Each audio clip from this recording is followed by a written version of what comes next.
Name Qianxuan Baiyu Bai Mingyu. Age 7. Chakra 0000. Ninjutsu 0. Taijutsu 5. Genjutsu 0. Skill Shuriken Throwing LV 5 7400 Basic Sword Art LV 2 37200. System Initialization Progress 99. Bai Mingyu silently sighed as he gazed at his status panel. A full year had passed since he was transported to the world of Naruto.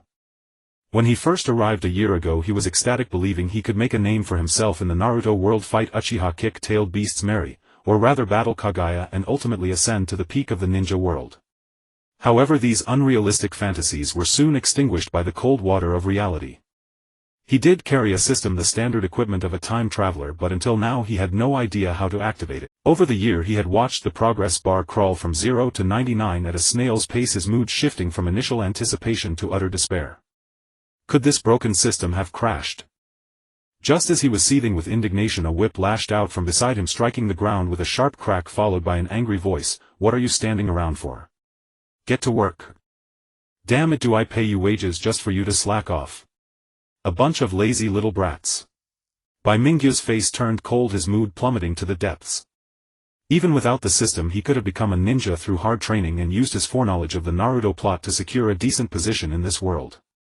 But unfortunately he hadn't been transported to Konoha or even to any of the 5 great ninja villages. He was in a small town in the land of grass. A small country with mediocre military power but plagued by frequent wars and bandit raids. For his own safety Bai Mingyu planned to save up enough money and then leave this place to find a way to Konoha. Until then he would have to endure. Heaving the last crate into the warehouse, Bai Mingyu wiped the sweat from his forehead and trudged home ravenous. The so-called home was actually just a dilapidated house, the only legacy left by his never-met parents. The body named Qianxuan Baiyu had lost both parents in the frequent wars of the land of grass. Fortunately they had left behind some savings, sparing him from sleeping on the streets. But the meager savings were only enough to barely fill his stomach. Bai Mingyu had to take on various odd jobs to gradually gather the travel expenses to Konoha. Back home Bai Mingyu first rolled up his sleeves, removed the 2 black iron rings from his wrists and tossed them onto the table. Then he went into the inner room, took off his sweat-soaked clothes and poured a bucket of hot water over himself. The iron rings, each weighing 2 kilograms, were his tools for weight training. Without the lineage of the 6 paths or inheriting any bloodline limits he could only train this way. Results showed that his taijutsu stat had increased from 9 to 5 over the past year, so it was somewhat effective. After washing off the sweat, Bai Mingyu had just put on clean clothes when a soft knock came at the door. "Brother Baiyu, are you there?" A timid voice came from outside. Bai Mingyu, who was drying his hair, answered and casually tied his half-long black hair behind his head before opening the door. A little red-haired girl stood at the door, about 3 or 4 years old, with a thin frame, holding a bowl of steaming food. "What is it, little Karen?" "Brother Baiyu, my mom made fish soup, it's really good. She said to bring you a bowl to try." "Is that so? Then thank Aunt Miyako for me." Bai Mingyu smiled, ruffled the little girl's hair, making her red locks messy. Indeed, this little girl was the Karen who appeared in the original story, a descendant of the Uzumaki clan and later one of the members of Sasuke's Hawk team. But now Karen was just a little girl under 3. She and her mother Uzumaki Miyako had come to the land of grass over a year ago, settled down with the help of Bai Mingyu's parents, and the 2 families became neighbors. Shortly after, Bai Mingyu's parents were killed by rain ninjas while out on a supply run, leaving young Qianxuan Baiyu alone. So Uzumaki Miyako began to take care of him instead, often sending fresh food and vegetables despite her own poor circumstances. It was because of Karen's appearance that Bai Mingyu confirmed the exact era he was in. Konoha year 51. It was shortly after the end of the 3rd Great Ninja War. Obito had released the 9 tails on Konoha, resulting in the deaths of the 4th Hokage and Kushina. The future Konoha 12 were still just little kids. After confirming this, Bai Mingyu was slightly disappointed but also relieved. He was disappointed because he missed the chance to meet the famed Yellow Flash and other original characters who died in the 2nd and 3rd wars. But arriving after the most intense period of war was fortunate for someone without bloodline limits or cheats. After seeing little Karen off, Bai Mingyu returned to the table with the fish soup. He opened the package and a rich aroma spread around. He broke apart the chopsticks and was about to reach for the bowl when a flash of light flickered in his mind. System initialization complete. Current progress 100. Loading. Host identity detection complete. Command confirmation. Congratulations, host. You have activated the Super Treasure Chest system and received a newcomer's gift chest. At the same time, a red chest abruptly appeared on the table, emitting a faint red glow. This is... Bai Mingyu was stunned. It took him half a minute to snap out of his shock, staring incredulously at the chest and a map that had appeared in his mind. It was clearly a map of the Naruto world. Konoha in the land of fire, Sunigakure in the land of wind, and the nameless village in the land of grass where he was now. Besides the place names, what stood out more were the numerous glowing dots of various colors, one light green dot near this village and the other scattered all over the map. Treasure chests. Bai Mingyu seemed to understand something. He turned to look at the red chest beside him and tentatively reached out his hand to touch it. The moment the chest lid opened, a blinding red light made Bai Mingyu squint instinctively. But soon the light faded, coalescing into several glowing clumps that slowly solidified before him. The first item was a stack of paper covered in strange scribble-like patterns, about a dozen sheets. They were the most common explosive tags in Naruto. Explosive tags were not strictly ninja tools. Even ordinary people who couldn't refine chakra could use them properly if they knew how. Individually they were quite expensive, costing several thousand ryo each, more than a kunai. The second item was a bottle of unknown green liquid. When his finger touched it, Bai Mingyu received detailed information about the liquid. Basic cellular activation potion. After consumption it can stimulate cell proliferation and strengthening, permanently increasing personal constitution by 10 points, effective only on first use. As for the third item. Congratulations, host. You have obtained the 6 powers shave. Do you wish to learn it immediately? 10 minutes later, Bai Mingyu arrived at a secluded grove behind his lodging. He glanced around, making sure no one was nearby, then drew in a deep breath and lowered his stance. Bang bang bang. In the span of a heartbeat, Bai Mingyu's feet stamped the ground several times in rapid succession. The next instant his figure vanished from where he had been standing, leaving only an afterimage as he reappeared 4 to 5 meters away. The sudden appearance of his figure and the gust of wind it stirred up startled a stray dog nearby, making it bark madly. Bai Mingyu, however, turned back in astonishment to look at the spot where he had been standing just moments before, his heart surging violently. It really was shave. It was a high-speed movement technique from One Piece whose principle lay in harnessing the rebound force generated by instantly stomping the ground more than 10 times, thereby producing an explosive burst of speed. In terms of its effect it resembled the body flicker technique from Naruto, yet it did not belong to the category of ninjutsu. Rather like Mato Gai and the fourth Raikage, it relied purely on physical prowess to achieve extreme speed. For now his shave was only at level 1, allowing him to move a mere 4 or 5 meters in a single burst. Yet if he continued to train and raise his proficiency to higher levels, it was entirely possible that a single step could carry him more than 10 meters or even farther. Looks like this useless system is finally showing a bit of worth. He rolled his ankles to loosen them, a bright light gradually gathering in his eyes. Right now he only had shave, but if he could draw other skills from the Navy 6 styles, Moonwalk, Tempest, Kick, Finger Pistol, and even Devil Fruits, then unleash them in the world of Naruto, what kind of scene would that be? This treasure chest system might well become the very foundation of his survival in this world. The next morning Bai Mingyu was jolted awake by birds chirping in the treetops. Rubbing his eyes he hurried off to his workplace. As soon as he stepped inside, his burly boss Anbin roared at him, "Do you have any idea what time it is? Are those wages we pay you every month for nothing? Hurry up. Get this batch of goods loaded onto the wagon within an hour. If you delay our schedule, just watch how I deal with you." Bai Mingyu clenched his teeth, suppressing the dissatisfaction in his heart. Together with several older hired hands he began carrying crates from the warehouse to the wagon. Before long, with a shout from the coachman, the caravan slowly set out on the road. The place he worked was a trading caravan based in the land of grass. In the land of grass wars broke out frequently year-round. For ordinary folk this was nothing but misfortune, yet some merchants saw opportunity in the chaos, earning money by peddling liquor, and even swords and ninja tools, between various towns. A single round trip could yield several-fold differences in price. Of course such trade was extremely dangerous, for bandits and brigands roamed the land of grass in great numbers. A moment of carelessness and they would mark you as prey, turning you into meat upon the butcher's block. This batch of goods was to be delivered to another town dozens of kilometers away.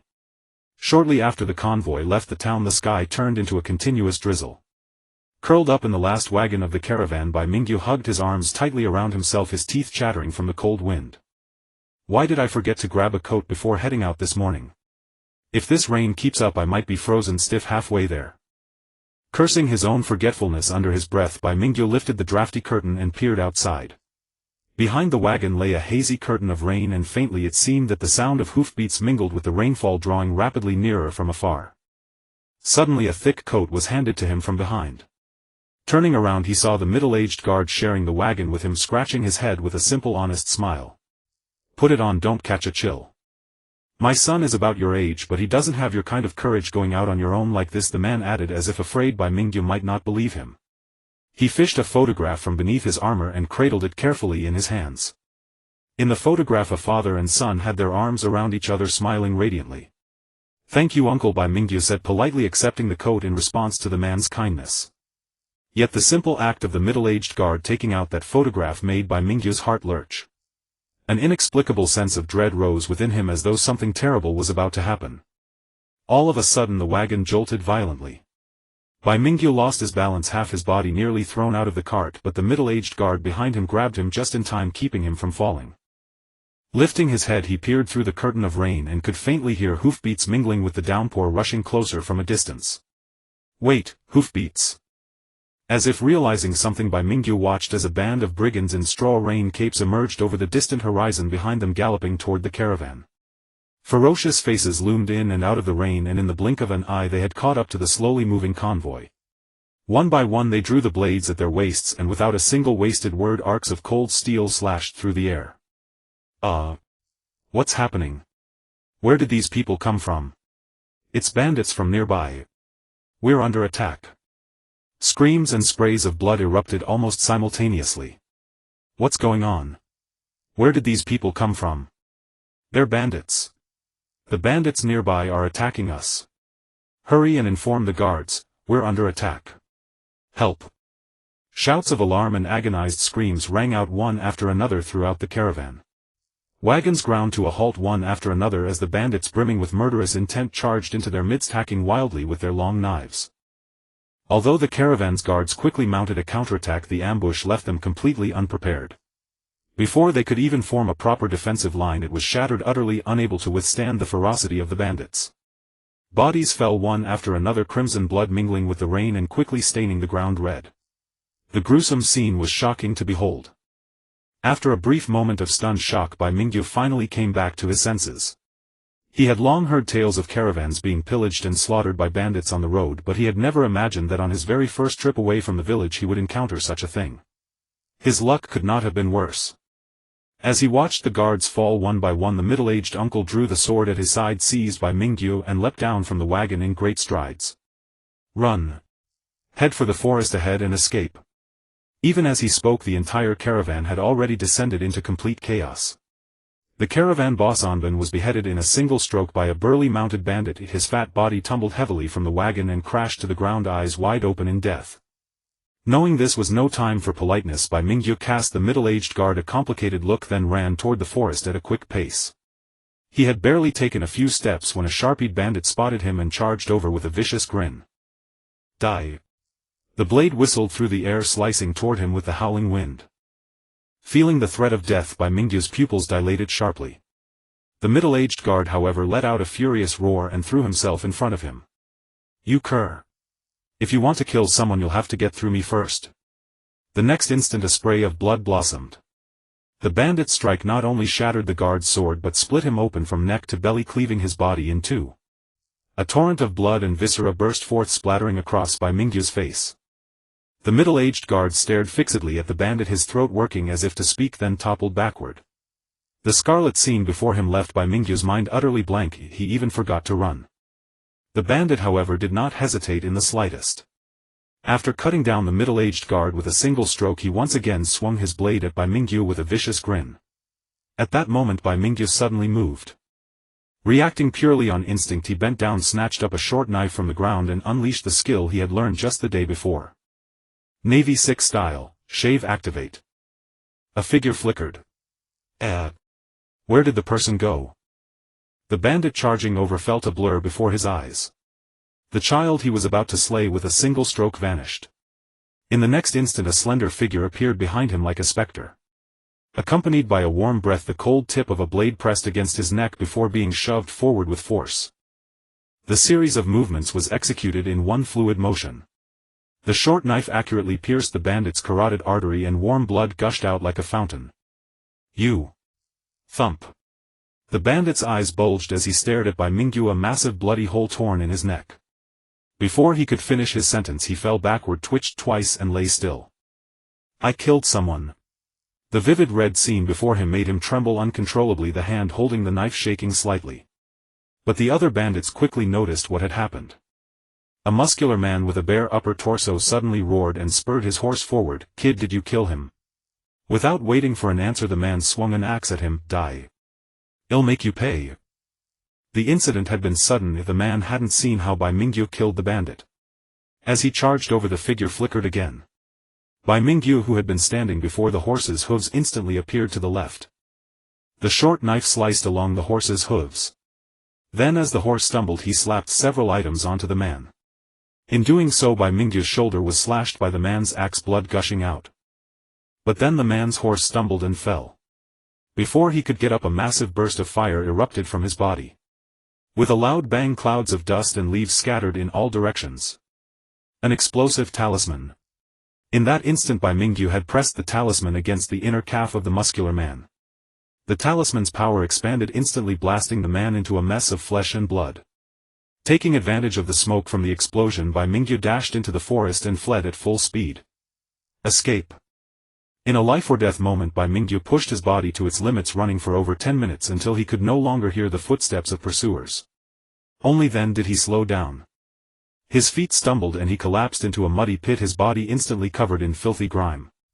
Cough. Damn, that hurts. Those bandits didn't hold back.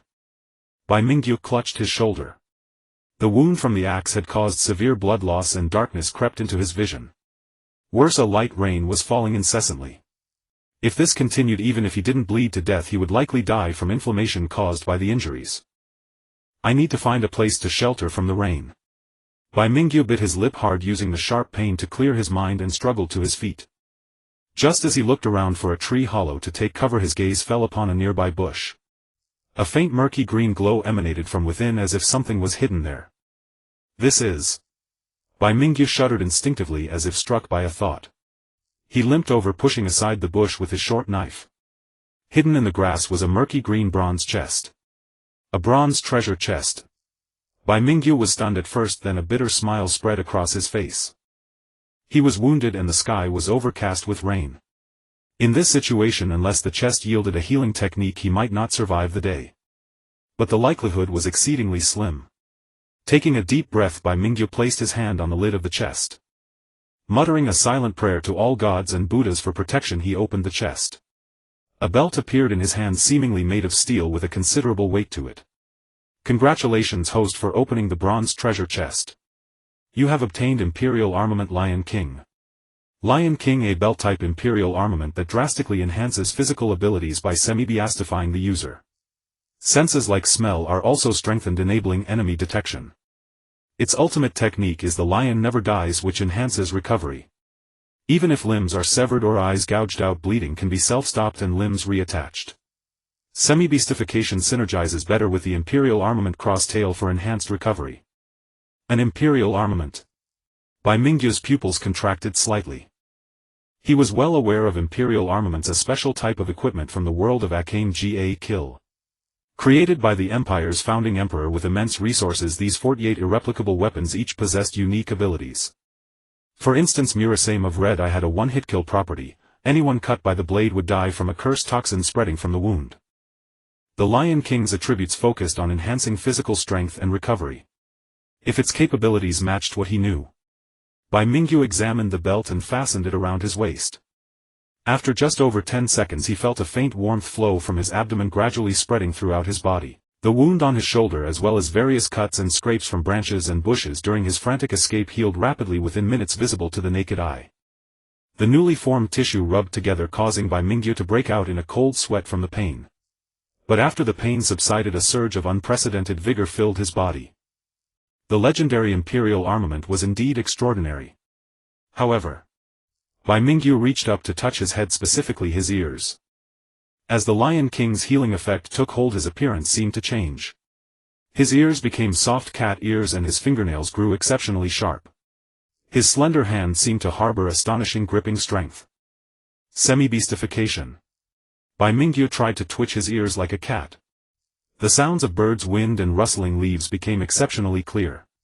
His slit pupils resembling those of a feline revealed every detail, from the shrubs trembling nearby to a silkworm slowly emerging from its cocoon 100 meters away.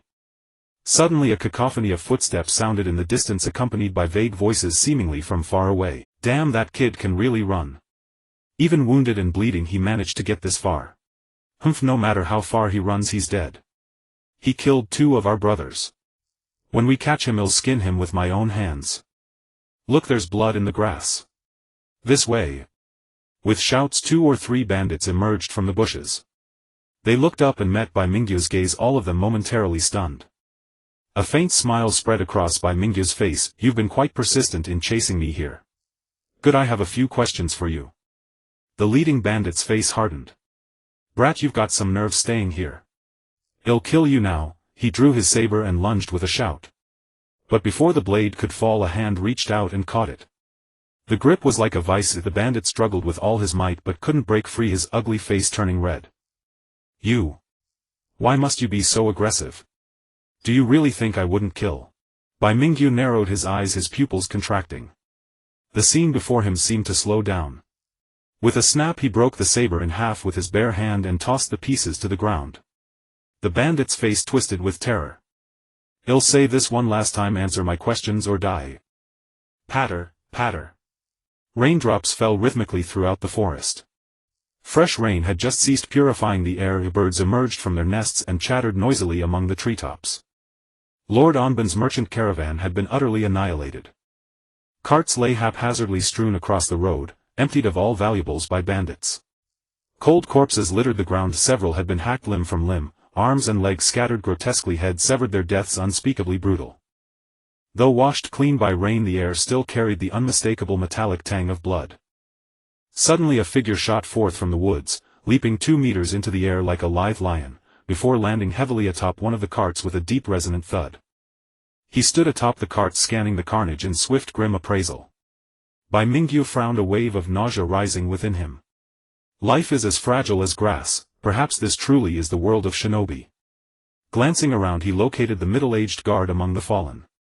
With a single bound he landed beside him, first checking for breath then retrieving a blood-stained photograph of father and son from the man's robes. I ought to bury you properly, but time is scarce. For now I must ask your forgiveness. Should I meet your son I will protect him as my own. With that Bai Mingyu rose, cast one final solemn glance upon the guard's body, then sprinted back along the path he'd come. Flames now devoured much of the village. Civilians lay dead in pools of crimson, breathless and still. The small settlement's yellow earth had been soaked scarlet, every sight a wound upon the soul. Chief, we've gathered nearly all the valuables here. A few villagers resisted, we silenced them. Shall we take the women too? A band of outlaws gathered at the village entrance, each clutching sacks heavy with plundered goods. Several bore disheveled women slung over their shoulders, leering with crude knowing grins. Enough chatter, the bandit chief sneered, casting a cold gaze over his men. Take all valuables, and pick only the fairest women. Move swiftly. If the grass country shinobi catch wind of us, we're finished. As he spoke another woman was dragged screaming from a hut, behind her shuffled an elderly villager, the village elder himself. The old man clutched the bandit's arm, pleading desperately, until with a contemptuous kick he was sent sprawling. Then he cried out, "Spare my daughter, I'll reveal a great secret." Without waiting for reply he blurted, "A woman of the Uzumaki clan lives here, her blood possesses extraordinary healing power. Any wound however grievous mends instantly upon ingestion." At these words the bandits' faces paled in unison. The chief barked an order, halting his men mid-motion. "Where is she?" Following the elder's trembling finger several bandits charged toward Karen's home, kicking the door open with a thunderous crash, then swarmed inside, dragging Karen and her mother Uzumaki Maya into the open. So this is the Uzumaki woman, red hair just as legend foretold. Turning sharply to the elder the chief sneered, "You've served your purpose. Kill him." A flash of steel, blood erupted. The elder collapsed, eyes wide with shock, drowning in his own crimson pool. Meanwhile, Karen and her mother were bound and hoisted onto horses alongside the other captives, preparations for departure already underway. Then, a streak of blinding silver light cut through the air. Like lightning cleaving the void, it spanned 10 meters in an instant, piercing the chest of the bandit gripping Karen. A choked gurgle escaped his throat. Before he could react, he tumbled lifelessly from his mount. The sudden assault stunned the bandits into silence. Every head snapped toward the village gate. Who dares interfere? There on the narrow road Bai Mingyu stood, breathing hard, step by deliberate step, advancing into the heart of the slaughter. Though weary from his frantic sprint, the sight of rivers of blood staining the village ignited a furnace of fury within him. Brother Bai Yu. Karen's cry drew every eye, especially the chief's, who narrowed his gaze and rasped, "Boy, what are you? To kill my man before my very eyes, do you court death so eagerly? Me? I am the one who has come to claim your lives." Before the last syllable faded, Bai Mingyu planted his foot, and vanished, reappearing instantly before a towering bandit delivering a crushing kick downward. Thud. Wind howled. The bandit barely turned before being hurled backward, tumbling across the ground until crashing against a wall, spewing crimson from his mouth. You. Every bandit stared, eyes wide with terror. In the next breath, Bai Mingyu dissolved once more. He moved through them like a phantom, untouchable, unstoppable. Each reappearance heralded a fresh spray of blood, some theirs, some his own. Though his semi-beast form granted him staggering physical prowess, sheer numbers overwhelmed him. Blades and swords carved deep wounds across his flesh. At last he wrenched a weapon from a foe's grip, and bisected him cleanly at the waist. When he lifted his head again, bruised, bloody, breathing ragged, the ground around him was carpeted with corpses. Only the bandit chief remained standing before him. The chief staggered backward, eyes wild with disbelief, surveying the empty space where his men had stood moments before. Don't kill me. Please, I'll pay any price." Bai Mingyu met his gaze, cold, unwavering, and slowly raised his long blade. Swish.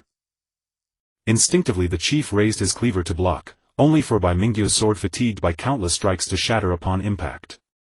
Seizing the opening, the chief swung his blade sideways, slashing deep into Bai Mingyu's shoulder, nearly cleaving him in two. "Haha, you're finished. Even if I die, I'll take you down with me." Ecstasy twisted the chief's face as he shrieked, voice raw with manic triumph. Blinded by agony, Bai Mingyu's pupils contracted to razor-thin slits, then with a savage lunge his clawed right hand pierced straight through the chief's chest. Both collapsed backward in unison. "Sorry to disappoint you, I never intended to die with you." Staggering upright, Bai Mingyu gritted his teeth, wrenched the cleaver from his shoulder and flung it aside. Before the chief's disbelieving eyes the wound sealed itself, the torrent of blood slowing, then ceasing as flesh knit together beneath torn fabric. Suddenly vertigo struck. His vision blurred, limbs turned leaden, and he nearly crumpled to the earth. The healing halted abruptly. What? Warning: host stamina has fallen below 5. Immediate replenishment required, or death is imminent. A stark crimson alert flared across his consciousness. In the next instant Bai Mingyu collapsed, face up, onto the blood-soaked earth. Time slipped by, its passage unmeasured. Bai Mingyu's consciousness gradually returned to clarity. He felt a warm salty liquid flooding into his mouth, coughed a few times and opened his eyes to see two faces, one large and one small, both topped with red hair, gazing at him with concern. "Karen. Aunt Miyu. You're awake." Uzumaki Miyu offered a gentle smile, withdrawing her arm from where it had been pressed against Bai Mingyu's lips.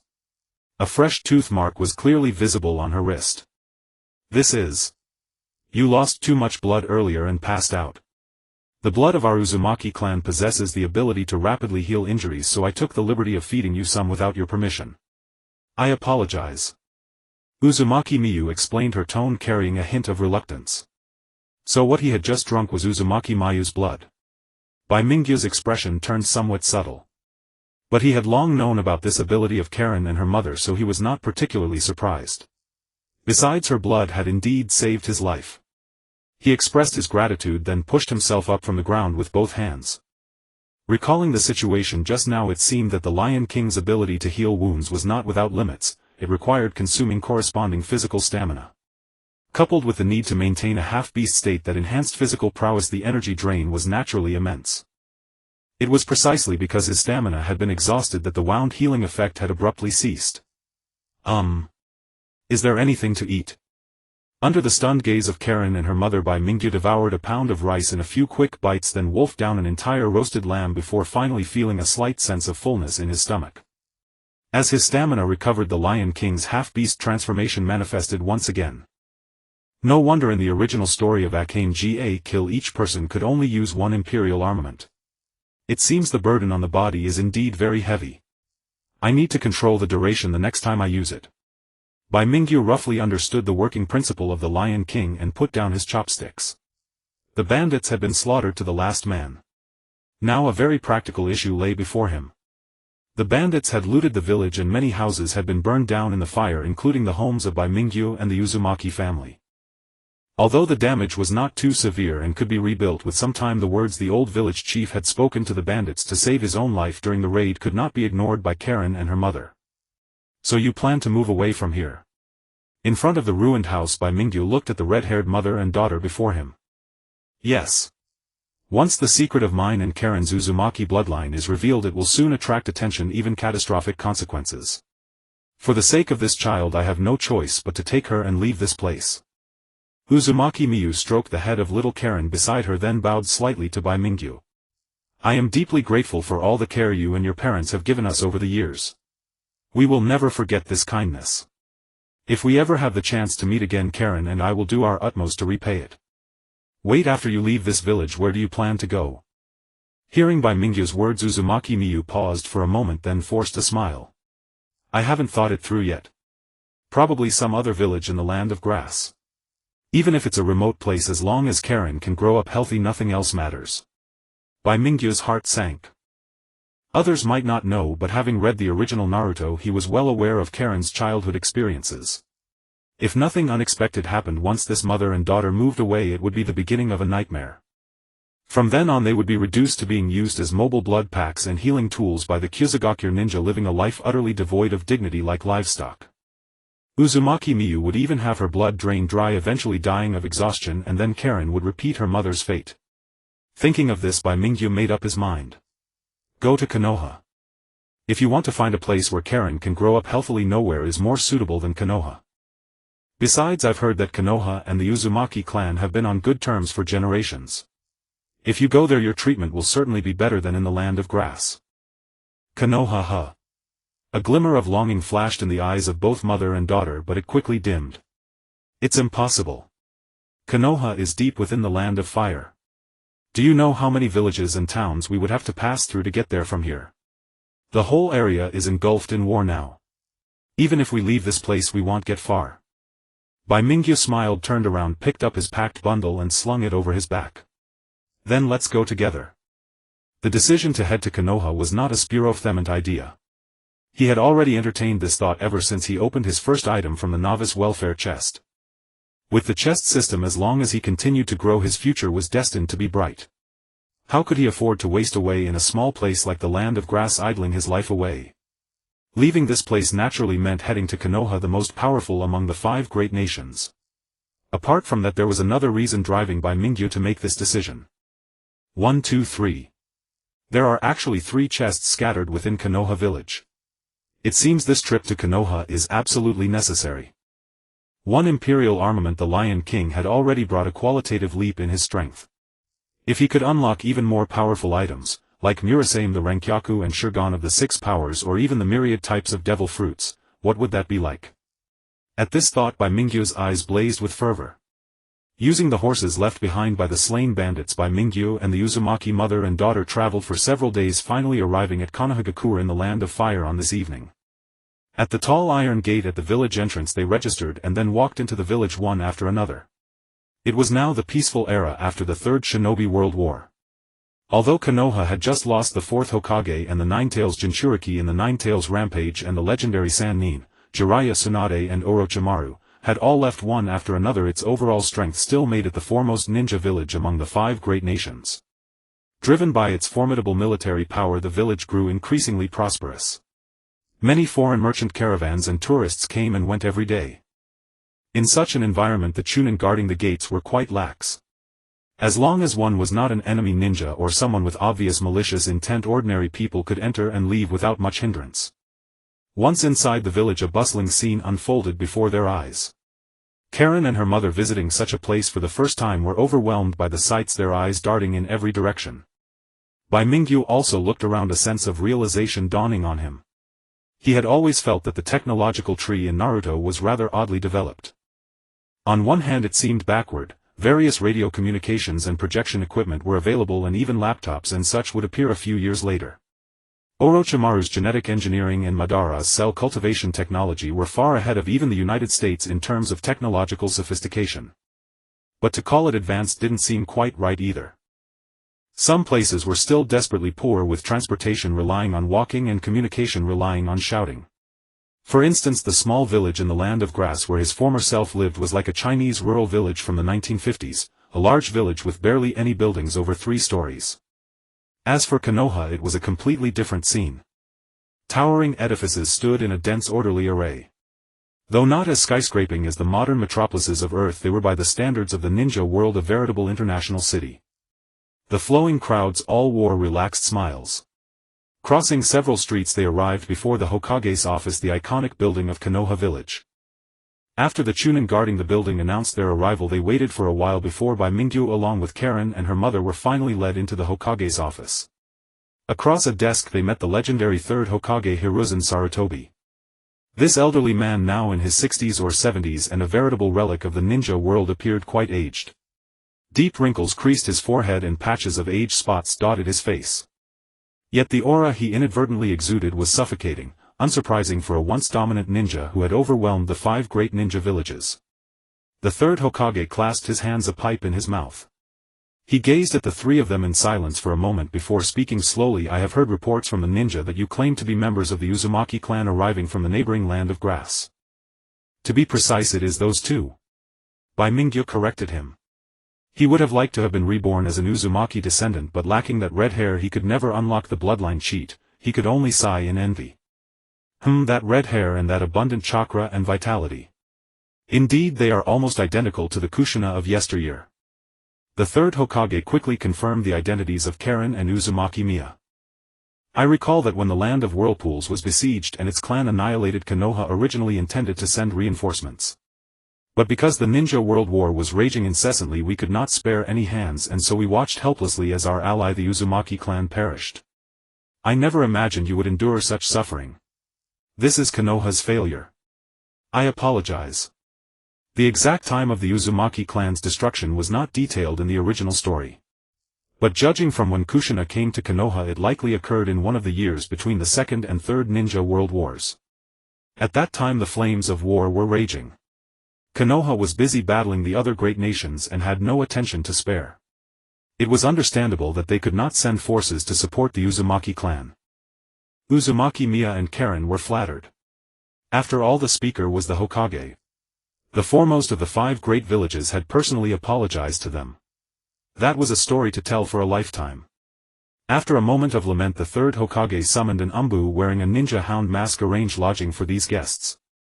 Put them in the quarters on the east side of the street. I recall there are still many empty houses there, clear out a few rooms for them. Then he said to Uzumaki Miya, you have traveled a long way. Settle down in the village first. When the Ninja Academy opens in a few days, I will arrange for Bai and Karen to enroll. Thank you, Hokage-sama. Bai Mingyu offered a timely grateful smile. Karen and her mother also bowed in thanks. The 3 left the Hokage's office and followed the umbu to the east street of Konoha. It is here. The ninja hound umbu stopped before a house, pointing. The one on the left is slightly larger for Lady Miya and your daughter. The adjacent house is for Asakawa Bayu. Settle in first, later an umbu will deliver subsidies and some necessary supplies. You can rest well now. From now on, this is your home in Konoha. After speaking, the umbu formed a hand seal and vanished with a puff of smoke. Bai Mingyu stood on the street looking toward the other side of the east street. This area. It seemed to be the residence of the Senju clan. The row of houses further into the east street bore a symmetrical clan emblem on most walls, the mark of the Senju of the forest. This once largest clan of Konoha, which had produced a powerhouse like Hashirama Senju, had now fallen into decline after 3 generations of Hokage rule. Especially after the end of the Third War, when the only remaining pillar, the Senju Princess Tsunade, left Konoha, the clan was left with only a handful of members, all elderly, infirm or weak.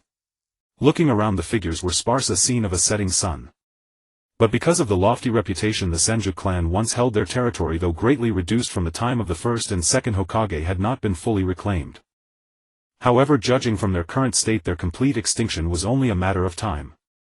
Karen and her mother were arranged to live here, perhaps considering the blood ties between the Uzumaki and Senju clans, and to add a bit of vitality to the long-silent Senju. Bai Mingyu in turn benefited from the association with Uzumaki Miya. "Brother Bai, I'm going inside to clean the room with Mom. I'll come out to play with you later." Karen waved and followed her mother into the left door. Bai Mingyu entered the right house.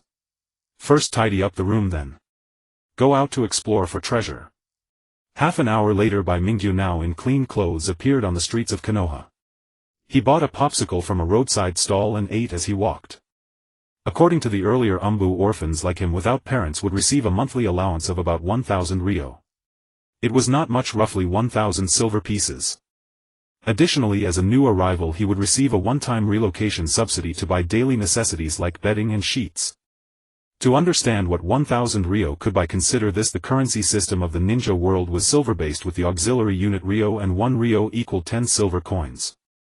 According to the average prices in Konoha, a working-class civilian's monthly salary was about 5,000 to 10,000 ryo, equivalent to a genin's pay.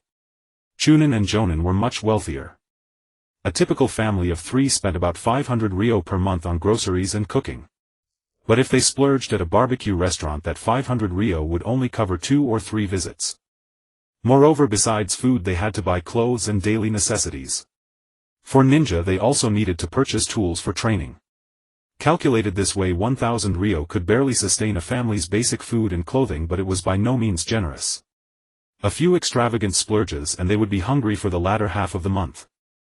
Thus, in the original story, Naruto drank expired milk, ate instant noodles, and wore the same orange outfit year-round.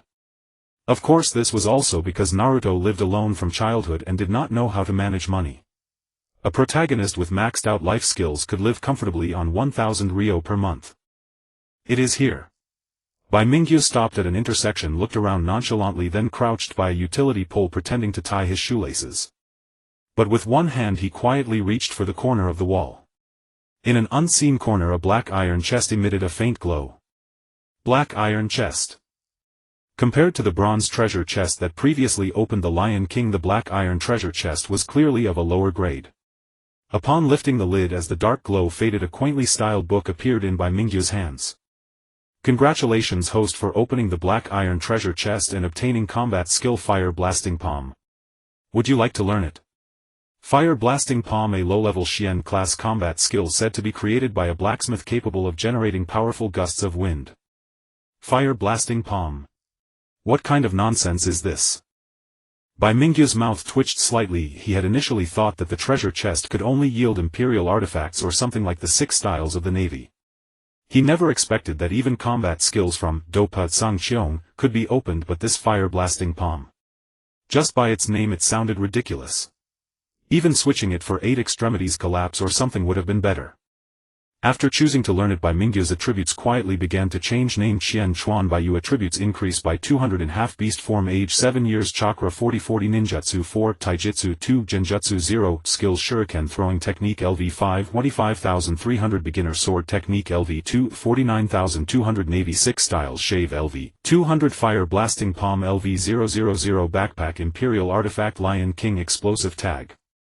Except for the taijutsu value, which increased by over 10 points after consuming a basic cell activation potion, the other attributes did not change significantly.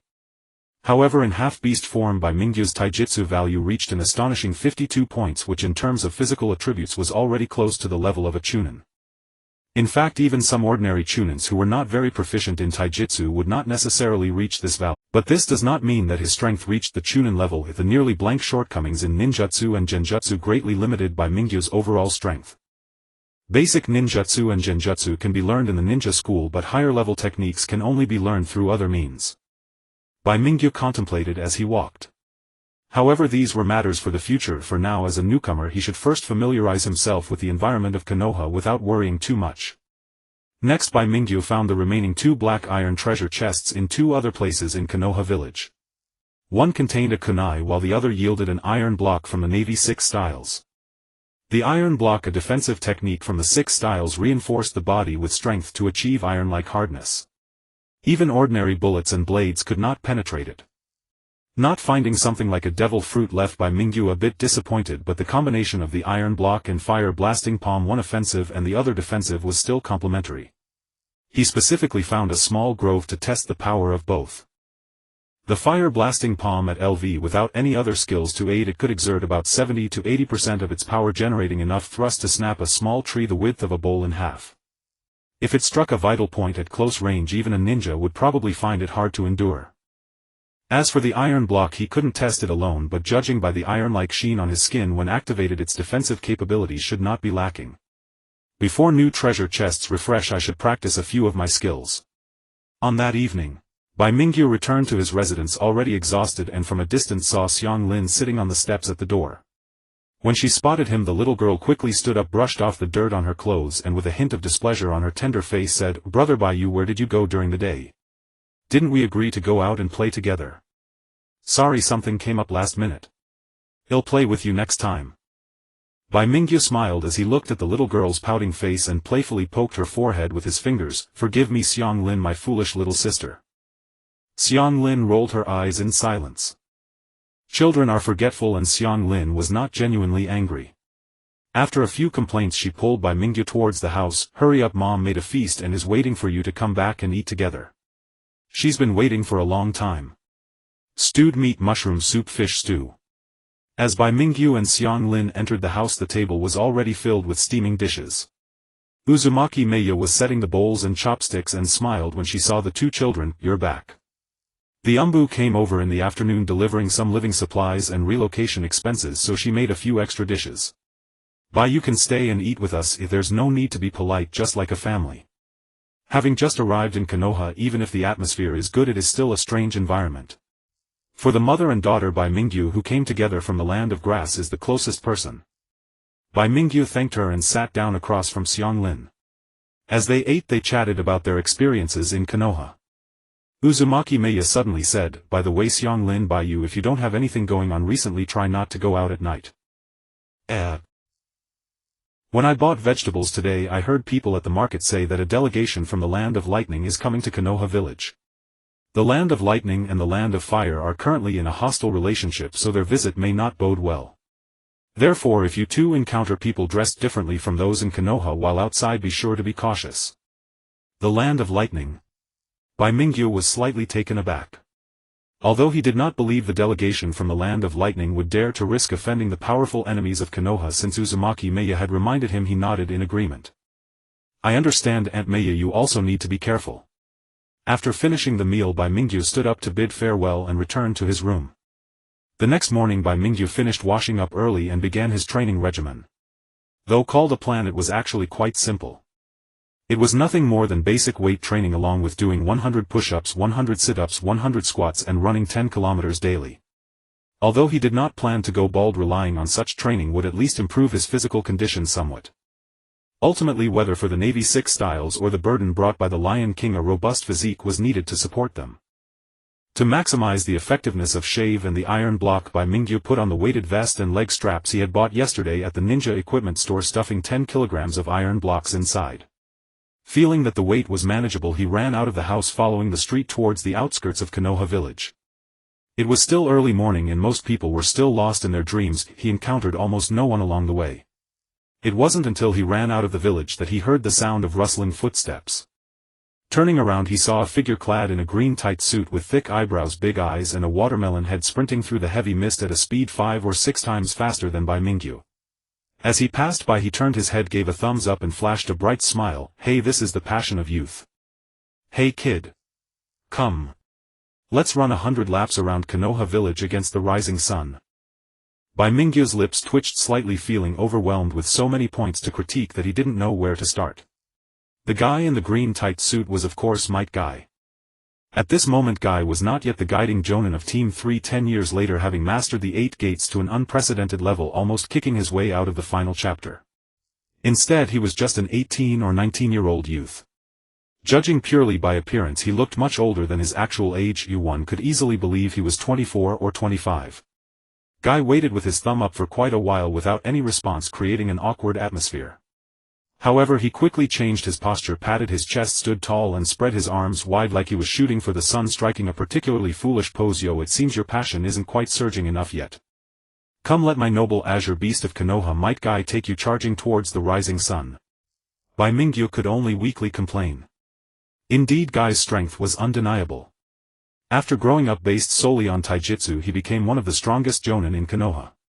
The 8 gates was the pinnacle of taijutsu in the world of shinobi, and in the later stages when all 8 gates were opened he nearly kicked his way out of the final chapter. However, not everyone possessed a physique as robust as his, and least if an average person were to train at that intensity. The majority would likely end up dead. Thus Bai Mingyu decisively waved his hand, rejecting Guy's proposal. Guy clicked his tongue in disappointment but did not say much more. He shouted a few youthful declarations and quickly sped off, disappearing into the distance in a cloud of dust. Ah, I can feel the power of youth surging. Bai Mingyu silently watched Guy's figure disappear at the end of the road when suddenly a thought struck him. What if he equipped the Imperial tool Lion King on Guy and then opened the 8 gates? What would happen? Could the Lion King's powerful regenerative abilities neutralize or even completely offset the side effects of the 8 gates? Further, if instead of the Lion King he used the Phoenix fruit from the pirate world and had Guy consume it? Possessing an infinitely reincarnating physique while maintaining the state of the 8 gates, just thinking about it felt terrifying. This thought flashed through Bai Mingyu's mind. Although he was well aware of the improbability of such a scenario, after all, the healing abilities of the Phoenix fruit and the Lion King were theoretically close to infinite but not without limits. If injuries exceeded a certain threshold, even in half-beast or fruit form, one would still die. However, using the Lion King to offset the side effects of the earlier gates and the 8 gates was an idea worth trying. An hour later Bai Mingyu returned to his residence. Just after unloading his weights, Xianglin rushed over to knock on the door, pulling him along to have breakfast. Initially Bai Mingyu had refused such a free meal, but upon reconsideration his cooking skills were truly lacking. Furthermore, he might have to go running every morning from now on, returning exhausted and without the energy to cook, making it more convenient to eat ready-made meals. If he really felt guilty, he could always help Xianglin's family with chores in return. With that thought, he felt justified in going to eat. After breakfast, under Xianglin's persistent persuasion and with a request from Uzumaki Maya, Bai Mingyu had no choice but to take little Xianglin's hand, planning to show her around the village to familiarize her with the surroundings. Although he claimed not to like taking care of children, Bai Mingyu was also somewhat curious about Konoha. The village was quite large, and the place he passed by while opening the treasure chest yesterday was only a small part of it. So taking this opportunity, he brought Xianglin to explore the village. It was only by noon that they decided to find a nearby place to eat. "Brother Baiyu, let's go eat at that restaurant, it smells so good." Xianglin tugged at Bai Mingyu's clothes and pointed off into the distance, displaying a greedy expression. Bai Mingyu followed her gaze and was momentarily taken aback. Ichiraku Ramen. Wasn't this the ramen shop run by the great Otsutsuki Ichiraku, the big BSS of the original story? I wonder if Naruto is also eating inside. If they happen to meet, that would be interesting. With that thought in mind, Bai Mingyu lifted the curtain and was about to walk into the shop when he suddenly stopped. His pupils widened as his gaze fell with surprise on a corner of the ramen shop. At that moment a childish voice rang out, sounding strangely familiar. "Big uncle, another bowl please." Upon closer inspection he saw a small child with tousled golden hair sitting in front of the ramen shop counter, dressed in a white short-sleeved t-shirt which was smeared with dirt and sporting a spiky head of bright yellow hair. Several empty bowls were already piled in front of him and he was slurping up the noodles, drinking the broth clean. Naruto. That familiar outfit belonged to none other than Uzumaki Naruto. While Bai Mingyu was momentarily stunned, it seemed Naruto sensed the gaze coming from behind him. His small body stiffened for a moment before slowly turning his head to look back. With green goggles on, his small face bore several bruises which clearly didn't look like injuries from a fall. Yet the owner of the face remained oblivious, engrossed in devouring noodles with bits of noodle soup splattered across his cheeks. "Who are you guys? I don't think I've seen you in the village before." Attempting to sound composed, his bright blue eyes held a hint of caution. "Nice to meet you, I'm Asakawa Baiyu and this is my companion Uzumaki Xianglin." After recovering from his initial surprise, Bai Mingyu quickly calmed down and waved in greeting. Xianglin followed him, incuriously eyeing Naruto, seeming to sense a familiar aura from him. After all, Naruto also had half of the Uzumaki bloodline. Some special resonance would occur within the same bloodline. Uzumaki. As expected, upon hearing Xianglin's name, Naruto froze for a moment. He murmured a few words, then suddenly widened his eyes in surprise, exclaiming, "What a coincidence. It's the same surname as mine. Hey, I'm Uzumaki Naruto, 3 years old this year, and am going to be the Hokage." Such a familiar line. Bai Mingyu's lips curled slightly and he chuckled nonchalantly, wanting to tell this golden-haired child that if he wanted to become the Hokage he would first need either Hinata or Sasuke to become Hokage. But considering Naruto's intelligence, he doubted the child would understand. At that moment Bai Mingyu smiled. "Then I look forward to working with you, future Hokage." He pulled Xianglin to sit beside Naruto and ordered 2 bowls of tonkatsu ramen. Uncle Ichiraku responded and began to get busy, while a girl who looked only 7 or 8 years old helped out beside him, likely Uncle Ichiraku's daughter Shampoo. She had little screen time in the original story, but due to Naruto's association her appearances were notably more frequent than the average passerby. One must admit Uncle Yael's culinary skills are indeed remarkable. Even before the noodles were served, a rich aroma of meat wafted from the soup pot, permeating the small shop and making one unable to resist salivating. Xianglin couldn't help but drool, while Bai Mingyu also swallowed silently. At this moment Naruto suddenly set down his bowl and chopsticks, no longer eating noodles but instead stared intently at Bai Mingyu and Xianglin. "What's wrong?" Bai Mingyu felt somewhat uneasy under his gaze. Don't you think what I said earlier was a bit too something?" Naruto scratched his head, seemingly wanting to speak but unsure how to articulate it. "To become Hokage or something. When I mentioned these words before others they all didn't really believe me. Living without dreams, what's the difference from being a salted fish?"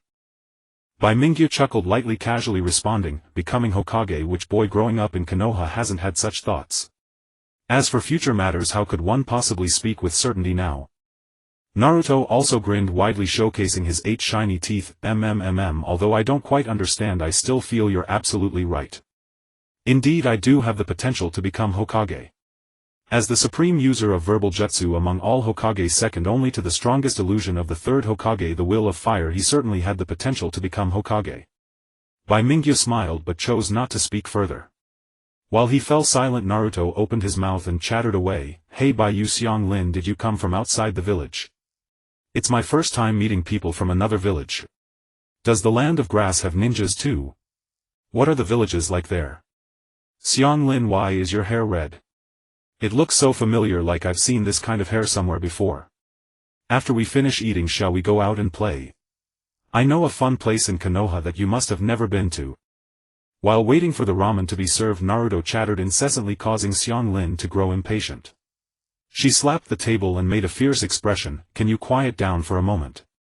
Bai, you and I haven't eaten yet, we're about to starve and we have no mood to listen to you ramble." Naruto was taken aback and quickly closed his mouth. Seeing this, Bai Mingyu smiled apologetically. He could understand Naruto's current mindset. This child who lost his parents at birth and grew up as a Jinchuriki of the Nine Tails had endured indifference and injustice from various aspects in the village. Growing up alone apart from the third Hokage and Uncle Yael, there were hardly anyone who could calmly listen to him speak. As for his so-called becoming Hokage, these words were regarded as mere fantasies, either met with scoffs and ridicule or outright ignored. It was rare for him to find someone willing to listen to his ramblings, and Naruto's excitement was palpable. In just a few exchanges he had revealed everything about himself. From the books he liked to read to various observations in the village, and even his little secret of falling in love at first sight with a pink-haired girl from the village. Bai Mingyu listened in astonishment. Damn, how old is he? He's already crushing on Sakura. If this were Earth in my past life, kids his age would probably still be playing in kindergarten wearing open-crotch pants, right? Even if children in the Hokage world mature early, this is still a bit exaggerated. After finishing the last sip of ramen broth, Bai Mingyu wiped his mouth and placed a bill under the bowl. He got up and left the ramen shop with Xianglin and Naruto following him out. I had a great time chatting today, but it's getting late, you should head home now. Bai Mingyu turned to look at Naruto. Then goodbye Bai you and Xianglin. Naruto waved his hand, looking a bit reluctant. It seems this little guy truly has no friends, otherwise he wouldn't develop such obvious fondness for Bai Mingyu and Xianglin after just a chance encounter. Of course this was also because Bai Mingyu and Xianglin appeared to be children of similar age to him. If they were adults, Naruto probably wouldn't open up so easily. After all, for him, most adults in the village harbor ill intentions. Watching that small figure disappear into the buildings, Bai Mingyu turned back. Let's go.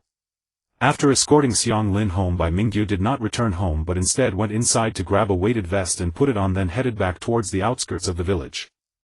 It was still early for bedtime. Having just finished eating, he could still engage in some exercise to aid digestion. He jogged all the way to a clearing in the woods on the outskirts of the village, took a deep breath and began to earnestly practice. First was the shuriken throwing technique and introductory swordsmanship skills he had figured out by himself, practicing continuously since he lived in the land of grass. Due to financial constraints, he had previously practiced with a wooden sword.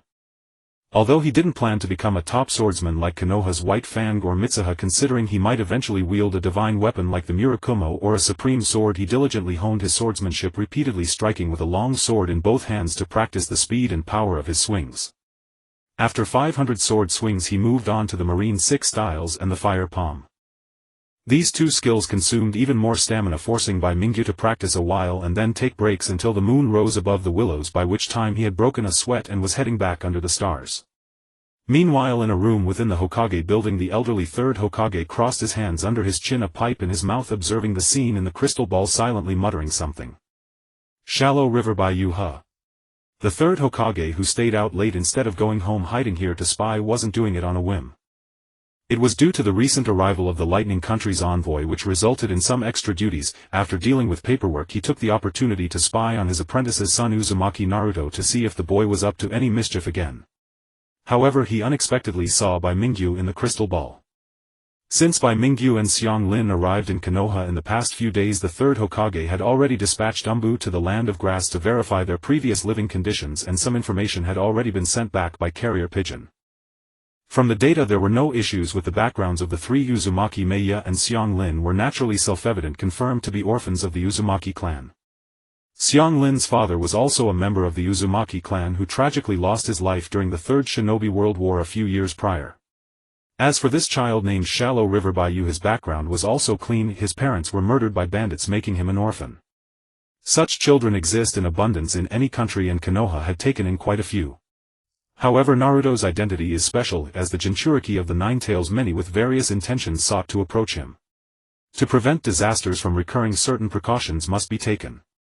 Compared to these, those guys from the Hidden Cloud Village arriving at this time probably isn't a good thing. I hope they can behave themselves and not cause any trouble.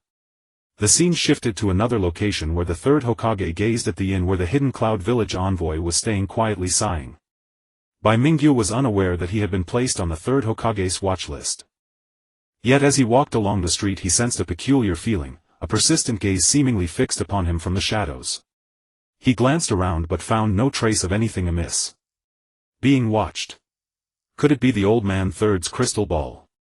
After all, there were no such things as surveillance cameras in this world. Is it because I had contact with Mingren that I've drawn attention? Bai Mingyu pondered briefly. If only the third Hokage was observing him, it wouldn't be a major issue. But if other Konoha higher-ups were also spying on him, like Xaiman Tuanzang, then things would become troublesome. As everyone knew, that old bastard delighted in luring young children into his rude organization. Bai Mingyu had no intention of becoming his pawn.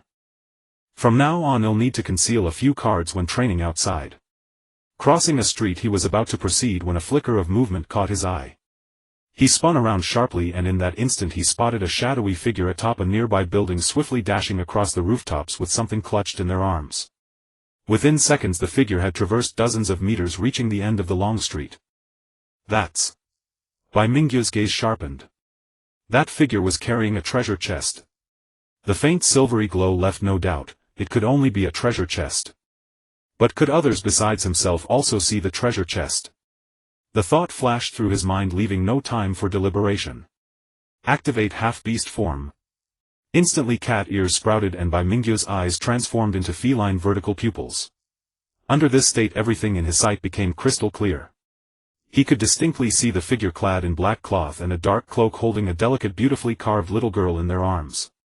Deep purple hair, though her features had yet to fully develop, hinted at the woman she would one day become. Rishyang Chutian.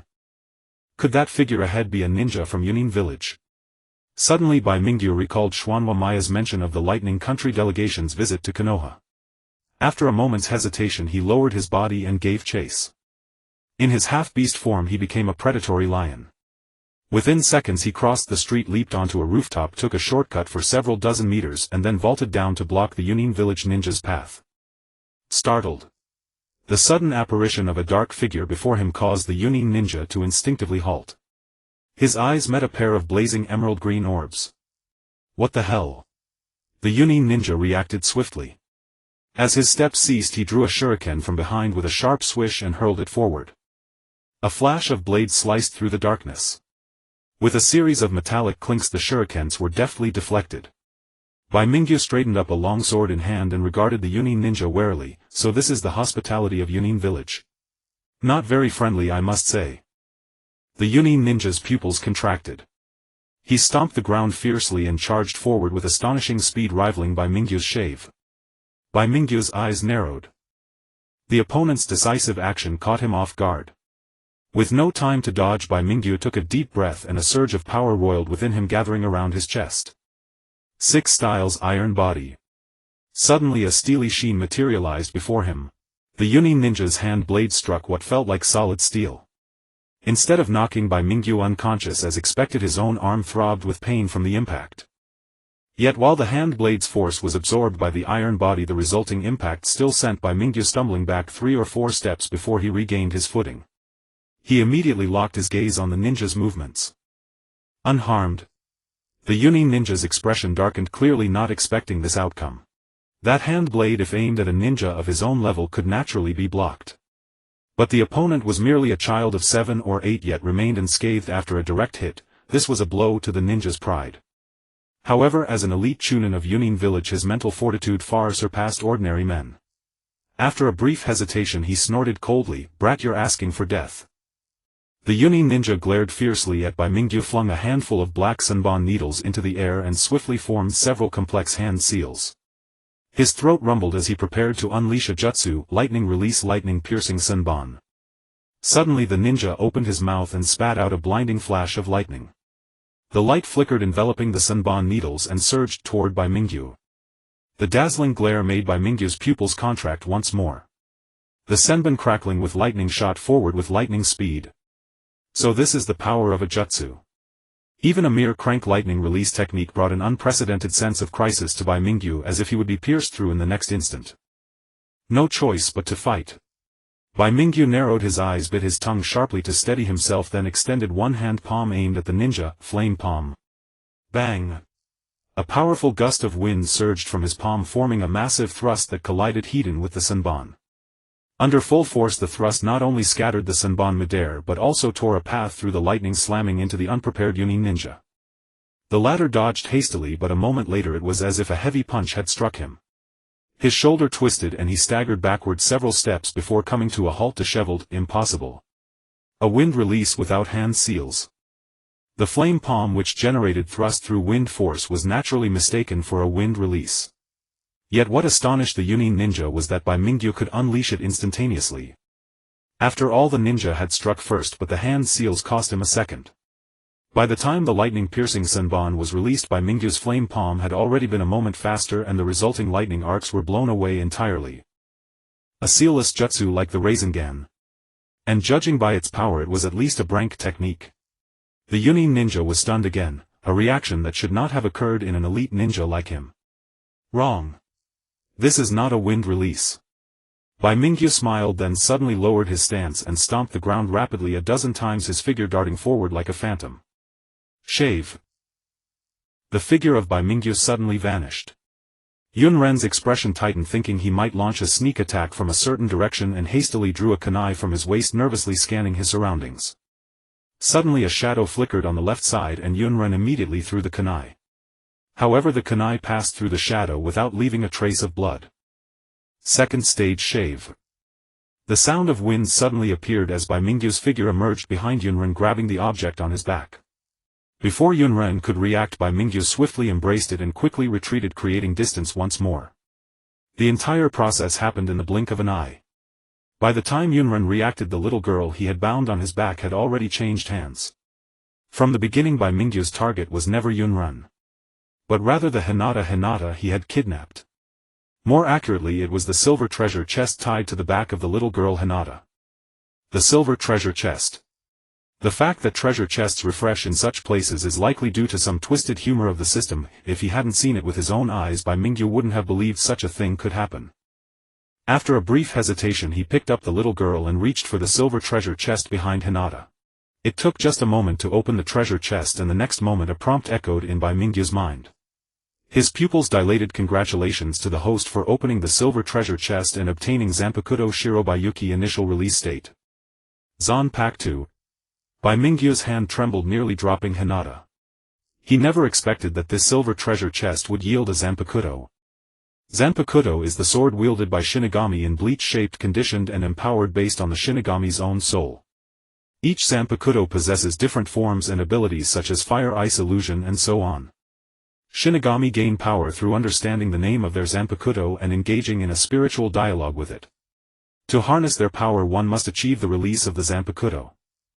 The release is divided into initial release and Bankai, with the condition for initial release being the knowledge of the true name of the Zanpakuto, allowing the user to call forth its true form and power.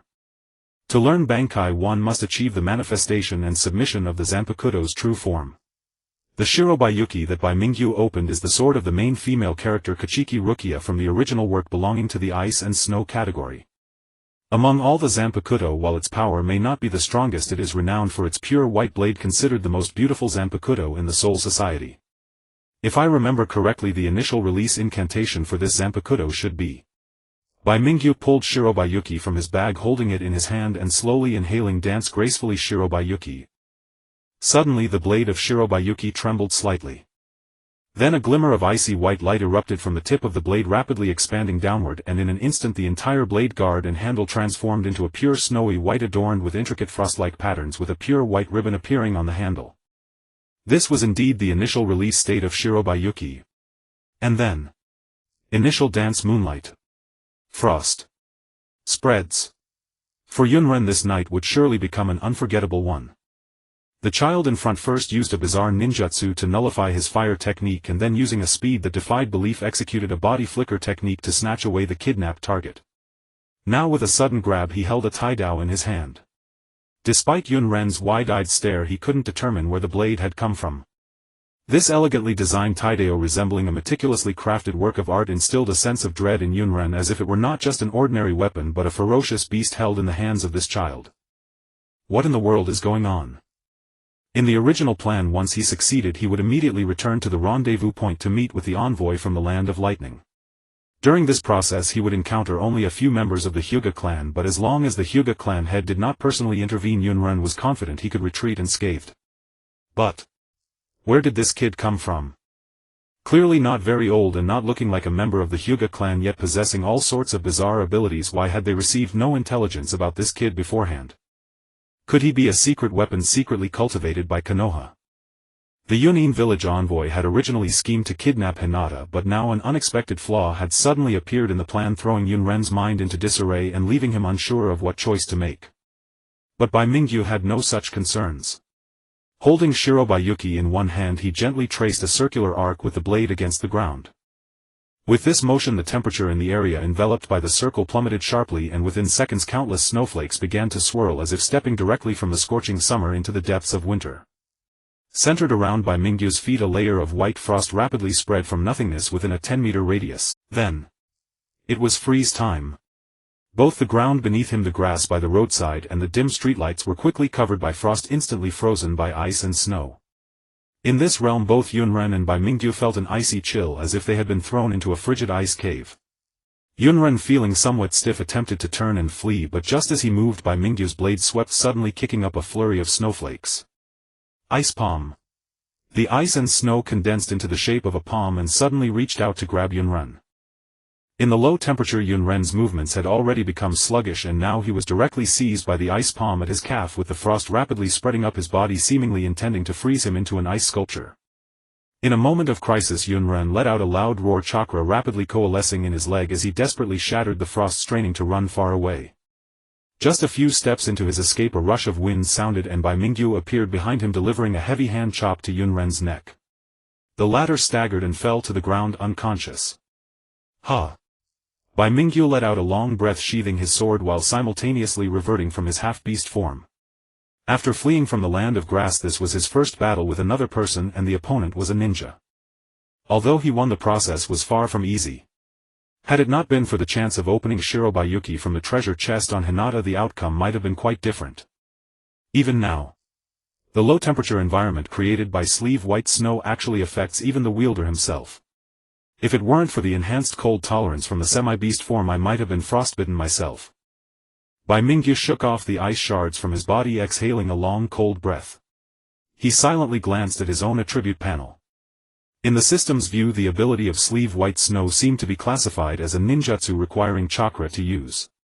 Just the 2 moves he used to subdue the Cloud Ninja had already consumed nearly a quarter of his chakra, equivalent to the consumption of a crank ninjutsu. Once the chakra is depleted, the freezing domain should also be lifted, Bai Mingyu mused. Ultimately, the amount of chakra depends on both physical energy and spiritual energy.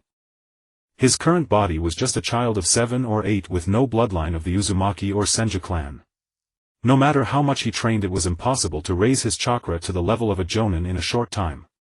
Even Kakashi, known for his blue-deficient constitution in the ninja world, had far more chakra than him, let alone Naruto and Karen with Uzumaki bloodlines. After all, even Kakashi, the elite jonin of Konoha, had a considerable chakra reserve if not for the heavy drain of the Sharingan. Take it slow. You can't become fat with one bite. Increasing chakra was a long-term accumulation process. Even with the treasure chest system, it couldn't be achieved overnight. Bai Mingyu turned his wrist and stored sleeve white snow back into the system inventory. Then he untied the bundle containing Hinata from his back and looked at her with some curiosity. Hinata at this moment was still completely undeveloped, a chubby little face with a hint of baby fat, rosy lips and white teeth, looking like an adorable little girl. At that moment she seemed to have been awakened, or rather frozen awake. She opened her eyes in confusion, her delicate little face looking around, completely unaware of why she was here. Awake. Bai Mingyu smiled and casually pinched little Hinata's cheek. It was plump and soft with a nice feel. He did it casually without much thought, but little Hinata was startled by the sudden touch on her face. She let out a small scream and her pure innocent eyes showed a hint of panic. Looking at those innocent eyes, Bai Mingyu felt an inexplicable sense of guilt. Feels like I'm bullying a child. He scratched his head and set little Hinata down. Bai Mingyu bent down to check on the Cloud Ninja. During this process, Hinata obediently stood by, watching his actions with a bewildered expression. Although she wanted to know what was happening, Hinata didn't ask. She just instinctively felt that this older brother, who was a few years older than her, meant no harm and was probably not a bad person. After a few minutes, rushed footsteps could be heard from afar. A group of cataract patients. Well, the white-eyed members of the Hyuga clan appeared at the end of the street. The leader was a man with a square face, long black hair and a dignified appearance. He was none other than the head of the Hyuga clan, Hinata's father, Hayashi Hyuga. Hayashi Hyuga looked anxious, as if he had already seen the scene from afar. As soon as he appeared, he strode over quickly. Father. Hinata saw her father, her little face lit up with joy, and she called out in a crisp voice. Hayashi Hyuga rushed over, directly picked up Hinata and checked her to confirm she was not injured. Only then did he breathe a sigh of relief, his gaze falling on Bai Mingyu and the Cloud Ninja beside him. You are. Hayashi Hyuga of course did not know Bai Mingyu. But when he hurried over, he had already seen the situation with his Byakugan. After a brief inquiry with Hinata, he roughly understood what had happened. Relieved, he cast a solemn look at the Cloud Ninja, stepped forward and bowed to Bai Mingyu. Thank you for saving my daughter. I, Hayashi Hyuga, am deeply grateful. Now I hope you can step aside and let us deal with this villain. Without waiting for Bai Mingyu's reply, Hayashi Hyuga reached for the Cloud Ninja. He formed his 2 fingers into a blade shape and struck a certain acupoint on the Cloud Ninja's body, clearly the gentle fist technique of the Hyuga clan. With that point, the Cloud Ninja groaned in pain and showed signs of awakening. Bai Mingyu watched this scene, his eyelids twitching slightly. Before Hayashi Hyuga could act again, he suddenly reached out to stop him. Sir, what do you mean by this?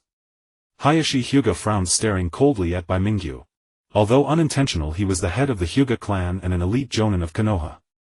The pressure he exuded made Bai Mingyu feel somewhat strained. Taking a deep breath, Bai Mingyu said, Lord Hyuga, I don't mean to stop you. I just want to remind you, if you intend to kill this man you might want to remove his mask first to see who he is. In the original story Hayashi Hyuga directly killed the Cloud Ninja when he rescued Hinata, which led to pressure from the Land of Lightning and ultimately caused Hayashi Hizashi's death, leading to Niji Hyuga's lifelong tragedy. If he hadn't encountered it would be fine. But now the one who defeated the Cloud Ninja was Bai Mingyu. He deliberately spared the Cloud Ninja's life. How could he let Hayashi Hyuga intervene and steer the plot back? This person's identity. What do you mean? Hayashi Hyuga's face darkened as he looked at Bai Mingyu. Having just experienced his daughter's kidnapping, the Hyuga head was too emotional to think calmly. However, among the Hyuga clansmen following behind, one who bore a striking resemblance to Hayashi stepped forward, knelt down and removed the Cloud Ninja's mask. His expression suddenly changed. Brother. This person is... Hayashi Hyuga looked over and his expression also changed drastically. This face, he had seen it in the Hokage building's meeting hall earlier today. It was unmistakably a ninja from the Cloud Village. And one of the delegates from the Land of Lightning who had come to Konoha for peace talks. If Bai Mingyu hadn't stopped him in time and he had killed this man. Hayashi Hyuga's face showed shock and the aura he had gathered dissipated instantly. As the head of the Hyuga clan he was no fool. With his rationality restored, Hayashi Hyuga quickly understood the implications. The delegation from Yunhidden Village officially came to Konoha under the guise of negotiations, with the surface reason being to conduct peace talks regarding the frequent small-scale skirmishes that had occurred along the borders of the Land of Fire and the Land of Lightning over the past couple of years. The third Hokage placed great importance on this matter. In the current situation where Konoha had suffered severe blows and its viable forces were greatly diminished, it was imperative to negotiate a ceasefire and sign a peace agreement with the formidable enemy, the Land of Lightning. Thus, before and after the talks, the third Hokage repeatedly urged the prominent clans of Konoha to restrain their members and avoid any conflict with the Cloud Ninja at this critical juncture. If at this moment a messenger from Yunhidden Village were to die in Konoha, it would undoubtedly lead to a serious diplomatic incident, potentially affecting the peace negotiations between the two countries. At this time Hinata Hizashi had not yet realized that the root of the matter involved the Byakugan of the Hyuga clan, and that the true target of the Land of Lightning was not Hinata but rather him, the clan leader of the Hyuga. If their plan succeeded, one of the Hizashi brothers would have to willingly sacrifice himself. Yet even so, Hizashi was drenched in cold sweat. I see, so it's people from Yunhidden Village. Back during the Third Shinobi World War, the Land of Lightning suffered greatly under the Byakugan of the Hyuga clan. Could it be that they are here for revenge? Or perhaps, it was not just revenge, they aimed to obtain the Hyuga clan's bloodline, limit the Byakugan. Hizashi's expression darkened while Hayashi had already stood up and smiled faintly at Bai Mingyu, expressing his gratitude. Young brother, thank you. I never expected that the one who saved my brother's daughter would be such a young child. I am truly grateful. I am a Jonin of Konoha, so if you need anything in the village in the future, feel free to seek me out. No need for that, since the matter has been resolved. I shall take my leave now. As for how to handle the subsequent matters, you can decide. Bai Mingyu exchanged a few polite words, smiled at the small Hinata who was clutching her father's clothes and hiding behind Hizashi, and then turned to leave. He had no ties with the Hyuga clan, and the act of saving Hinata was merely a coincidence. He did not expect to gain any reward from it. He had said all that needed to be said. If the Hyuga clan were to kill this person knowing full well he was a Cloud Ninja, then they could only blame themselves for their own demise. By the way, do the members of the Hyuga clan use ninjutsu? Bai Mingyu suddenly had this thought. He was indeed not very interested in the gentle fist of the Hyuga clan, and without the assistance of the Byakugan, even if he practiced the gentle fist technique, he could not unleash its full power. However, if it were ninjutsu, it would be a different matter. After entering Konoha, Bai Mingyu had been pondering how to gain access to advanced ninjutsu, and if the Hyuga clan possessed such skills, he would not need to think about the sealing scroll, as that item was easily accessible only to Naruto. For others it would be much harder to obtain. However, in the original story there had indeed been no instances of the Hyuga clan using ninjutsu beyond basic techniques. Perhaps he should find an opportunity to ask Hizashi later if this uncle seemed relatively easy to talk to. After Bai Mingyu left, Hizashi stood in place for a while. Brother. Let's take this Cloud Ninja back. For now, confine him within the clan and have a few elite clan members guard him. Once morning comes, I will go personally to discuss this with the Hokage. Just as he finished speaking, a rustling sound of leaves suddenly emerged. Hizashi and Hayashi turned their heads simultaneously to see several masked figures with long swords appearing on the tree trunks by the roadside. Leading them was a white-haired man wearing a fox mask who leaped down from the tree trunk. "Who are you?" "Lord Hizashi, we are members of the directly under the third Hokage specifically sent to check on the situation here." Hizashi frowned and exchanged glances with his brother, then said, "Do you have anything to prove your identity?" The white-haired man nodded, pulled out an item from his ninja tool pouch at his waist and tossed it over. "This is the hand order personally signed by the Hokage before we came. The follow-up handling of this matter will be taken over by our Additionally, we will take this cloud ninja away for investigation, and we hope Lord Hizashi can understand." Hizashi examined the hand order closely, then turned his head to glance at the cloud ninja lying on the ground. After his expression changed several times, he finally nodded, saying, "All right, we will hand over this person. However, regarding this matter, I hope the Hokage can provide us with a satisfactory response. Otherwise my Hyuga clan will not let this go easily." Soon Hizashi left the area with his clan members. The white-haired man gestured with his chin to his subordinates, "Take him away first and await further orders from the third Hokage." Two members restrained the cloud ninja. One of them looked down at the ice shards on the ground, hesitated, and glanced at the white-haired man. "Captain." That spot was indeed where Bai Mingyu had swung his blade, with a patch of ice not fully melted on the ground reflecting a silvery sheen under the moonlight. "Ah, I see."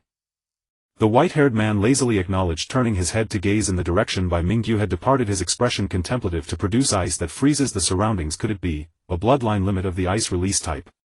It seems necessary to report this matter to the Hokage." Bloodline limit.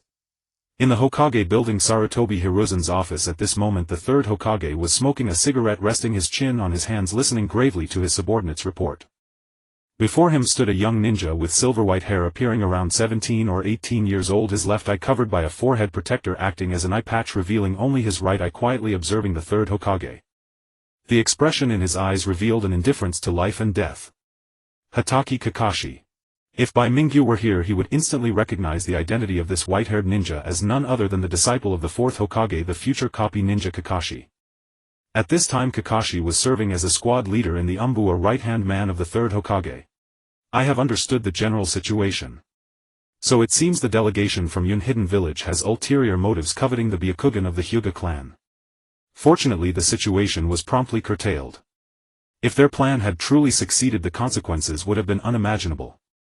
The third Hokage said solemnly, "Where is the cloud ninja that was captured?" Kakashi replied, "He is temporarily detained in the Umbu's holding cell and has been contained. He won't be able to escape easily." "That's good.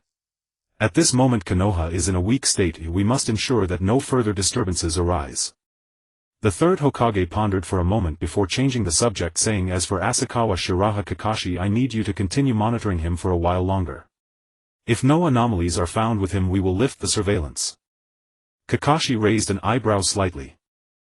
The third Hokage seemed to be explaining to him, or perhaps speaking to himself. "The dispatched to the land of grass have not returned yet, and the information previously relayed did not mention any of his parents possessing the ice release bloodline limit. As far as I know, only the Mizukage village's Mizunokuni clan possesses this bloodline limit, and that clan had been largely exterminated years ago due to the bloody policies of the Mist Village. Starting from the latter stages of the Third Ninja World War roughly 7 or 8 years ago, the Hidden Mist Village adopted a policy of national seclusion, brutally slaughtering various bloodline clans within the country.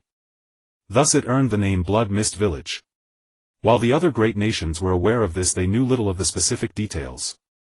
Moreover, due to the stringent vigilance of the Hidden Mist, the operatives dispatched by Konoha for intelligence gathering either returned empty-handed or were discovered and secretly eliminated by Mist Shinobi, yielding only extremely limited information. However, it was said that after the Yuki clan's annihilation, a handful of survivors managed to escape and lived thereafter under assumed identities. It was not impossible that one branch had drifted into the grass country. Regardless, the ice release is a rare Kekkei Genkai. If this child could be integrated into Konoha in time, a new bloodline clan might flourish. Then Konoha's strength would grow even greater, and the first Hokage's will of fire would be passed down once more. The incident of the Cloud Village kidnapping Hinata did not stir much commotion in Konoha. On one hand, Hinata's abduction by Cloud Ninja was a disgrace to both the Hyuga clan and the entire village. Adhering to the principle of not airing dirty laundry, Konoha naturally refrained from publicizing its weakness. On the other hand, peace negotiations between the Land of Fire and the Land of Lightning were still ongoing, making it impossible to openly break off relations at that moment. Thus both sides tacitly restrained their ninja, suppressing the information without deliberate publicity. Apart from some chunin and jonin of various clans, most ordinary Konoha citizens were completely unaware that such an event had ever occurred. As for the wrangling between Cloud and Konoha over the peace treaty, that was a headache for the higher-ups. Half a month passed in the blink of an eye. Schwa. A sound of tearing air resounded. Amid the forest a flash of bright light streaked by, followed by a frost that sprayed from the blade, condensing into a sharp icicle midair. It flew forward 3 or 4 meters before losing momentum, crashing to the ground and shattering into fine ice shards. Indeed, it still doesn't work. Bai Mingyu exhaled, letting his arm drop and sheathing Sode no Shirayuki. He had originally attempted to develop the power of Sode no Shirayuki in a manner similar to ice release, but the results showed that the strength of a Zanpakuto was not so easily controlled. Aside from the inherent first dance Moon White and the ice palm he had inadvertently used during his clash with the Cloud Ninja, he had invested considerable effort but still failed to discover other techniques.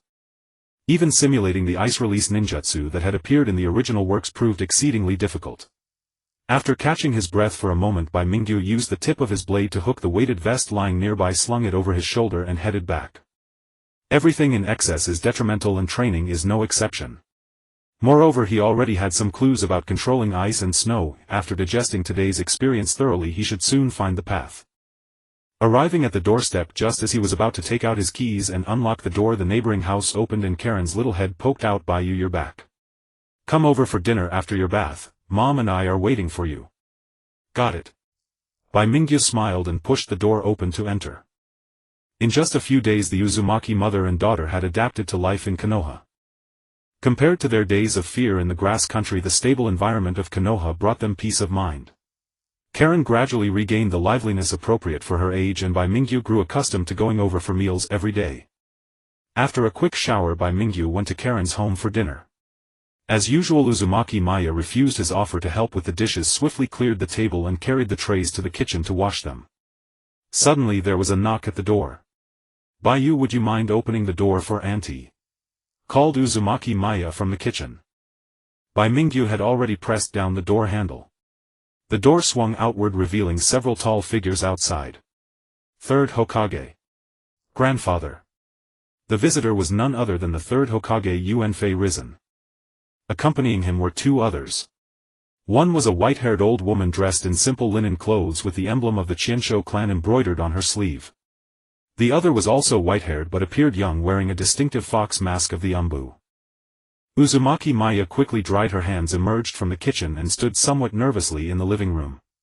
"Lord Third, I was just washing things. I apologize for the neglect. Please come in and sit." She pulled out a few chairs and told Karen to brew tea, then said apologetically, "I'm sorry we haven't bought a sofa yet. I hope you won't mind, Lord Third." "No matter. The villagers are like family to me, you needn't feel too constrained." The third Hokage exchanged a few pleasantries before getting down to business. "Since both Bai and Karen are here, it saves me the trouble of repeating myself. It's like this, I intend to enroll Bai in Konoha's Ninja Academy. The procedures are already done and here is your admission notice." As he spoke, the third Hokage slid a notice across the table. The cover page bore the name Qianchuan Bai. Karen is still too young for school, but as a member of the Uzumaki clan she harbors tremendous potential. Therefore I have specially found a mentor for her to teach the basic methods of chakra extraction. And the sealing techniques left by Lady Mito and Kushina will be taught to her gradually as appropriate. Lady Taohua is an elder of the Qianshou clan and incidentally shares some ties with your Uzumaki clan. She is an outstanding kunoichi. Would you mind if she takes Karen as her pupil Maya?" The third Hokage turned slightly and the group looked toward the white-haired old woman. "Of course not. Lord Third, you care so much for us mother and daughter. Karen and I are overjoyed." Uzumaki Maya nudged young Karen. "Karen, call her master." Karen's eyes darted nervously across the visitors and she timidly uttered master. "No need for formalities." Qianshou Taohua patted Karen's head with her withered hand, a smile appearing on her aged face. "When Kushina first came to Konoha she was about your age. It's been so many years, I truly miss those days of fighting side by side with the Uzumaki clan." Fighting side by side with the Uzumaki clan, how long ago had that been? Could this old woman be a survivor from the era of the first Hokage? Bai Mingyu's mind stirred and he noticed the third Hokage turning his gaze to him, a benevolent smile on his face. Qianchuan Baiyu, there is another matter I wish to discuss with you, about your Kekkei Genkai. Half an hour later. Bai Mingyu and the Uzumaki mother and daughter escorted the third Hokage and his party to the door. After watching the Konoha dignitaries disappear down the street, Bai Mingyu bid farewell to Uzumaki Maya and returned to his own home. Ironically, without even knowing it himself, Bai Mingyu had acquired the ice-release Kekkei Genkai. And from the third Hokage's words it seemed he suspected a connection between Bai Mingyu and the Yuki clan of the Hidden Mist Village. When he first heard this, Bai Mingyu was momentarily stunned, but he quickly understood. Indeed. On that day when he saved Hinata, he used the ability of Shio by Shue to defeat that cloud ninja. Although there were no witnesses at the time, as long as the Umbu were not incompetent, they would surely investigate and uncover something. Moreover, the defeated cloud ninja had seen his ability before. The third Hokage came here to appease Bai Mingyu and also to remind him not to casually display his ice release abilities. After all, bloodline limits are extremely coveted. Exposing them recklessly before having sufficient strength to protect oneself would only invite others' covetousness. This point is clearly evidenced by the experiences of the Hyuga and Uchiha clans. The eyes taken from both clans during several shinobi world wars by enemy villages and people like Danzo could circle around the Hokage building. Fortunately, the third Hokage reminded me. If the news reached Danzo, who knows what trouble it could bring. Bai Mingyu felt a lingering fear.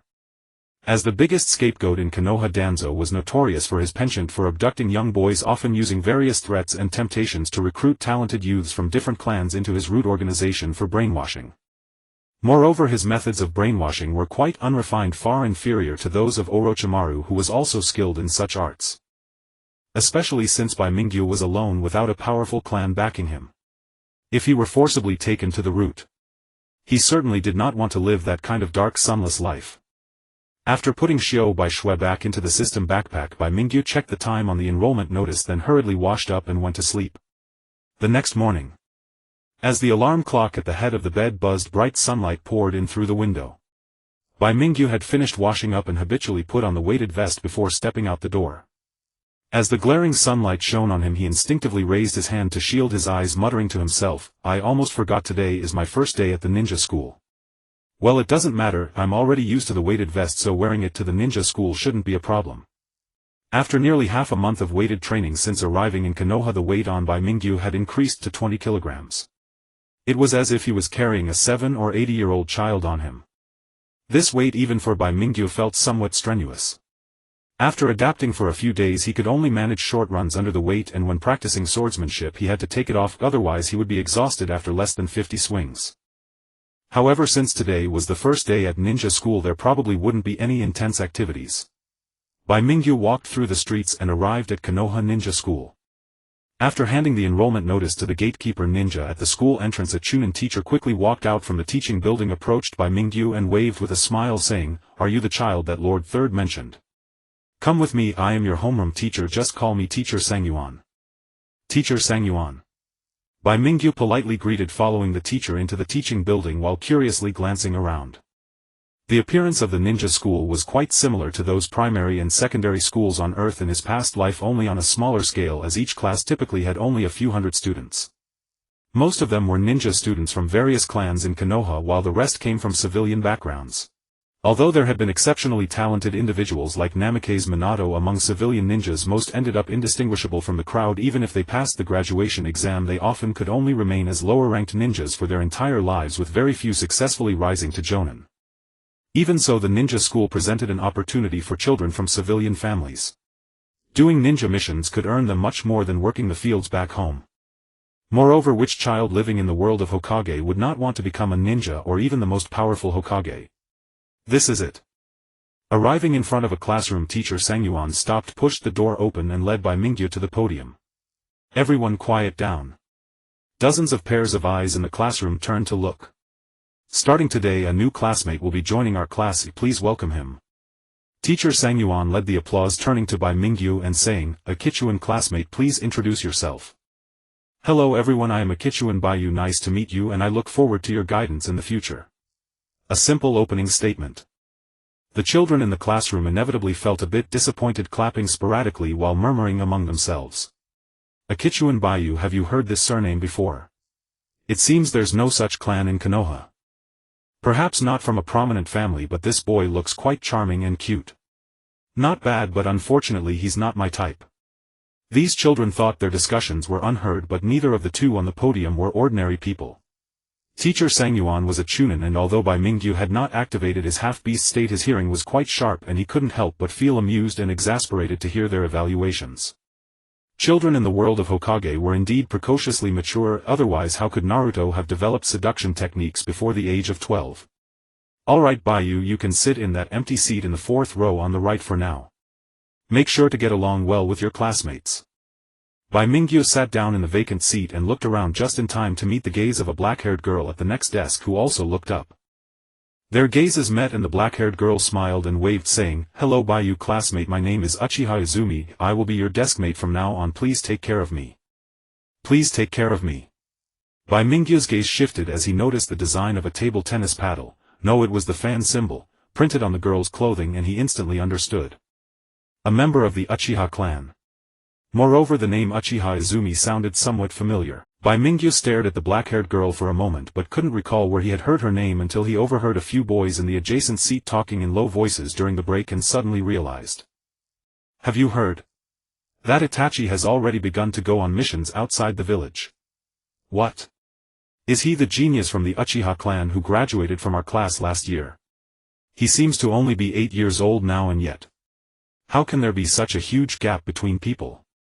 Hey, he is from the Uchiha clan. Who doesn't know that the Sharingan of the Uchiha clan is a formidable bloodline limit? He should have already gained that ability by now. Itachi. Hearing this name, Bai Mingyu's heart trembled. He remembered why he had found Uchiha Izumi's name so familiar, if this girl was precisely Itachi's girlfriend in the original story. Of course, what my girlfriend said is somewhat exaggerated. In fact, Uchiha Izumi was one of the few individuals in the entire Uchiha clan who could hold a decent conversation aside from Shisui, and he was also one of the rare geniuses of the Uchiha clan, having awakened his Sharingan to 3 tomo at a young age. Unfortunately, before he could fully develop his ocular powers, he tragically perished alongside other clan members on the night of the massacre at the hands of Obito and Itachi. Now at the age of 8, Uchiha Izumi was merely a third-year student at the Ninja Academy. Although he had not yet awakened his Sharingan, he excelled in his studies due to his excellent Uchiha lineage, ranking among the top in the school. Though he could not compare to the 7-year-old genin Itachi or the 0-year-old Chunin, he was certainly considered a genius among ordinary children. Has Itachi graduated early? What a pity, I was looking forward to having a match with him. With his Mangekyo Sharingan activated, Itachi would surely defeat Bai Mingyu in seconds. However, the current Itachi was still a young genius who had only recently become a genin, and with his skill in using the Snow White technique he might not necessarily lose to the Sharingan. The morning passed quickly. The curriculum at the Ninja Academy was quite diverse, encompassing not only training in shurikens, kunai and basic ninjutsu, but also cultural subjects akin to natural sciences on Earth. However, due to the average technological level of the Hokage world and the fact that ninjas do not require deep theoretical knowledge, the coverage of these subjects was rather shallow. For children of this age group it was still somewhat challenging. Yet Bai Mingyu had endured over a decade of higher education on Earth, making it easy for him to grasp concepts at this elementary level of natural science. Assuming the distance from Ninja Hongmaru to the center of Konoha village compared to his distance to the South He River is 2, find the trajectory equation for Hongmaru's movement. The oxidation-reduction reaction equation at the moment of the explosion of the explosive tag is as follows. Please balance it. A ninja takes 20 minutes to refine chakra and 30 minutes to release it entirely. How long does it take to refine and release chakra at the same time? What are these absurd questions? Bai Mingyu almost broke his pencil upon seeing the text. Are these questions really meant for a group of children averaging 8 or 9 years old? It seems that a few years later Sakura, who will be able to complete the written exam independently during Naruto's Chunin exam, will indeed be a true academic powerhouse. The school bell rang again. The Chunin instructor at the podium concluded the lesson, gathered his belongings and left the classroom, while the students, after taking a brief break, began to pull out their bento boxes. Ninja Academy does not allow students to go out for lunch if they must eat at school every day. However, on his first day Bai Mingyu was unaware of this rule and felt a bit confused watching his classmates start their meals. "Baiyu, did you not bring a bento to school?" A girl's voice. Turning around he met Uchiha Izumi's black eyes. The girl held a paper bag, glanced at Bai Mingyu and took out 2 rice balls, offering them. I have some extra rice balls here, I can't finish them by myself. If you don't mind, could you help me with them? Looking at her emotional intelligence, her offer was exceptionally thoughtful. Bai Mingyu hesitated for a moment, accepted the food from Uchiha Izumi's hands and thanked her. Thank you, next time I'll treat you to something. No problem, we are all classmates and we should help each other. Uchiha Izumi smiled, seemingly recalling something, and asked, by the way Bayukin, did you grow up in Konoha village? I feel like I've never seen you before. Oh, I came from a village outside. Outside village? Is it a place beyond Konoha? I've never been there, I really hope I can go out and see the outside world. There will be opportunities in the future. At this age children are not very scheming, their thoughts are quite simple. After sharing lunch, Bai Mingyu and Uchiha Izumi became much more familiar. Soon the afternoon arrived. Bang! Bang! Bang! 2, 3. All 0 rings. A total of 10 shurikens were thrown within a few seconds, accurately hitting the target 50 meters away, naturally drawing cheers and applause. The boy who completed this feat stood with his hands in his pockets, glancing around with his white pupils, then walked away proudly. Hyuga Ryo. In every batch of ninja students there are always 1 or 2 shining geniuses, and Hyuga Ryo was the top scorer of this cohort, excelling in shuriken, kunai, shadow clone techniques and various written assessments, coupled with the status of a branch family young master, making him quite popular in class. Seeing the girls in class cheering for Hyuga Ryo, several boys could not contain themselves, eager to showcase their skills. Uchiha Izumi turned to Bai Mingyu with some concern, saying, Bayukin, should you tell teacher Sengyuan to train with us next time? Without special practice you might not even hit the target. Don't worry, my shuriken throwing technique is at the level of LV. Bai Mingyu smiled, took the shuriken returned by the previous student and stood in front of the drawn white line. Look, that transfer student is about to throw a shuriken. I wonder how his skill is. He certainly can't be as abnormal as Hyuga Ryo. After all, he's a transfer student, he might not have even touched a shuriken before. Many students curiously looked over, a stream of gazes focused on Bai Mingyu. Sensing the attention from all directions, Bai Mingyu slowly exhaled, then raised his head to look at the target, motionless for a few seconds, then suddenly lifted his hand. Whoosh!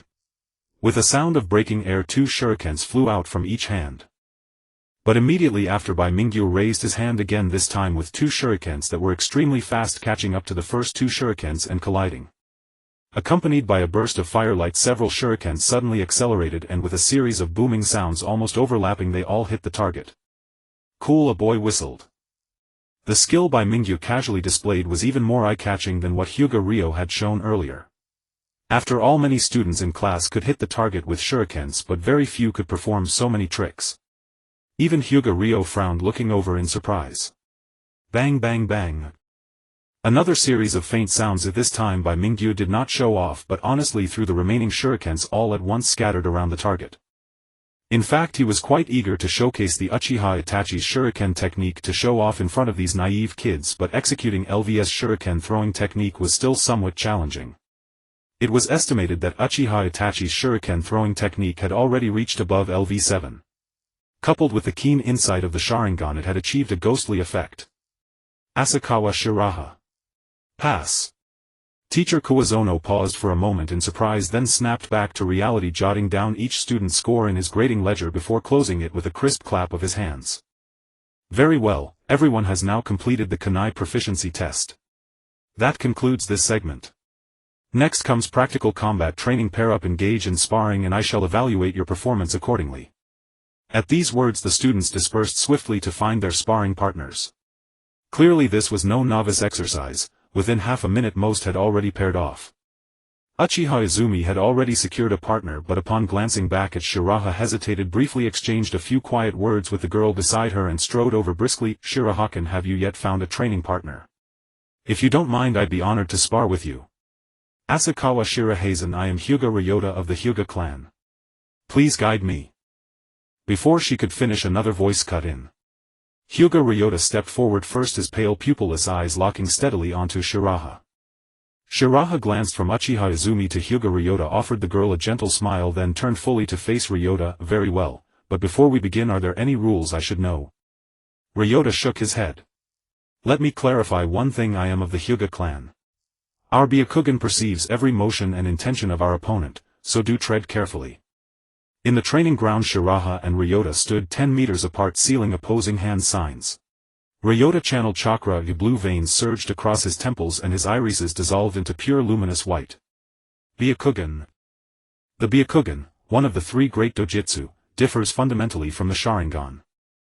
Where the Sharingan demands profound emotional trauma and genetic inheritance, the Byakugan manifests almost universally among Hyuga heirs, requiring neither rare catalyst nor arduous awakening, merely the passage of time. Though incapable of evolutionary progression like the Sharingan, the Byakugan excels in reconnaissance and support near 360-degree vision, 1 km sensory range, and the ability to peer through flesh and bone, rendering it devastatingly effective on the battlefield. Coupled with the gentle fist, a secret art that strikes vital chakra points, the Byakugan has elevated the Hyuga clan to prominence within Konoha, standing as an equal to even the formidable Uchiha. Faced with such an adversary, Shiraha did not dare lower his guard. Though the Byakugan is far easier to awaken than the Sharingan, achieving it during academy years still marks you as exceptional. Please guide me. After a silent standoff of several seconds, Ryota exploded forward, feet driving hard against the earth, rushing toward Shiraha while flicking his wrist to launch a volley of kunai. Shiraha countered with identical projectiles, steel met steel midair in a shower of sparks. The opening exchange served only as reconnaissance. In the next instant Ryota closed the distance, right palm open, striking with explosive force. Thud. Shiraha barely raised both arms in time. A sharp concentrated impact struck his forearms. He recoiled several paces, dissipating the kinetic force with practiced grace. Yet Ryota pressed relentlessly, surging forward without pause, palms flashing in rapid succession. 8 trigrams, 2 palms. Crack. Crack. Crack. Blows collided in rapid succession. Since this was merely routine training, Shiraha refrained from summoning Lion King, and certainly withheld his Zanpakuto, relying solely on raw taijutsu to match Ryota. Though Ryota was undeniably prodigious, he remained under 10 years old, having mastered only the 8 palms variant of the 86 palms technique, thus the duel settled into tense equilibrium. Even so, their clash burned with far greater intensity than those unfolding around them, drawing glances from every corner of the training ground. Who are those two? Their sparring is extraordinary. One is Hyuga Ryota. Could anyone in our class truly hold their own against him? They're merely probing, neither has unleashed full strength yet. Were Ryota to fight seriously, even Uchiha Izumi would fall short. Amid murmurs, Ryota's brow furrowed, his Byakugan fixed unblinkingly upon Shiraha. I hadn't anticipated your strength reaching this level, it astonishes me. Now. I shall fight in earnest. I welcome it.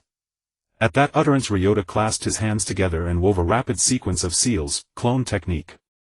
With a thunderous pop, smoke erupted, splitting Ryota into 2 identical figures who flanked Shiraha at blinding speed.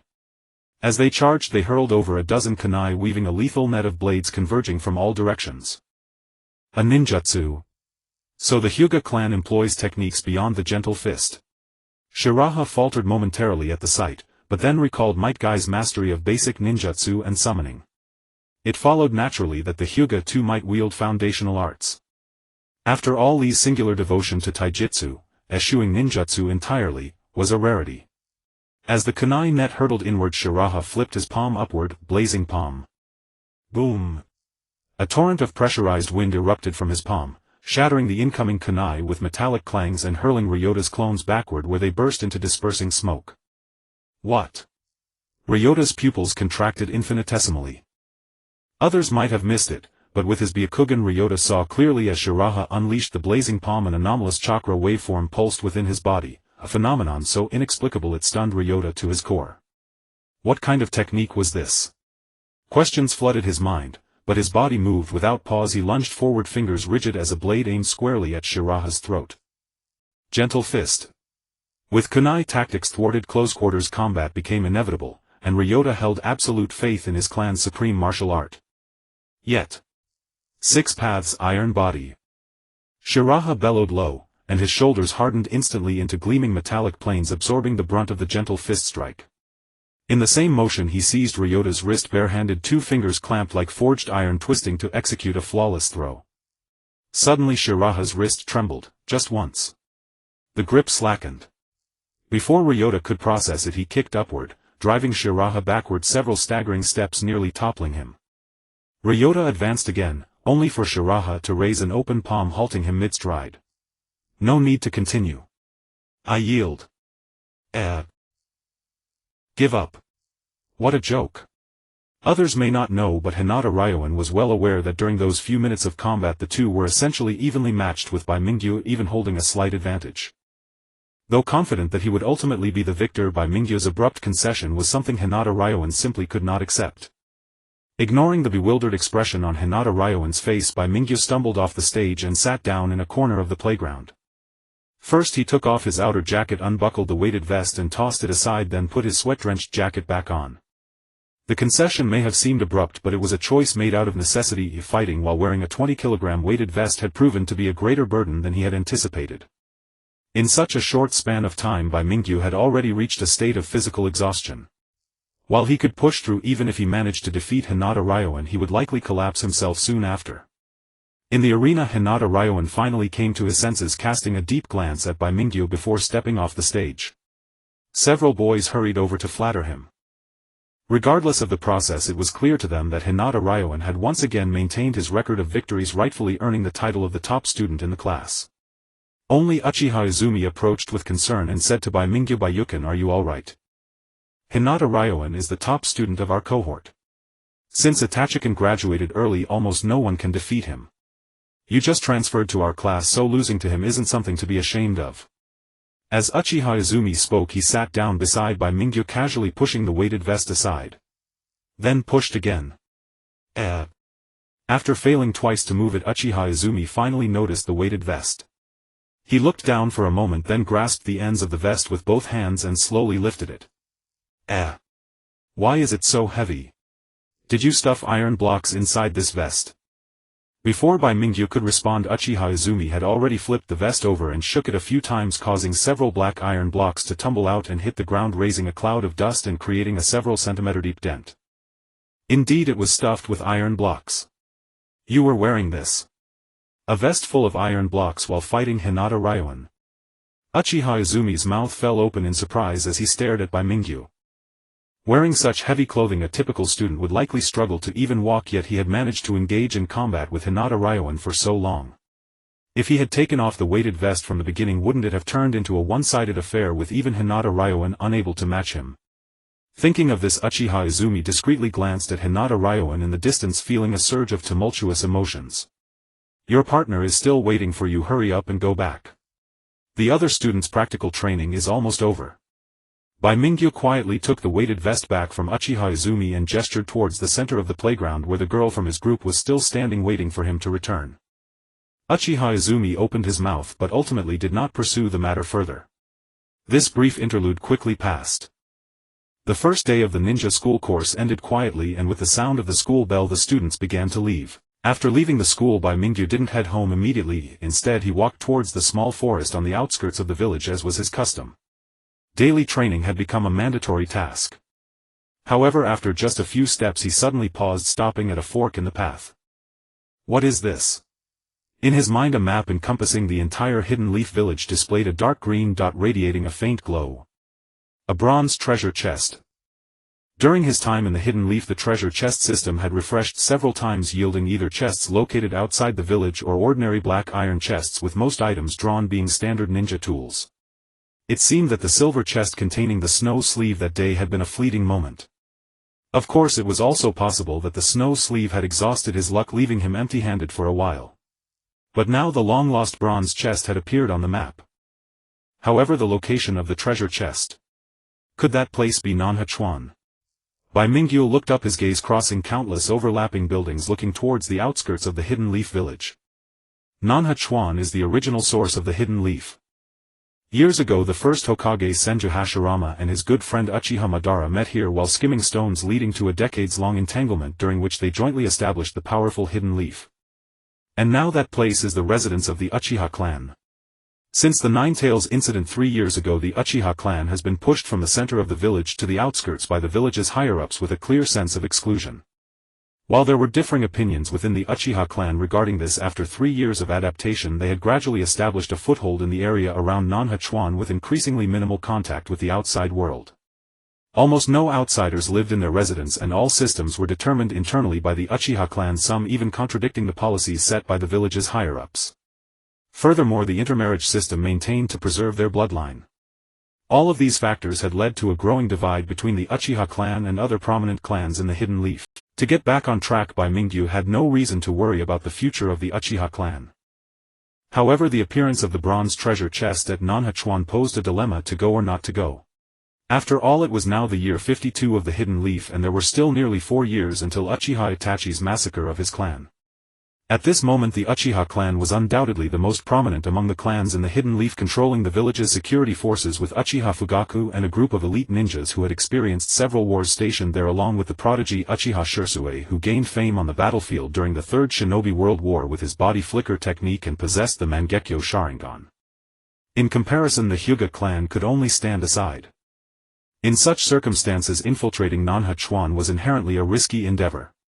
If discovered, the consequences would likely not be pleasant. It's about to begin. At the training ground of the Konoha Ninja School.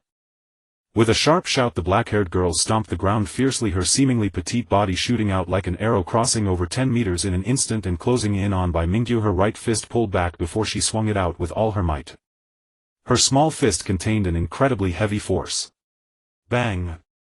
In the next moment, as their fists collided, Bai Mingyu reached out to grab the girl's fist, forcefully throwing her in the opposite direction. The girl twisted in midair, barely stabilizing her form, then charged at him again. While she was still on her way, a kunai swiftly stabbed towards her. Bai Mingyu also drew a kunai from his waist, then saw sparks flying in a series of clangs as the two kunai clashed numerous times within a span of just a few seconds. Suddenly Bai Mingyu flipped his wrist, thrusting upward with his kunai. A flexible force surged along the weapon, catching the girl off guard, causing the kunai in her hand to fly away, and a hint of panic appeared on her face.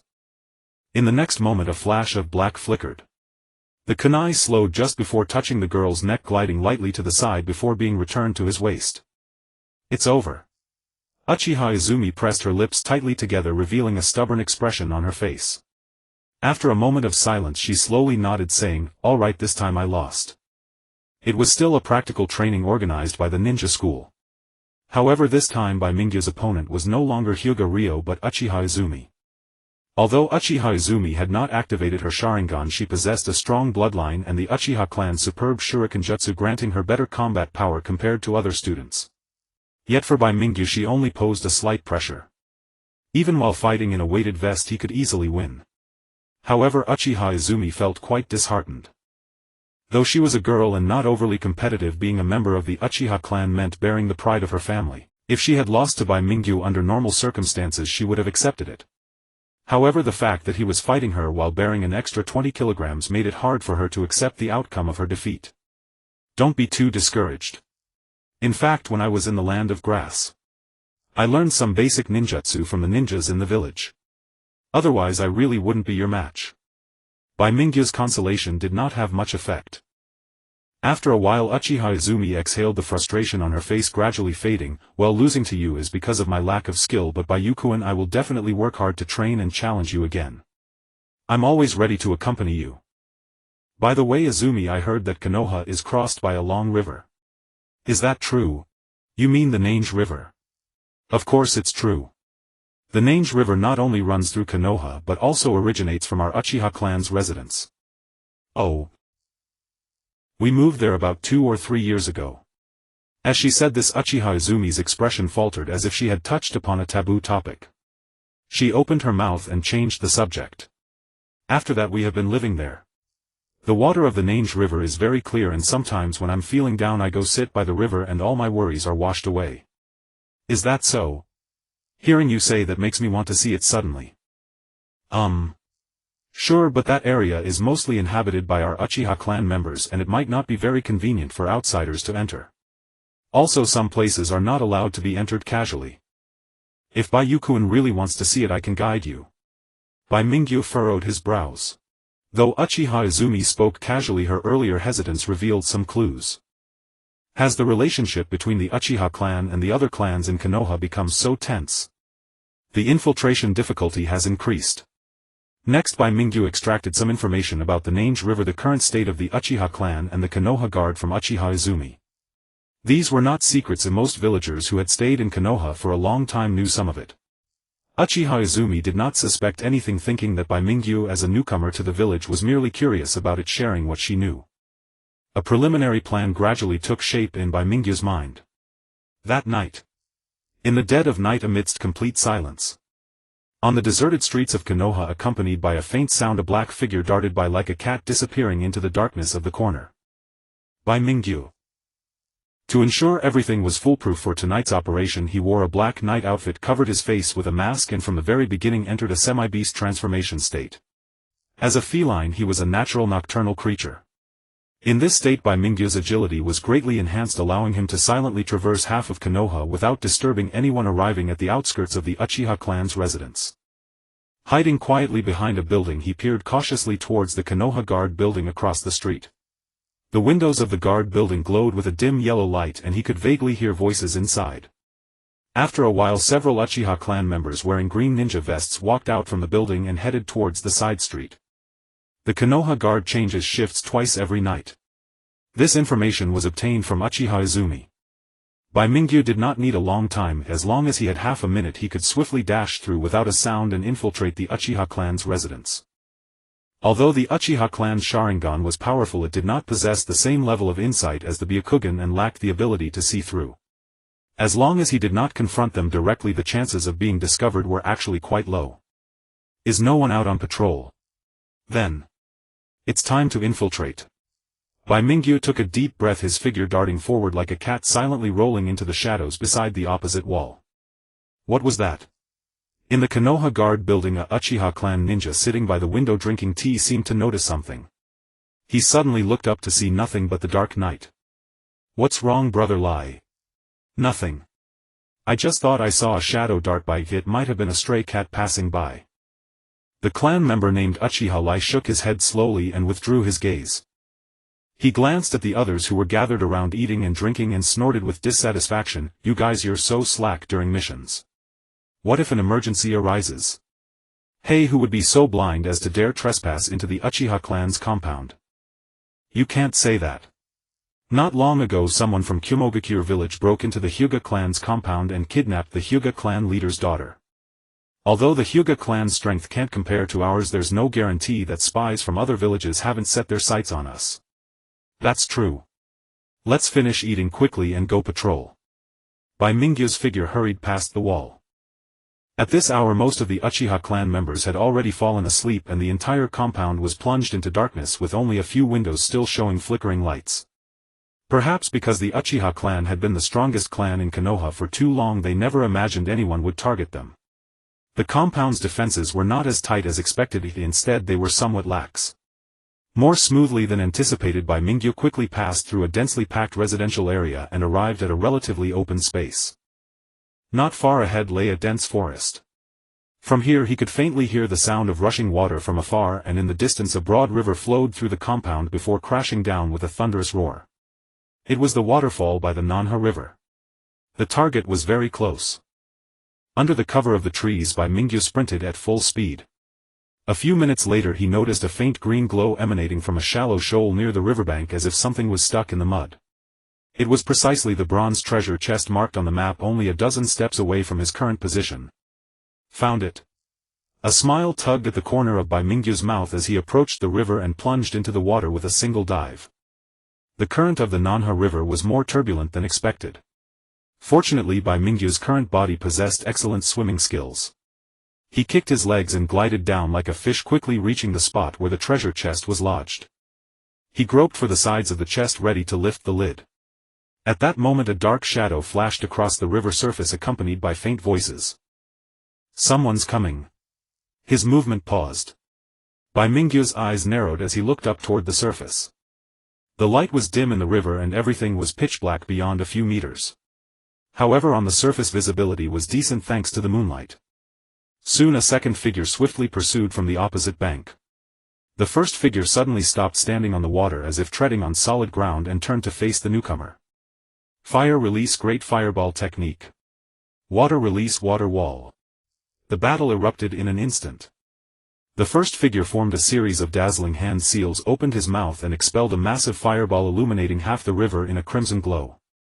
The pursuer calmly countered with a water release technique, summoning waves of water from the Nanha River to form a wall that blocked the incoming flames. But then several dark shadows flew out from the fireball, black kunai wreathed in flames. Phoenix flower claw crimson. A series of crisp clangs. The pursuer drew a long sword from behind his back and swung the blade, deflecting all the flame-imbued kunai. Then with a swift slash he sent the remaining kunai flying back.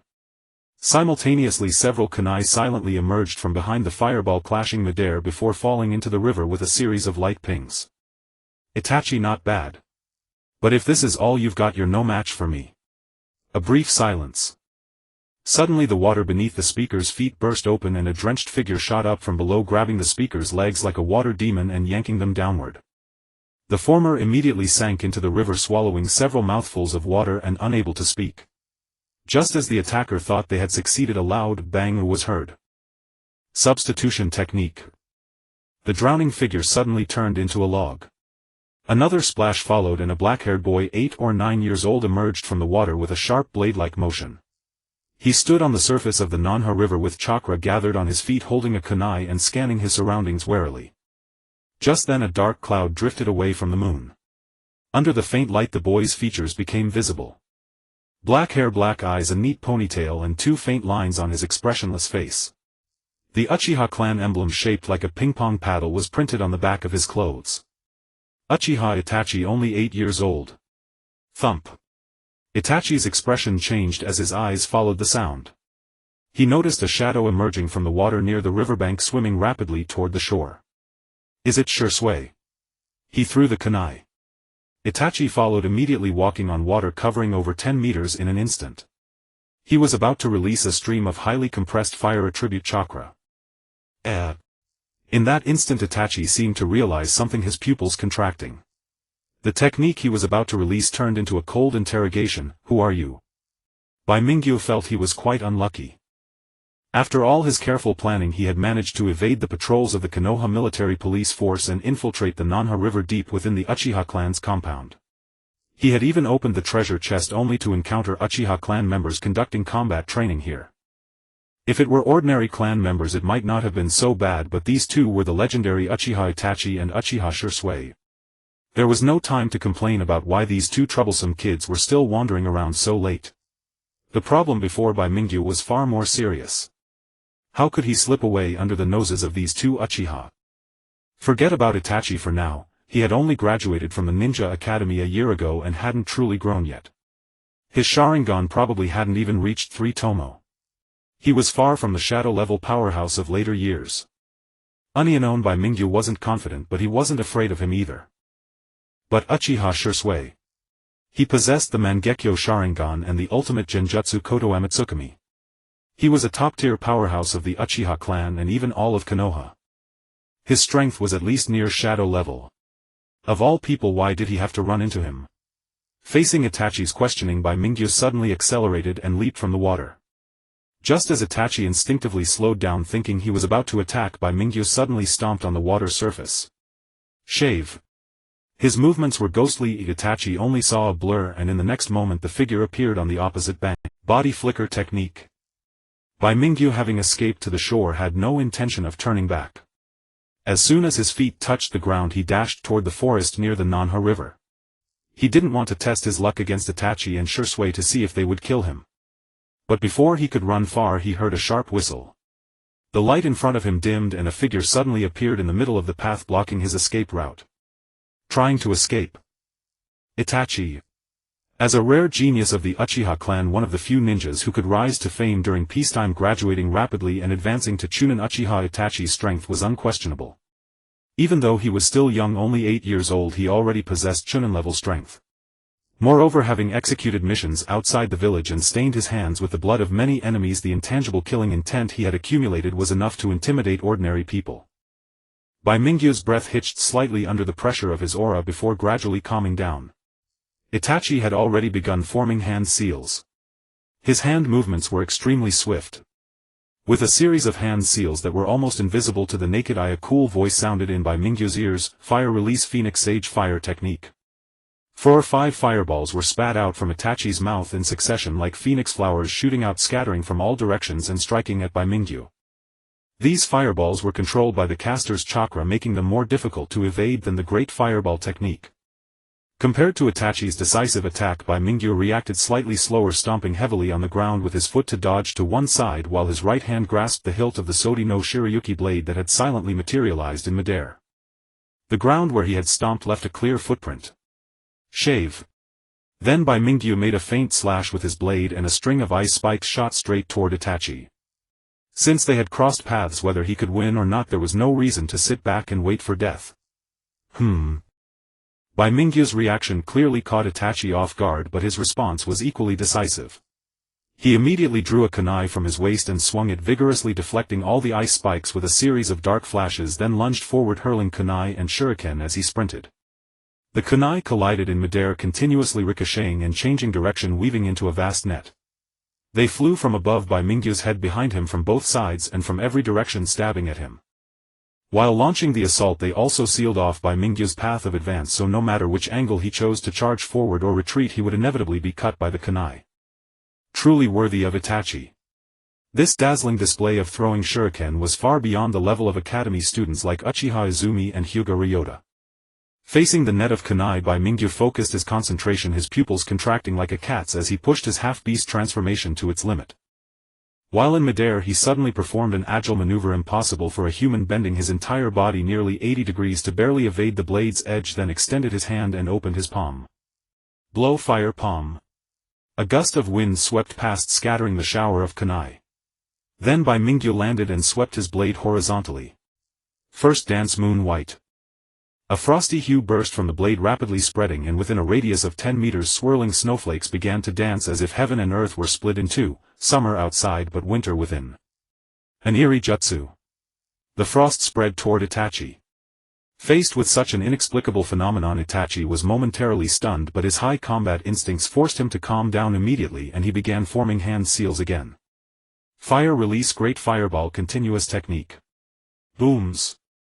3 massive fireballs spewed from his mouth, their range even larger than first dance, moon white, and the scorching heat waves could not be nullified by the ice and snow. Bai Mingyu swung his blade repeatedly, releasing more cold air from the Zanpakuto, which expanded into the shape of a giant hand. Ice palm. The cold air and fireballs met across the distance, and under the clash of the two opposing forces, high-temperature ice crystals and steam continuously formed in midair, splattering in all directions. Uchiha Itachi flipped and leaped to dodge, and as their vision was obstructed, he closed and opened his eyes. When he opened them again, his black irises had turned crimson and the two tomo in his pupils were clearly visible. Sharingan, activate. In the brief exchange, Itachi realized that ordinary jutsu could not defeat his opponent, so he decisively activated the Sharingan and used the genjutsu for which the Uchiha clan was most renowned. Abyss vision technique. Bai Mingyu instinctively closed his eyes the moment he saw the Sharingan, yet he still felt a series of bloody scenes appear before him, as if he had fallen into a sea of corpses and blood. Wherever he looked, all was crimson. Genjutsu. For Bai Mingyu, who had not yet systematically studied genjutsu, release genjutsu was originally his greatest weakness, and the Sharingan greatly amplified the effects of genjutsu. Caught off guard by Itachi's genjutsu, his chakra immediately became chaotic and his perception of his surroundings rapidly faded. Damn it! Bai Mingyu sensed the danger and made a reckless decision. While his hands could still move, he directly slashed his own body with the blade. The intense pain along with the bone-chilling cold that followed the blade into his body made Bai Mingyu shudder, and he forcibly broke free from the genjutsu. Against ordinary genjutsu, when the specific release method is unknown, self-harm is actually a way to break the illusion. The intense pain causes the mind to become highly alert, thus escaping the hypnotic effect of the genjutsu. However, most people under the influence of genjutsu are in a state of sensory confusion, making it difficult to accurately assess their own physical condition. They might intend to stab their thigh but end up piercing their heart. Even if they wake from the genjutsu, they would still die. Therefore, unless absolutely necessary, few ninjas would voluntarily resort to such means to break genjutsu. But Bai Mingyu was different. The Lion King's regenerative effect functioned even when his heart was pierced, so as long as his head was not cut off from his neck, almost no injury could kill him in his half-beast state. In just 1 second the genjutsu was dispelled. Bai Mingyu snapped his eyes open, casually slashing away a kunai flying toward him, then retreated a few steps to re-establish distance, with Itachi watching the latter warily. Itachi frowned. After a brief hesitation he lowered his stance and drew a fresh kunai from his waist. I don't know who you are, but to have made it this far. You are strong. You flatter me. Bai Mingyu responded casually, but his eyes were darting around. Although the pressure from Itachi was considerable, even greater pressure came from someone who had yet to reveal himself. As he was scanning, the tree to his left suddenly warped and a figure silently emerged.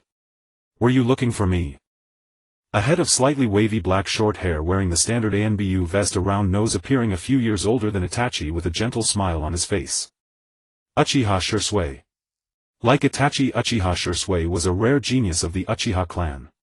Before he was even 10 he had participated in the Third Great Ninja War between Konoha and the Four Great Nations, earning a fearsome reputation on the mist battlefield and becoming known throughout the ninja world as Shisui the Body Flicker. He was also the possessor of the ultimate genjutsu Kodo Amatsukami and the person Itachi regarded as a brother. In terms of observation, perception and overall combat prowess he far surpassed the still young Itachi.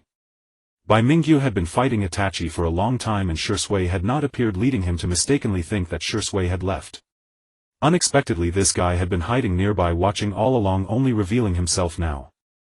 With Itachi ahead and Shisui behind. Even if Chimu Wuwakai were standing here facing this lineup, he would probably find it troublesome.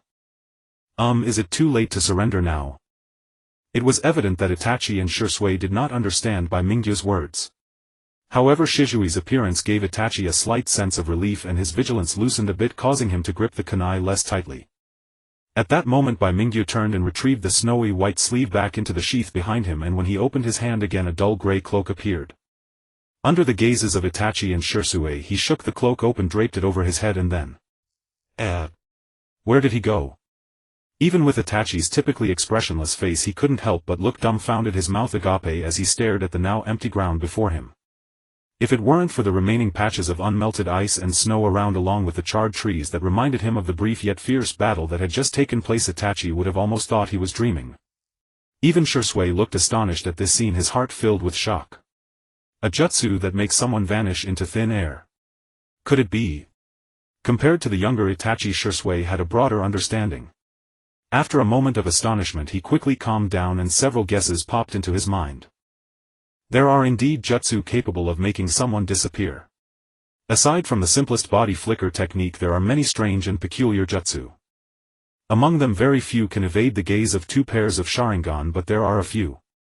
If it's the Flying Thunder God technique it can indeed achieve this, but after the fall of the fourth Hokage, Konoha no longer had ninjas capable of using the Flying Thunder God technique alone. Even if similar jutsu existed it would be difficult for anyone to reach the level of the Golden Flash. Moreover, when did Konoha have such a bloodline limit? Looking at the remaining ice shards on the ground, Shisui quietly wondered about the origins of the seemingly young child he had just seen. On the other side, Bai Mingyu lowered his center of gravity, crouching like a cat, silently and stealthily moving away from Shisui and Itachi. It was a very strange scene. Although Bai Mingyu was only a little over 10 meters away from the two, practically within arm's reach, neither Shisui nor Itachi seemed to notice anything, simply watching as Bai Mingyu passed by them with uncertain expressions on their faces. They truly could not see Bai Mingyu. Congratulations, host, for opening the bronze treasure chest and obtaining an invisibility cloak. The invisibility cloak, one of the items from Doraemon's treasure box, would make the body disappear if covered by the cloak. When Bai Mingyu first opened this item from the bronze treasure chest he was a bit confused, unable to think of any other use for it besides peeping into women's baths. He guessed it must be a favorite of the lecherous sage Jiraiya. Unexpectedly it proved useful so quickly. After using the invisibility cloak to conceal his presence, Bai Mingyu relied on the agility of a feline to quietly slip away from Itachi and Shisui. Even these two elite members of the Uchiha clan did not notice someone slipping away right under their noses. Bai Mingyu ran all the way until he reached a hidden corner outside the Uchiha clan's residence, lifted the invisibility cloak, and his figure reappeared under the streetlight. What a thrill to play pretend and run away. Bai Mingyu let out a long breath. After the tension subsided it was replaced by a sense of lingering fear. When he fought with Itachi earlier he hadn't thought much of it, but now reflecting back he realized he had already used more than half of his trump cards: the fire palm, his half-beast transformation, and the ability of the snowy sleeve. And Itachi had also revealed his fire release jutsu shuriken technique and the illusion techniques of the Sharingan. Though the battle was brief, both sides had shown their true abilities. If it continued facing Itachi's Sharingan illusions, Bai Mingyu could very well fall victim again. But these were not the key issues. The crucial point was the ability of the Snowy Sleeves Ice Release Bloodline Limit was unique in Konoha. Although Bai Mingyu had not revealed this ability in front of many people, the Hyuga clan, the third Hokage and the Umbu all knew about it. Once the investigation began, it could easily expose his identity. I really miscalculated. When Itachi discovered me, I should have put on the invisibility cloak and escaped.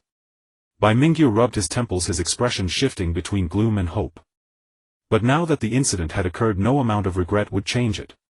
He could only hope with a sliver of luck that Itachi and Shisui would not trace it back to him. Having finally settled down in Konoha village, Bai Mingyu did not want to be driven away so soon. He thought he should be able to avoid it, right? In the classroom, the Chunin teacher was passionately lecturing, the blackboard already filled with dense notes. Below, Bai Mingyu lowered his head to look at the textbook, somewhat distracted, occasionally stealing glances at the neighboring seat, appearing hesitant. Bai Yukuin, what's wrong? Uchiha Izumi, feeling a bit flustered from being watched, finally couldn't help but quietly nudge Bai Mingyu with her elbow, lowering her voice to ask, "You've been spaced out since earlier. Is there something you want to ask me?" Bai Mingyu scratched his head, hesitating before saying, "Actually, it's nothing much. It's just Izumi, has anything noteworthy happened in your Uchiha clan recently?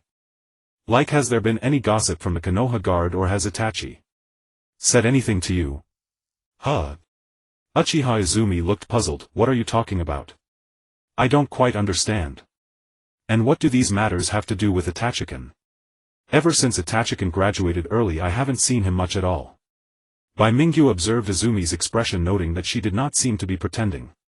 A small girl around 8 or 9 years old certainly did not have the cunning to weave schemes over this matter. After all, not every Uchiha clan member is like Obito, who once wearing a mask immediately turns into a dramatic character. If the Hokage were to award an Oscar, Obito would definitely be on the list. This was a bit strange.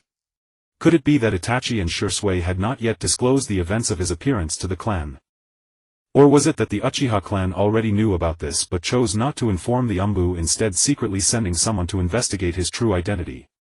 Bai Mingyu pondered while resting his chin on his hand. Since there was no movement from the Uchiha side, he had no choice but to suppress his concerns for the time being, pretending that nothing had happened. He continued attending classes at the ninja school as usual, practicing for 2 hours at the training grounds on the outskirts of Konoha every morning and evening, honing his skill proficiency, and then heading to his neighbor Xiang Lin's house for dinner. His life was quite pleasant. Gradually adapting to the school curriculum, Bai Mingyu also began researching ninjutsu. Strictly speaking, the ninja school does not teach ninjutsu beyond basic techniques. The so-called basic ninjutsu refers to rank techniques including body flicker technique, rope escape technique and escape technique, along with a few relatively simple rank auxiliary ninjutsu. After all, the purpose of the ninja school is to cultivate lower ninjas for Konohagakure. Most ninja students take a long time to master even the basic techniques of chakra extraction, let alone the advanced ninjutsu that involve elemental transformations. However, there are some lower-level ninjutsu and genjutsu scrolls that the ninja school has stored in the library. Most of these are drank and crank ninjutsu. For children from clan families, these scrolls are of little use, as they can learn superior ninjutsu from their parents, including secret techniques passed down within their clans. However, for other children they are invaluable. After learning about this, Bai Mingyu went to the library every day, spending several hours there. He sifted through piles of low-level ninjutsu, selecting useful scrolls and transcribing their contents. Speaking of which, another challenge for civilian ninjas in learning ninjutsu lies in the attributes of chakra. Chakra is the bodhis energy derived from the 30 trillion cells in the human body, combined with spiritual energy cultivated through extensive training and experience, resulting in a unique fusion. Depending on their nature, chakra is classified into 7 elemental transformations: fire, water, wind, lightning, earth, yin and yang, corresponding to various nature transformations. Every individual is born with 1 or 2 highly compatible attributes. For example, Naruto has a wind attribute while Sasuke possesses both fire and lightning attributes. Other chakra attributes can be gradually mastered through training, but if they do not align with one's main attribute, the effectiveness of the training will be significantly reduced. Generally, even high-ranking ninjas can only master 2 or 3 attributes. Only a rare few, such as Hatake Kakashi, can skillfully use all 5 elemental ninjutsu through the Sharingan, earning the title of copy ninja. Another notable figure, the third Hokage Sarutobi Hiruzen, achieved mastery of all elemental techniques through rigorous training, earning him the title of Doctor of Ninjutsu. The method for detecting chakra attributes involves using chakra paper. Fire, the paper ignites. Wind, the paper splits in half. Lightning, the paper crumples. Water, the paper becomes wet.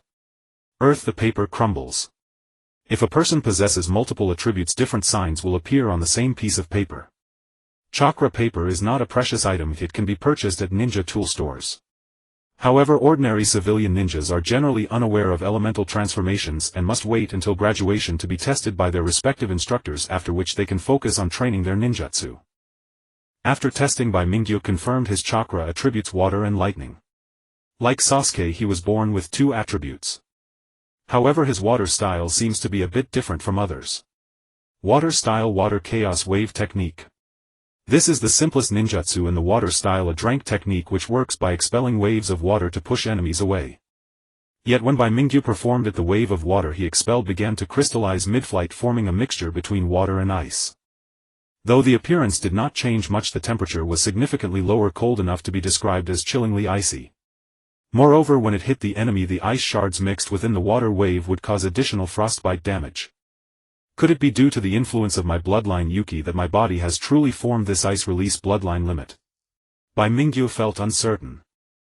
Nonetheless, this change was ultimately a good thing. Incorporating ice attributes into his water style could greatly enhance its power. Bai Mingyu began to explore how to maximize the lethality of this ice-water mixing technique. I really should find a time to sneak out the ceiling book. He muttered to himself, wiping the sweat from his brow as he rested after depleting his chakra once more. The shadow clone technique is truly a cheat for training ninjutsu. Just thinking about how Naruto in the original story could use hundreds of shadow clones to develop ninjutsu while he had to rely solely on his own efforts filled Bai Mingyu with a sense of exhaustion. Bang! Bang! Bang!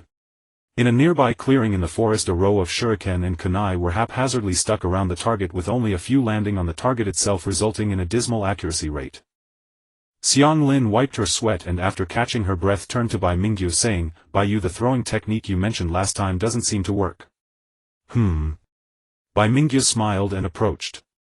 "Watch closely, I'll demonstrate it for you again." Taking a deep breath, Bai Mingyu cleared his mind, swiftly scanning the targets placed on surrounding rocks from all angles before executing his plan in his mind and then suddenly striking out. He first threw out a few kunai. Then he leaped into the air, twisting and turning swiftly, throwing out the other kunai.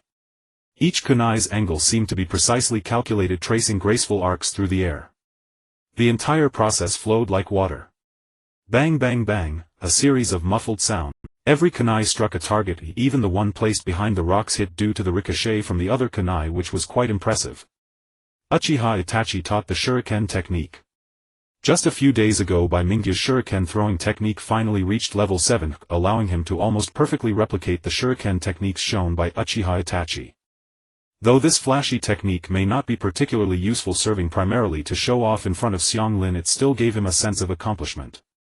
At the same time, his attributes had become significantly stronger compared to when he first arrived at Konoha. Name: Bai Mingyu. Attributes increased by 200 in Beast Transformation State. Age 8 years old. Chakra 290290. Ninjutsu value 29. Taijutsu value 5. Genjutsu value 7. Skills: Shuriken throwing technique LV 7 3979400. Basic swordsmanship LV 5 8100. Navy 6 styles. Shave LV 4 439,800. Fire Palm LV 3 275,400. Navy 6 styles. Iron Block LV 2 84,200. Backpack Imperial Tool Lion King Explosive Tag Zanpakuto Yuki Invisibility Cloak Wellcraft Kunai 28 Steel Shuriken 4 Wind Shuriken 9 Soldier Pills Sharp Long Sword Seastone Handcuffs Senzu Beans 2958 Ryo. The values for ninjutsu and taijutsu have more than doubled compared to before. Due to the limited number of scrolls remaining at the ninja school for genjutsu, the training progress has been very slow, leaving Bai Mingyu at a loss. Should he really dig out a pair of Sharingan to install? Even if he did manage to install them, lacking the Uchiha clan's physique, he would probably end up like Kakashi, a copy ninja forever struggling with a lack of chakra. Bai Mingyu could only place his hopes on the treasure chest system, hoping that one day he could open a treasure chest and obtain some kind of genjutsu talent to make up for this shortcoming. However, it seemed like the system was working against him. The chests that had been appearing recently had only yielded ninja tools, soldier pills and Ryo, making Bai Mingyu contemplate starting a ninja tool shop instead. The only time a bronze treasure chest appeared, it yielded a pair of sea stone handcuffs. A tool specifically designed to restrain those with devil fruit abilities, which is utterly useless in the world of Naruto. Even trying to sell them as scrap metal would likely find no takers. Let's not discuss the sea tower stone for now. However, there is another item that Bai Mingyu finds truly valuable, and that is the celestial bean. The healing elixir from the dragon pearl, even when in a near-death state, can instantly restore health upon consumption, its recovery effect surpassing that of Xianglin's mother and daughter. At a critical moment it is equivalent to having an extra life. Unfortunately there is only one, so it cannot be casually tested. Thoughts began to swirl in his mind. Bai Mingyu clapped his hands, turning around with an easy demeanor, looking at Xianglin and saying, "See, it's that simple, right? It's easy to practice, I only spent a few days on it." Xianglin rolled her eyes, pouting, "Easy, my foot. If I hadn't seen it with my own eyes I would have thought you were cheating." In comparison, the chakra refining technique and the three-body technique taught by Granny Thousand Hands were ridiculously easy. Let's just practice here for today. Glancing at the sky, Bai Mingyu collected the scattered shurikens one by one and said, "Let's go home for dinner. Aunt Maya must have already prepared the meal for us." The two walked along the path of Konoha village towards home. As they passed an intersection they suddenly heard a commotion, as if a group of children were chasing and playing. "It's that kid we met at Ichiraka Ramen last time." Xianglin with her sharp eyes recognized a small figure with golden hair among the group of children with a few whisker-like markings on his cheeks. It was Naruto. Naruto's situation was evidently not good.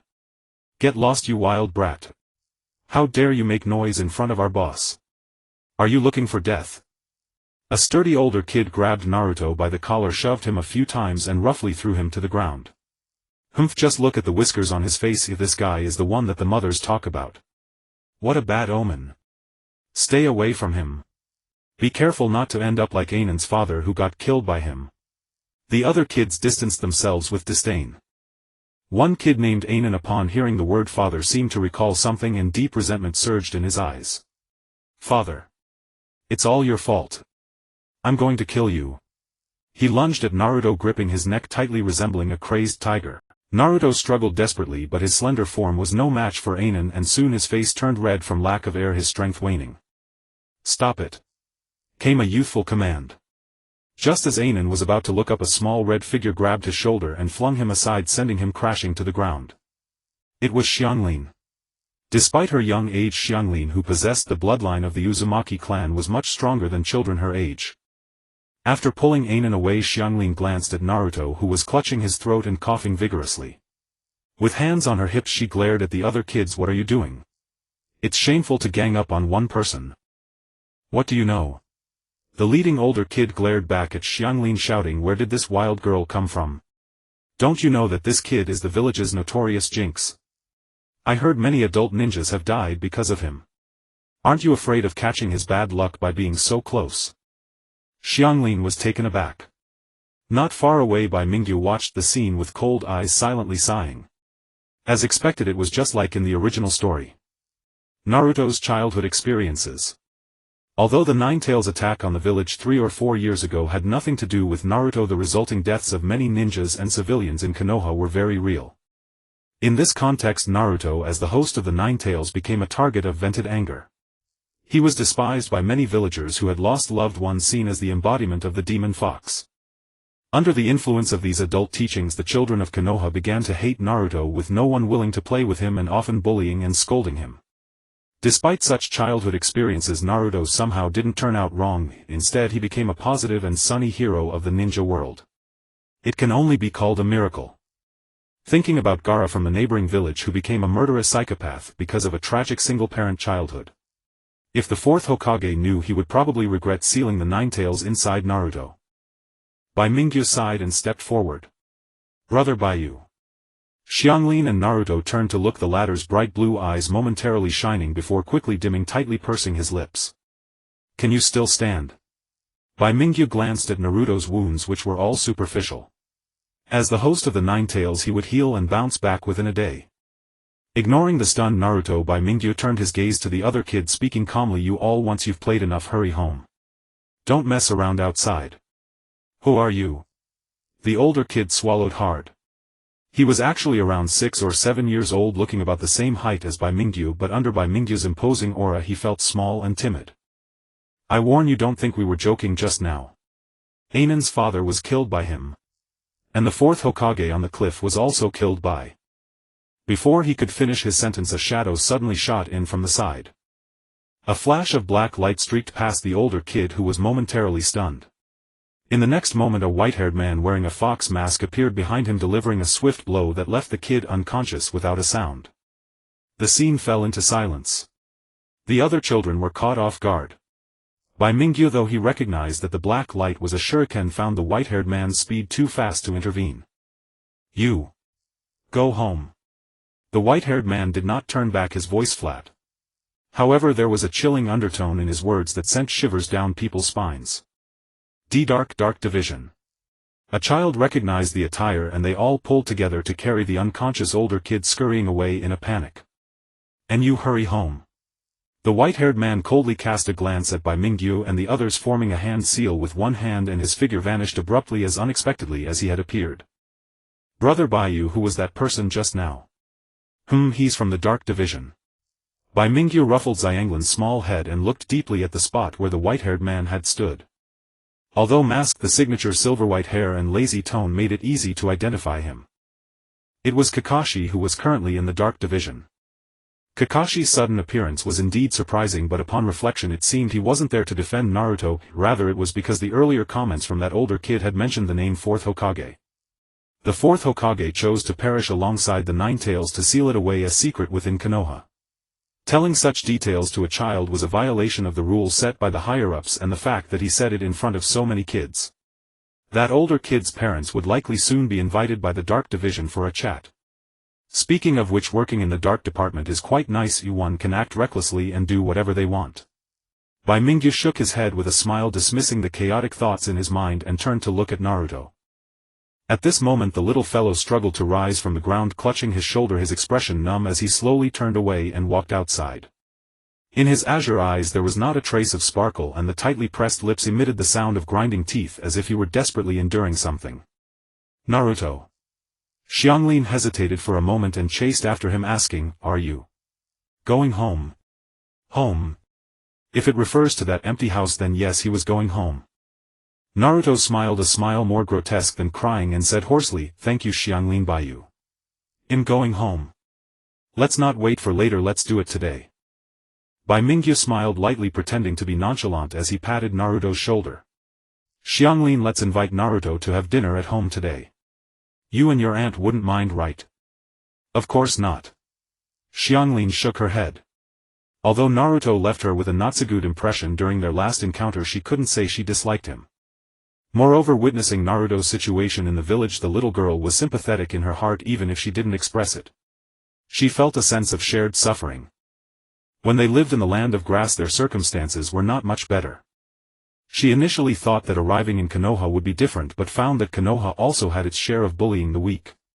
From Naruto, Xianglin seemed to see a reflection of herself. Returning home. Kushina Uzumaki readily accepted Naruto as her little guest. Upon learning that Naruto's mother was also a member of the Uzumaki clan, she developed even more fondness for him, frequently adding food to Naruto's bowl during dinner. "Naruto, don't be polite, just treat it like your own home. Eat more vegetables to grow taller, Auntie." Naruto grimaced, wanting to say he didn't like vegetables but unable to voice it due to Kushina's enthusiasm. He could only grasp his bowl and bury his head in the rice. Accidentally a grain of rice got stuck in his throat and he immediately started coughing, pounding his chest, which made Xianglin sitting opposite him burst out laughing. "Xianglin, don't tease others, that's very impolite," Kushina said while helping Naruto pat his back, glancing at her daughter with a slight frown. "I'm sorry, haha, I really couldn't hold it in." Cough cough. What a barbaric laugh. Naruto's face turned red as he coughed, whispering to himself, which made Xianglin pause her laughter, her face flushed with anger as she glared at him, leaning forward with her hands on the table, asking word by word, "What did you just say?" I didn't say anything." Naruto was so frightened that he stumbled over his words, his hand shaking as he held the bowl. Bai Mingyu stirred the porridge in his bowl, watching the interaction between the two little ones with interest. To be fair, Xianglin's personality resembled that of Kushina, and with her red hair she had a striking resemblance to a blood-red chili pepper. Naruto, who had always been fearless since childhood, was now intimidated to the point of not daring to breathe in her presence. After some commotion they finally finished their meal. Kushina quickly cleaned up the dishes. "Baiyu Xianglin, please see Naruto off. It's not safe for him to go home alone this late. Additionally, if Naruto doesn't mind, he can come here for dinner every day in the future. You and Xianglin are about the same age and it's good to have a playmate." The two children were momentarily stunned and then they heard a snort. "Who wants to play with him? Having Baiyu brother to play with me is enough." Xianglin crossed her arms muttering in dissatisfaction and glanced at Naruto's expression before she relented, saying, "But if Naruto insists then I'll reluctantly agree. Who told me I'm older than him? Sai, being an older sister is such a hassle." "Who said that? By age I should be the older brother. I said I'm the older sister. I don't have an older sister who lacks any femininity like you." Seeing the two children about to quarrel again, Bai Mingyu helplessly grabbed each of their collars and separated them. Alright, if you want to argue save it for next time. I'll take Naruto home first. Xianglin, help your aunt clean the house at home. It's late and it's not safe to go out." "Okay then." Xianglin nodded reluctantly, sticking her tongue out at Naruto. Naruto, not to be outdone, stuck out his tongue in return.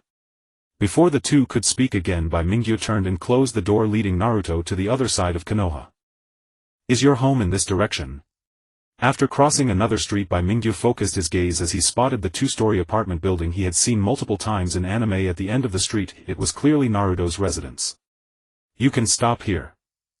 Naruto stopped, feeling a bit embarrassed as he scratched his head. "The room isn't tidy and is very messy, so I won't invite you in." Baiyu brother, can I really come to find you and Xianglin to play in the future?" Bai Mingyu caught a glimpse of a hint of vigilance hidden beneath Naruto's anticipation. Having been treated with indifference by the villagers for so long, expecting to suddenly accept the kindness of others was clearly unrealistic. Even though Kushina and Xianglin had said he could come over for dinner, Naruto probably did not take it seriously, thinking it was just casual polite talk. "Of course. As long as you want, you're welcome anytime." Ruffling Naruto's golden hair, Bai Mingyu gently pushed his shoulder. "Don't overthink it, go back and get a good night's sleep. Tomorrow is a new day." Bai Mingyu wasn't good at comforting others. Moreover, given Naruto's resilience, he probably didn't need anyone to console him. But if he could help Naruto make a few more friends in his childhood, that was still something he could do. Speaking of which, Naruto and Xianglin seem quite suitable as a pair, another combination of golden sparkles and blood-red chili peppers. Ahem. Bai Mingyu ended his daydreaming as he noticed the light in Naruto's room flickering on, then turned and left. Time passed quickly. In the blink of an eye, 3 months had flown by.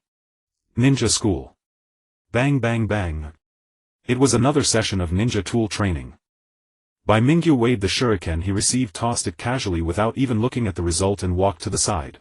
It was too easy. The current course posed no challenge for Bai Mingyu. He could even throw the shuriken at the target with his eyes closed, hitting wherever he pointed. Rather than wasting time on these basic practices, he might as well free up time to ponder ninjutsu. Unfortunately, he didn't know how to perform shadow clone. Otherwise, leaving a clone in school while he went out to train would make his time even freer. The hand seals for the water clone are done like this. Bai Mingyu mimicked the images on the scroll, silently forming a few hand seals, feeling the chakra within him surge before releasing the seals. There are few remaining lightning release scrolls preserved in the ninja school. In contrast, there are plenty of water release scrolls, which include not only offensive ninjutsu like water wave and water bullet technique, but also many highly practical auxiliary ninjutsu such as water clone and water prison technique. The former is similar to shadow clone, but the clones created possess only 0 of the original's power unless they are in water, where their abilities increase. The water prison technique, on the other hand, is used to imprison enemies. In the original work, Zabuza once used it to trap Kakashi. Both of these ninjutsu are of a basic level and the difficulty of training is not high, but if one wishes to unleash their full potential, it requires a high level of chakra control. Baiyu-kun.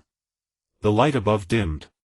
Bai Mingyu looked up to see Uchiha Izumi standing before him with his hands behind his back, seemingly hesitating to speak.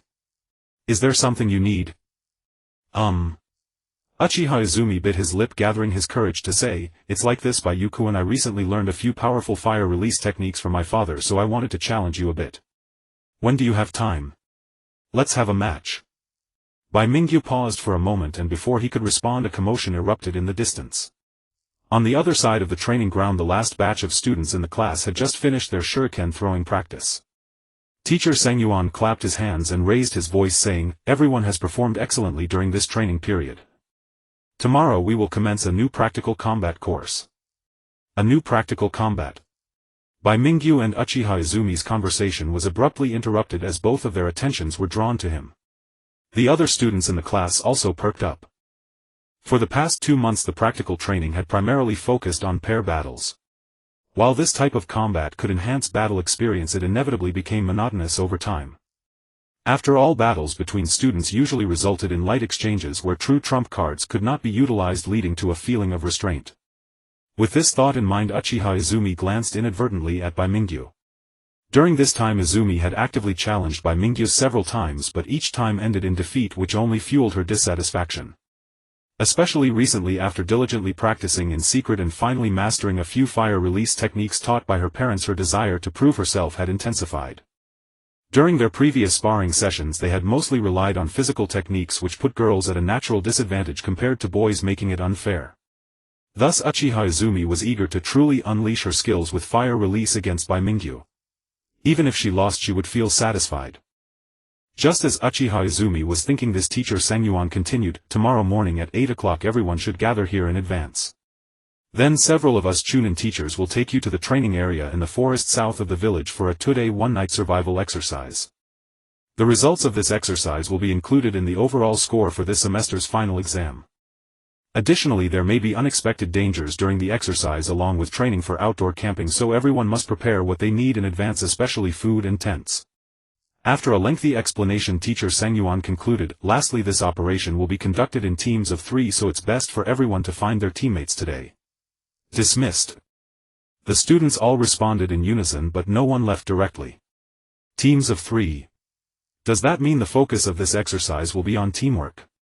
With this thought in mind, the group of kids turned their gazes toward those who ranked high in practical exercises, with the most attention directed at Hyuga Ryo, though some also glanced at Uchiha Izumi and Bai Mingyu. Hyuga Ryo ranked first among this cohort of students. Uchiha Izumi, a member of the Uchiha clan, although her Sharingan had yet to awaken, her physical skills and proficiency with weaponry were already comparable to those of a genin, also ranking among the top of the students. As for Bai Mingyu, despite his usually low-key performance in class, his record of defeating Uchiha Izumi several times had attracted the attention of many keen observers. "Bai Mingyu, let's team up for this survival exercise." Uchiha Izumi also looked over. "Sure, but if we are forming a team of 3 it seems we still need one more member." In Bai Mingyu's view, it didn't really matter who the third team member was, but considering the exercise would take place in a forest, it would be best if the remaining teammate had long-range sensory abilities to compensate for the shortcomings of both him and Uchiha Izumi. With the Byakugan, Hyuga Ryo would be an excellent choice, but he was rather proud and might not be willing to join their team. As for the others, "Bai Mingyu, let me introduce you to someone."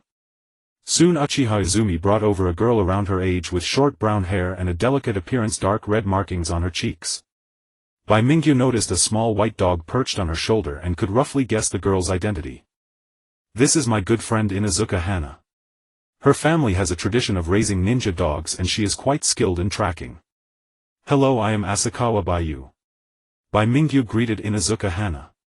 Uchiha Izumi said, "Alright, our team members are now confirmed. Let's choose a team leader first. Bai Mingyu, how about you take on the role of team leader? After all, among the 3 of us you are the strongest." Hearing this, Inuzuka Hana looked at Bai Mingyu with some surprise. She, a member of the Inuzuka clan, excelled in sensory abilities, but her physical strength could barely rank in the upper middle among this cohort of students. In contrast, Uchiha Izumi, also from the Uchiha clan, was outstanding in physical techniques and shuriken throwing, and it was indeed surprising for her to openly acknowledge that she was not as strong as Bai Mingyu. A team leader doesn't necessarily need to be the strongest, the key is the ability to lead the team. I don't have much experience in that area, so Izumi, you take it. I'm fine with whatever you decide, I'll follow your lead. Izumi sighed, well then I'll temporarily take on the role of team leader. Now let me assign some tasks. According to the information revealed by teacher Sang Yuan, this exercise will take place in the 44th training area of the forest south of Konoha village. The content of the exercise involves simulating the theft of confidential documents. There are 3 pre-prepared documents placed at 3 different locations within the training area protected by barriers, and only the first team to arrive can retrieve them. Each team will enter through the same entrance on one side of the forest, and they may encounter various ferocious beasts within the forest, while some Chunin teachers will disguise themselves as enemy ninjas to test the combat capabilities of each team. After obtaining the document scrolls, there is also the possibility of other teams snatching the scrolls away. The ultimate goal of the mission is to deliver the confidential documents to a destination 30 kilometers away from the starting point. Considering the terrain, the actual distance may indeed be longer than 30 kilometers. While speaking, Izumi Uchiha sketched on the sandy ground with a branch. Beside her, Bai Mingyu and Hanako Inuzuka exchanged glances and nodded. As expected of Itachi's childhood friend and a member of the Uchiha clan, Izumi had already assumed the role of team leader, speaking eloquently with clear logic. Plan's route is as follows: we enter the forest from this entrance, proceed along this path toward the nearest document. There may be unexpected situations along the way. If we waste too much time, we switch to plan B here. After finishing the route explanation, Bai Mingyu said, "Let's do it your way." "I have no objections." Hanako nodded, "Same here." "Good. Now let's start preparing. The first thing is to purchase the items needed for this exercise. Food, water, camping tents, and other daily necessities. For a 2-day 1-night stay in the forest, these items were essential. Half an hour later, the 3 of them appeared on the commercial street of Konohagakure. Among the 5 great nations, the Land of Fire had the most prosperous economy, and Konoha, as its most important ninja village, was even more bustling. Customers came and went in the mall, many of them dressed in fine clothes. If not for their physical features, it would be almost indistinguishable from a modern city on Earth. "Hello, I'd like to buy 2 tents." Izumi casually slapped a handful of silver coins on the counter, exuding an air of wealth. This showed the advantage of being from a prominent family. Even though Izumi's father was merely a regular jonin, being born into the affluent Uchiha clan meant she could casually spend several hundred ryo on purchases. This amount was almost equal to the monthly allowance Konoha provided for orphans. The shopkeeper of the ninja tool store grinned from ear to ear, immediately bringing out the best quality tents and enthusiastically promoting, "You young folks must be planning a mountain camping trip, right? If so, I recommend this knife. It can chop melons, slice vegetables, tighten screws, and even clean ears, truly the perfect choice for travel." After a shopping spree, they bought a variety of items until their bags were bulging. Only then did Izumi Uchiha and Hanako Inuzuka stop. "These should be enough. Alright, let's head back." Bai Mingyu adjusted his backpack straps and walked back nonchalantly. With all the items packed, the backpack was quite heavy. However, since he was already wearing a weighted vest weighing 30 kilograms, the extra weight felt negligible. In contrast, the 2 girls showed signs of strain as they lifted their backpacks. Hanako struggled to help Izumi with her backpack, then glanced at Bai Mingyu and couldn't help asking, "Bayukuin, what exactly is your current strength level?" "Why the sudden question?" "Izumi says you're incredibly strong. In all the practical training over the past month, you've never shown your full power. So I want to know if you and Hyuga Ryota really fought with all your strength. Could you beat him?" "About equal," Bai Mingyu replied vaguely. Hanako clearly didn't believe him and wanted to ask more, but Izumi said seriously, "Bayukuin, although I don't know why you hide yourself, I know your true strength must be very strong. Extremely strong. But I've also learned some new abilities that I haven't used in previous matches. So after this survival exercise, I hope you'll accept my challenge and have a proper fight with me." "This seems unnecessary." "It is necessary," Izumi said with a serious expression. "I have a very good friend, a rare genius in our clan. We entered the ninja academy in the same year, but he graduated early in just 1 year. I know my talent can't compare to his, but I don't want to watch the gap between us grow wider. So I'm counting on you. Your friend is Itachi, right?" The words lingered in Bai Mingyu's throat, and finally he sighed, "All right, since you insist." He was also eager to test the power of his newly developed ice water release in actual combat, and Izumi Uchiha would be a decent sparring partner. The next morning on the playground of the Ninja Academy, over 30 children gathered on time. Led by several Chunin instructors including teacher Kawino, they marched to the Forest of Death south of the village. Yes, this was the same venue where the original Naruto's cohort took the Chunin exams, though the exercise route differed from the exam. This forest was also one of Konoha's largest training grounds, stretching for hundreds of kilometers. From the outside it looked like an endless expanse of dark green ocean. The precautions have already been explained to you. In any situation, prioritize your team's safety above all else. If you encounter overwhelming danger, immediately fire a signal flare and wait for a Chunin instructor to assist. If you've all understood, then depart. As soon as Teacher Kawino finished speaking, the eager students rushed into the forest of death. These youngsters, usually confined to the academy, were eager to seize this rare opportunity to play.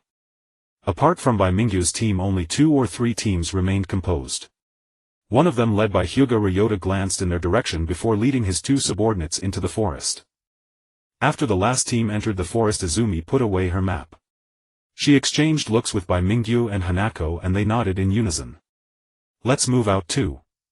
Stepping into the dense, boundless forest, both Bai Mingyu and Izumi felt somewhat disoriented. From the outside it hadn't seemed overwhelming, but inside, surrounded by identical trees with thick canopies blocking the sun, only scattered light patches filtering through the leaves, it was easy to lose direction. Among the 3, Hanako was the most at ease. The Inuzuka clan trained their ninja dogs from childhood, often running through forests for an entire day, familiar with such jungle environments. Hanako, accompanied by her dog named White Pill, led the way, while Bai Mingyu and Izumi flanked her on either side. Suddenly White Pill barked several times. Hanako sniffed the air, her expression shifting slightly. 7 o'clock direction. About 120 meters away in the bushes there are 3 people.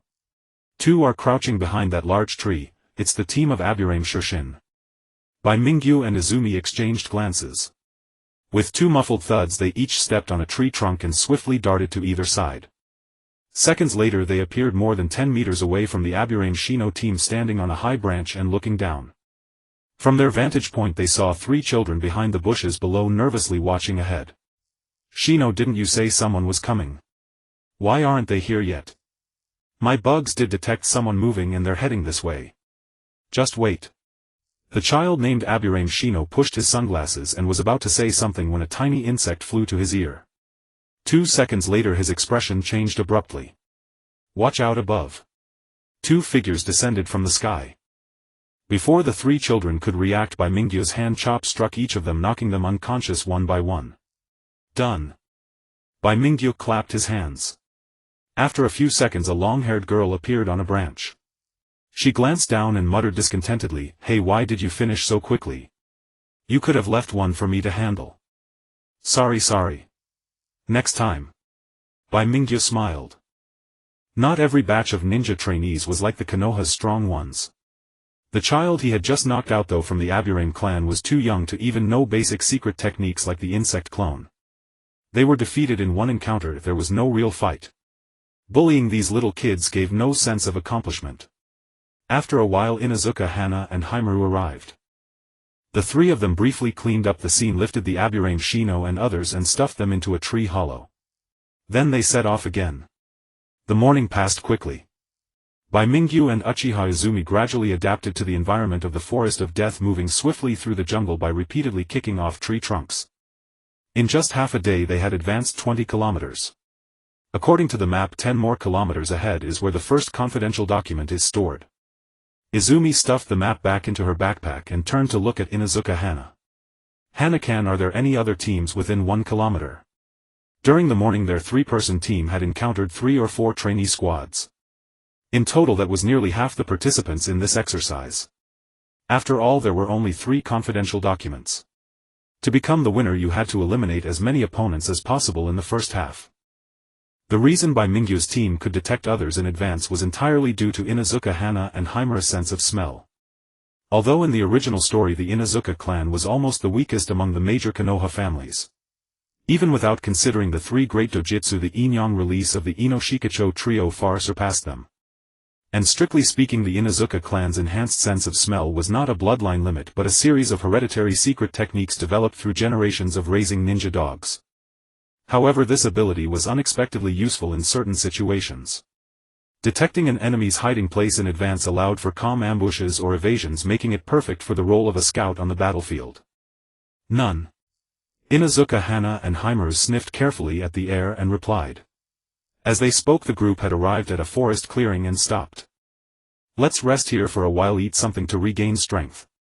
We'll continue in an hour," as the team leader Izumi ordered.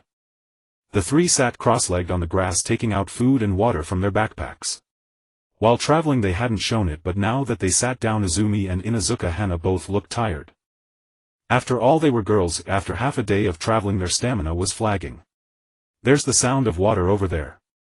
That should be the river marked on the map. You rest first. I'll go get some water." Bai Mingyu listened for a moment, picked up a canteen and hurried off with a brief greeting. In the wild, food and fresh water were essential.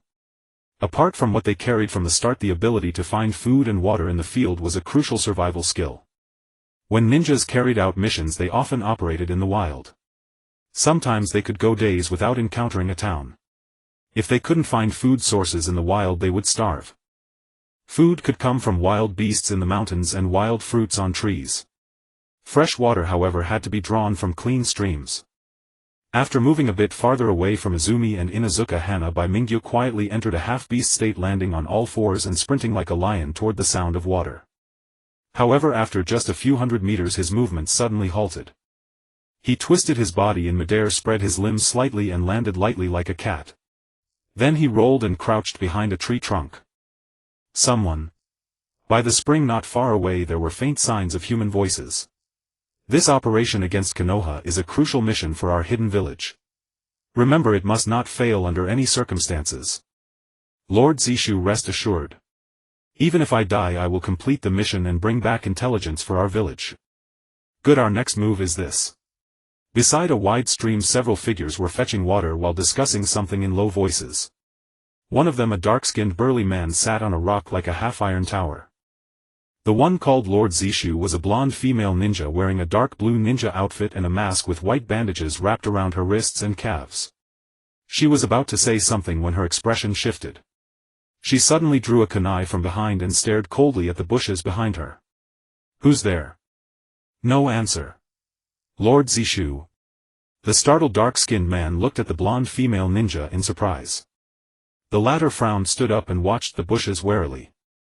Suddenly the blonde female ninja seemed to see something. She dashed toward a direction with such speed that she left a blurry afterimage in the air. Shock. Vanishing into thin air, then reappearing. Body flicker technique. As the phantom-like figure appeared in the woods with a whoosh, a startled rabbit darted out from the nearby grass. The blonde female ninja glanced at it with the corner of her eye but paid it no mind. In an instant she arrived at the tree where Bai Mingyu was hiding. Raising her hand, she thrust the kunai with a sharp whistling sound toward the back of the tree. Clang. Sleeve white snow was drawn, instantly blocking the kunai. But the blonde female ninja's movements did not pause. Her kunai traced a dark arc and slashed again. In the blink of an eye they had clashed dozens of times. Sparks flew everywhere as their weapons crossed. Very strong. Bai Mingyu's heart sank. Just now Bai Mingyu noticed the disturbances by the creek. In his half-beast state his perception ability was on par with that of Inuzuka Hana, who possessed ninja dogs. So he stopped to observe. At first he thought it might be a Chunin instructor from the Ninja Academy, since one of the exercises involved Chunin pretending to be enemy ninjas and launching surprise attacks to test their teamwork skills. Of course, during this process the instructor would only use genin-level strength to test the student's mastery of basic ninjutsu. However, after seeing the facial features of these individuals, Bai Mingyu immediately dismissed this guess. He had seen most of the Chunin instructors at the school, but he had never encountered this black man. In fact, among the 5 great nations in the world of Hokage, there was only one nation that had such a distinctly different skin color from the Central Plains. Could these individuals be ninjas from the Hidden Cloud Village? But wasn't the Hinata incident already settled? How could the Hidden Cloud Village dare to infiltrate Konoha? Did they not fear that the peace agreement painstakingly signed after negotiations would be broken again? In a flash of thought, Bai Mingyu prepared to retreat. Unexpectedly, even the sound of stepping on a grass blade alerted the blonde female ninja. If he hadn't quickly drawn his sleeve by Shue to block, he might have been instantly killed by her in that moment. Nevertheless, the blonde female ninja immediately unleashed a frenzied assault, her speed of attack so swift that she left afterimages in the air. Bai Mingyu's LV4 basic swordsmanship could only barely withstand the blows, and he was increasingly struggling against the blonde female ninja's relentless onslaught. Finally, with a loud clang, the blonde female ninja knocked Bai Mingyu's sleeve by Shui out of his hand with a kunai, then lunged for his heart, clearly intent on killing him on the spot. Damn it, do you really think I'm just a harmless tiger when I don't show my claws? Iron block. As a layer of iron-like sheen appeared above his heart, Bai Mingyu executed a fire palm, striking the blonde female ninja's arm. She clearly did not expect him to still have the strength to resist at this moment, and as the kunai pierced his chest, she too was forcefully slammed by the recoil from the fire palm. A faint cracking sound of bones was heard as if something had broken. The blonde female ninja's expression changed, and she quickly withdrew her kunai from Bai Mingyu's chest, retreating swiftly, twisting her uninjured arm to realign her bone. Trying to wield the kunai a few times, it was evident her movements were somewhat hindered, with her fingertips trembling slightly. What kind of taijutsu is this? Who exactly are you? This is a question I should be asking you, right? Bai Mingyu smirked, glancing at the scratches on his clothing. The opponent's strength was indeed surprisingly strong. Even with his 6 styles iron block, he was easily broken through by the blonde female ninja, who casually slashed with her kunai, effortlessly tearing through his clothes. If it weren't for her being wary of the fire palm and voluntarily withdrawing, Bai Mingyu would probably have been disemboweled by now. Even the fire palm, a burst combat skill that could rival the great breakthrough of wind release, only caused her minor injuries. The gap is quite large. To achieve this level, she is definitely not any ordinary chunin. She must at least be of Jonin level. How on earth did someone like her infiltrate Konoha? Are the chunin guarding the gates deaf and blind? Bai Mingyu silently cursed in his heart, his palms slightly moving. The sleeve by Shui, which had just been put into his backpack, slid into his grasp, and his blood-boiled nails, elongated cat ears, sprouted from his head, and even his pupils transformed into 2 black vertical lines. He had completely entered the half-beast state of the Lion King. If this blonde female ninja truly possessed Jonin strength, even if he used all his trump cards, he might not be her match. In this situation, any leniency would lead to failure in battle. He could only fight. In an instant, Bai Mingyu made a decision to escape. As long as he could create a brief opportunity, he could flee immediately in his half-beast state, then use his invisibility cloak in a place where no one could see him. Even if she was a Jonin, she would surely be at a loss. The plan was finalized in an instant. The next moment he took the initiative to attack, forming hand seals, water release, water chaos wave technique. Chakra gathered in midair, and a stream of icy water shot straight toward the blonde female ninja. A trivial skill. The blonde female ninja narrowed her eyes, then placed the kunai in her mouth and formed hand seals with both hands, fire release mouse tail ball techniques. Blue fireballs formed by condensed chakra gradually emerged, and under the control of the chakra strings from the blonde female ninja's 10 fingers, they bounced out from all directions like yo-yos. Bang! Bang! Bang! The icy water barely impeded their progress, directly pierced through by the blue fireballs. Bai Mingyu's expression changed as he rolled on the ground, drawing out his sleeve by Shui, and then swung it back. Ice palm. The glistening blade of ice swirled up a flurry of snowflakes, rapidly expanding outward, and in the blink of an eye the temperature in this open space dropped several degrees. In the face of this sudden change, the blonde female ninja's expression showed slight astonishment. A ninja student with a bloodline limit, interesting. But to prevent our plans from leaking, I must take you down here. Go. With a wave of her hand, the fireballs collided with the ice layer, immediately exploding with a loud bang. Following that, blue fireballs exploded one after another, the flames splattering onto the surroundings and instantly incinerating all the surrounding grass and trees. The powerful shockwave not only shattered the ice palm but also directly knocked Bai Mingyu away. What the hell? Why is it so strong? As the ice palm shattered, other mouse tail ball techniques came crashing down one after another, continuously exploding around Bai Mingyu, sending gigantic blue flames soaring into the sky. The explosions lasted for half a minute. The blue flames blazed fiercely. When the smoke finally cleared, the ground had been reduced to a state that looked like it had been gnawed by a dog, with the surrounding trees and flowers charred black, a sight too horrific to behold. In some areas remnants of ice lingered, sizzling as the flames licked them, steam rising gently. Is he dead? The blonde female ninja surveyed her surroundings but found no trace of Bai Mingyu. Under such continuous explosions, an ordinary person would hardly survive, but it seemed a bit exaggerated to say that there were no bones left. The black man by the creek ran over.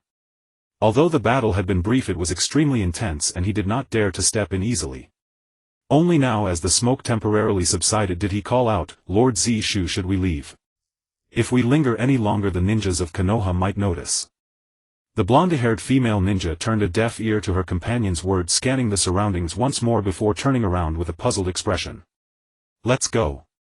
Can't find the kid's body, he must have been blown to pieces. In a corner unseen by anyone. In a trench depressed into the ground beneath the cover of a grey cloak a patch of ice suddenly shifted slightly, slowly sliding downward. It was a sphere half the height of a person, pure white, built from the cold snow and ice like a miniature fortress that completely encased Bai Mingyu's body, leaving only a pair of eyes to observe the outside movement. The surface of the ice fortress was already riddled with holes, bullet-like marks standing out starkly. The ice prison technique. This technique was an ice release jutsu Bai Mingyu had improvised in the midst of danger, condensing the powerful cold air emitted by Bai Shui into a hard spherical ice wall to envelop himself and shield against external impacts. The principle came from the water prison technique which Bai Mingyu had conceived when he first encountered it but had never successfully developed. This time he performed beyond his usual level. But under this one move his chakra was completely depleted. There was no choice, the opponent's ninjutsu was too powerful. Building a mere cage to enclose himself was not too difficult, but cancelling out the impact of the rat-tail ball jade had consumed a vast amount of Bai Mingyu's chakra. Fortunately there was still the invisibility cloak, that divine artifact. As long as he could evade the eyes of these ninjas he would be safe once they left. Just as Bai Mingyu held this thought, intending to hunker down in the ice layer and lie low, a series of faint footsteps suddenly came from afar. At the same time the blonde-haired female ninja who was about to leave abruptly stopped in her tracks, raised an eyebrow, and a subtle expression flickered across her fair face. "This is right ahead." Inside the bushes, two petite figures moved swiftly with a pure white puppy beside them. They were none other than Yuzhibo Quan and Xuanzhonghua. They were supposed to wait at the resting spot for Bai Mingyu to return with water. But Bai Mingyu had been gone too long, and the commotion from his battle with the blonde female ninja was too loud, easily attracting the attention of the two girls. Sensing something wrong after a brief discussion, they followed the sounds. Again two gusts of wind. Yuzhibo Quan and Xuanzhonghua, one after the other, crossed a thicket and appeared 100 meters away. Bai Wan barked a few times. The two girls cast their gaze and immediately saw the blonde-haired female ninja on the other side of the clearing along with the black man behind her. Two figures whose appearances were strikingly different from the villagers of Konoha, instantly putting them on alert. "So we've run into an enemy." Yuzhibo Quan's face darkened as she drew a kunai from her waist and held it in hand while instructing Xuanzhonghua, "Huachan, look around, do you see any trace of Bayukun?" Xuanzhonghua sniffed the air, her gaze slowly shifting to a spot in the clearing. Staring at the empty ground, the girl's face showed confusion. At that moment the blonde-haired female ninja suddenly smiled and spoke calmly, "What, two more come to die? Since you're both girls I don't want to kill you. Before I change my mind. Wait, that fan emblem on your sleeve, you're from the Uchiha clan." The blonde-haired female ninja caught sight of the clan emblem on Yuzhibo Quan's sleeve. "Unexpected to find an Uchiha here. Then I can't let you live. Children of the Uchiha clan must be nipped in the bud before they grow up." In the successive ninja world wars, the Sharingan of the Uchiha clan and the Byakugan of the Hyuga clan had left deep impressions on all other major countries. Many ninja villages had given orders to their shinobi, if they encountered a child of the Uchiha clan outside the village they must either take their eyes or kill them, lest they grow up to become a threat to their own village. Facing the sudden surge of killing intent from the blonde-haired female ninja, Yuzhibo Quan tensed up and tightened her grip on the kunai. "If you want to kill me, well, see if you have the ability." Shuriken technique. With a sudden motion Quan hurled her kunai, which shot through the air like an arrow straight at the blonde-haired female ninja. The latter twisted her neck to dodge, then pushed off the ground and lunged forward rapidly. "Good aim, but useless against me." Fire-style great fireball technique. Watching the blonde-haired female ninja draw closer, Yuzhibo Quan's eyes lit up. Instead of dodging sideways, she quickly formed a series of hand seals, took a deep breath and spat out a blazing ball of fire that engulfed the blonde-haired female ninja. It worked. Just as Yuzhibo Quan clenched her little fists, fully believing the attack had landed, a loud bang rang out. The blonde-haired female ninja neither dodged nor avoided, charging straight through the flames and landing a heavy punch squarely on Yuzhibo Quan's stomach. The girl let out a muffled groan and flew backward. "Quan!" Xuanzhonghua cried out in shock, then turned and clasped her hands together. "Bai Wan. Ninja Art 4 Legs Technique. Beast Human Clone. With a puff, Chuanzhonghua and Bai Wan merged into one, becoming a massive wolfhound. It lunged at the blonde-haired female ninja, opening its mouth wide and sinking its sharp teeth into her arm, refusing to let go no matter how she shook it. Swish. Swish. With a few soft sounds, a dozen shuriken flew from the direction where Yuzhibo Quan had been thrown. The next moment the girl's figure appeared again on a tree trunk in front of the blonde-haired female ninja, pressing her hands together. The shuriken that had been dodged were pulled back by wires, forming an interwoven net that bound both the blonde-haired female ninja and Chuanzhonghua together. Huachan, get out of the way. Chuanzhonghua cancelled the beast-human clone and darted to the side with Bai Wan. Then Yuzhibo Quan formed hand seals again and spat out a blazing flame, fire-style great fireball technique. The crimson flame raced along the wires, and the moment it touched the blonde-haired female ninja, it erupted into a towering blaze that shot into the sky. This time Yuzhibo Quan did not let her guard down. Her eyes were fixed ahead, her face tense. Not bad. A faint voice sounded out of nowhere. Both Yuzhibo Quan and Chuanzhonghua were startled and turned their heads to the right, only to see the blonde-haired female ninja standing on a tall tree trunk, speaking coldly. Your coordination is good. Even though you're enemies, I have to applaud you. But unfortunately, you're destined to die here. Don't blame me, this is something all ninjas must go through sooner or later. Before her words faded, a fierce killing intent emanated from her.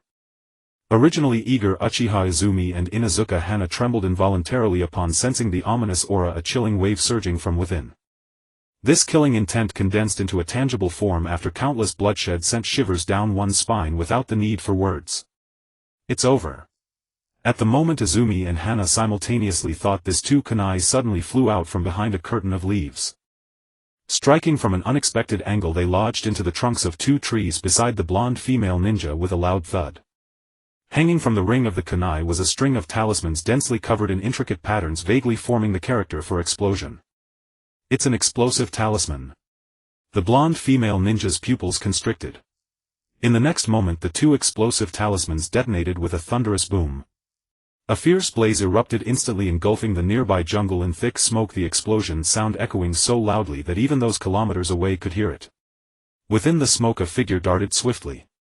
Upon reaching the two girls he grasped their wrists, not slowing his forward momentum in the slightest. Who is it? Uchiha Izumi asked nervously. Don't be tense, it's me. Let's get out of here first. Bai Mingyu waved his sleeve, a powerful chill forming a visible layer of frost in the air, standing erect like a thin wall. Of course he did not expect this thin wall to stop the pursuit of the blonde female ninja. Its main purpose was to serve as a warning. If breached he would immediately sense it. The commotion from earlier, especially the noise created by the explosive talismans he threw, would undoubtedly have alerted the Chunin teachers stationed outside the forest. As long as other Konoha ninja arrived, this crisis would be resolved. Regardless of whether the blonde female ninja chose to fight or flee, there would be others to block her. Right now the priority was to escape. In a certain part of the Death Forest, teacher Sang Yuan, disguised as an enemy ninja, looked up in surprise towards the direction of the sound. That direction is where the students are conducting survival exercises. Did something happen to them? From the sound it seems explosive talismans were used. Which student was so reckless as to not realize this could be deadly?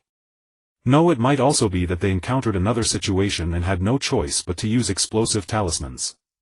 In any case we should hurry over to take a look. If they are truly in danger it might already be too late to get there now. As the Chunin teachers finished their discussion and rushed toward the explosion, three small figures dashed through the woods in the opposite direction.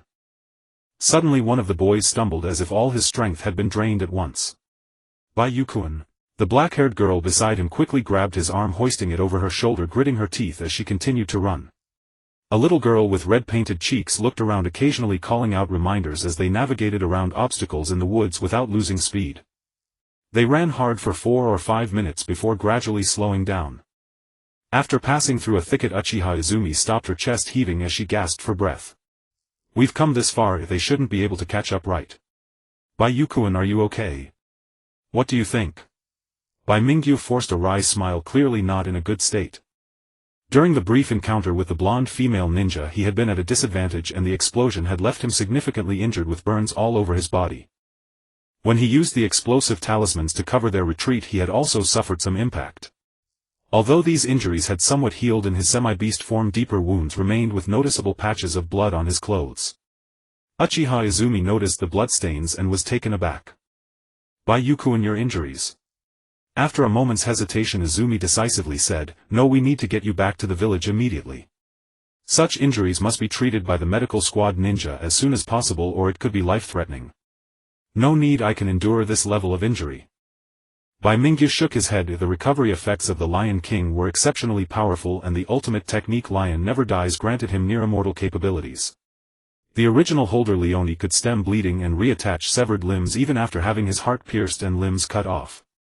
Compared to that, his current injuries could only be considered minor. Unlike Uchiha Izumi's anxiety, Inuzuka Hana had been curiously observing the ears perked up on either side of Bai Mingyu's head since earlier. She leaned forward and then peeked from the side, unable to resist the urge to touch them, her face showing a puzzled expression. Are these ears real? They feel just like real cat ears. Where did you get them? Please tell me the shop's address."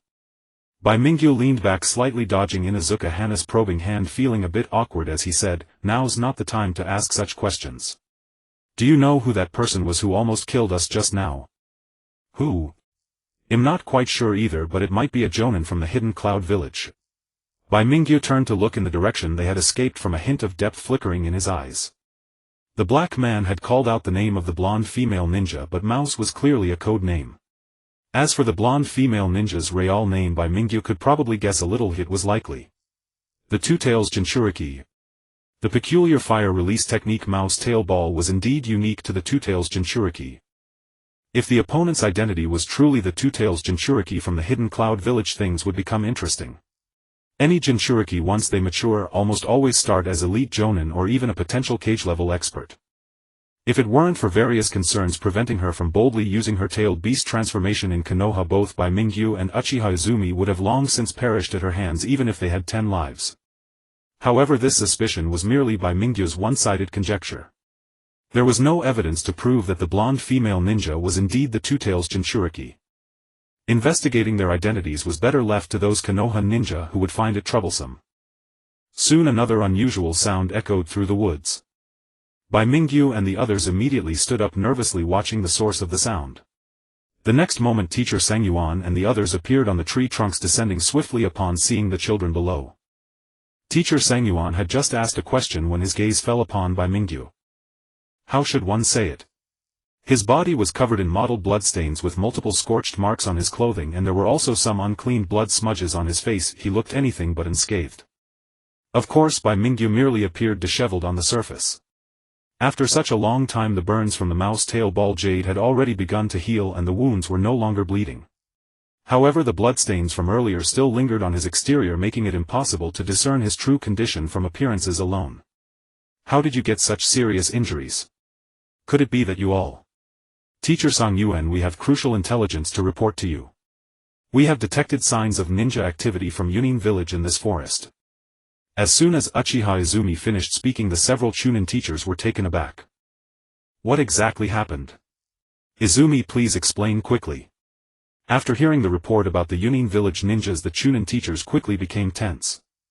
They immediately dispatched people to notify the other teams participating in the exercise to retreat and rushed to Hokage Tower to report to the third Hokage, prematurely ending the survival exercise that was originally scheduled to last for 2 days. The third Hokage promptly ordered that Jonin be temporarily dispatched from the village to form a team to go to the Forest of Death for support, while also evacuating the children and heading to the location mentioned by Uchiha Izumi to investigate the situation. However, that team of Yunin village ninjas had long since vanished without a trace after their whereabouts were exposed. The Konoha Jonin and Umbu searched the Forest of Death all day, yet found nothing, only discovering some remnants of the battle scene from which they analyzed and deduced the state of the battle at the time. However, this analysis could not serve as conclusive evidence to confirm that the ninjas appearing in the Forest of Death were from Yunin village. That is the general situation. Since we cannot confirm the identity of the opponent with absolute certainty, we can only temporarily suspect Yunin village. The Umbu will further investigate the specific circumstances. This is the report of all current investigation results. In the Hokage building, in the Hokage's office, Kakashi Hatake, dressed in Umbu uniform, placed a scroll on the desk. The third Hokage, pipe in mouth, quickly scanned the scroll. Yunin village. Is it because of the previous incident involving the Hyuga clan? They have long coveted the Byakugan bloodline of the Hyuga clan. This meticulously planned conspiracy has been thwarted and they were forced to make concessions in the peace treaty. The Raikage must be very unwilling about this. If it were me, I certainly wouldn't let it go lightly. Continuing to send people to infiltrate and investigate is a reasonable decision. If possible, I would find a way to eliminate the culprit who disrupted this conspiracy. Suddenly the third Hokage noticed a name on the scroll, Asakawa Baiyu. How is he related to this incident? The ninja school organized an exercise in the Forest of Death today. The traces of these Yunin ninjas were first discovered by a team consisting of Asakawa Baiyu, Uchiha Izumi and Inuzuka Hana-an. Kakashi hesitated for a moment before continuing, and at the scene of the incident we found a large number of signs of battle. From the analysis results, the battle was extremely fierce. Oh. The third Hokage was momentarily taken aback, resting his chin on his interlocked hands, murmuring to himself, was it an assassination attempt targeting Asakawa Baiyu? No, given the situation at the scene it seems more like an accidental encounter. Kakashi shook his head, his voice calm as he said, after the incident involving the Hyuga clan we immediately sealed off the information and strictly prohibited any disclosure of what occurred that day. I believe the Hyuga clan, regardless of their internal strife, would not disclose information about a child to enemy ninja villages.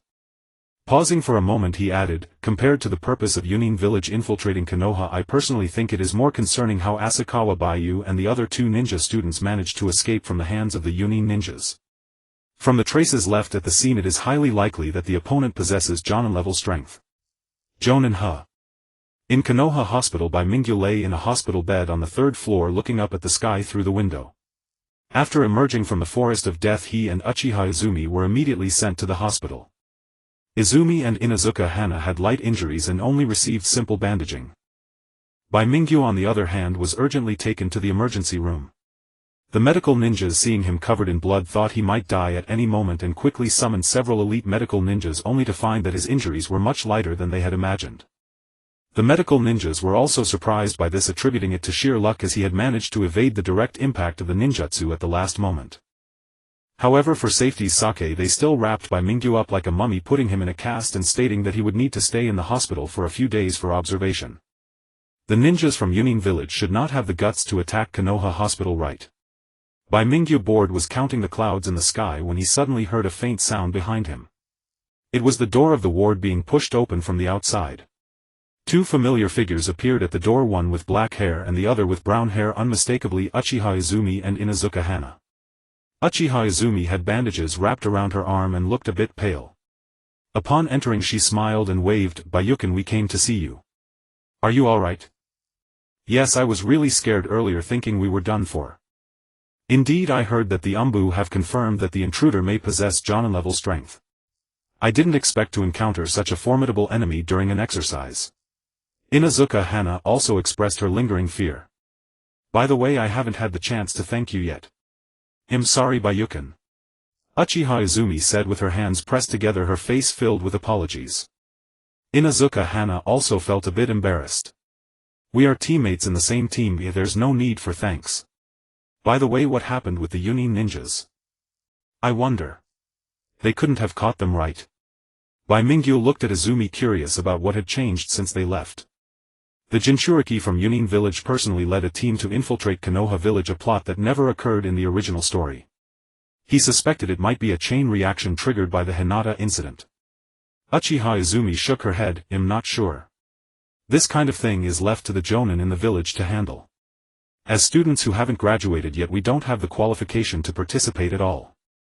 After chatting for a while, a nurse entered to change Bai Mingyu's bandages and Uchiha Izumi and Inuzuka Hana found an excuse to leave. Later that evening, as the sun set in the west, a sound of footsteps echoed in the corridor once more. After a moment the door to the ward was forcefully slammed open and two familiar small figures rushed in, shouting excitedly. One had red hair and the other had yellow hair. This time it was Tsukuyomi and Naruto. Naruto and Kaguya naturally came to visit Bai Mingyu. The two of them heard about what happened this morning from the village's ninjas through Whirlpool Meiya and hurried over, bringing a meal for Bai Mingyu. The food was freshly cooked and still steaming. "It's just the two of you. Didn't Aunt Meiya come with you?" Bai Mingyu opened the chopsticks, glanced at the two little ones, and just a moment ago he had to use a lot of words to convince them that he only looked a bit disheveled, but in reality his injuries were not serious. Mom is downstairs talking with the medical ninjas. We came up first, Kaguya replied. Is that so? Bai Mingyu's gaze shifted to the bedside table. Besides the fruits sent by Uchiha Izumi and Inuzuka Hana, there was also a bag full of boxed fast food. What is this? It's Ichiraku ramen. Naruto leaned in, eager to take credit. I heard that Bai Yuga was hospitalized, so I took all my savings and bought these instant noodles from Uncle Ichiraku.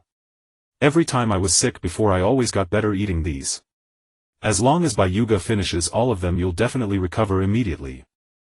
That's because you had no money for medicine and toughened it out with your Jinchuriki body. Bai Mingyu twitched his lips. It's not impossible to say that Ichiraku ramen can cure all ailments, but the premise is that Uncle Ichiraku's real name is Otsutsuki Ichiraku. The following week, Naruto and Kaguya came every day to bring food. After all, these two kids hadn't started school yet, so they were just idling at home. During this time Izumi and Hana also visited a few times and gradually got to know the two kids. Izumi and Hana both came from prominent clans in Konoha and were kind-hearted girls. They didn't have much resistance towards Naruto, the demon fox incarnation, but rather grew fond of him after getting familiar with his personality. Finally, as the week was coming to an end, in the hospital room, here, take this. A clear voice sounded as Uchiha Izumi extended her hand, holding a peeled apple in her palm. The girl also held one in her other hand, taking small bites as she said, according to the medical ninjas, after today's examination, if everything is fine, you can be discharged. Thank you. Bai Mingyu took the apple while Naruto leaned in eagerly. Izumi, I want to eat an apple too. If you want to eat, you can peel it yourself. I don't have time to peel it for you, Izumi huffed. I'll just peel it myself. Naruto made a funny face and scampered off to wash the apple. Izumi turned to watch the golden figure run away, then turned back and casually said, by the way, Bayukuin. Do you remember the favor I asked you about before? Bai Mingyu was slightly taken aback and swallowed a piece of apple, saying, you mean? I asked you to have a serious match with me. Izumi's expression became serious as she spoke directly. Before this survival exercise began, Izumi had asked Bai Mingyu to have a match with her after the exercise ended, but due to the sudden appearance of the Cloud Ninja, the survival exercise was forced to stop and the condition of their agreement naturally became void. Now Izumi brought it up herself. Bai Mingyu paused in his pleading, hesitated for a moment and said, all right, if you truly desire it, then let's have a match. The time and place will be set by you. Even though Izumi's Sharingan hasn't awakened yet, it really doesn't mean much to fight her. If it were Uchiha Itachi, he would be a very good opponent, suitable for honing various ninjutsu learned during this time, as well as the Marine 6 styles and the ice release abilities of Yuki Shirayuki. But since Izumi made such a serious request out of a sense of helping her, Bai Mingyu felt it would be rude to refuse. Just as he was considering whether to hold back, he heard Uchiha Izumi say, if you want to hold back and let me win, then there's no need. It's just a match, I can still take a loss. Alright, as you wish. That afternoon, after the examination results came out from Konoha Hospital, Bai Mingyu completed the discharge procedures and left the hospital. Together with Uchiha Izumi, they arrived at the training ground in the northern part of Konoha. Bayukuin, are you really not going to take off your weight? Uchiha Izumi formed a hand sign, looking at Bai Mingyu with some hesitation. No need. If he took off the weight now, Izumi would probably have no chance to react. Bai Mingyu added, once you awaken your Sharingan, I will take off the weight and fight you with all my strength, but for now, go ahead, I will give my all in this state. If you lower your guard, you might lose at any moment. With a swift motion he drew his sword from behind and Yuki Shirayuki appeared in his hand. Uchiha Izumi took a deep breath, her waist sinking as she tightened her grip on the dark kunai. Here we go. In the next moment she dashed forward. Water release, water wave technique. Bai Mingyu threw out a ninjutsu attack. In the moment before being struck by the water waves, Uchiha Izumi's figure blurred and suddenly split into two, each moving to the sides and throwing their kunai. Take. With this level of shuriken throwing technique, Bai Mingyu slightly dodged, his keen eyes capturing the transparent thread tied to the back end of the kunai. By using the thread to switch the trajectory of the kunai and shuriken at will, it created multiple angles of attack, which compared to merely relying on collision to change direction was a somewhat cunning method, yet far more flexible. Previously, when battling the two wooden figures, Quan had employed this tactic, but the vast disparity in their strengths rendered it ineffective. Instantly guessing Quan's plan, Bai Mingyu pretended to be unaware and waved his knife initial dance Moon White. In mere seconds a vast frozen domain was constructed enveloping the surrounding area within a radius of 10 meters. The sudden chill made Uchiha Quan shiver all over as if witnessing an incredible scene, murmuring ice release technique. You are indeed hiding your strength, Bai Jun, you even possess such ninjutsu capabilities. Bai Mingyu had previously used the ice release ability in the Forest of Death, but at that time it was merely a fleeting glimpse. Now Uchiha Quan finally saw the full extent of the frozen domain, and after the initial shock he quickly regained his composure. He quickly retreated while repeatedly pulling kunai and shuriken from his ninja tool pouch to throw. In the blink of an eye dozens of transparent threads connected the two, with several kunai piercing through the large tree behind Bai Mingyu, bending around due to the force of the threads and tightening on the trunk. Shuriken manipulation, 3 great blades. Quan's hands flew as he pulled.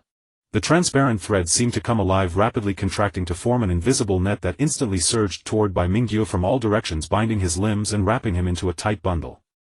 With a smirk at the corner of his mouth, Quan quickly formed Seal's fire release great fireball technique.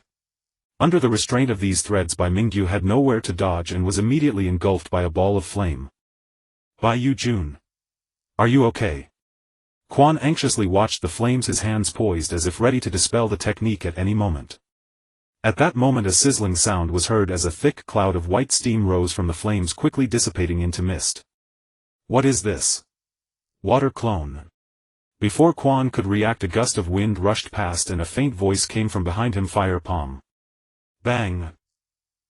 The violent pressure of the wind erupted and Quan's body flew away like a kite, with a broken string plunging into the flaming ball. Under the force of the wind the flame burst apart and the rising heat wave spread out in all directions, countless sparks striking the stumps and creating charred spots. Having landed a hit, Bai Mingyu frowned, sensing something was amiss. The next moment Quan's flying body suddenly transformed into a piece of round wood with a loud bang. Substitution technique. When did he use that? Bai Mingyu quickly scanned his surroundings, seeing no one, and just as he was about to look up at the branches above the ground beneath his feet suddenly shifted and a slender hand reached out from the soil, lunging at Bai Mingyu's calf. Earth release heart chopping technique. Caught off guard, Bai Mingyu was grabbed by Quan and immediately pulled underground. He quickly kicked twice to shake off Quan's hand, then flipped and leapt away. Quan also emerged from the ground facing Bai Mingyu at a distance, gasping heavily. The release of that series of combination techniques had clearly taken a toll. Both the fire release great fireball and the earth release heart chopping technique were advanced ninjutsu which even ordinary chunin might struggle to master. For Uchiha Quan as a ninja trainee to learn them was already quite an achievement. Moreover, to utilize them at the right moment in actual combat showcased a combat awareness that surpassed the majority of his peers. If this Uchiha Quan were to face Hyuga Ryota, the top-ranked student of this year, the outcome would be truly uncertain. This is getting interesting. A subtle smile crept across Bai Mingyu's lips as his gaze toward Uchiha Quan grew serious. Indeed, he was of the Uchiha clan bloodline. This family had been wiped out by the time the original plot began, serving almost entirely as background characters throughout.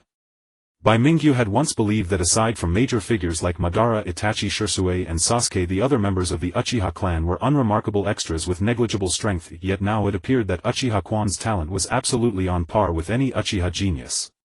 While he might not compare to the likes of Itachi and Obito, who possessed extraordinary powers, the awareness and strength he displayed earlier were already comparable to Sasuke's in later years.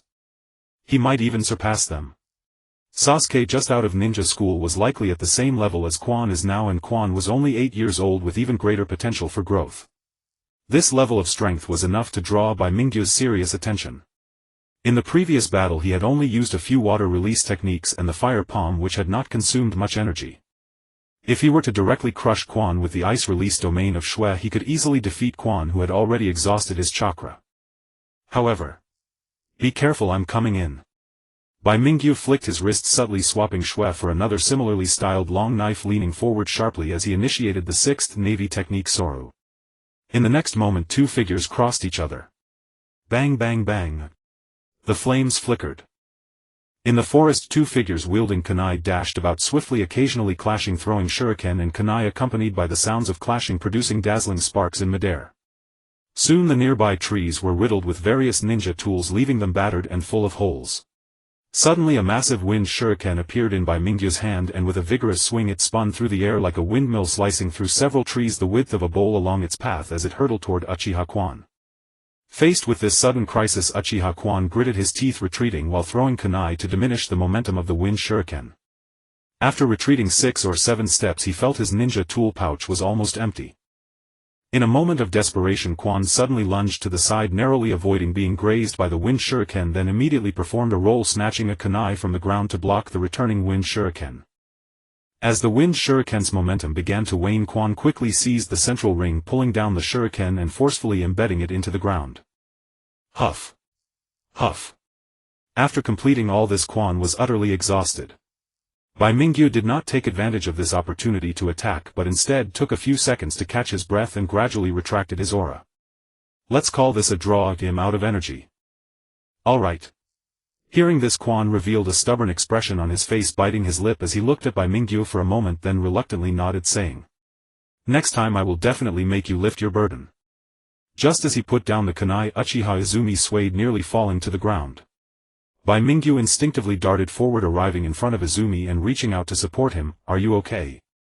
He indeed had no strength left. Carrying a 30-kilogram weighted vest and fighting until now had pushed him to his limits, but he wasn't so exhausted that he couldn't even walk. However, Izumi was truly exhausted. Not only was his chakra depleted, but he was also in a state of complete fatigue. If left here unattended, he might just faint. "I'm fine." Izumi shook his head, stumbling over to a nearby tree stump to sit down. He picked up his water cup and gulped down a few mouthfuls, silently adjusting his breathing. This battle was more intense than the two had anticipated. Regardless of the outcome, the experience gained during the process was invaluable. Battle awareness, combat strategies, on-the-spot adaptability, and even muscle memory, these were not things that could be acquired through regular training but only grasped in realistic combat situations. At the same time, some flaws that were hard to detect during regular training could only be exposed in real combat. When facing an enemy intent on killing you, any slight flaw could be fatal. Not only was Izumi sitting there in silent contemplation. Bai Mingyu was also leaning against a tree trunk with both hands clasped around his sleeves, eyes closed, reminiscing about the scenes from the earlier battle. It seems that the skill proficiency gained in real combat is much greater than during my usual training. A slight groan came from him. "What's wrong?" Bai Mingyu snapped back to reality, turning to look at Uchiha Izumi, who was gently rubbing his temples, his expression slightly unnatural. "It's nothing, just a bit of eye strain from looking around for too long. A short rest will do." Bai Mingyu furrowed his brows slightly but said nothing. Could it be that he's about to awaken the Sharingan? According to lore, the Sharingan must be stimulated in a specific way to awaken, and this often involves life and death situations such as witnessing the deaths of one's parents or friends.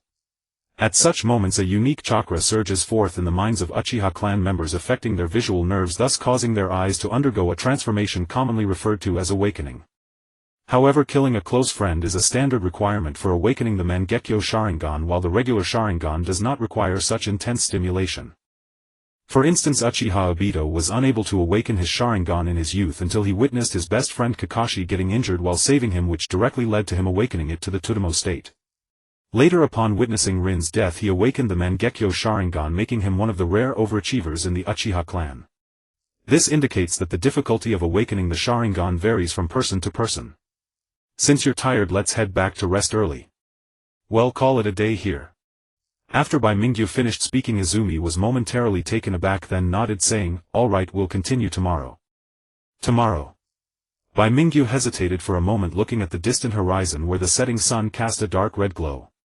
"Sorry, I might not be able to continue being your sparring partner tomorrow."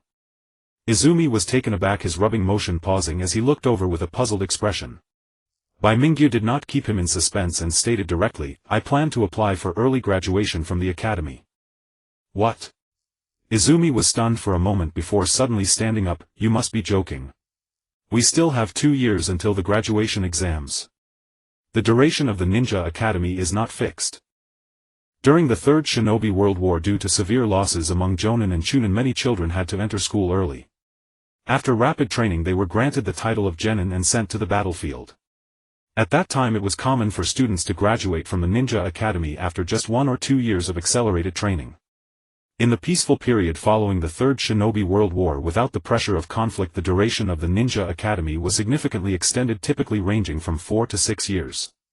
From the 4th year onward, the core ninjutsu and cultural courses are essentially completed. Students can submit applications for graduation exams based on personal willingness.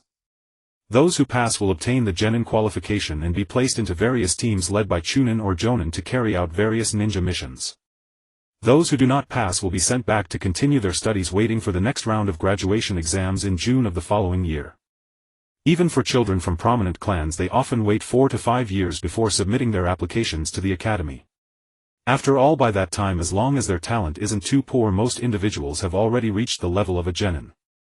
Itachi is an exception. He is the only one who graduated from the Ninja Academy in just 1 year, becoming a genin at the age of 7, which is rare even during wartime. However, Bai Mingyu, it seems he hasn't even been in the Ninja Academy for more than half a year. All counted, including this week of recovery in the hospital, it's only about 4 to 5 months. In such a short time, even a genius like Itachi couldn't possibly master everything taught at the Ninja Academy, could he? Bai-Yukuin, are you really not going to reconsider? Uchiha Izumi looked at Bai Mingyu nervously. Bai Mingyu smiled. This decision was not made impulsively but was the result of careful consideration. The curriculum at the Ninja Academy is somewhat limited. Although many cultural courses have been set up, the requirements in these areas are not very high. Just think about it, if even Naruto, who struggled academically, could pass the graduation exam and later the written portion of the Chunin exam, it shows how lenient the assessments are in cultural subjects at the Ninja Academy. For Bai Mingyu, aside from the courses on ninja history and cryptography, which were somewhat new to him, the other subjects were roughly at the high school level in mathematics and physics. Initially it was a bit overwhelming, but with just a little effort he could grasp the material quite well. As for ninjutsu, there was even less need to mention. He had already mastered the core technique of the graduation assessment, the body flicker technique. Moreover, in these past few months he had thoroughly reviewed all the ninjutsu stored in the Ninja Academy library. Excluding those that did not align with his innate attributes such as fire, earth and wind styles, he had copied down all the remaining useful scrolls and diligently practiced them. If 2 months ago during the Hinata incident Bai Mingyu had relied on the ice abilities of his snow sleeves to unexpectedly defeat a chunin from the Cloud Village, then now, even without the snow sleeves abilities, he could engage that chunin in combat using his taijutsu and the ninjutsu he had already mastered, ultimately finding an opening to defeat him. The strength gained from months of weighted training and practical exercises was comprehensive. Thus, continuing to stay at the Ninja Academy was no longer meaningful. Of course, applying for early graduation has its pros and cons. The benefit is that he can enter the ninja world earlier and follow a capable jonin like Kakashi from Team 7 in the future, learning a lot in the process. Whether in terms of ninjutsu or other qualities related to being a ninja, unknown targeted teaching would definitely be far more efficient than at the Ninja Academy. Moreover, many treasure chests refresh outside of Konoha village and it's impossible to obtain them without leaving the village. The downside is that it may attract the attention of those with ulterior motives. Especially that old schemer Danzo. If that guy has his eye on him, it could become quite a troublesome situation. Bai Mingyu casually shared his thoughts, providing an explanation to the girl from the Uchiha clan with whom he had a decent relationship, while also bidding farewell. If he really graduated early, the chances of meeting again in the future would be significantly reduced. Uchiha Izumi fell silent for a moment, hesitantly glancing at Bai Mingyu before saying, "What you said seems to make some sense. If that's the case, then I'll apply for early graduation too." "Are you sure?" Bai Mingyu raised an eyebrow. According to the original storyline, Uchiha Izumi would leave the ninja school in 2 to 3 years, and 4 years later, during the calamity that befell the entire Uchiha clan, she would perish under the blades of Obito and Itachi. If she graduated early now, although it was just a minor change, it might lead to unforeseen consequences. Moreover, even with 4 years of growth, Uchiha Izumi could not possibly reach the level to confront shadow-level powerhouses. If the outcome was still death, it would be better to remain in the ninja school and enjoy more carefree days. It's decided." After saying this, Izumi's expression quickly relaxed. Her dark eyes fixed firmly on Bai Mingyu. "I know whether it's you or Itachi, and you are both extraordinary geniuses. I may never match your innate talent, but precisely because of that, if I don't put in more effort, I'll always be left behind. That's a result I do not wish to see." Even though she is a gentle girl, she possesses the same competitive spirit as a boy. However, in the world of Naruto there really isn't much difference between male and female ninjas if the mortality rate is equally high. Bai Mingyu somewhat understood Izumi's choice. However, as for being a genius, if it weren't for the existence of the treasure chest system, he would probably be languishing in a corner of Konoha as originally envisioned. Simply comparing the aptitude for practicing ninjutsu, Bai Mingyu's current body might not even be as good as Izumi, who has Uchiha blood. Well then, since you've made your decision, strive towards that goal. I believe you will become an excellent ninja. The premise being if she survives the Uchiha extermination incident. That night at the dinner table of the Yakushi family, what? You're applying for graduation? Uzumaki, Maya and Kaguya exchanged astonished glances. Graduating early follows a set procedure. Generally it requires the student's parents to submit an application to the ninja school along with a written explanation. Only after passing the school's assessment and approval can it take effect. Bai Mingyu's body is that of an orphan with no parents, so he planned to ask Uzumaki Maya for help in filling out the application form. Yes, I have completed everything taught at the ninja school. So I want to graduate as soon as possible and gain the opportunity to learn more ninjutsu. Even so, isn't that too early? Uzumaki Maya expressed her concern. Although she didn't understand the educational system of the ninja school, she knew that Bai Mingyu had only been enrolled for a mere 5 months, which was too short. Graduating early without adequate strength could pose a risk to his life. Especially since Bai Mingyu is an orphan. If this last remaining child were to be killed by an enemy nation, then this bloodline would truly vanish. Aunt Maya, don't worry, I know what I'm doing. Bai Mingyu noticed Uzumaki Maya's concern, smiled and reassured her in a light tone. Kaguya also supported, resting her chin on her hands. Yeah mom, Baiyu is amazing. Back in the land of grass, that group of bandits was defeated by Baiyu alone. And just a few days ago Baiyu and his team encountered those foreign spies in the forest. I heard from Granny Senju that they were formidable ninjas, yet they were still driven away by Baiyu. What do you mean driven away? Have you forgotten who was lying in the hospital for a whole week? Uzumaki Maya poked Kaguya's little head with her finger, sighing helplessly as she looked at Bai Mingyu. Baiyu, I don't understand the matters of ninjas, but we were once beneficiaries of your parents' kindness. Now that Mr. Asakawa and Sister Yoshimi are no longer here, I naturally must take responsibility for you. Graduating early is a serious matter. I think we should listen to the advice of professional ninjas. How about this? Tomorrow I'll consult Granny Senju and then make a decision. Granny Senju is the elder of the Senju clan, named Senju Momoka. This old lady is older than the third Hokage Sarutobi Hiruzen by 7 or 8 years. She fought alongside the first and second Hokage during the founding of Konoha and is one of the few surviving elders from that generation of ninjas. Due to her relationship with Kaguya, she is quite close with the Uzumaki family, and Maya often brings fruits to visit. Bai Mingyu figured that continuing the conversation wouldn't change the outcome, so he nodded in agreement. He planned to wait until Uzumaki Maya finished questioning Granny Senju before making a decision based on the situation. That night an unexpected guest arrived at the third Hokage's residence. It's Lady Momoka. What an honor, please have a seat. The third Hokage, dressed in loose casual clothes, slowly poured a cup of tea and pushed it toward Senju Momoka, then clasped his hands and sat on the opposite sofa. What brings you here so late? Sarutobi, you remember the child who came with Maya, right? The one named Asakawa Baiyu. Senju Momoka directly got to the point. The third Hokage paused slightly, stroked his goat beard, slowly lifted a cup of tea from the table to his lips, took a sip and then replied slowly, of course I remember. What's the matter? That child wants to apply for early graduation. Early? The third Hokage's hand trembled slightly while holding the tea, looking up in surprise. You mean? From the day he entered Konoha he has only been in the village for less than half a year, right? He wants to apply for graduation already. Is this news reliable? It was directly told to me by that girl Maya, and this request was made by the child himself. You should have more information regarding him, right? The third Hokage fell silent. After pondering for a moment he stood up and walked to the bookshelf, rummaged for a while and returned with a scroll. This is the investigation report sent back by the Umbu along with some information that I had Kakashi observe and record in secret. Lady Momoka, if you're interested, feel free to take a look. Senju Momoka opened the scroll, and as she read her expression grew astonished. This child, an orphan from the grass country. A survivor of the Yuki clan who recently awakened the ice release Kekkei Genkai. He once single-handedly killed dozens of bandits.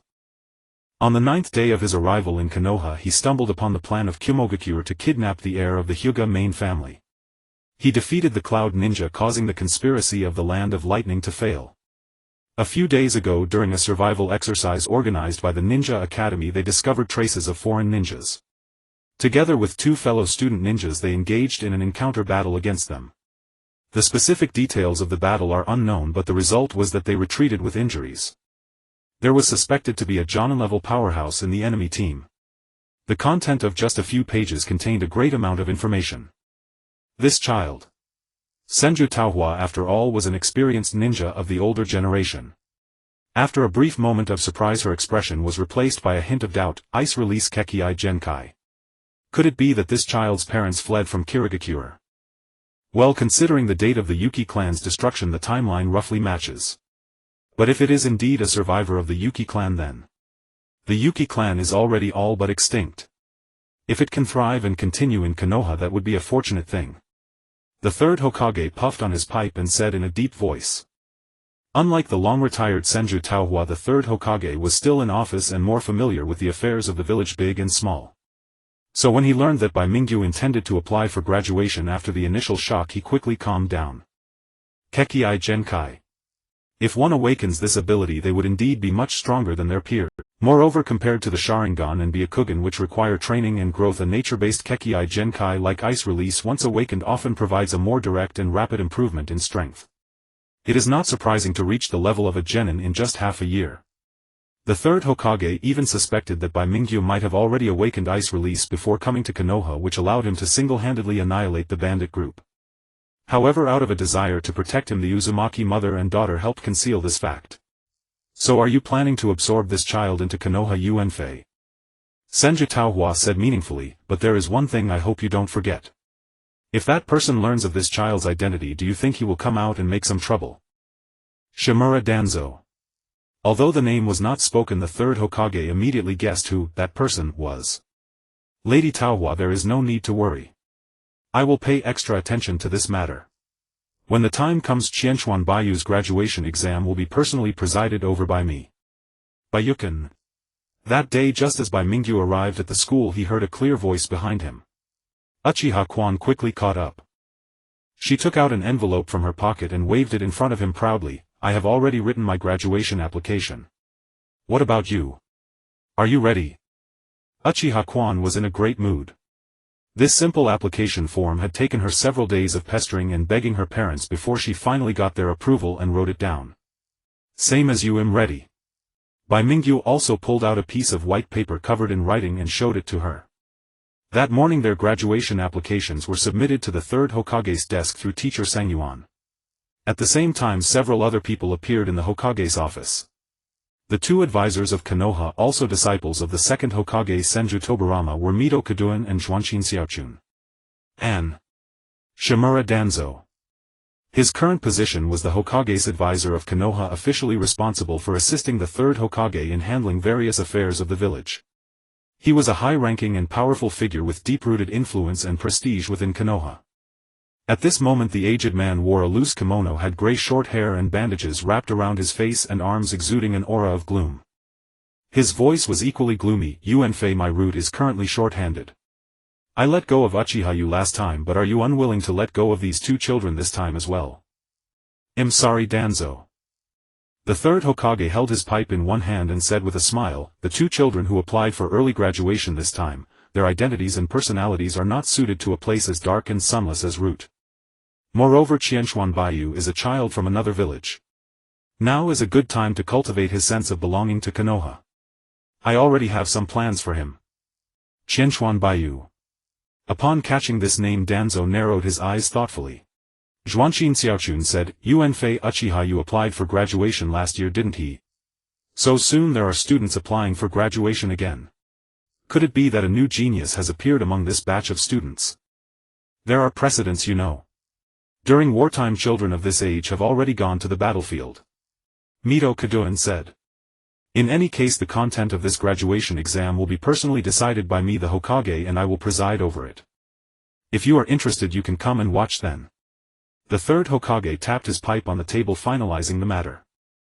Danzo said nothing more, his left eye not covered by bandages revealing an inscrutable depth. As if in the blink of an eye a week passed. That morning the third Hokage appeared in the playground of the Ninja Academy. In front of him stood Bai Mingyu and Quan while a crowd of students had already gathered around to watch. Did you hear? Qianchuan Baiyu and Uchiha Quan from the other class applied for early graduation. They seem to be only in the second year. I heard that guy named Qianchuan Baiyu is a transfer student who came to our Konoha Ninja Academy only a few months ago. To apply for early graduation in such a short time, isn't that even more impressive than you back then? Well, they still have to pass the exam first. Who knows if they are just showing off. The discussions were endless. In the crowd Inuzuka Hua clenched her small fists and shouted from afar to Bai Mingyu and Uchiha Quan, Bayukin Quanshin, do your best. Beside them Hyuga Ryota and others looked at the stage with complex expressions. They too had only learned about Bai Mingyu and Quan's graduation application 3 days ago. Their initial reaction was disbelief, and only after getting personal confirmation from the two did they finally accept it. Yet even so, Hyuga Ryota still couldn't believe it. In his eyes Bai Mingyu was still the defeated opponent he had beaten in the practical training on the first day at the Ninja Academy. Although Uchiha Quan was talented, the two had sparred before and Hyuga Ryota had been slightly superior. And now these two had actually stepped onto this stage ahead of him, giving Hyuga Ryota a sudden sense of unreality. These two. They aren't really just trying to show off, are they? On the field. Ahem. The third Hokage stood with his hands behind his back, cleared his throat and looked at Bai Mingyu and Quan. You two little ones, are you ready? Bai Mingyu and Uchiha Quan exchanged glances and nodded in unison. Then. Chuyun Ziti stepped forward. At the third Hokage's command, 2 ninjas wearing Konoha headbands who had been waiting behind stepped forward. Shenhua Chuyun and Gang Ziti. These 2 good friends were the eternal extras with significant screen time in the original story. Once during the Chunin exam in Naruto's generation, they disguised as examinees to test the other participants and filter qualified newcomers to the exam venue. Their usual duties mainly involved guarding the gates of Konoha and handling some miscellaneous tasks. However, that was several years later. At this time Shenhua Chuyun and Gang Ziti looked to be about 16 or 17 years old. Apart from being taller than the Ninja Academy students, their appearance and expressions were not much different from most students. Shenhua Chuyun and Gang Ziti were promoted to Chunin just last year. In the upcoming exam they will be testing you. Of course, in this test they will not go all out. As long as you two can last 10 minutes against them, you will be considered to have passed the exam. Then I declare the test begins. As the third Hokage's voice fell, the atmosphere in the arena instantly became tense. 2 against 2. One side consisted of 2 Chunin while the other side comprised 2 ninja trainees who had not yet graduated from the Ninja Academy. In terms of numbers it seemed evenly matched, but the gap between the ninja trainees and the Chunin was far from simple and transcended mere levels. However, this was also a customary practice of the Ninja Academy. For students applying for early graduation, a more challenging assessment method is employed to prevent those who are overly ambitious from leaving the academy before their abilities are adequately developed, which could easily turn them into victims in high-level missions. In contrast, those who have completed the full 6 years of compulsory education only need to undergo basic assessments in ninjutsu, taijutsu and genjutsu to graduate smoothly. However, whether they truly qualify to become ninjas is determined by the instructors assigned to each group. 2 young ones, let me remind you in advance, both Ziti and I excel at coordinated attacks. Although we won't exert our full strength in this test, any slight lapse on your part could lead to your elimination. Shenhua Chuyun said nonchalantly, arms crossed over his shoulders. Gang Ziti grinned, gripping the weapon at his back, producing a crisp sound. What I want to say is the same as Chuyun: once the battle begins, it's no joke. Bai Mingyu and Uchiha Izumi exchanged a glance, sharing an encouraging smile before Bai Mingyu turned to the 2 Chunin opposite them and said lightly, no more talk, let's get started. A moment of silence. 4 pairs of eyes locked onto each other and the battle was on the verge of breaking out. In the next instant Shenhua Chuyun suddenly brought his hands together and quickly formed hand seals, water release, water sticky adhesive. This is an advanced ninjutsu and also Shenhua Chuyun's signature technique. Unlike ordinary water release techniques, the principle of water sticky adhesive is to utilize chakra to create a highly viscous water which is then sprayed over a wide area. Once the enemy steps into this range, they will be stuck by the water and unable to move effectively, reducing their mobility. Seeing this scene, Bai Mingyu and Izumi instinctively jumped back. Overcoming the sticky effect of water sticky adhesive is not too difficult, avoiding it in advance is one method while another is to concentrate chakra beneath one's feet for free movement. However, doing so would inevitably cause unnecessary distractions, potentially exposing them to their opponent's attacks. Moreover, Bai Mingyu and Izumi's control over chakra has not yet reached that level. Almost simultaneously with Shirayuki's attack, Gang Zidi also drew his weapon from his back with a snap. Summoning Great Hammer. The strikingly large hammer swung down, forcefully smashing into the ground. Bang! In the midst of the tremendous noise, the ground was shattered into pieces and countless stones flew in all directions. Bai Mingyu instinctively retreated, raising his arms to shield himself, while Gang Zidi rushed over, taking advantage of the smoke cover. Hammer strike. The great hammer whipped up a fierce wind as it swept through the air. Faced with a hammer larger than half his body, Bai Mingyu dared not be careless. He swiftly drew his long knife from behind, slicing the blade across the hammer's surface, producing a dazzling spark. Using the rebound, he performed a backflip to the ground and then rolled away. The great hammer missed him, landing where Bai Mingyu had just been. Its power was tremendous. Perhaps these two characters were indeed minor roles in the original story, but since they managed to pass the Chunin exam after so many years of training, they could not be considered useless. As soon as they attacked, they immediately grasped the situation, relentlessly pursuing Bai Mingyu with a flurry of strikes. On the other side, the confrontation between Izumi and Shirayuki officially began. They both unleashed a fireball technique, and the two fireballs, nearly equal in size, collided midair, creating surges of intense heat. In an instant the surrounding air rippled like water, becoming slightly distorted. Shuriken technique. Under the cover of shurikens, Izumi moved rapidly. Fire release Phoenix fire technique. With a series of bangs, Izumi cupped one hand in front of his mouth, forming a trumpet shape, and spat out fireballs about the size of tennis balls, sending them flying toward Shirayuki. In response, Shirayuki quickly formed hand seals and unleashed a large stream of water from his mouth. Water release water chaos technique. Bai Mingyu had barely shifted his gaze for a second when Gang Zidi charged over the massive hammer, descending upon him. Don't look around during combat. If this is basic knowledge for a ninja. If you haven't even learned this, how do you expect to graduate early? As he spoke, the great hammer was swung in his hand like a windmill, and he lunged forward like a fierce tiger. This time Gang Zidi's speed was even faster than before. Observing his momentum, even a rock in his path would be smashed to pieces. Dodging completely was difficult. Realizing this, Bai Mingyu decisively declared, 6 styles iron block. With a sharp shout, a steel-like sheen suddenly appeared in front of Bai Mingyu. Gang Zidi's great hammer crashed down precisely, producing a deafening sound. In the next moment, Bai Mingyu shot backward like a kite with a severed string. Not good. Gang Zidi's expression changed. This confrontation with Bai Mingyu was supposed to be a test conducted under the guidance of the third Hokage, so he had no intention of causing serious harm. Having seen Bai Mingyu stop dodging, he had already tried to hold back as much as possible, however the inertia from the hammer was too great and he could not stop in time. Gang Zidi was well aware of the power behind his strike. Even a rock could be shattered, let alone a child from the Ninja Academy. Would there be a life left after such a blow? If he inadvertently killed someone, it would be a huge disaster, and the third Hokage would not let him off easily. Gang Zidi's face turned extremely grim. Izumi and Shirayuki also took notice of the commotion. Shirayuki eased his offensive and they both turned to look this way. Under the watchful eyes of everyone, the Bai Mingyu who had been struck by the hammer suddenly transformed into a puddle of water, splattering on the ground. Meanwhile, a few meters away, another lump of water coalesced in midair, revealing Bai Mingyu, who was now clutching his chest and coughing heavily. Cough cough. Indeed, enduring a Chunin's attack with iron block was a bit pushing it. However, I have a pretty good grasp of the hammer's strength. It isn't much different from what I expected. If this is all there is to it, this battle should end quickly. Water substitution. Gang Zidi's face showed surprise. The water substitution technique, compared to the ordinary substitution technique, incorporates a water release nature transformation, allowing the user to evade attacks by liquefying their body. While the difficulty of training in this ninjutsu is merely at the level, using it effectively in combat requires keen awareness. Moreover, just now he clearly felt the sensation of striking a solid body. When did this water substitution get formed?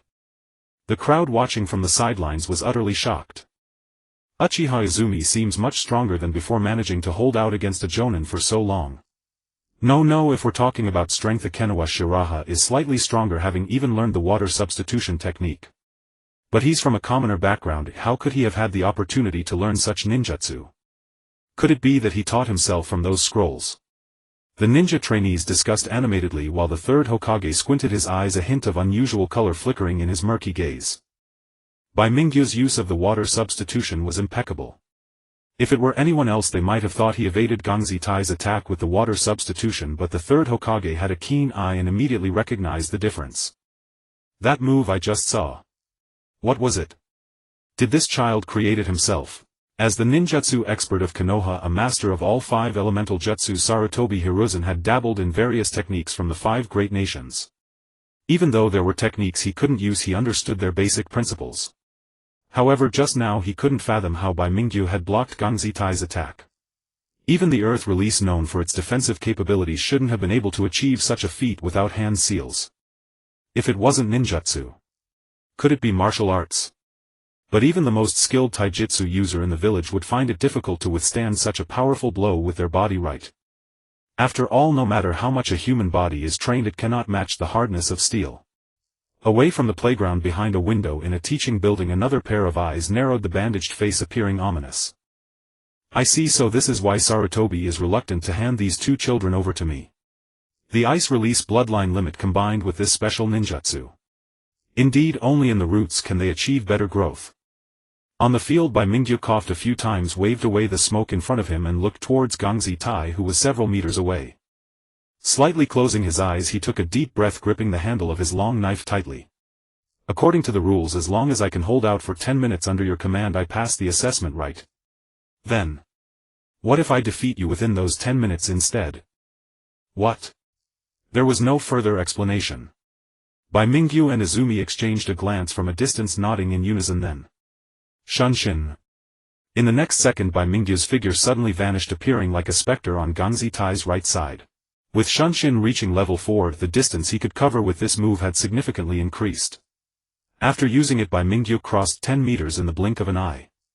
The speed was so fast that Gangzi Tai didn't even have time to react before he was caught off guard by a flash of the blade, hastily raising his large hammer to block and retreating in a hurry. Bai Mingyu clasped his hands together, immediately forming several dazzling hand seals, water release, water chaos wave technique. Bai Mingyu expelled a torrent of water from his mouth, spiraling towards Shingetsu, Izumi and Gangzi Tai. As soon as one ninjutsu was released, he pressed both hands to the ground and a bolt of lightning burst forth from his palm, striking the ground and rapidly spreading. Lightning release earth walk. A high-level ninjutsu, lightning release earth walk. This technique, one of the few lightning release jutsus preserved in the ninja school library, operates by releasing electricity through both hands.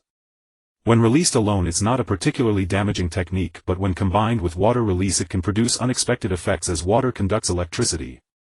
For Bai Mingyu, this move was not merely a combination of 2 types of ninjutsu. Within his water chaos wave, it was infused with ice crystals, making it an ice-water release. In other words, this was a combined ninjutsu of lightning, water and ice attributes. In an instant, lightning arcs erupted, turning the entire water sphere into a blinding blue mixed with white ice spikes, charging towards the retreating Gangzi Tai. Faced with the water sphere attacking from behind, Gangzi Tai instinctively swung his large hammer to resist. However, as soon as the hammer made contact with the water sphere, a surge of lightning quickly spread up the hammer, paralyzing Gangzi Tai's entire body in an instant. Following that, he was enveloped by the mixture of ice and water, completely swallowed by the watery sphere. Z-Tai. Shingetsu Izumi instinctively wanted to come to his aid. Izumi acted quickly, immediately dashing forward in parallel, pulling out a large wind shuriken from behind and throwing it swiftly while simultaneously completing hand seals, wind shuriken shadow windmill technique. The massive shuriken flew towards Shingetsu Izumi, who instinctively used a kunai to block. However, just as the shuriken reached him, it suddenly split into 2. One was the real shuriken, the other was a shadow. As a chunin, Shingetsu Izumi reacted quickly. Upon seeing the shuriken split into a shadow, he swiftly used his other hand to grab the circular ring at the center of the shuriken, preparing to deflect the second shuriken clone, only to hear a thud as the second shuriken suddenly transformed into Izumi. The combination of transformation technique and substitution technique. In that instant, Izumi pulled her arm back as if drawing a taut bowstring, swinging heavily towards Shingetsu Izumi's face. At such a close distance, even if Shingetsu Izumi wanted to dodge, he couldn't manage it. Bang! This punch sent Shingetsu Izumi flying. As the water dispersed, Shingetsu Izumi and Gangzi Tai crawled out of the ground covered in dirt and grime. Just as they were about to continue the fight, the third Hokage, who had been silent for a long time, spoke up. "That's enough, Izumi Z-Tai. No need to continue fighting." The gathered tension instantly relaxed. Bai Mingyu and Izumi sighed in relief. The onlookers, after a moment of shock, began to chatter excitedly. "I never expected that they had already mastered so many ninjutsu. The combination of lightning release and water release, plus the shadow windmill technique combining the clone technique and transformation technique, what an unexpected strategy. If we were in their place, we probably wouldn't last a minute. After all, they are members of the Uchiha clan, and those two Chunin likely didn't go all out. But even so, that's still quite impressive." Hearing the discussions around them, Shingetsu Izumi and Gangzi Tai's faces turned sour. "What do you mean they didn't go all out?" At the start they indeed had the intention to hold back, but upon realizing how unexpectedly tricky Bai Mingyu and Uchiha Izumi were, they unconsciously began to reveal their true strength. Aside from not having the intent to kill, they nearly used all their techniques. In such a situation, to be defeated in less than 10 minutes by two ninja trainees. Saying that out loud would be embarrassing for the Konoha Chunin. Thus both could only force a smile and agree, heh. Yes, indeed, very impressive. In another year or two they might surpass us. The third Hokage silently observed the traces left by the ninjutsu on the ground and the four individuals in the arena. After a long pause he coughed a few times and spoke. "Uchiha Izumi Akenowa Shiraha, your strength has indeed reached the standard of a genin. I hereby announce. You have passed your assessment, and starting tomorrow you both will be genin of Konoha." Yay! A happy smile spread across Izumi's face as she turned to Bai Mingyu, raising one hand. Bai Mingyu paused for a moment, then understood her intention.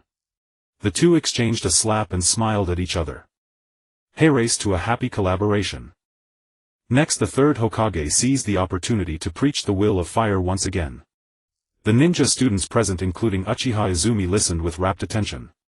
Only Bai Mingyu wore a helpless expression, his eyes wide open in a serious listening pose, while his peripheral vision scanned the surroundings, his thoughts having drifted away to who knows where.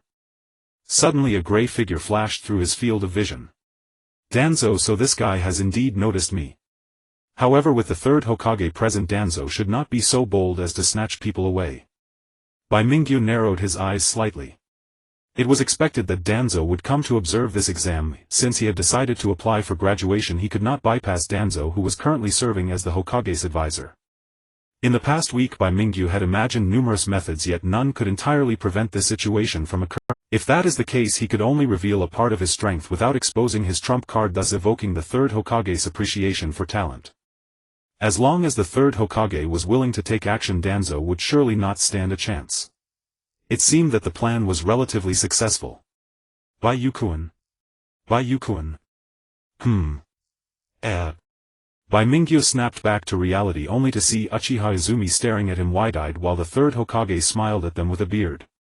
As for the other students, they had already dispersed, with only a few lingering at the edge of the playground, curiously observing this side. Asakawa Bayu, Uchiha Izumi, congratulations again, here are your ninja headbands.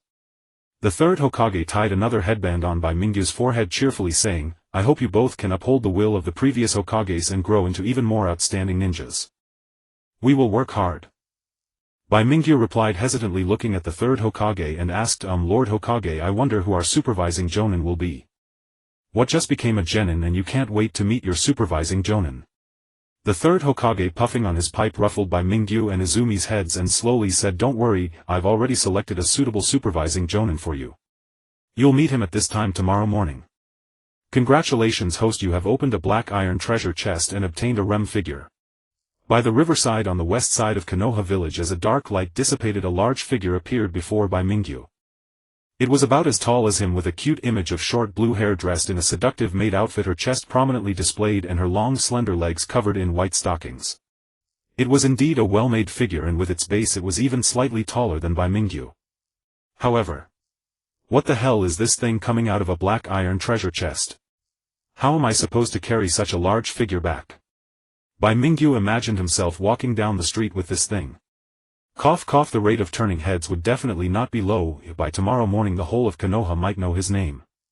Even if he brought it back there would be no place to put it in his room unless it was placed on the bed. While pondering with his chin in hand a cheerful voice came from the riverbank. Bai Mingyu, you're here too. What is this? Naruto, holding a paint bucket and covered in paint on his clothes and face, ran down from the riverbank, curiously inspecting the Rem figure. Bai Mingyu was first taken aback, then looked Naruto up and down. Judging by his painted cat-like appearance, he must have just finished graffitiing at Hokage Rock and was heading home via a shortcut. Naruto, is there enough space in your room at home? Huh? Naruto scratched his head, responding in confusion, I've been living alone since I was little. Although the room isn't very big, it's still quite clean. Bai Mingyu, why are you asking this suddenly? Bai Mingyu patted Naruto on the shoulder, smiling as he said, it's nothing, just wanted to give you a gift. That evening, many villagers in Konoha saw a small golden figure carrying a girl's eyes doll that was larger than himself swaggering through the streets. Even the experienced Konoha residents couldn't help but stop and point. Look at that kid carrying a doll that looks just like a real person, he can't be planning to take her home for some strange purpose. Ugh, kids today are really. Isn't that the demon fox? Better stay away, don't want to get tainted by bad luck. On the other side, Bai Mingyu dashed along the river, finding another treasure chest that had appeared in a flower bed not far from the Nara clan's residence. This time it was a bronze treasure chest. As a greenish light dissipated, Bai Mingyu found a green object in his hand resembling a small section of a branch broken off from some plant with a rough cut, and it still oozed a few drops of juice emanating a refreshing fragrance. Dr. Aloe, a natural bandage that can treat external wounds, burns and frostbite, gradually healing dead cells with a market price of hundreds of thousands. It is one of the essential items for a healing master's travel mission. Is this an ingredient for the food captives? Bai Mingyu glanced at the description, his gaze lingering on the Dr. Aloe in his hand, and with a knowing expression he stowed it away in his backpack. For him, who already possessed the Lion King, the healing effect of the Dr. Aloe was not particularly significant, but it was a decent alternative. Especially in situations where revealing his half-beast form was unsuitable. Letting out a light breath, Bai Mingyu stood up. In the area where Konoha village was located on the map there were no other flashing treasure chest markers, instead other places outside the village were scattered with a few distant light points, but they were too far away. Even if he secretly slipped out of the village to search, it would likely take several days just to travel. Let's finish the low-level tasks in the village quickly, then go out to complete missions. Perhaps we might coincidentally pass by other treasure locations. Bai Mingyu looked up at the distant sky, wondering which Konoha ninja the third Hokage had arranged to be their supervising jonin. The time swiftly passed to the next morning. Bai Mingyu and Izumi arrived early at the ninja school's playground, the pre-arranged meeting point. As they watched the other students file into the classroom, the school became deserted when suddenly the figure of a tall, thin man appeared at the edge of the playground, walking towards them. With black hair and black eyes, his hair styled in a high pineapple cut, wearing the standard Konoha ninja vest, his lean face bore several scars. You two are Asakawa Baiyu and Uchiha Izumi, right? Yes, sensei, you are. Uchiha Kwan obediently replied, while Bai Mingyu nodded, subconsciously his eyes wide as he gazed at the somewhat familiar jonin before him. I am your supervising jonin. From today onward I will guide you in becoming true ninja. Follow me. Naruto gave a slight nod, then turned and walked toward the training grounds on the outskirts of the village. Indeed, Bai Mingyu and Kwan's supervising sensei was not any of Kakashi's generation, but the head of the Nara clan, the strategist of Konoha, Shikamaru's father, Naruto. Born in the same era as the fourth Hokage and having survived the third great ninja war, Naruto's strength and experience were beyond question. The Nara clan's secret shadow techniques combined with his formidable tactical intellect made him one of Konoha's elite jonin. Having him as our sensei is far more acceptable than some nameless background jonin. Let's start with introductions. My name is Naruto, and from today I will be your supervising sensei. I have no particular likes, dislikes, troublesome things. My dream is for my children to grow up quickly and become ninja who can stand on their own. My name is Uchiha Kwan. I like three-colored dumplings, have no dislikes, and dream of becoming an excellent ninja. Asakawa Baiyu. Likes, dislikes, dream. That's about it. That's no different from saying nothing. Naruto cleared his throat, looking at Bai Mingyu and Kwan. I've already glanced through your files. I heard you defeated a chunin during the tests, so you should have a solid foundation. Now then. He paused, then pulled two bells from his pocket. Well, it seems the bell-snatching exercise is a tradition passed down through generations in Konoha. From the third Hokage guiding Jiraiya and the others to Kakashi instructing Team 7, they all used this method. I had hoped that Naruto the strategist of Konoha would come up with a unique test, but it's still the same old routine. Yet the bell-snatching exercise, though simple on the surface, is actually a comprehensive challenge. It tests individual ninjutsu and taijutsu proficiency, adaptability to different situations, mental fortitude, teamwork, tactical awareness, all of which are fully reflected, making it an excellent way to assess a genin's overall capabilities. After a brief warm-up, Naruto hung the 2 bells on his belt and gestured to Bai Mingyu and Quan. If you're ready, let's begin. Let's discuss a strategy first. Alright. Since Sensei Lucio is a jonin, his overall strength far exceeds ours. A frontal assault won't work. We must first find a way to distract him, create an opportunity, then snatch the bells in an instant. Hearing Bai Mingyu and Quan's nonchalant conversation, Naruto was speechless. Hey you two, even if you're discussing tactics, don't do it right in front of me. Bai Mingyu and Quan exchanged a glance, and the next moment both figures darted forward. Clone technique. Months of training had forged a certain synergy. In an instant 7 or 8 clones of Bai Mingyu or Quan appeared on the training ground surrounding Naruto. This basic drank technique, unlike the shadow clone's solid duplicates, only created illusions to confuse opponents. It was effective against lower-ranked ninja, but against a jonin like Naruto it was seen through in a flash. Over here. Naruto's eyes narrowed and his figure moved like a phantom before one of Bai Mingyu's clones. He raised his hand and delivered a knife hand strike. The clone of Bai Mingyu, unable to react, let out a muffled groan and collapsed to the ground. Bang! Smoke billowed and Bai Mingyu turned into a log. Substitution technique. Naruto was momentarily startled, then felt a wave of heat surge from behind. Glancing out of the corner of his eye, he saw a massive fireball rushing toward him. It was Quan seizing the moment to unleash her jutsu, fire release great fireball technique. The next moment the fireball completely engulfed Naruto. Amidst the crackling and popping of flames, his figure also transformed into a log. The same substitution technique, but executed even faster than Bai Mingyu's. Quan had not yet lowered her hand's seals when she heard a gust of wind beside her ear. She instinctively lunged forward. Good reflexes. Pity not paying attention to your footing is a fatal mistake. Naruto praised calmly. At the same time a black shadow extended from beneath his feet, swiftly reaching Quan's. Quan's body instantly stiffened and her forward motion came to a halt. Shadow imitation technique. Then Naruto turned his head to the left. Under his control, Quan twisted her waist and swung her kunai, sharply stabbing into the void. Clang! Blade and kunai clashed, sending sparks flying. Bai Mingyu's figure materialized in the air, still maintaining the momentum of his high-speed thrust. As expected. Even with holding back, a jonin-level opponent is no easy foe. This thought flashed through his mind in an instant. The next moment Bai Mingyu mustered all his strength, knocked aside Quan's kunai and swept his blade. A frosty hue ran along the edge, first dance moonlight white. Ice field. Frost burst forth from sleeve, white snow spreading like spilled water. In the blink of an eye it reached Naruto, crawling up his ninja sandals and rapidly freezing his calves. At the same time countless drifting snowflakes appeared within a 10-meter radius. The temperature of the entire space dropped several degrees in an instant. Apart from Bai Mingyu, the other two showed signs of sluggish movement, clearly affected by the bone-chilling cold.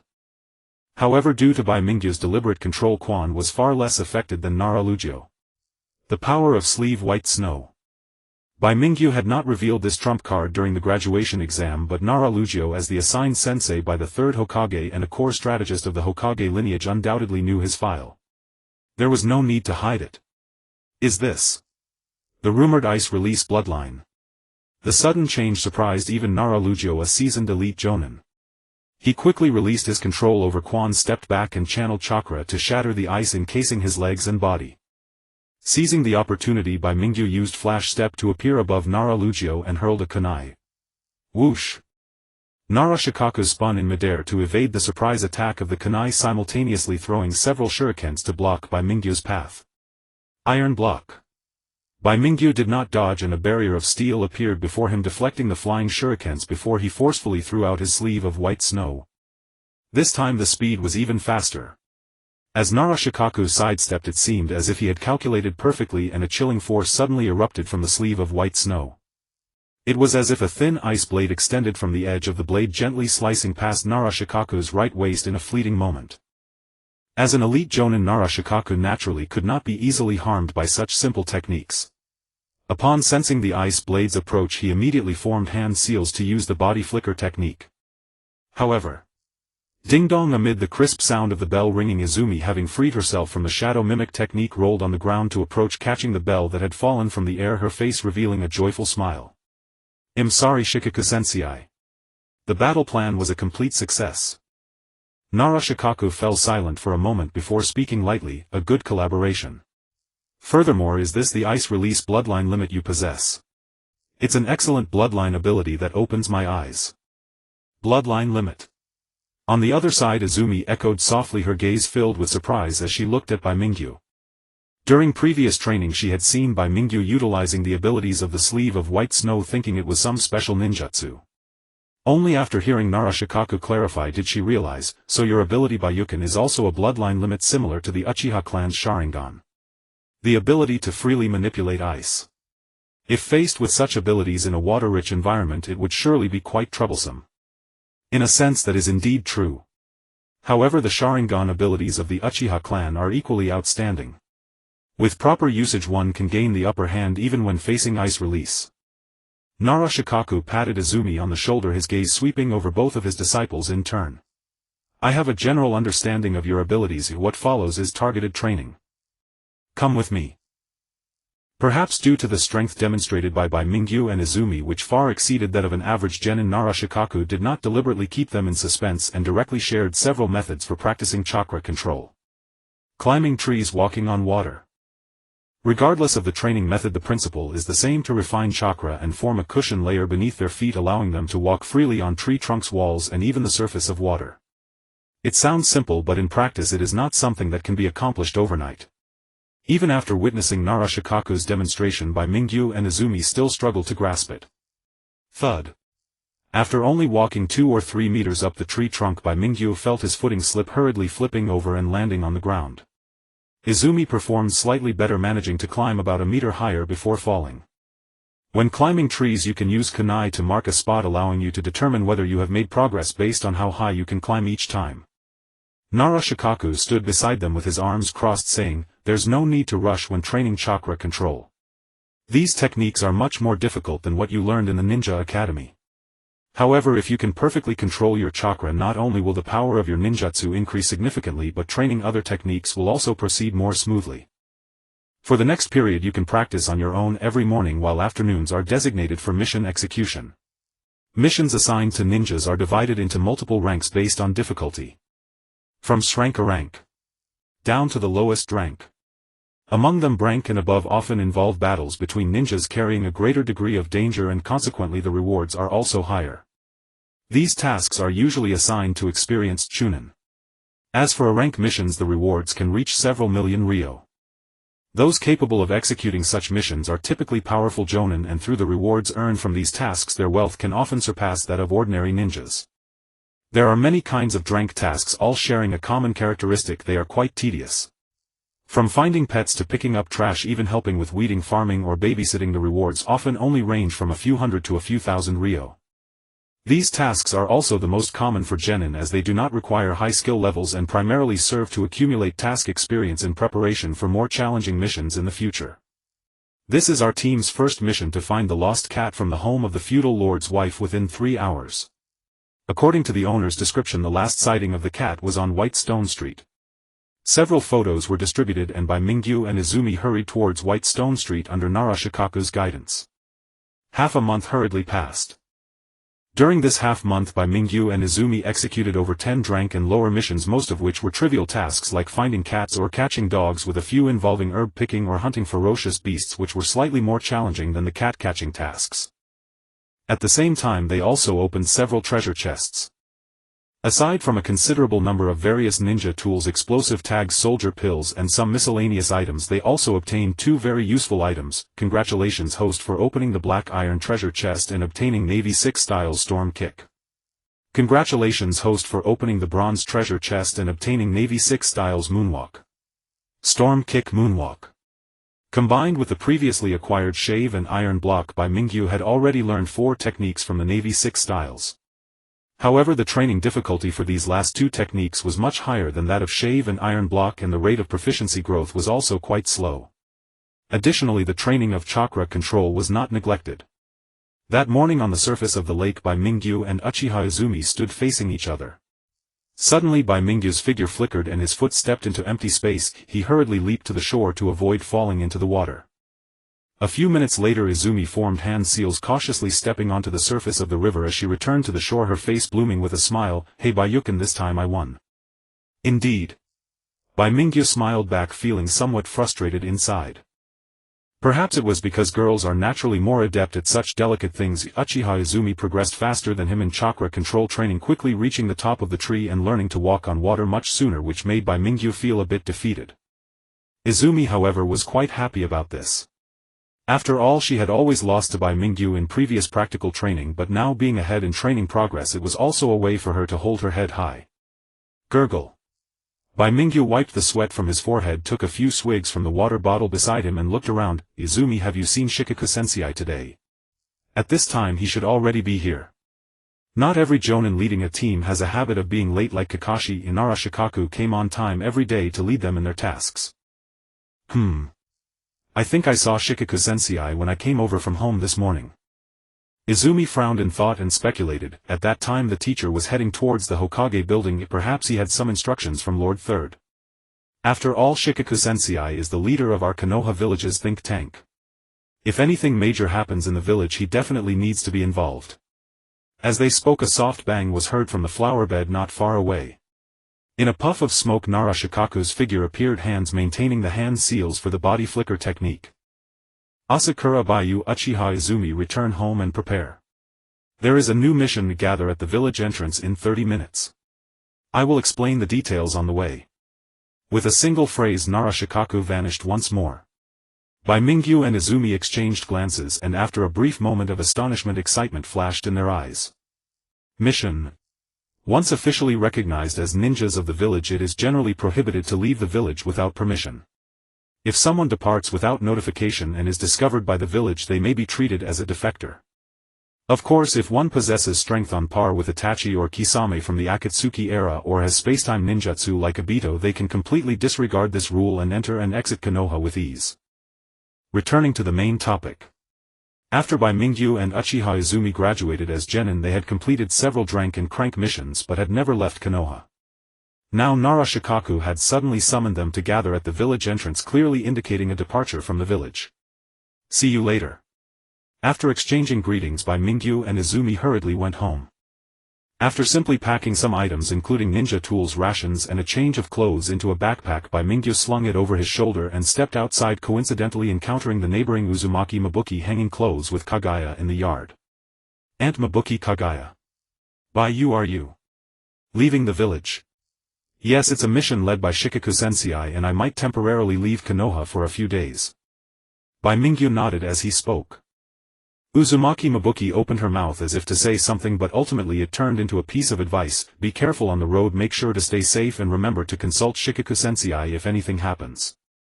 Don't act on your own." Though she was not a ninja, she understood the dangers of ninja missions. Even for Konoha's jonin, it was common to fail to return after undertaking dangerous rank or rank missions. Kagaya also waved her small hand cheerfully, calling out, "Be careful on the road, Bai, brother." "I will," Bai Mingyu replied with a smile as he turned to leave. Half an hour later. At the entrance of Konoha, Bai Mingyu and Izumi reappeared with their travel bags, meeting Nara Shikaku, who was also preparing for departure. Not far away a cart was parked with several middle-aged men in coarse clothes sitting on the side of the cart chattering animatedly, while Nara Shikaku occasionally nodded deep in thought. "Have we arrived?" Upon seeing Bai Mingyu and Izumi approach, Nara Shikaku turned to them and explained, "Bai, Izumi, let me first introduce the personnel involved in this mission. In addition to the 3 of us from our class, a new member will join this mission, temporarily added to our team to form a 4-person squad. Tsunade, you can come out now." As Nara Shikaku's words fell, the air not far ahead suddenly warped as if many black lines were emerging from thin air. Upon closer inspection, one would see countless tiny black insects slowly flying and wriggling through the air, gradually coalescing into the shape of a boy. He appeared to be around 8 or 9 years old, dressed in a long black coat with utility pouches hanging at his sides, and his entire face was obscured by a black mask revealing only his mouth, giving him an appearance akin to a terrorist. Shikaku-sensei. The masked boy, resembling a potential terrorist, waved his hand and greeted Narashikaku in a muffled voice before turning to Bai Mingyu and Izumi. "Nice to meet you, my name is Aburame Torian. Asakura Baiyu. Uchiha Izumi, nice to meet you." Bai Mingyu and Izumi introduced themselves. However, Bai Mingyu's pupils constricted slightly and he looked at the boy before him with a hint of wariness. Aburame Torian. From his name it is evident that he hails from Konoha's Aburame clan, skilled in insect-based ninjutsu. However, what Bai Mingyu was concerned about was not the clan background, but rather that Aburame Torian was actually one of Danzo's subordinates, a member of the Root organization. He had previously appeared as Danzo's bodyguard during the 5 Kage summit of the Fourth Great Ninja War. How could such a person be here? Moreover, he had joined the squad as a temporary member.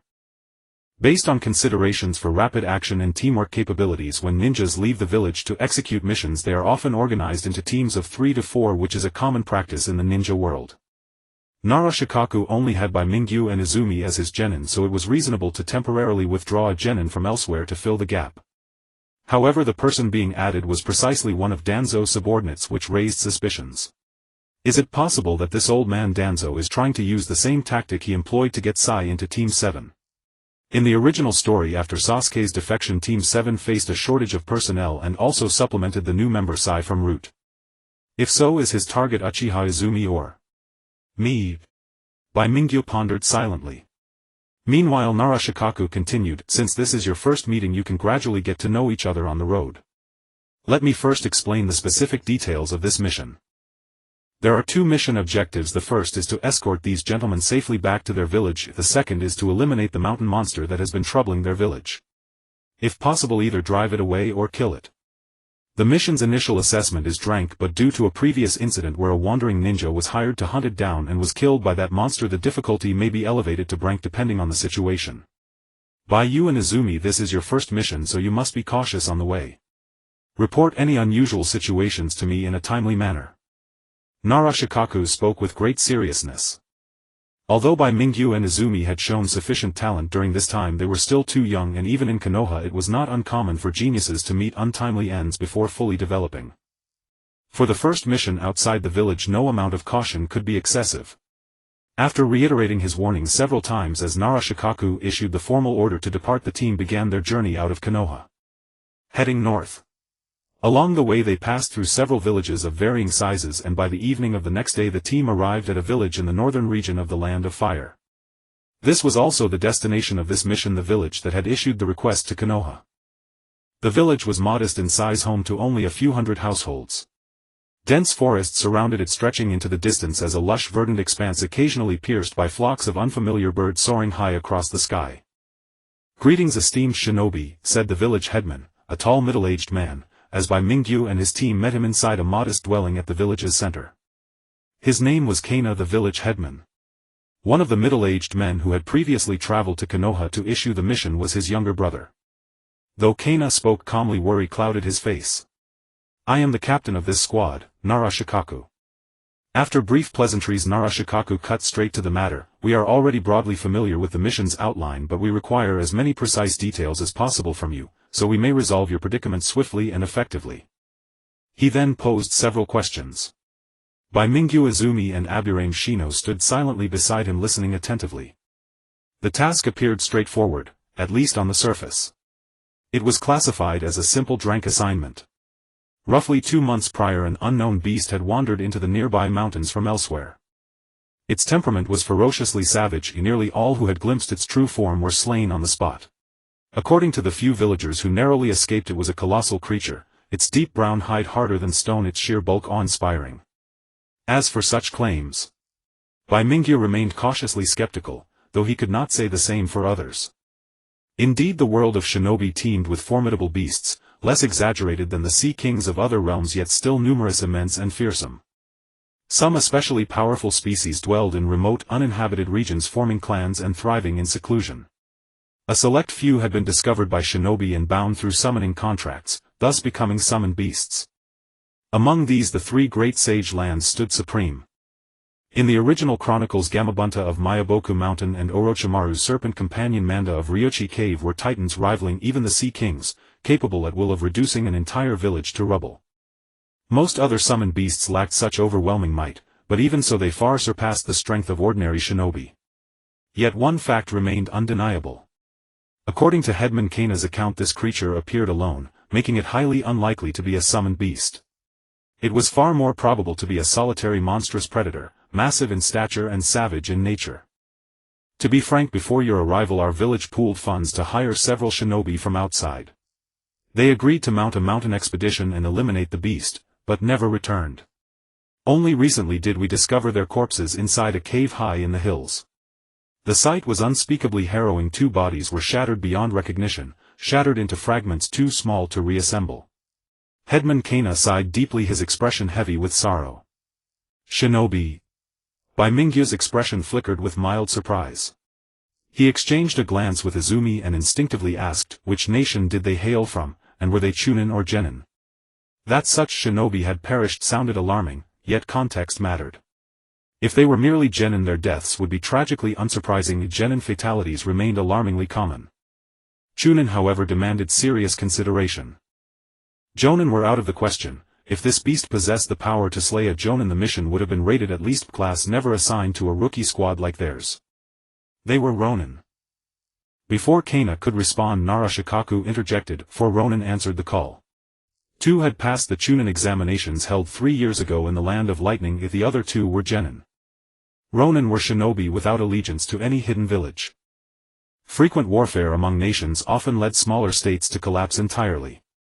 Their shinobi, if unwilling to join another nation's village, became Ronin, surviving by accepting civilian commissions for payment.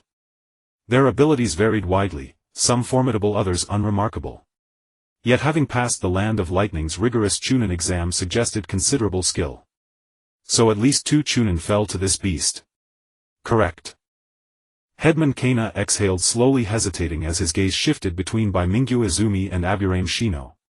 There is something I wished to ask earlier. Do you truly believe you can resolve our plight? Doubt lingered in his tone. To Kaina only Narashikaku seemed like a seasoned shinobi, the rest appeared little more than children. Even Aburame Shino, the eldest among them, looked no older than 10. This squad ascending the mountain to confront the beast, was it not merely delivering themselves as fodder?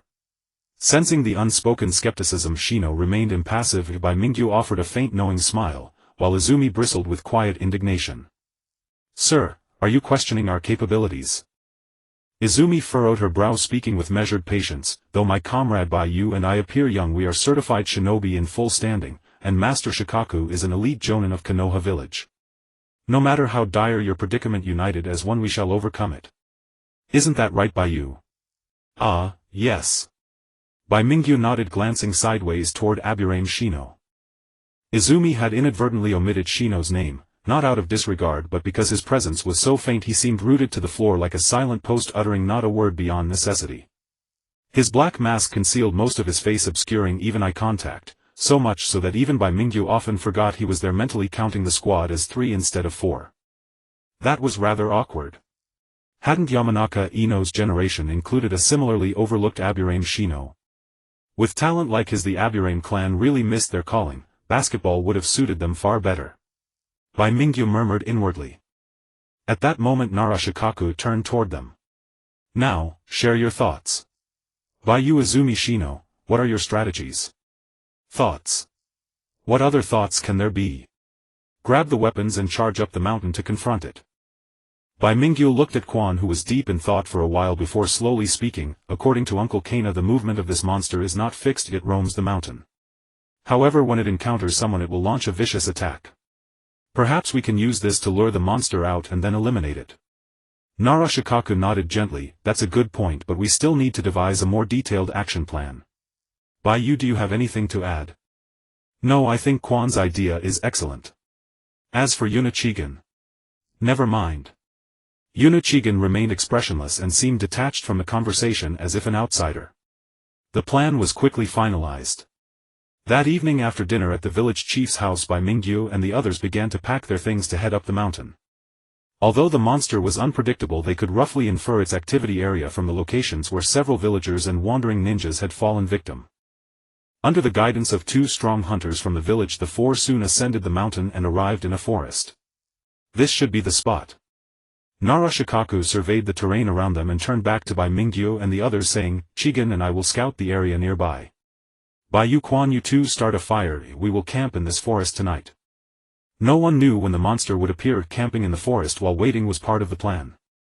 If luck was on their side, they might even encounter the monster tonight. But if luck was not on their side, they could end up staying here for 3 to 5 days. "Alright, teacher." Bai Mingyu and Uchiha Quan responded, and Narashikaku along with Yunachigan quickly disappeared into the overlapping shadows of the trees.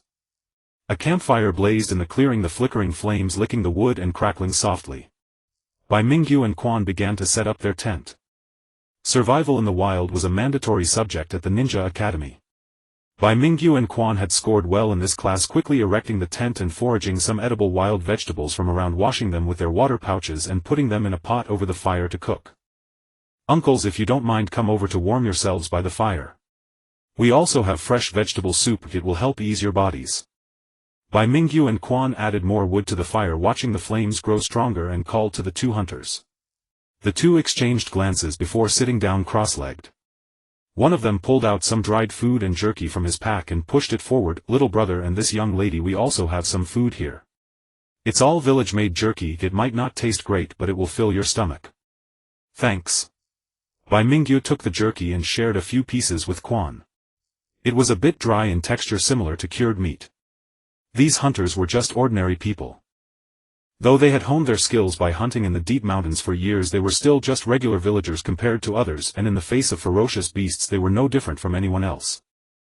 Sitting by the campfire, the 2 occasionally glanced around, their faces displaying evident worry. "Don't worry, if the monster really appears, Quan and I will ensure your safety." "Is it really?" The hunter forced a smile, his tone sounding weak. Suddenly the bushes not far away rustled with a sound. The 2 hunters jumped in fright, and Bai Mingyu and Quan immediately tensed, turning to look while their hands instinctively reached for their ninja tool packs. Soon 2 figures emerged from the bushes. It was Narashikaku and Yunachigan who had gone to scout. Narashikaku held a simple map, glancing at it as he walked, while Yunachigan expressionlessly tossed down 2 wild rabbits, speaking in a stiff tone, "These are the prey that Shikaku and I just caught, you can deal with them as you see fit." After saying this in a flat manner, Yunachigan walked over to a nearby stump, sat down, placed her bag aside and ignored the surrounding commotion. An unusual silence fell. Bai Mingyu and Quan exchanged glances. Although they had ostensibly formed a team, the underlying barriers were evident. Even if they wished to ease the relationship with Yunachigan, they struggled to find an opportunity to speak. Yunachigan seemed more interested in insects than in them, preferring to sit there alone watching ants climb trees rather than joining the others for a chat. Haha, brother Chigan is indeed impressive, capturing these 2 wild rabbits without even using shuriken." Bai Mingyu attempted to lighten the mood. The 2 wild rabbits bore no wounds or bloodstains, indicating they had likely been knocked unconscious with the back of a blade. To achieve this required considerable skill and reflexes. Yunachigan glanced up before lowering her head again. "Just a coincidence." Well, it seemed this person was not merely lacking presence, to be precise, there were some deficiencies in her character. Having spent too much time in the route, she had been brainwashed day and night by Danzo, losing many normal human emotions and becoming a machine focused solely on executing tasks, much like Sai in the future. Bai Mingyu used a kunai to slice open the rabbit's fur, skinning it, removing the entrails, cleaning the cavity and then sprinkling some seasoning before skewering it on a stick over the campfire. The aroma of roasted meat gradually wafted through the air. After they shared the roasted rabbit meat, night completely fell and they tidied up the campfire while Narashikaku began arranging the night watch.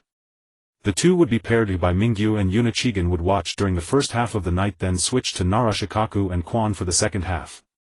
After giving some precautions, Narashikaku entered the tent. The sound of snoring began and the forest quieted down again, the only sound being the crackling of the campfire. "Brother Chigan, do you have any understanding of the objectives of our mission?" With nothing else to do, Bai Mingyu turned to engage Yunachigan in conversation. Even now he had not entirely let down his guard against Yunachigan. After all, this person was sent by Danzo and he could not be sure if she had any hidden motives. While it might be unrealistic to extract information related to the route from her, a few more words might reveal some clues. Facing Bai Mingyu's inquiry, Yunachigan fell silent for a moment. "Hasn't Mr. Shikaku already explained the mission in detail?" That's true, but I've heard that Brother Chigan is very skilled at gathering and analyzing intelligence. You must know more than just this, right?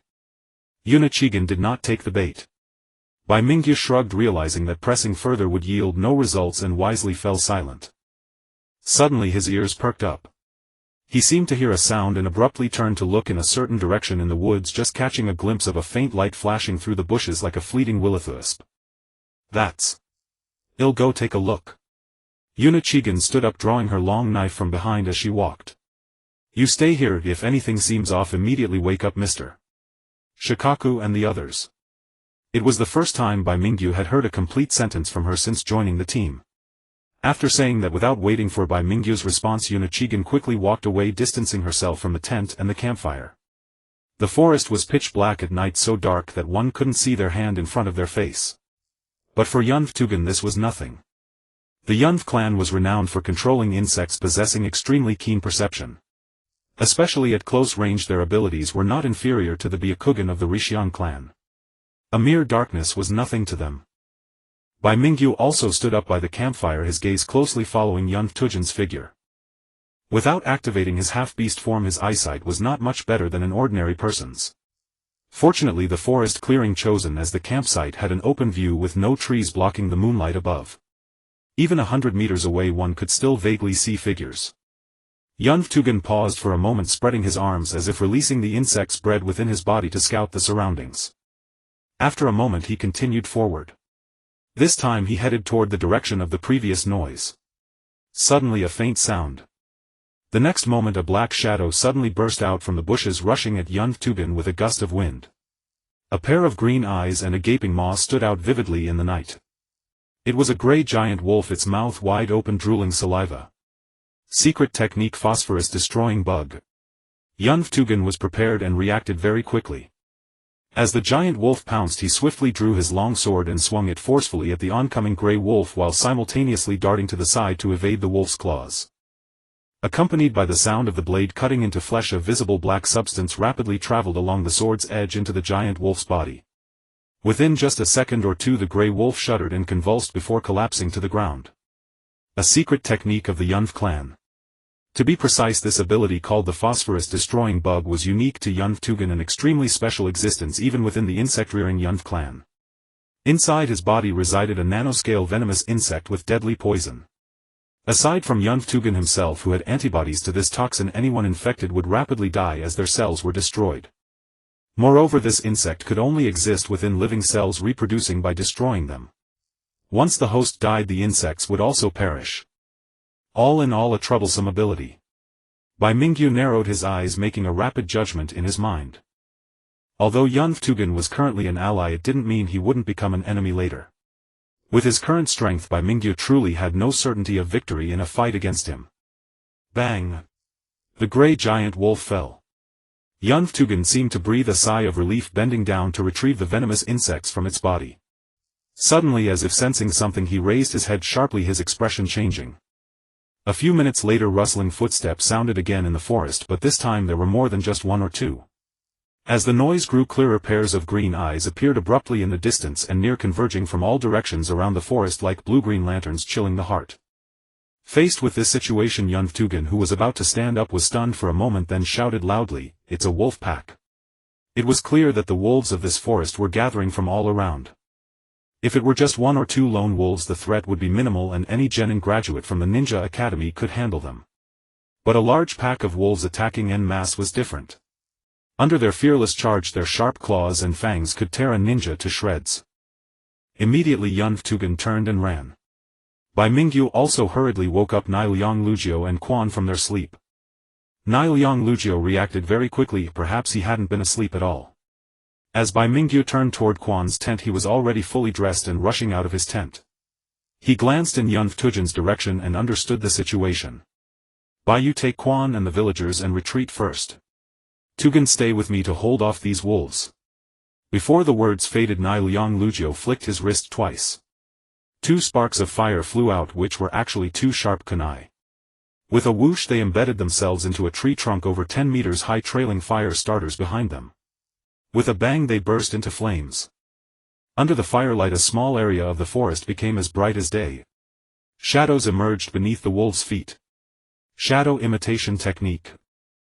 Niliang Lugio quickly formed hand seals. A shadow extended from his feet, splitting into dozens of thinner elongated shadows in an instant. They raced along the ground, quickly charging into the oncoming wolf pack. The leading gray giant wolf, full of menace, leaped nearly 2 meters high.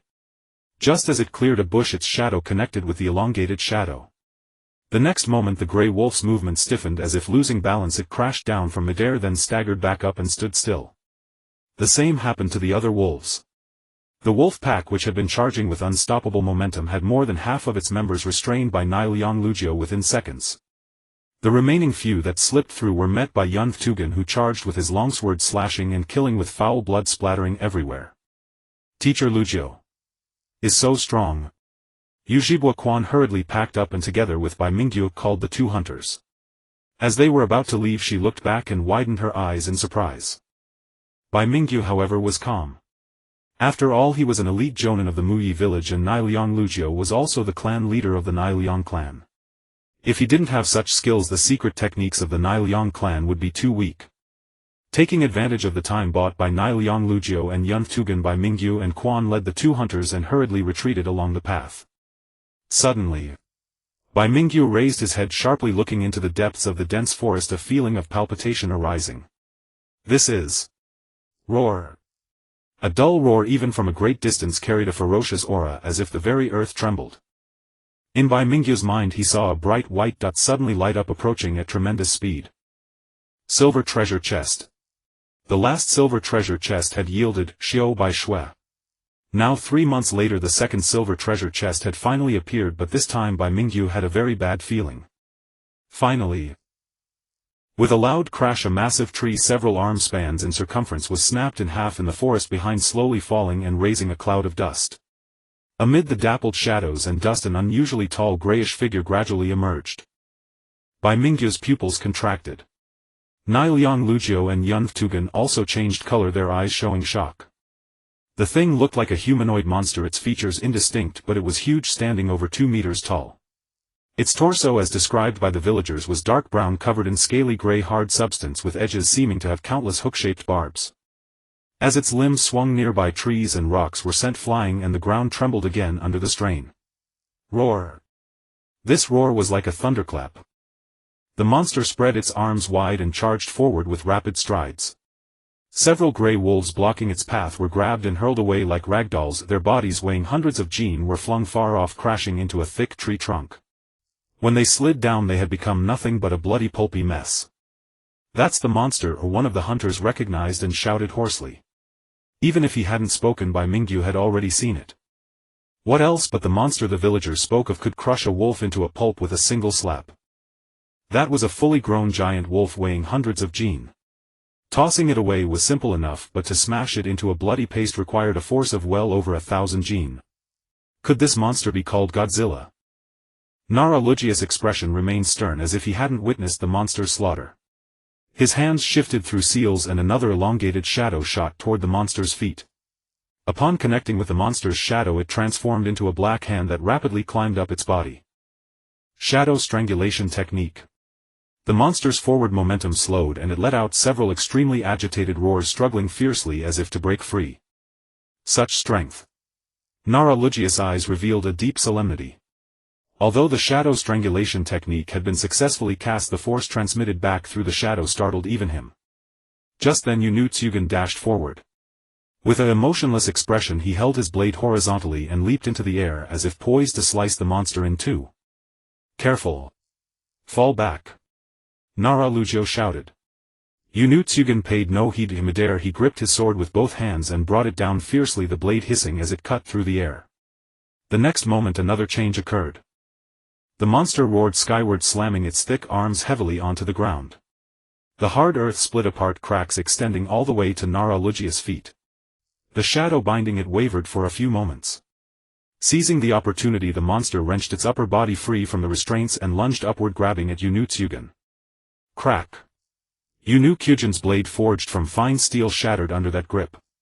The monster's hand immediately reached for Yun Thugen. With no room to dodge, Yun Thugen abandoned defense, joining his hands together as a flicker of ruthlessness surfaced in his eyes. Secret art poison. Before he could complete the hand seals, a flash of brilliant cold light arrived. It was Bai Mingyu who had appeared beside Yunu Tsugen with a shuanpa. He swung his blade Sode no Shirayuki, sending a string of ice spikes erupting forth to intercept the monster's arm. The blade clashed against the barbs on the monster's arm, sending sparks flying. Bai Mingyu's wrist trembled involuntarily. This thing. As soon as Sode no Shirayuki struck, he sensed something wrong. The next moment the monster shook its shoulder and erupted with force. Bai Mingyu only had time to assume a protective stance before he and Yunu Tsugen were flung backward like cannonballs, landing more than 5 meters away and rolling several more steps before halting their momentum and scrambling to their feet. The monster's strength was astonishing. Considering the presence of outsiders, especially Yunu Tsugen, who was one of Danzo's men, Bai Mingyu didn't want to reveal the trump card of the Lion King. However, even in his non-half-beast state his strength was slightly above that of an ordinary genin, yet when pitted against the monster's power he was crushed in an instant. A silver treasure chest. Bai Mingyu gazed at the faint white glow above the monster's head, visible only to him. Since he couldn't even get close, the plan to snatch the chest while attacking was unfeasible. Bai Tsugen. Are you two alright? Naruto called out, drawing 2 kunai from behind his back, their handles wrapped with explosive tags. Get back. I'll hold this thing off, you retreat first. 2 loud booms rang out and blinding firelight erupted. Shrouded by smoke and dust, several figures swiftly crossed the forest, fleeing in the opposite direction. 5 minutes later Naruto was the first to stop. Bai Mingyu, Quan and the others also halted. It seems the first operation plan has failed, Naruto said calmly, glancing at them without expression. In truth, at the moment the explosive tags detonated, Naruto could have used his shadow to rebind the monster and attempt to kill it. Although the monster possessed immense strength, it hadn't completely broken free from the shadow binding technique, indicating its power wasn't insurmountable. But as the team's Jonin instructor, he chose to retreat first to cultivate Bai Mingyu and Quan's abilities. Quan's face looked somewhat gloomy. After all, the bait plan had originally been her idea, yet she was still asleep when the monster appeared, an awkward fact that weighed on her mind. Bai Mingyu glanced at Quan and took a deep breath. Teacher Lujo, although we failed to capture the monster this time, now that we've seen its true face, half of our next plan is already successful. Oh. Because through this skirmish we've obtained effective intelligence about it. As a ninja, powerful jutsu are important, but when executing missions or engaging in combat, intelligence is the decisive factor for victory or defeat. Many jutsu, though appearing diverse and possessing various miraculous effects, can be countered once their principles are understood. Even someone as strong as Jiraiya perished at Nagato's hands due to a lack of intelligence about the 6 paths of pain. Shikamaru, merely a chunin, manipulated the immortal Haiden through careful analysis and planning based on accurate intelligence. As for Bai Mingyu and the others this time. From the earlier battle, the monster is extremely strong and ferocious. If not for Teacher Lujia's shadow binding technique constantly restraining its movements, Tsugen and I might have been killed. Bai Mingyu glanced at Yunu Tsugen and raised 2 fingers. But precisely because of that we can deduce 2 points. First, the monster's intelligence is not high, yet fights more on instinct. Second, binding type jutsu are highly effective against it. More importantly, the area where we fought earlier left behind numerous traces. Follow those traces and we'll soon find its lair. Not bad. Do you have a specific plan? Naruto rested his chin on his hand, waiting for Bai Mingyu to continue. Bai Mingyu thought to himself that this man with an IQ close to 200 was slacking off and always letting others devise plans, but he also understood that Naruto's intention was to train him and Quan. He had no choice but to say, I haven't figured it out yet, but to capture the monster we'll mainly rely on Teacher Lujia's shadow binding technique. None of us know similar binding jutsu. Izumi is a member of the Uchiha clan skilled in fire release.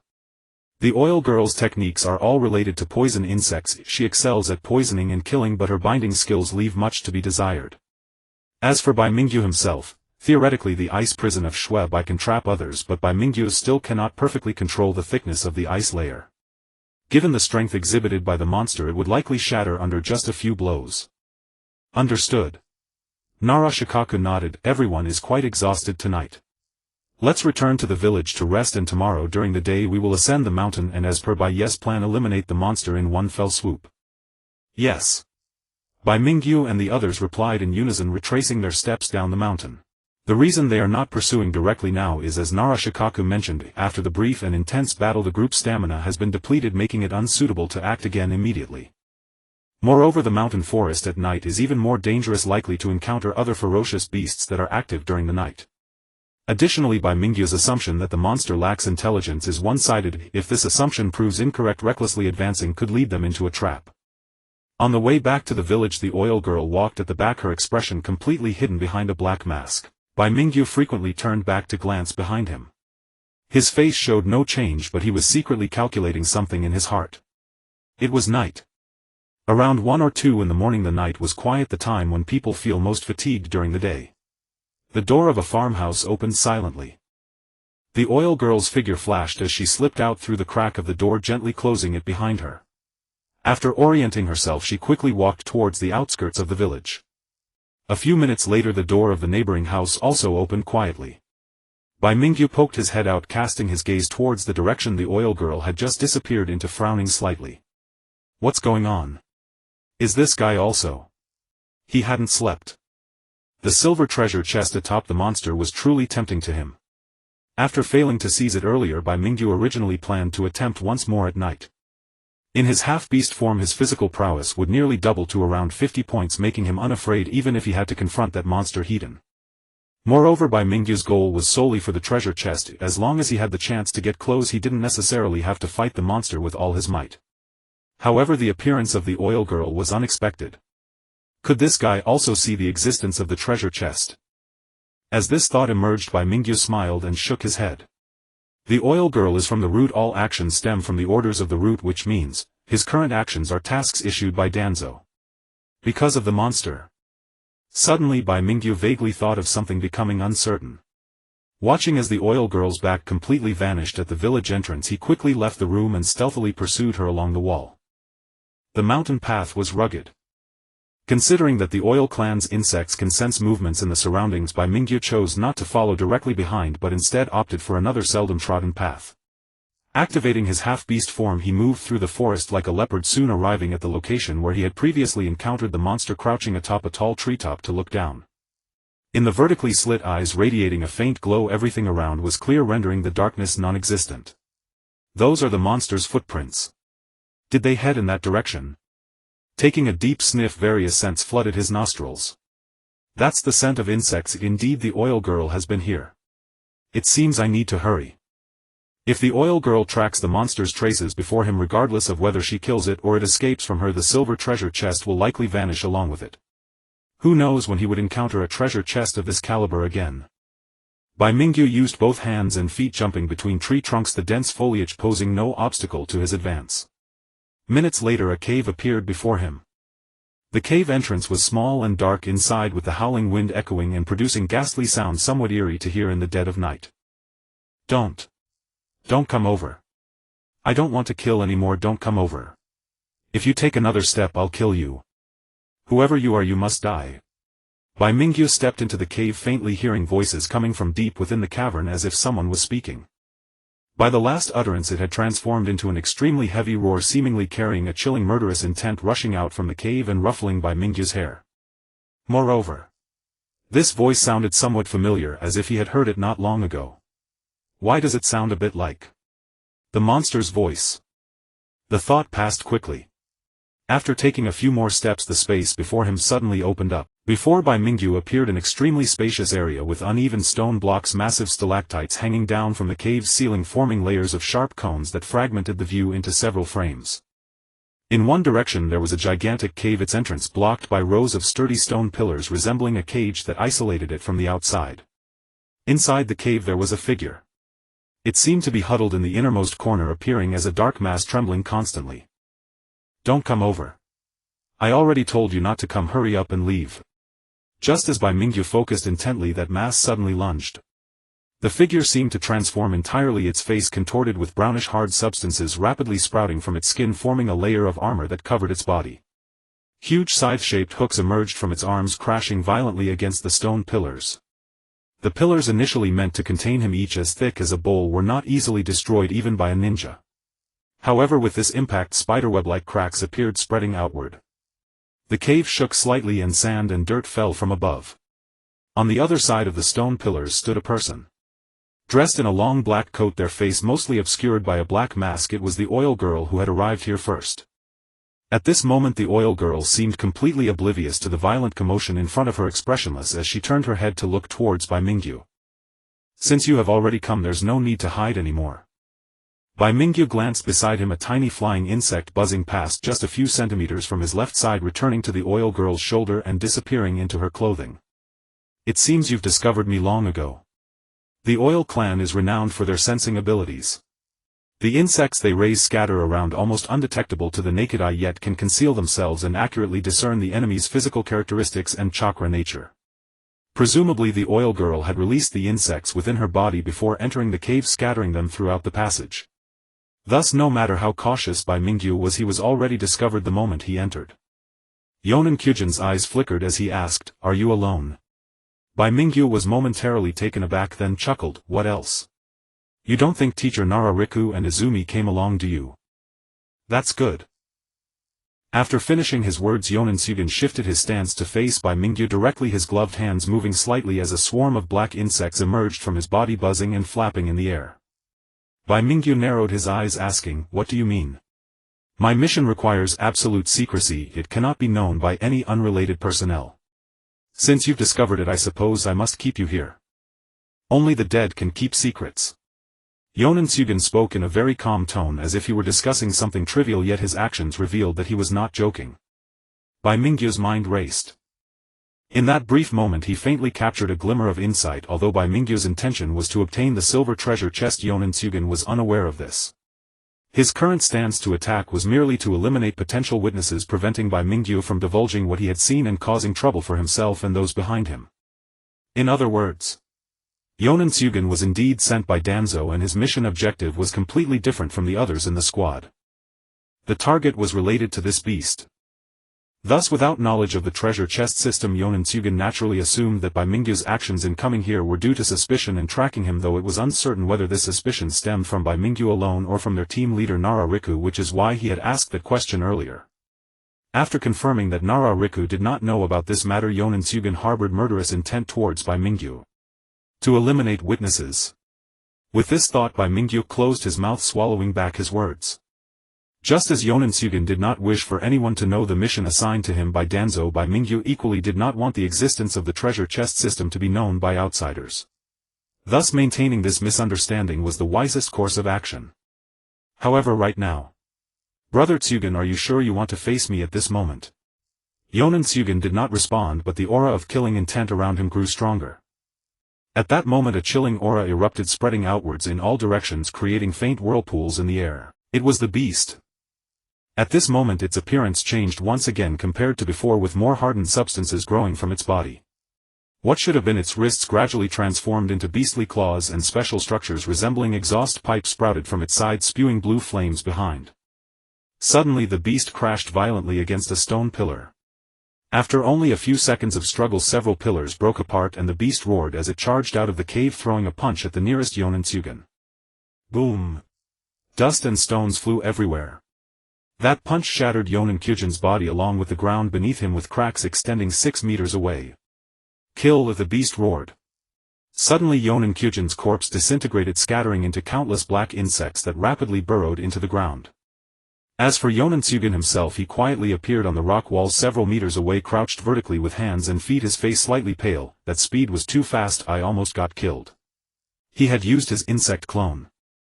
The sudden change stunned the beast for a moment, but it quickly looked up and scanned the area, capturing Bai Mingyu's location before charging at him once more.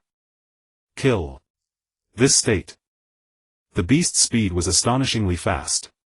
Even with Bai Mingyu's enhanced dynamic vision in semi-beast form, he barely managed to catch a glimpse of its afterimage. It was only at the moment the beast charged right in front of him that he activated a dodge, his expression becoming extremely grave. This state. It can't be the curse seal level 3, can it? Indeed, it was the curse seal. When he first encountered the beast in the forest, Bai Mingyu had not recognized its identity, thinking it was a creature that accidentally crossed over from a filming set of Ultraman. But upon reflection it increasingly felt familiar. Especially when he heard those few fragmented words upon entering the cave. Bai Mingyu was now 99% certain he had identified the true nature of this beast, the source of the curse seal Tenbin-ju. The only being in Naruto born with the ability to absorb natural energy who would enter Sage mode upon remaining in areas rich in natural energy but would go berserk due to an inability to control it. At the same time he was also an important tool for Orochimaru's research on Sage mode, as Orochimaru developed a low-tier version of Sage mode, the curse seal, by studying his cells. If I'm not mistaken, this guy should have been taken away by Kimimaro and remained at Orochimaru's base. Bai Mingyu glanced at Yonen Sugen without revealing his thoughts, finally understanding his intentions.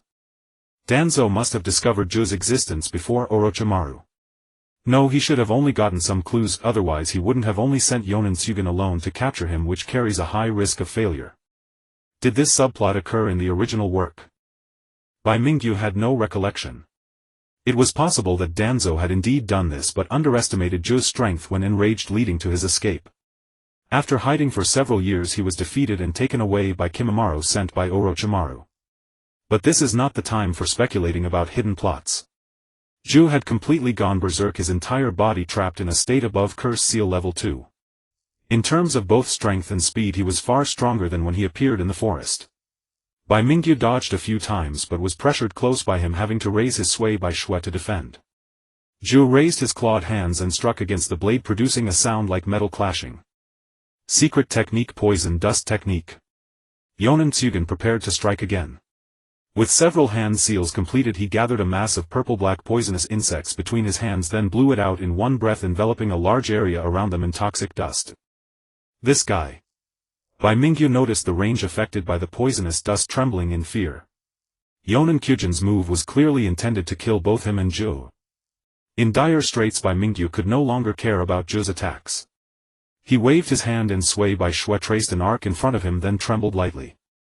First dance, moonlight white. Frost spread out. The icy domain formed in an extremely short time. As Yonen Kyujin's poisonous insects entered this domain their speed suddenly decreased, but they still stubbornly surged forward. A drop of toxic dust fell on Bai Mingyu's left shoulder and his entire arm immediately felt a strong sense of numbness. He bit down hard on his tongue, forcing himself to stay alert. Sui Bai Shui trembled once more, then stabbed into the ground beneath his feet in a flash, delivering 4 consecutive strikes. Second dance, white ripple. Boom. The ground trembled for a moment and the next second visible cracks appeared. A powerful stream of icy cold air surged from underground, forming 4 pure white ice walls that enclosed Bai Mingyu and Zhongwu like a cage. The poisonous dust was blocked outside the ice walls. Although the intense toxicity continuously corroded the ice layers, the thickness of these ice walls was over 10 centimeters, making it difficult for the poison to infiltrate for the time being. I have consumed more than half of my chakra at once. Bai Mingyu wiped the cold sweat from his forehead, feeling a lingering fear. Finally the last trump card was revealed, changing the situation. The ice walls rose, isolating the poisonous dust and the outside view. Within this small space formed by the closing ice walls, Zhongwu was also trapped by several protruding ice pillars. Despite his continuous roaring he could not break free for the moment. Hiss. Bai Mingyu bit down on his forehead protector, the blade facing his shoulder, and made a harsh cut. A large piece of dark purple flesh flew out, exposing the bone beneath the wound, and the blood flowing out quickly formed a scab under the low temperature. With this cut Bai Mingyu was drenched in sweat from the pain, but the numbing sensation within him diminished significantly. The blood flowed faster under the influence of the Lion King, expelling the residual toxins from the wound. This should be fine now. Taking a few deep breaths, Bai Mingyu steadied his mind and, enduring the severe pain in his shoulder, walked up to the cursed Zhongwu. He reached out his hand, touching the top of Zhongwu's head. This action naturally provoked Zhongwu, roaring, his face twisted as if he wanted to devour him, but Bai Mingyu ignored it, pressing his finger on the chest of the treasure box to open it. Congratulations, host, for opening the silver treasure chest and obtaining Heavenly Lock. Heavenly Lock. Bai Mingyu looked at the silver-white chain that appeared in his hand, and information about it rapidly surfaced in his mind. The Heavenly Lock, a divine artifact.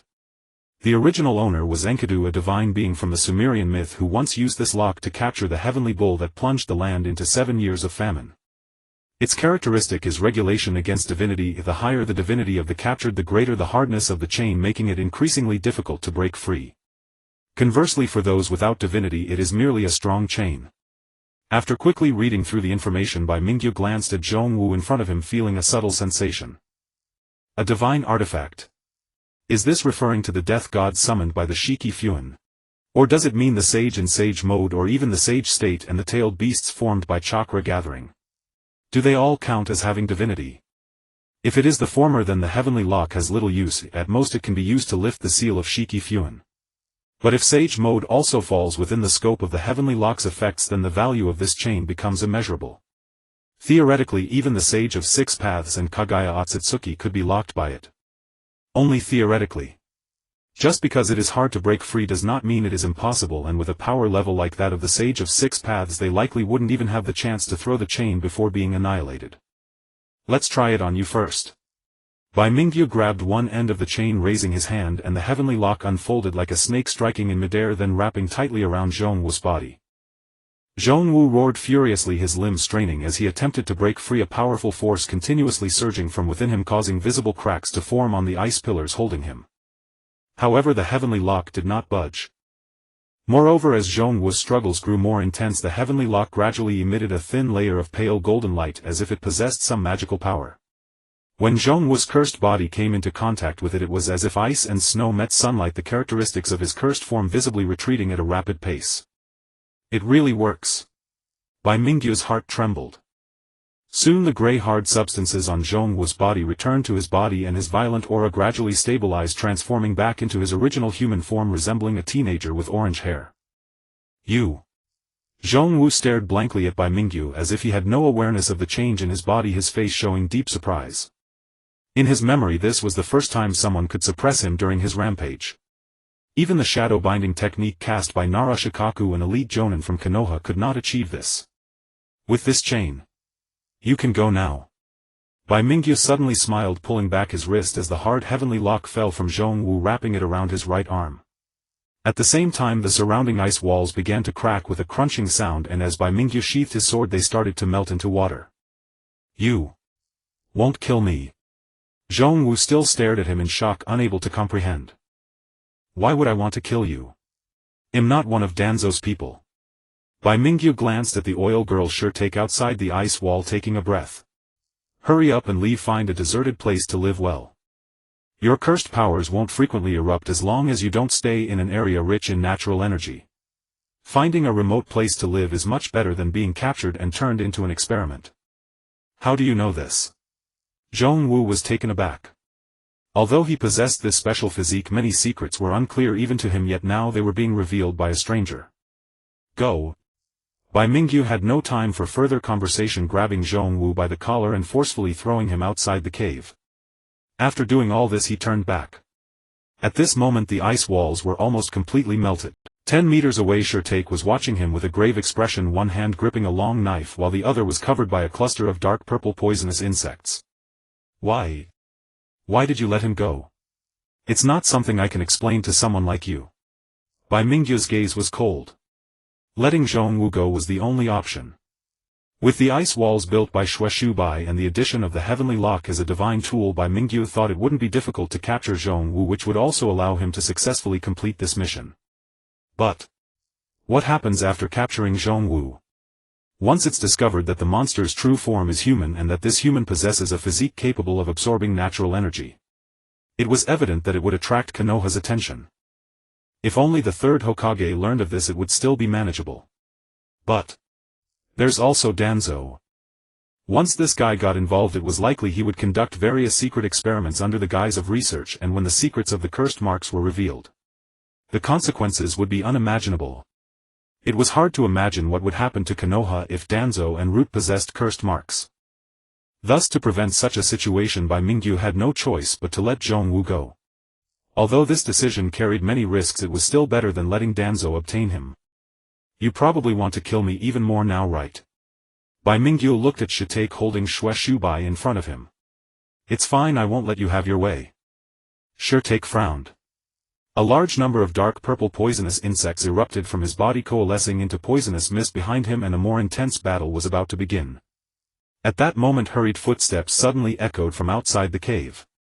Soon a voice called from outside, "Bai Shirayuki, are you in there?" "Teacher Shikaku." The light at the cave entrance flickered. Bai Mingyu and Unv Chu Zhen simultaneously chose to withdraw just as they put away their weapons. Niliang Lujio rushed in with Yuji Boquan both holding kunai. When they saw the scene inside the cave they were stunned. Sorry Teacher Shikaku. Brother Chu Zhen and I discovered the monster's lair. We wanted to capture it but unfortunately it slipped away. Bai Mingyu's half-beast features quietly faded and the chains of heaven and sleeve white snow were also put back into his backpack. On the other side Unv Chu Zhen sheathed his sword and nodded saying, that's right. Niliang Lujio looked at them suspiciously. His gaze passed over them silently sweeping across the rubble on the ground and the rock cave where Yugo had been before. After a long while he sighed, let's leave here first and talk in detail.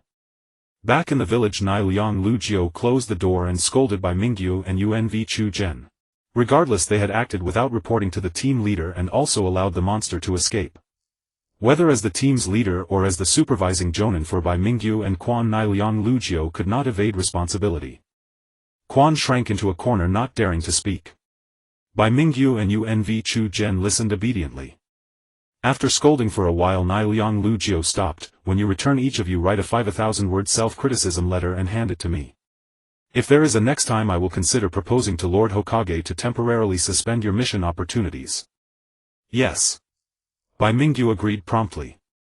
Self-criticism letters, he had written them countless times in his previous life, writing another one would be a breeze. And since Niliang Lujio said this it meant he didn't truly intend to punish them if the talk of suspending missions was more of a warning. Seeing the atmosphere ease Quan quickly poured a cup of tea and handed it over smiling, don't be angry Teacher Shikaku. Bai Yu and the others just wanted to complete the mission as soon as possible. Although the monster escaped we can still track it by following its footprints. Niliang Lujio sighed, I suppose that's all we can do. Over the following days the team went up the mountain every day to search for traces of the monster. To avoid another solo operation Niliang Lujio divided the team into two groups. He took Unv Chu Zhen while Quan kept an eye on Bai Mingyu. Whichever side found a clue had to report to the other promptly. During that time Quan curiously asked about what happened that day. Bai Mingyu gave a vague account only saying that he and Unv Chu Zhen had arrived at the cave consecutively but during the battle with the monster they accidentally let it escape. He said nothing about what happened between him and Unv Chu Zhen. Quan was half convinced but could only accept this explanation. The search lasted 5 or 6 days. On that morning after breakfast as Bai Mingyu and the others gathered at the village chief's house Niliang Lujio finally spoke, no need to continue searching. The monster should no longer be in this area. Within a radius of 20 kilometers no trace of its activity has been found. It has gone this far it probably won't come back. The mission required resolving the monster plaguing the villagers. Killing it was best but driving it away also counted. Thus the mission was considered complete albeit not as perfectly as hoped. After informing Chief Kana of the investigation results Niliang Lujio instructed Bai Mingyu and the others to pack up and leave the village. After several days of travel they returned to Muyi village. Niliang Lujio went to the mission hall to hand in the mission. The team disbanded on the spot. Unv Chu Zhen left hurriedly without even saying goodbye. Bai Mingyu and Quan stayed behind. Bai Yu, what are your plans after this mission? First have a good meal to relax then take a bath. Bai Mingyu clasped his hands behind his head and looked up at the sky. Going on missions outside naturally meant no lavish meals if they had been eating rough food and sleeping in the open. It was bearable under special circumstances but still tough. I see. Then let's have grilled meat tonight. Invite Hua Xianglin and everyone. And if we have time tomorrow evening let's go to the festival together, I hear it's spectacular. Bai Mingyu turned to look at Quan whose eyes were fixed on him. Alright. I'll go home and call Xianglin. At noon that day Bai Mingyu brought Xianglin and Mingren to meet Quan and Quan Zhonghua at the grilled meat restaurant. Ever since Xianglin had forcibly claimed Mingren as her younger brother their relationship had undergone some subtle changes. One was training in ninjutsu every day under Master Qian Shou Tao Hua bored to death if the other was a fox demon incarnation shunned by the villagers. They just happened to match playing together from time to time. Whenever Mingren was bullied by other children in the village Xianglin would step forward. Relying on the Uzumaki clan's formidable physique and backed by her master Qian Shou Tao Hua she would directly punch anyone who displeased her. Among children of the same age few could withstand her. It was said she had made quite a name in the kids' circle, earning the nickname, Blood Red Chili Pepper. When Bai Mingyu heard this nickname from Mingren, he snorted, nearly spitting out the soup he had just drunk. Blood Red Chili Pepper. Who came up with that weird name? It was that guy. At the mention of that name, Xiang Lin fumed. He said my red hair looks like a chili pepper and am spicy-tempered. At first only he called me that, then everyone started. It's so infuriating. Next time I see him, I'll teach him a proper lesson. Yeah. Bai Mingyu glanced at Quan Zhonghua, who smiled apologetically. He's my little brother Quan Zhongya. A bit mischievous. Sorry for the trouble. It really was him. Among the 12 young ninjas of Ming Ren's generation, Quan Zhongya was the most similar to Ming Ren in personality. He was also one of the few kids of the same age besides Lu Wan and Ding Xiai who didn't mind playing with Ming Ren. It seemed they often got caught and scolded by Irika for skipping class together at the Ninja Academy. Unexpectedly they already knew each other now. Although it didn't sound like a very harmonious relationship. It's okay, Sister Hua. Actually, I quite like playing with Yas. Akamaru. I wish I could have a little dog like Akamaru. Xiang Lin looked at Quan Zhonghua expectantly. In that case, next time my family's ninja dogs have puppies, I'll give you one. Thank you, Sister Hua. Xiang Lin said cheerfully, casting a triumphant glance at Ming Ren. Ming Ren wanted to retort, but when he opened his mouth no words came out. When Xiang Lin asked, Quan Zhonghua could readily offer to give her a dog, but if the request came from Ming Ren it would be different. No, it would definitely be refused. Besides Xiang Lin and Bai Yu, everyone else in the village. Ming Ren silently lowered his head. Just then, if possible, could you give me one too? I can exchange it with another gift. The one speaking is Bai Mingyu. Bai Mingyu smiled at Inuzuka Hana and casually said, however, I usually have tasks to carry out, so I might not have much time to accompany it. If Naruto doesn't mind, could you help take care of it when I'm not around? Inuzuka Hana was slightly taken aback, glanced at Naruto sitting in the corner of the table and blinked. If Bayukuin wants to, of course that's fine. But you must remember to treat it well. They are not only ninja dogs but also important companions of our Inuzuka clan. In the world of Hokage, children are generally precocious, and Inuzuka Hana is a perceptive girl who quickly guessed the reason for Bai Mingyu's sudden request. Although there are rumors in the village about Naruto being the Nine-Tails incarnation, the Inuzuka clan feels indifferent to it, and Inuzuka Hana readily agreed. Of course. Bai Mingyu smiled and glanced at Naruto, who looked pleasantly surprised. Naruto was still in a daze, staring blankly at Bai Mingyu and Inuzuka Hana. It wasn't until Karui impatiently nudged him with her elbow that he came back to his senses, nodded vigorously and said earnestly, "Don't worry, Bai Uni, I will definitely take good care of it for you." After dinner a group of children came out of the barbecue shop, each heading home. Uchiha Izumi and Inuzuka Hana's home is on the south side of the village, while Bai Mingyu, Karui and Naruto live on the east side. Chatting and laughing along the way, Bai Mingyu suddenly stopped. "Karui, Naruto, you two should head back first. Be careful on the way." I suddenly remembered I have something to do. I might be late returning today, so don't wait for me for dinner. Bai Mingyu spoke naturally. Karui and Naruto without suspicion waved goodbye and left along the street. Bai Mingyu watched the two children disappear at the intersection before turning around to look at a dark alley beside him. "You can come out now." The sunlight cast a faint shadow as a masked ninja stepped out from the alley. "An umbu." As soon as the words left his mouth, Bai Mingyu couldn't help but frown, sensing a hint of disharmony from this ninja. "Ikawa Bayu, an important person wishes to see you. Follow me." The tone was commanding. Without waiting for Bai Mingyu's response, the masked ninja turned and walked back. Under the blazing sun this alley appeared dark and foreboding, filled with a chilling breeze as if leading to the depths of the underworld. Bai Mingyu did not move, taking a deep breath. "Who exactly are you?" He was certain this was not an umbu. In Konoha village, besides the umbu under the Hokage, there was another organization that also operated under animal masks, almost indistinguishable in appearance yet with a name that differed by just one character root. "Is this someone sent by Danzo? Once we arrive you will know." The masked ninja stopped, coldly gazing at Bai Mingyu, an oppressive force palpable in the air. "I will only say this once, you better behave or I won't hesitate to act. If you don't clarify your identity I won't go with you." Bai Mingyu slowly clenched his fists. If this style of speaking and acting could only belong to Danzo's root. And Danzo? Was someone Bai Mingyu absolutely did not wish to encounter, especially in a meeting with no prior notice. If Danzo intended to do something to him, no one could stop it. The atmosphere suddenly became tense. The masked ninja turned around, silently glaring at Bai Mingyu, the gaze behind the cat-faced mask cold as steel. Silence reigned all around. The air seemed to freeze. Meanwhile, in the Hokage office of the Hokage building, Narashikaku stood before the desk reporting to the third Hokage. In summary, this is how the mission unfolded. Although we didn't capture the monster, it has been driven away and the villagers have paid the remaining reward. The third Hokage, with a pipe in his mouth, pondered for a moment, resting his chin on his hands, then said, "So you didn't actually witness what happened in the cave, but deduced from the traces left behind that Ikawa Baiyu and Yamanaka Torian may have had a conflict, and it's even possible that their lives were at stake." Yes. Indeed, children taught by Danzo are difficult to get along with. Receiving a definite answer, the third Hokage rubbed his brow in contemplation, sighing, "Fortunately it didn't escalate into a bigger mess.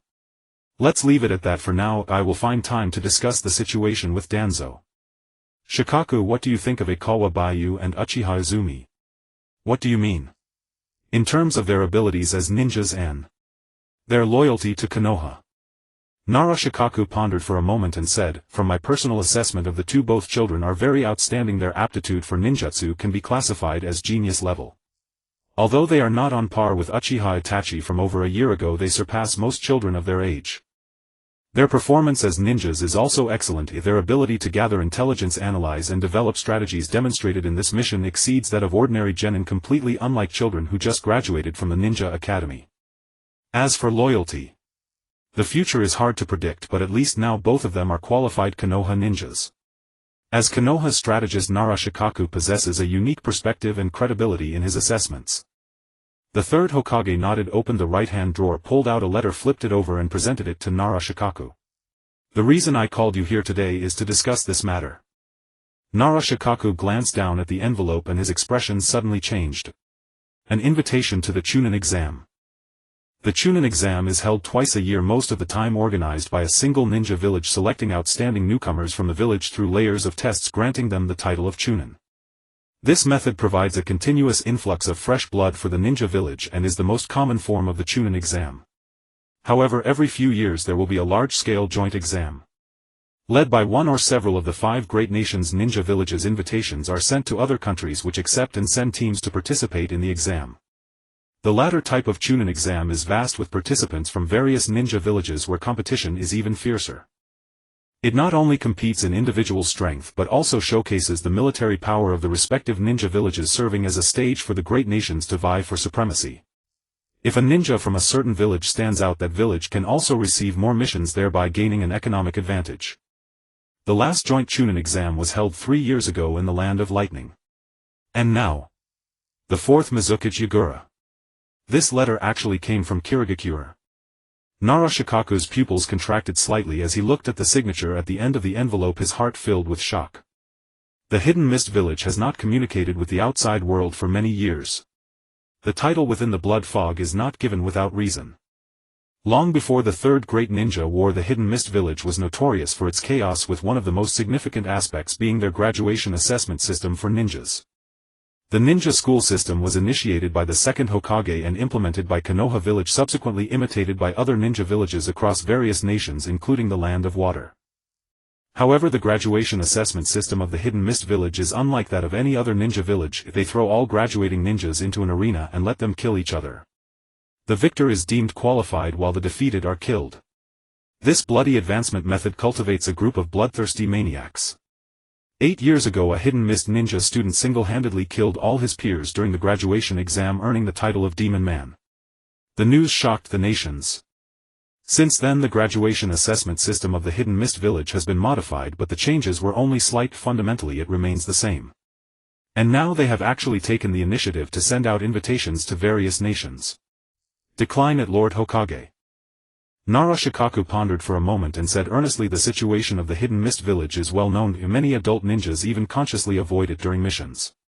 Their choice to issue a Chunin exam invitation at this time is suspicious. Until we clarify the situation, I advise against accepting this invitation." A prolonged silence followed. "What you say is true. The third Hokage refilled his pipe, taking several deep puffs before exhaling a cloud of white smoke. Amidst the swirling smoke, the third's expression was hard to discern. The hidden mist village is indeed a dangerous place, but it also harbors many secrets. All major nations, including our fire country, have previously sent Umbu to infiltrate the hidden mist village for investigation, yet very few have survived and the intelligence gathered is minimal. And now they have actively extended an invitation. This is a rare opportunity. Lord Hokage, do you mean to? Narashikaku furrowed his brows, sensing something. I plan to accept this invitation.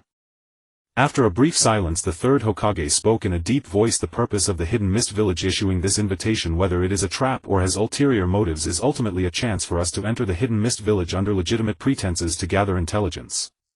We have already sacrificed many excellent Umbu lives for this opportunity. But the people of the hidden mist will not let us act recklessly. They might even set traps during the exam, turning the participating genin into sacrificial pawns. Narashikaku's expression grew serious. As Konoha's strategist, he naturally considered the implications of what the third Hokage said. Intelligence is indeed precious, but if it costs the lives of genin as a bargaining chip, it would be a poor trade. I've already taken that into account, so I will select elite Umbu to accompany us, ensuring the safety of all genin. In the worst-case scenario, even if we have to sever ties with the hidden mist village, I will prioritize bringing all dispatched genin back unharmed. The third Hokage's tone turned stern and a hint of sharpness flashed in his murky old eyes. Once called the hero of ninjas, even though he is now an aging lion, he still possesses sharp claws. I understand. Narashikaku sighed, refraining from further pointless rebuttals. The third Hokage's expression softened. Shikaku, your subordinates Bai Mingyu and Izumi both have the potential to become chunin, but their time as ninjas has been short and they lack experience in many areas. This month your team can adjust the number of missions you accept as needed to enhance their practical adaptability as much as possible. If you have any needs, feel free to let me know and I will make arrangements for you. No matter what the hidden mist village is plotting, this is still a large-scale chunin exam and many notable figures from various nations will be there to observe. Regardless of winning or losing, we must not tarnish the reputation of Konoha ninjas. Understood. Narashikaku agreed and turned to leave. At that moment the curtains of the Hokage's office were suddenly blown open by a gust of wind, and when they fell back down a figure had appeared inside. It was an Umbu ninja wearing a mask resembling a ninja dog. The Umbu glanced at Narashikaku before approaching the third Hokage and whispering something. What? Danzo. The third Hokage's expression darkened slightly. Where is he now? In a sinister underground passage. A ninja wearing a cat mask walked ahead with Bai Mingyu following closely behind, his eyes flickering. Suddenly the cat-masked ninja stopped and pulled out a black cloth from his pocket, handing it over. Cover your eyes. Beyond this point it is not a place you can observe freely. Bai Mingyu grimaced, glancing disdainfully at the black cloth before accepting it and covering his face. He still followed this ninja. Though reluctant after the cat-masked ninja admitted he was from Root, Bai Mingyu had no choice but to accompany him here. After all, his current strength was not enough to dismiss Danzo as inconsequential. Making the situation too rigid would not be beneficial for him. The current situation was expected. When he let Shimon take heavy weights off in the cave, Bai Mingyu knew it would undoubtedly attract Danzo's attention. He just didn't expect the old man to react so quickly. He had only returned to the village that morning, and by the afternoon he was approached by the Root members. In such a short time he couldn't even manage to notify anyone. He could only deal with it as it came. With the third Hokage and the leading jonin Narashikaku involved, Danzo would likely not dare to act too decisively no matter his intentions. A few minutes later the masked ninja's footsteps came to a halt. You can take off the blindfold now. Upon hearing this, Bai Mingyu immediately ripped off the black cloth and glanced around. They were underground in Konoha village, surrounded by several tall pillars, the walls filled with pipes and oil lamps flickering, casting light upon several towering statues on either side. Several figures swayed in the lamplight. One of the elderly men, dressed in a gray kimono and leaning on a cane with bandages wrapped around his arms and face, emanated an ominous aura. It was none other than the leader of Root, known as the King of Konoha Cooking. Shimura Danzo.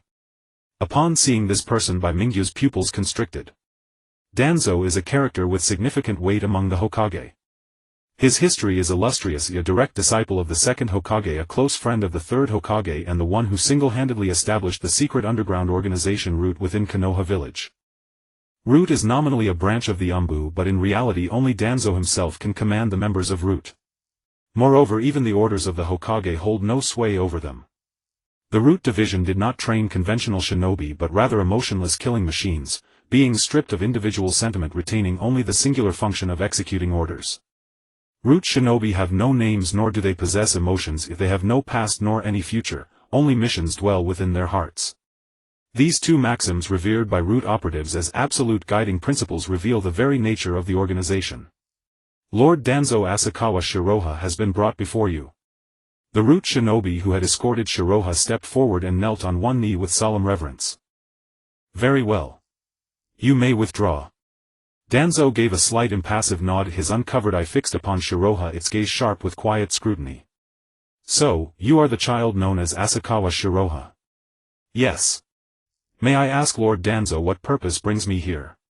Shiroha drew a measured breath and replied with composed, unyielding courtesy. Though he dared not offend Danzo at this moment, his current status, as a registered genin of Konoha under the command of Nara Shikaku, meant he was no subordinate of Root and thus owed no obsequious deference. Danzo did not answer him immediately, instead studying him intently for several long moments before remarking, I watched your graduation exam battle alongside Uchiha Izumi. It was masterfully executed. A flicker of uncertainty crossed Shiroha's eyes. He could not discern Danzo's intent nor whether humility would be expected, or prudent, at this juncture.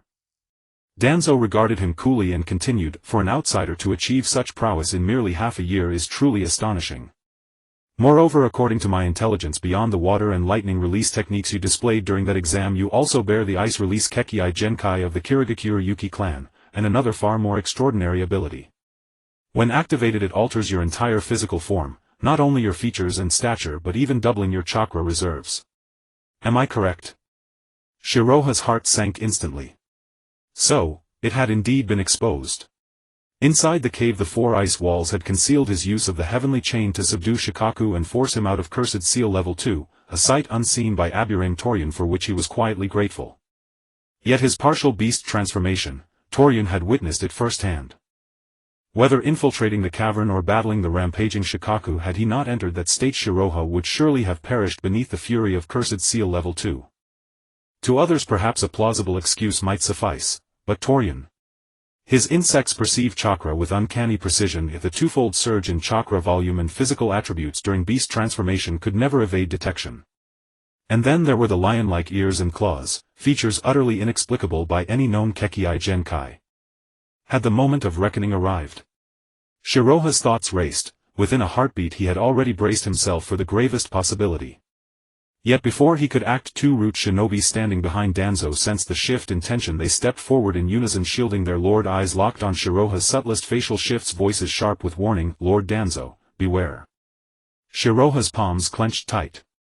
Just as the air grew taut with imminent violence, Danzo raised a hand and spoke slowly, stand down. Lord Danzo. The two shinobi instinctively began to protest, but the moment their eyes met his they fell silent and withdrew without another word. With a single stern glance silencing his subordinates, Danzo turned back to Shiroha, everyone here, including myself, carries secrets. Yours need not be revealed to me, I neither seek to uncover them nor wish to pierce their veil. But I ask you plainly, Asakawa Shiroha, will you join Root? As you see, this is Root's domain, the unseen foundation upon which Konoha's prosperity rests, hidden beneath its radiant surface. If the third Hokage is the sunlit leaf, then I, Shimura Danzo, am the root buried deep in shadow. Join Root and you shall receive unparalleled resources, rigorous training, even my personal tutelage, and ascend faster than any peer toward true excellence. Such advantages no other, no one, not even the third Hokage you admire, can offer you. Danzo's voice lowered, grave and resonant, of course you may refuse. Root never compels unwilling allegiance. Shiroha arched a brow. Danzo's overture caught him off guard. Yet this rhetoric, the foundation sustaining all the Root hidden in darkness, was little more than self-aggrandizing flourish. Shiroha harbored no illusions. Should he truly enter Root, within days he would be dissected, body, mind and soul, down to the last secret. Danzo's covetousness was legendary. He had already grafted Hashirama Senju's cells and transplanted a Sharingan into his own body, and long coveted the Uchiha's remaining eyes. Should opportunity arise, he would scarcely hesitate to harvest further organs from others. Even if he kept his word and refrained from probing Shiroha's secrets, life within Root would be perpetual twilight, airless, suffocating, devoid of light. But outright refusal. No coercion, could it truly be so simple? Shirayuki took several slow steadying breaths, his mind whirring with urgent calculation. Time was scarce, Danzo possessed neither patience nor tolerance for hesitation. For now stalling was the only viable path forward. Thereupon Shirayuki began to speak. "Lord Danzo, who goes there?" A sudden commotion erupted behind him. Muffled shouts echoed, followed by brief metallic clashes, clang upon clang, then rapid footsteps. Shirayuki glanced back. Down the corridor leading to the subterranean hall a white-clad figure surged forward, dispatching each root shinobi who attempted to bar his path with swift precise strikes. At last the intruder appeared in the hall via Shunshin. Who dares? Danzo narrowed his eyes, a faint lethal glint shimmering within them. His two lieutenants had already drawn blades, stance hardened for combat. Within Konoha few dared breach Root's sanctum. Lord Danzo. The visitor wore a fox mask, his striking white hair catching the eye. He spread his hands in a gesture of surrender, then tossed something forward. "I am Hitaki Kakashi, captain of the Umbu's second squad. By order of the Hokage I have brought Asakawa Baiyu to the Hokage's tower to inquire about certain urgent matters." The object thrown was caught by a root ninja beside Danzo and handed to him. It was a hand order bearing the personal signature of the third Hokage. Seeing it, Danzo's expression flickered before he suppressed it and said coldly, "Since this is the command of Hizashi, I have nothing to say. Take him away." Kakashi nodded toward Baiyu. "Let us go." After they left, Danzo stared at their retreating figures, gripping his cane tightly, his face dark and formidable. "Kakashi, you really are a loyal hound. Hizashi, to protect this outsider child you would go to such lengths." "Thank you very much this time, brother Kakashi." After spending less than an hour underground, Baiyu felt as if he had seen the sunlight once more upon returning to the surface. "No need to thank me, I came on the Hokage's orders. If you want to express gratitude, go thank the Hokage directly next time." Kakashi replied lightly, casting a deep glance over his shoulder as if casually remarking, "However, if possible, keep your distance from that man in the future. The third Hokage could save you this time, but if there is a next time, even with the Hokage's order, it may not be so. Better return soon." As captain of the Umbu squad and direct disciple of the late fourth Hokage, Kakashi's intellect was unparalleled among Konoha's elite jonin. Though he refrained from saying more, his mind was clear. Baiyu was still just a child to him, some matters were better left unspoken.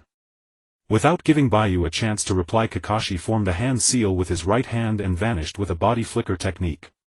Time swiftly passed until the evening of the next day. Within the yard of the Uzumaki household, "All right Karen, remember to behave and stay close to brother Baiyu. There will be many people at the gathering, don't get separated." Uzumaki Mito fastened the last button on Karen's clothes and smoothed the little girl's loose hair with a gentle smile. "Baiyu, I'm counting on you to look after her." "Don't worry, Aunt Mito. I'll take good care of her." Baiyu smiled and nodded. Tonight was the day of the gathering in Konoha village. This gathering differed from the one months ago that celebrated the alliance with the Kumogakure delegation. It was held to mark the arrival of the Tsukimi festival, the mid-autumn moon festival, on the night of the full moon. As mid-August approached, the streets of Konoha were adorned with lanterns and festive decorations, creating a lively and bustling atmosphere. Karen wore a brand new outfit, her usually loose hair pinned up with hair clips. To an observer she resembled a quiet and well-behaved little girl from an ordinary family. "Brother Baiyu, shall we look for Naruto first?" At the yard's entrance, Karen looked up at Baiyu and asked. "I already spoke with him this morning. Unless something unexpected happened, he should already be at the gathering. Let's head over directly." Baiyu ruffled the little girl's hair casually. Karen obediently nodded, said goodbye to her mother and took Baiyu's hand as they headed southward into the village. Passing through street after street, the crowd gradually thickened. Many people were out strolling in neat attire after their meals. Along the roadside stalls, vendors selling pancakes, candied chestnuts and various snacks were bustling with customers.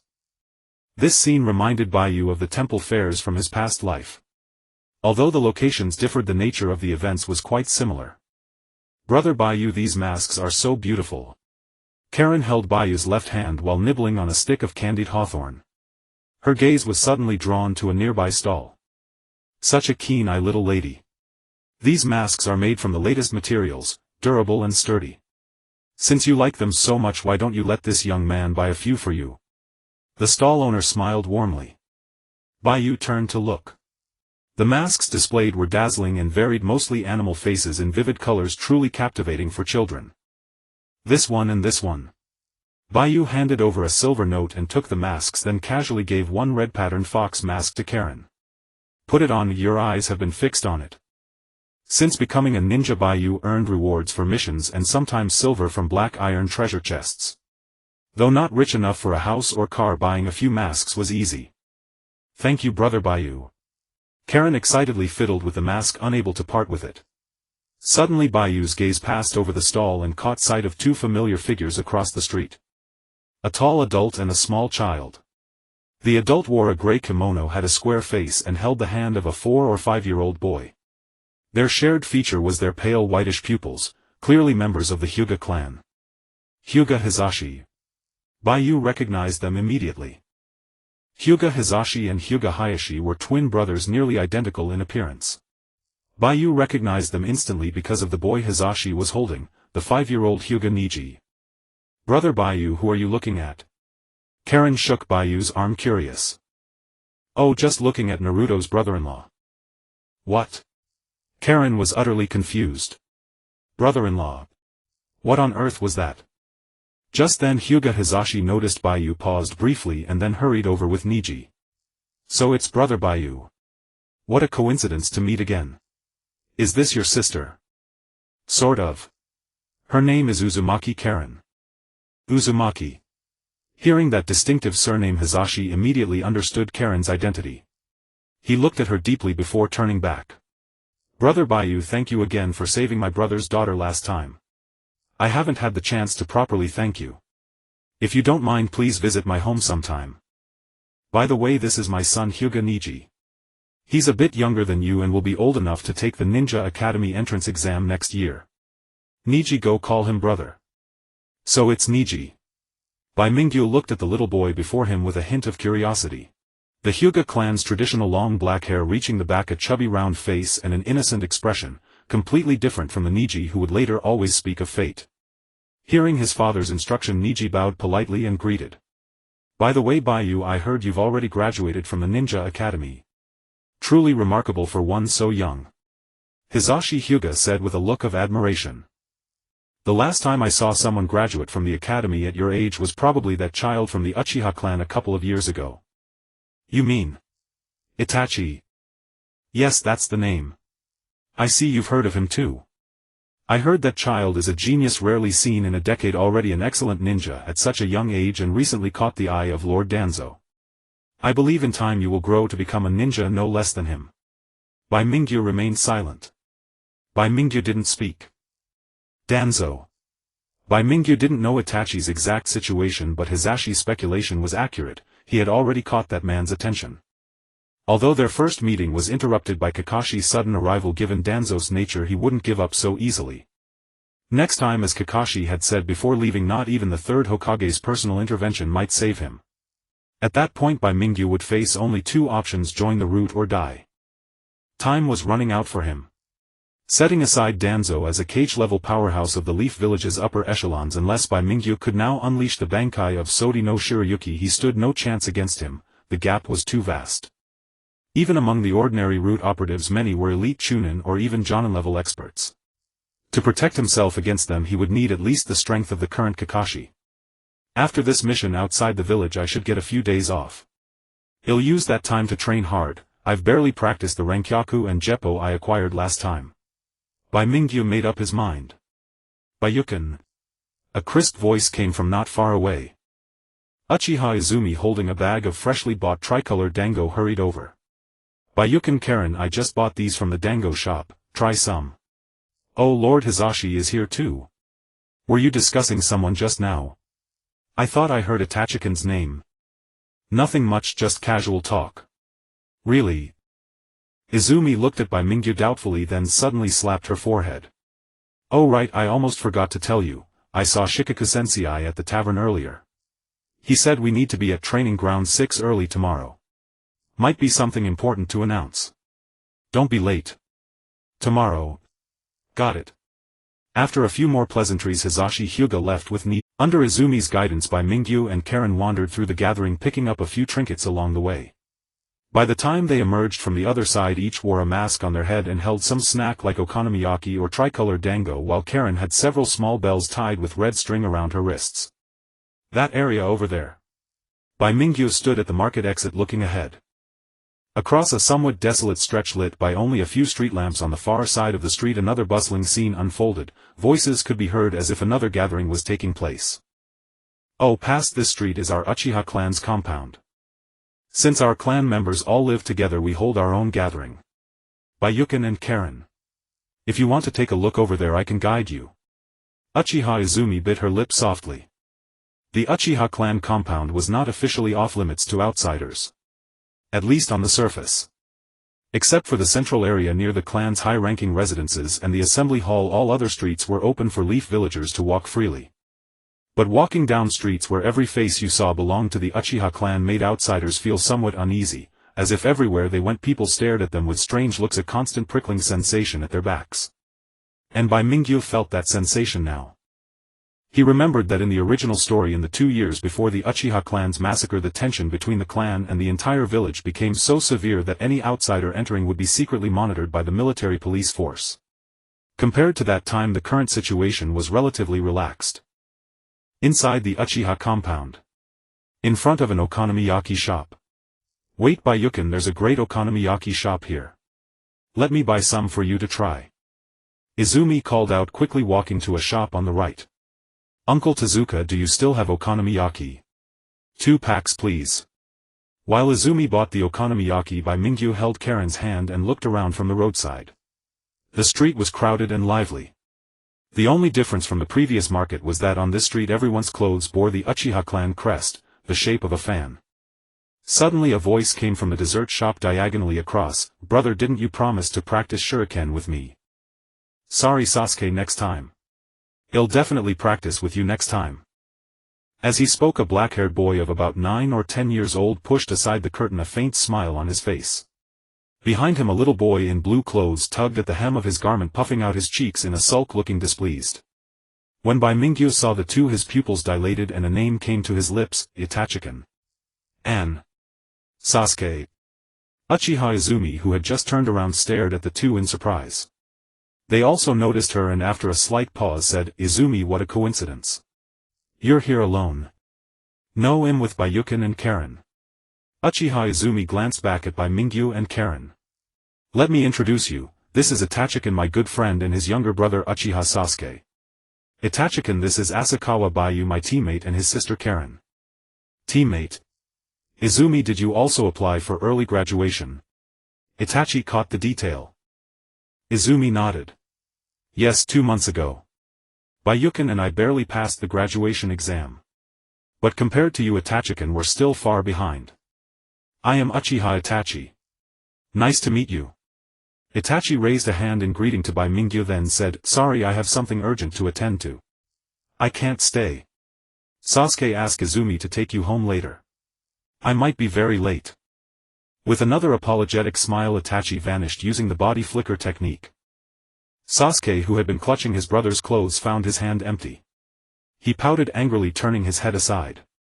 Humph. Big brother is always like this, never keeps his word. I hate him the most. The second pillar was throwing a tantrum. Bai Mingyu silently looked at Izumi only to find the girl looking back at him. Their eyes met and Izumi said helplessly, What do we do, Bai Yukin? I'm not good with children. Don't look at me. I'm not either. Bai Mingyu shrugged. After a tense moment, Izumi used one of her newly bought packs of okonomiyaki as a peace offering, coaxing Sasuke with kind words. Gradually the boy's expression softened and he greeted them with a somewhat muffled voice, though his face still showed signs of sulking. Nice to meet you, please take care of me. Bai Mingyu casually responded, glancing at Xianglin beside him only to find the little girl staring blankly at the empty space ahead, precisely where Itachi had just departed. What's wrong, Xianglin? Bai Mingyu furrowed his brow. In the original work, Xianglin's feelings for Sasuke could only be described as madness. Even when she was nearly killed by him, she still fervently loved him. But now did Xianglin, who arrived early at Konoha village, no longer have feelings for Sasuke but instead developed an affection for Itachi? It's nothing. Xianglin turned to look at Bai Mingyu and then looked back at the empty space, her eyes revealing a hint of confusion. I just felt a somewhat oppressive aura from that brother's chakra. Chakra. Bai Mingyu seemed to suddenly recall something, his heart jolting.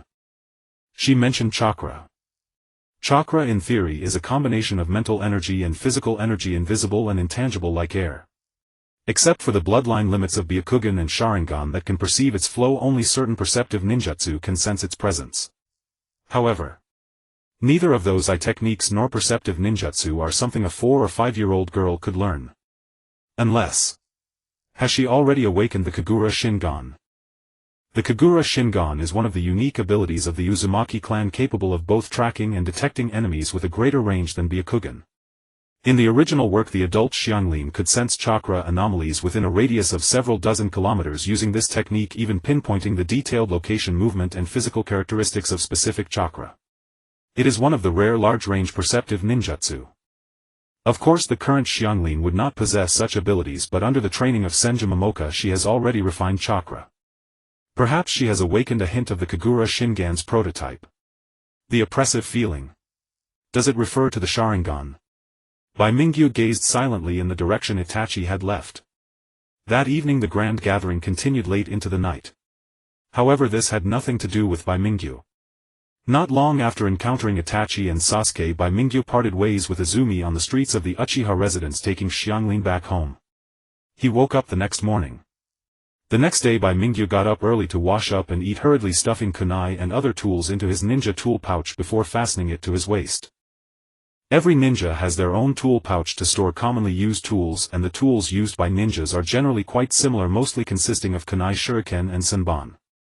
Some ninjas with special needs for tools often use scrolls to seal them inside, summoning them directly during battle, just like the giant hammer summoned by Gangzi. In a few years Tian will also be a ninja specialized in tool combat. As for Bai Mingyu, he had hardly bought any ninja tools since entering Konoha. Thanks to the treasure chests opened in the past few months, his bedroom walls were now adorned with over a dozen long swords, short swords and wind shuriken from left to right. The nightstand had 3 full drawers. If the first layer contained kunai and shuriken, the second layer had explosive tags, and the third layer was filled with soldier pills. All equally packed. Not to mention the items stored in the system's backpack, including the sleeve white snow. One could say that Bai Mingyu's home had become a small ninja tool shop. As long as he didn't consume a large amount in a short time, he wouldn't run out of tools for the next 6 months to a year. A tribute panel. Bai Mingyu silently chanted, and a transparent panel appeared before him, visible only to him. Name Ashikawa Bayu, attributes increase by 200 in beastification state. Age 8 years. Chakra 480,480. Ninjutsu value 48. Taijutsu value 79. Genjutsu value 28.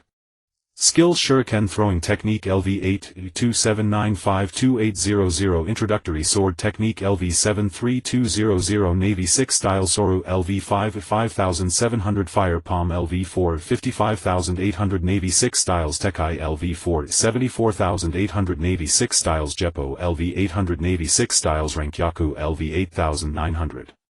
Backpack Imperial Tool Lion King Zanpakuto Sleeve White Snow Invisibility Cloak Lock of Heaven Seastone Handcuffs Senzu Beans Aloe Vera for Doctors 27 Explosive Tags 9 Quality Kunai 52 Fine Steel Shuriken 8 Wind Shuriken 7 Sharp Standard Long Swords 9 Soldier Pills. Compared to 4 months ago, the improvement is quite evident. In particular, the increase in ninjutsu and taijutsu values is partly due to the influence of the Lion King.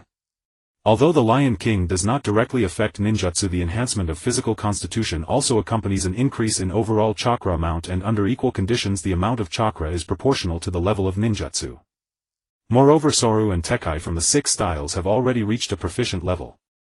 However, Jeppo and Rankyaku are still in their early stages and have yet to be properly cultivated. Genjutsu remains a weak point. It seems this body indeed lacks genjutsu talent. Bai Mingyu observed for a while before silently closing the panel. Physical talent is innate and cannot be changed. To rapidly improve one's strength, one can only seek breakthroughs in ninjutsu and taijutsu, specifically the 6 styles and ninjutsu. Especially Jeppo and Rankyaku, one allows walking in the air and the other is a powerful leg attack technique which can perfectly complement the Lion King's beastification state. As for ninjutsu, the ice release of Sleeve White Snow has hit a bottleneck, and the anticipated types of ice and snow ninjutsu have not yet been developed. Bai Mingyu plans to explore other release techniques to find a new opportunity for breakthrough. When I see teacher Narashikaku later, I should find a way to ask him about ninjutsu. As a Konoha Jonin, although Narashikaku primarily uses his family's shadow techniques in combat, he also has some understanding of other ninjutsu. However, because he doesn't use them frequently, he hasn't delved deeply into their study. Gaining experience from him is much faster than aimlessly exploring on one's own. After confirming the items he carried once more, Bai Mingyu turned and left the house. He arrived at the 6th practice field of Konoha. After a short wait, Narashikaku and Izumi's figures appeared converging from two directions toward the center of the practice field. "You're already here. How was the gathering yesterday? Did you enjoy it?" Narashikaku waved in greeting. "It was okay." Bai Mingyu glanced at Izumi before directly saying, "Teacher Shikaku, do you have time now? I have some questions about ninjutsu that I would like to ask you." Problems concerning ninjutsu. Niliang Lugio was momentarily taken aback, then smiled and said, "That very question is precisely what I intended to discuss with you. Bai Mingyu, Quan, both of you possess excellent aptitude for ninjutsu. Yet Quan's chakra nature is fire and earth, while Bai Mingyu's is lightning and water. Your natures do not overlap at all, so instructing both of you simultaneously will be difficult. Furthermore, because of the Niliang clan's physiological peculiarities, I am not particularly versed in ninjutsu and cannot offer you much substantive guidance. However, there is one teacher who can instruct you both. From today for 1 month you will follow him in training until the end of the month. At that time I will take you to participate in the Chunin exam in Shui Jigua." The Chunin exam. Shui Jigua. Bai Mingyu and Quan exchanged a look, both wearing expressions of astonishment. Quan's surprise sprang from how soon they would sit the Chunin exam. Graduates who become genin typically spend 6 months to a year accumulating missions and battle experience before being recommended for the exam. She and Bai Mingyu had only been genin for 2 months, and most of their undertakings had been D and crank missions. Their credentials were still far too shallow. Bai Mingyu had no such qualms. After all, in the cohort several years later, many of the 12 young strong took the Chunin exam in their graduation year. The 7th squad at that time had scarcely more than a single rank mission in the Land of Waves. In principle, completing 8 or more missions qualifies one to take the Chunin exam. What troubled him more was the exam venue, Shui Jigua. Isn't it usually held in Muyi? I will explain the particulars later. For now, the task before you two is to train diligently and raise your strength as much as possible within this month. Ninjas who take the Chunin exam are elites drawn from villages across the lands. Your present strength is still far from sufficient. Niliang Lugio looked toward the outskirts of the training ground and said, "The appointed hour is now. That person should be arriving soon." No sooner had he spoken than a gust of wind swept by. The surrounding air trembled, and within moments a figure materialized out of thin air not far from Bai Mingyu and Quan. "He has arrived," Niliang Lugio said calmly. "Sorry to keep you, Lugio, there was a slight delay on the way. I hope I'm not late." The newcomer lifted a hand and smiled brilliantly, then glanced at Bai Mingyu and Quan and asked, "Are these the 2 youngsters from your class whom Lord Hokage ordered to receive special training?" Niliang Lugio nodded and was about to introduce them when Quan's eyes widened and she blurted out, "Brother Ji Shui, so it's you." Ji Shui. Bai Mingyu's eyelid twitched. He looked up instinctively and met a face that felt strangely familiar. The newcomer was none other than Ujibo Ji Shui, the Ujibo clan's preeminent genjutsu master, famed throughout the ninja world for his body flicker technique. "So it's you, Quan," he said. As Clan Kin Ujibo Ji Shui clearly knew Quan, he smiled and replied, then looked at Bai Mingyu. "So you must be Bai Mingyu. Pleased to meet you. I am Muyi Jonin Ujibo Ji Shui. For the coming month I will temporarily assume responsibility for instructing your ninjutsu. I look forward to working with you." "Teacher Ji Shui," Bai Mingyu said, surprise still evident on his face. He had never expected that the instructor Niliang Lugio mentioned would be Ujibo Ji Shui. The Ujibo clan is renowned for fire release. Most of its members possess the fire nature, and some are born with more than one chakra nature. For examples, Wu Zhu's dual fire lightning nature. Ujibo Ji Shui himself is likewise an outstanding shinobi who masters multiple natures and whose genjutsu prowess is exceptional, one of Muye's most formidable genjutsu specialists. If it was him, he could indeed instruct both Bai Mingyu and Quan simultaneously. Yet facing Ujibo Ji Shui, Bai Mingyu suddenly felt uneasy. A few months earlier, in order to open a bronze chest, he had once slipped into the Uchibo clan compound along the Nanha River under cover of night, had a brief encounter with Ji Shui and Yu, and even exchanged a short skirmish with Yu. Although he had left later wearing an invisibility cloak, and the matter had caused no apparent stir precisely because there had been no murmurs, Bai Mingyu remained unsettled. He did not know whether Ji Shui and Yu had chosen not to pursue the incident or if there was some other reason. While Bai Mingyu's heart beat anxiously, Uchibo Ji Shui had studied him closely for a moment and then suddenly remarked, "Haven't we met somewhere? Your face seems familiar." "No, we've not met." "You must be mistaken, teacher Ji Shui," Bai Mingyu replied with a start, forcing a strained smile. Uchibo Ji Shui scratched his head and did not press the matter. He quickly said, "Set aside other matters for now. Since Mr. Lujio has entrusted me as your temporary instructing jonin, let us begin by discussing your training. Do this, each of you demonstrate the ninjutsu you are most accustomed to using. I will devise a training regimen based on what I observe." After Uchibo Ji Shu's arrival, Nai Liang Lujio soon found an excuse to depart. As Mu Ye's strategist, he had many affairs to attend to and could not tarry. Uchibo Ji Shui led Bai Mingyu and Quan to the center of the training ground, then stepped to one side and gestured for them to unleash their techniques. "Do not worry, you may release your most potent jutsu. I will not be harmed." With that assurance, Bai Mingyu and Quan exchanged a glance and began forming hand seals. Water release water tempest wave, and then lightning release earth run. This paired elemental jutsu was Bai Mingyu's favorite offensive tactic. By mixing ice-cold water below freezing with the shock of lightning, it could render an opponent helpless while delivering considerable lethality. As for Shio Baku's ice release capability, without employing his Zanpakuto, it could not be fully manifested. Quan instead unleashed the clan's signature Great Fireball technique. A surge of water laced with white-hot arcs of lightning and an immense sphere of flame hurtled toward Uchibo Ji Shui in unison. Faced with the pincer assault, Uchibo Ji Shui formed seals with lightning speed, crouched halfway and pressed his palm to the earth. Earth release earth flow wall. A towering ochre earthen wall thundered up from beneath the ground and rose before Uchibo Ji Shui. The great fireball and water tempest wave collided against it, exploding into myriad sparks and spray while the earth wall remained unmoved. The same ninjutsu yields vastly different results depending on who wields it. For someone like Bai Mingyu or Izumi to execute a technique successfully merely fulfills the bare minimum standard.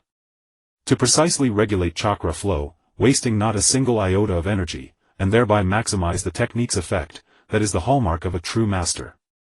And beyond that lies the realm of legends like the second Hokage, who could summon water-based ninjutsu surpassing even Kirigakure's mastery, on land utterly devoid of water, thus earning his title as Grandmaster of Suiton.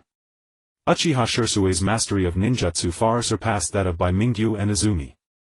Moreover, Doton Doria Hiki was a brank technique, whereas Gokakyu no Jutsu and Mizu Ranpo were merely crank, yet that single rank difference meant their combined full-strength assault was effortlessly deflected.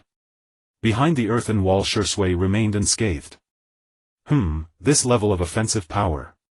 I now have a fair grasp of both your ninjutsu proficiency.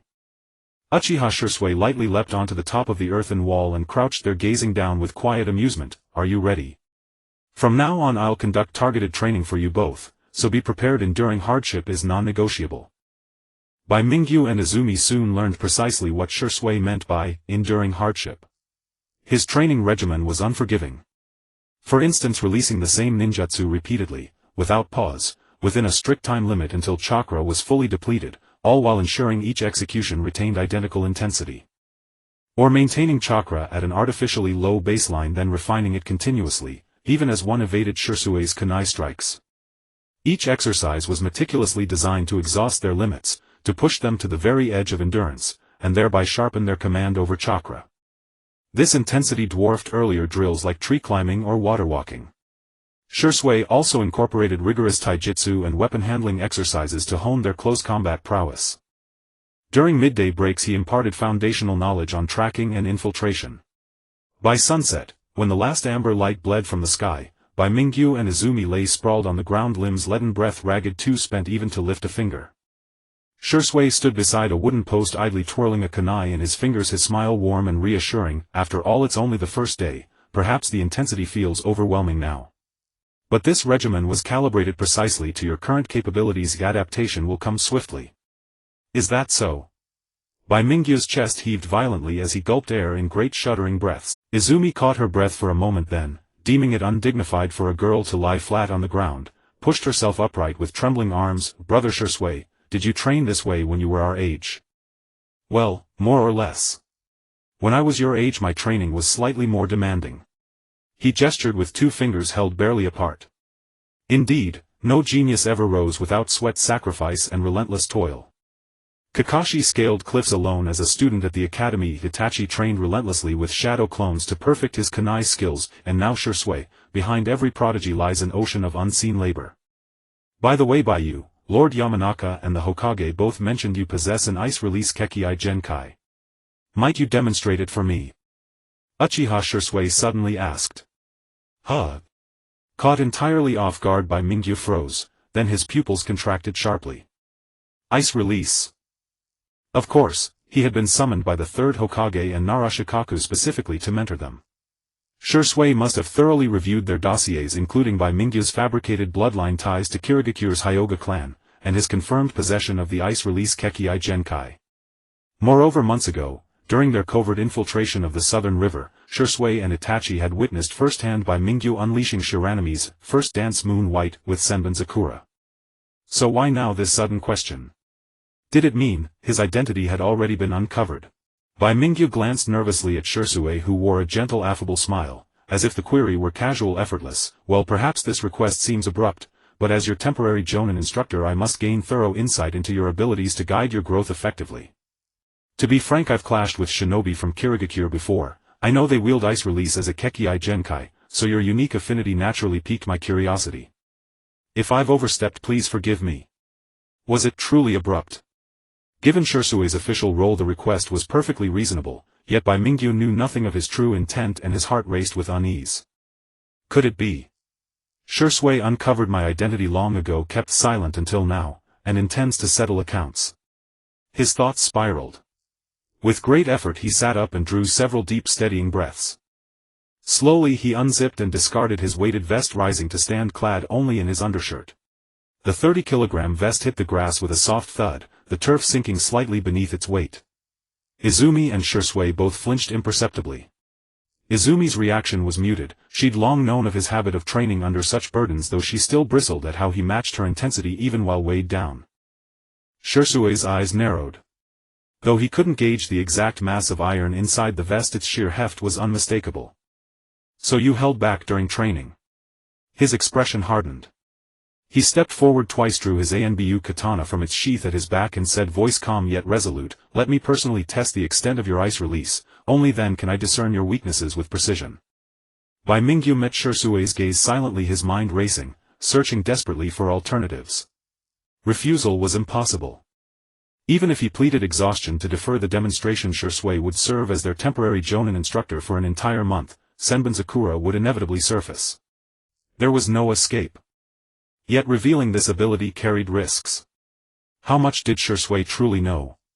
Had he disclosed what transpired at the southern river months ago, to the Hokage? To Anbu?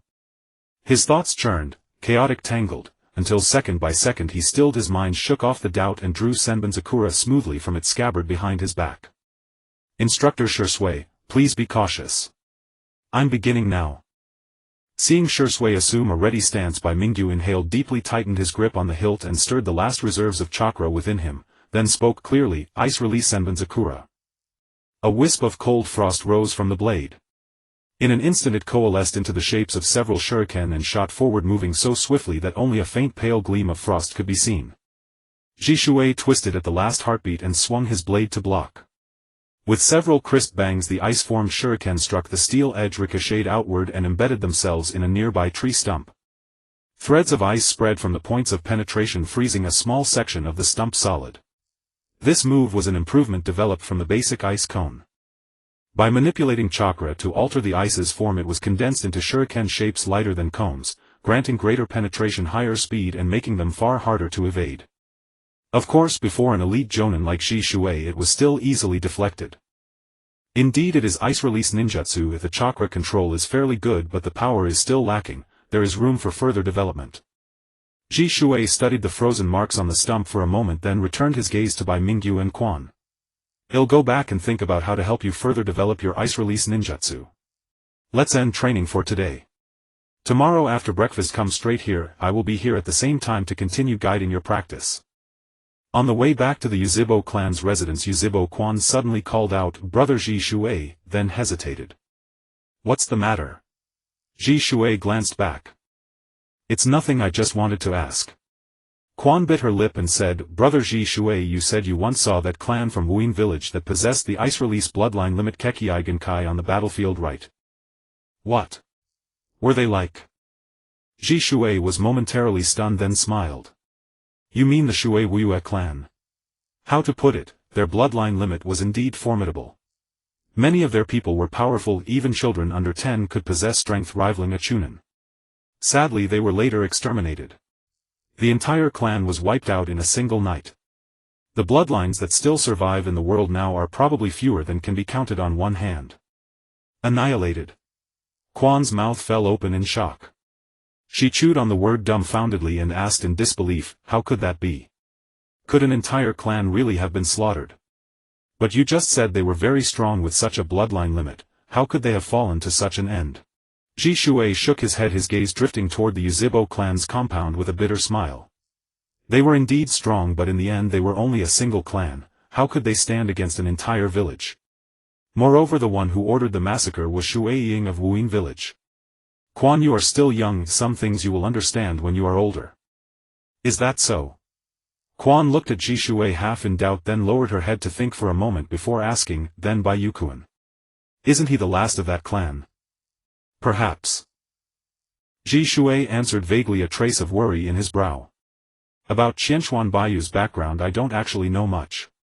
I only saw some files at Lord Huiying's when I received the temporary assignment to instruct you. But I think if he truly is a survivor of the Shui Wuyue clan, then this trip to Shueiji country may prove even more unpredictable than anticipated. Haijun's sixth form Uebu Moon Step. In the forest a figure leapt into the air, stepping on empty air as if ascending a staircase. 3 consecutive steps sprang forth. The figure rose like a bird, appearing 7 or 8 meters above the ground. Is this the limit? As he prepared the 4th step, Bai Mingyu's body faltered and he nearly fell from the sky. He drew a low breath to steady himself, twisted his waist and executed a backflip. Haijun's 6th form Lanjiao Storm Kick. As his kick sliced through the air, a blurred crescent-shaped vortex formed and shot forward, a razor-like wind blade. With a bang, the wind blade struck a sapling the thickness of a bowl rim and instantly cleaved its trunk cleanly in two. The cut was smooth as if made by a knife. As the severed trunk crashed to the ground and sent up a cloud of dust several meters away, Bai Mingyu flipped through the air and landed on his hands and one knee, exhaling a long breath. Dusk approached. After leaving the training grounds, he did not go straight home. Instead, he came to this forest and practiced alone for 2 more hours. The focus of his training naturally was the other 2 techniques from the Haijun 6th form he had obtained from a treasure chest recently, Uebu Moon Step and Lanjiao Storm Kick. The principle of Uebu is similar to the technique called TT, relies on repeated instantaneous stomps against the ground to generate recoil for high-speed movement, whereas Uebu alters one's trajectory by executing kicks mid-jump before descent. Thus it becomes an aerial taijutsu, allowing one to move in the air and launch attacks without blind spots. If one must compare it, it is somewhat like Wudang's lightness skill Tiyun Zone Cloud Stepping. In theory, when Uebu is mastered to a profound level by continuously stepping on nothingness, one can achieve an effect akin to flying through the sky. However, Bai Mingyu was only at level proficiency and leaping 7 or 8 meters was already his limit. As for Lanjiao, its principle is the vacuum slash generated by an ultra-high-speed kick. It is the foot technique among the 6th form, emphasizing cutting over blunt force. Its power rivals that of a sword fighter's all-out strike. Time to head back. Catching his breath, Bai Mingyu opened his eyes, picked up his things from the ground and left the grove. Time passed in the blink of an eye. That morning at the My 6th training field, several whooshing gusts heralded a figure darting swiftly through the trees, 2 others trailing a few steps behind, hot on his heels.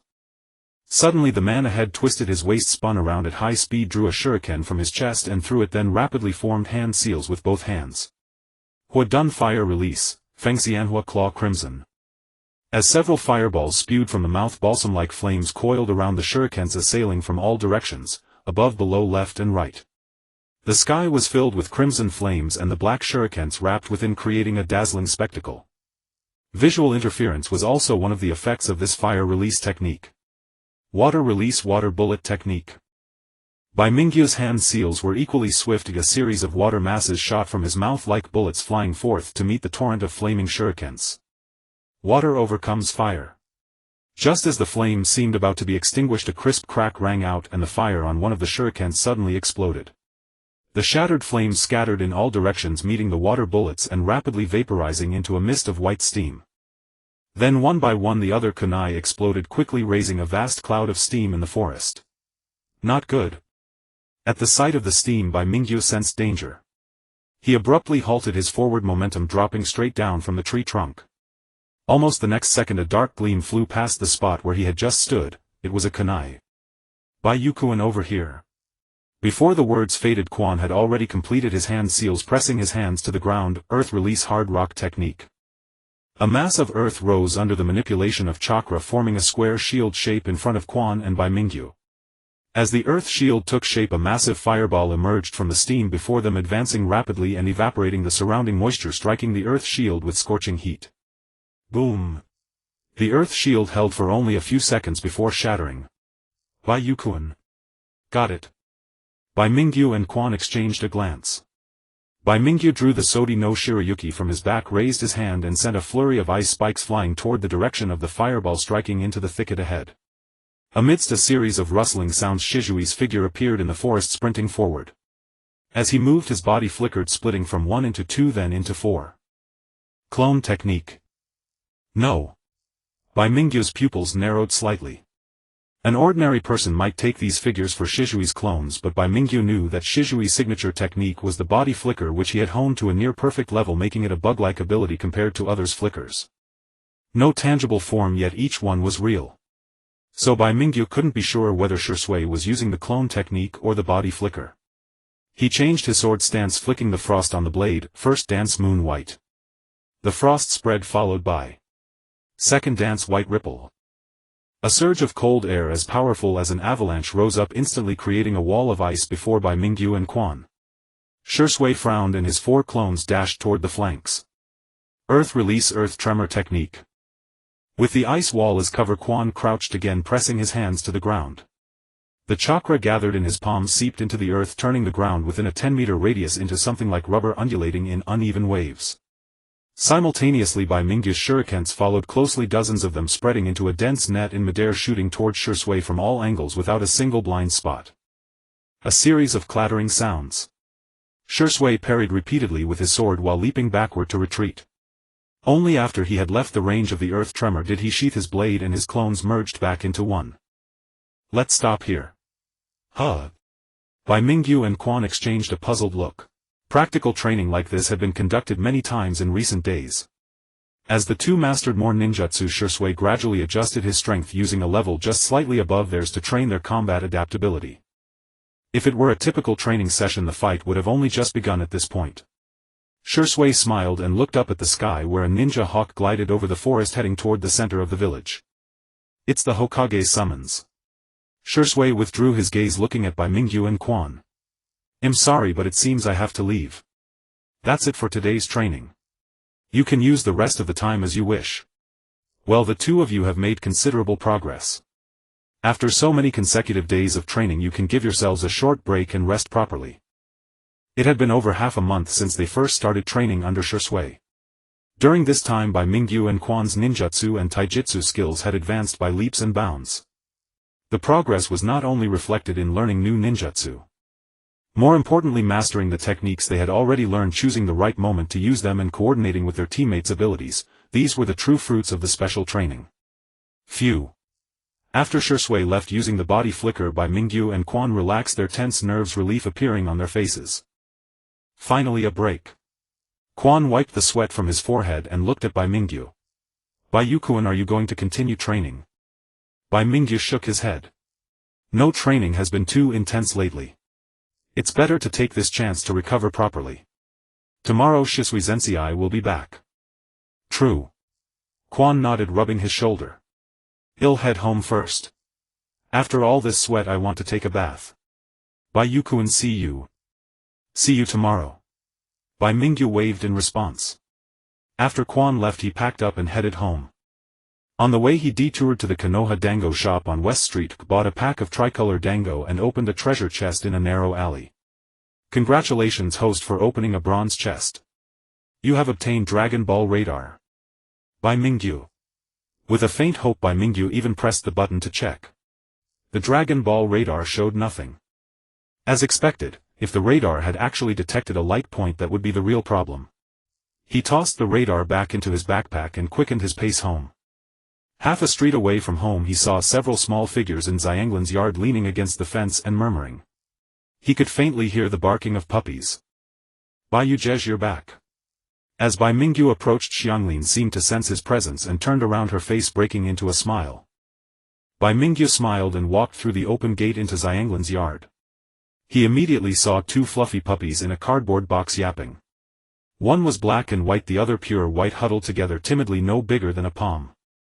Huajiji specially sent them over. Last time she said she would give us 2 ninja dogs. These 2 are newly born puppies. Aren't they cute? Xianglin extended a finger to tease the puppy in the box, which licked it curiously, the wet sensation making her giggle. They are very cute. Have you thought of names for them? Bai Mingyu crouched beside her for a moment and asked softly. Well, the white one will be Little White and this black and white one. Xianglin rested her chin on her hand thinking, then said hesitantly, maybe Black and White. As long as you're happy. Bai Mingyu's mouth twitched. He was about to tease Xianglin's naming ability when his gaze shifted to the other 2 girls in the yard. They had been there since he entered but hadn't spoken, so he hadn't noticed them. Now. You are. Oh, Bai Yujej, I almost forgot to introduce you. They are my new friends. I invited them over today. As Xianglin finished speaking, the girl with light orange hair raised her right hand and waved, showing a smiling face. So you're Xianglin's brother. I've heard her mention you often. Nice to meet you. I'm Ino from the Yamanaka clan. Please take care of me. Shanzhong Jingye. A future member of the 12 young warriors of Mai and the Boar of the new Bordir butterfly formation, the daughter of the renowned Shanzhong clan head. Since this girl is Shanzhong Jingye, then the girl with cherry blossom-colored hair standing next to her must be. Hello, I am Chunai Ying, a good friend of Xianglin and Jingye. Indeed, it was Jingye and Xiaoying. Although these 2 girls had once regarded each other as their greatest rivals during their time at the Ninja Academy, due to both falling in love with Sasuke, their relationship had become extremely hostile. However, in their early childhood they were once close and inseparable. Moreover, compared to the outgoing and confident Jingye, young Xiaoying was timid and somewhat cowardly. Nice to meet you, thank you for taking care of Xianglin. Bai Mingyu smiled, his gaze resting on the 2 girls for a moment while his mind wandered to other things. A few days ago at the gathering I met Niji and Sasuke. Now it's Jingye and Xiaoying. The era of the 12 young warriors of Mai is about to arrive. Meanwhile, across half of my village, the Hokage building. Inside a spacious room, standing before the desk of the 3rd Hokage, were dozens of ninjas, most of whom appeared to be in their 30s or 40s, looking capable and sharp, all of them pillars of my village. The figures of Niliang Lugio and Yuzhibo Jishue were also among them. The matters that need to be said are finished. Now the Jonin instructors of each team may begin recommending their subordinates. In principle, Genin recommended for the Chunin exam must have completed at least 8 missions. Those who have completed twice that amount are more suitable. As for the specifics, you will need to consider on your own. As the 3rd Hokage's words fell, the ninjas in the room looked at those around them. Soon a Jonin stepped forward. In the name of Shanzhong Hai, I recommend the 3 members of my class to participate in the Chunin exam. In the name of Chudao Dingzhua, I recommend. In the name of Niliang Lugio. After Niliang Lugio finished, the clan heads of the Boar and Butterfly clans couldn't help but look over. Lugio, the 2 Genin under you are fresh graduates from this year, aren't they? Recommending them for the Chunin exam so soon, is that alright? That's right, even if those 2 students are geniuses and one of them is from the Yuzhibo clan, it's still quite a stretch, and there are only 2 of them. Regarding this, I have already made arrangements. The 3rd Hokage coughed, drawing all eyes to him, and said, in view of the shortage of personnel in Lugia's team, a new member will be transferred from another team to join Lugia's squad, forming a complete 3-person cell. The replacement will meet you within 3 days at the latest. Lugio, I'll leave it to you then. Yes, Hokage-sama. Niliang Lugio replied, but his gaze fell on Danzo, who was sitting silently on the right side of the 3rd Hokage, and he frowned inwardly. This time the replacement wouldn't be from under Tuanzang again, would it? The third Hokage continued, in addition, considering the long journey to the land of water and the extremely special situation of the Mist Village, I will dispatch an additional squad of Umbu to accompany you, ensuring the safety of all genin. Jishui, I entrust this task to you. Understood. Jishui nodded. Then this meeting is adjourned. The official departure time is 1 week from now. Please all Jonin instructors make preparations as soon as possible. 3 days later. Training Ground 6. Excuse me, I am the new member joining your team from today. Please take care of me. A crisp voice and a beautiful figure with purple long hair and a long sword on her back appeared on the training ground. Bai Mingyu and Quan, who were resting under a tree stump, looked up at the sound. Jishui had already stood up and said, Mr. Lugio is not here. I am Yuzibo Jishui, temporarily serving as the instructor Jonin for Mr. Lugia's team. You must be the newcomer the Hokage mentioned. May I ask your name? The purple-haired girl looked at Jishui and spoke clearly, my village genin Mauyue Shien, reporting on orders from the Hokagesima. Mauyue Shien was precisely the new member transferred from another team as mentioned by the third Hokage a few days ago. Generally, once a ninja team composed of novice genin is formed, there are usually no major personnel changes unless irreconcilable conflicts arise within the team.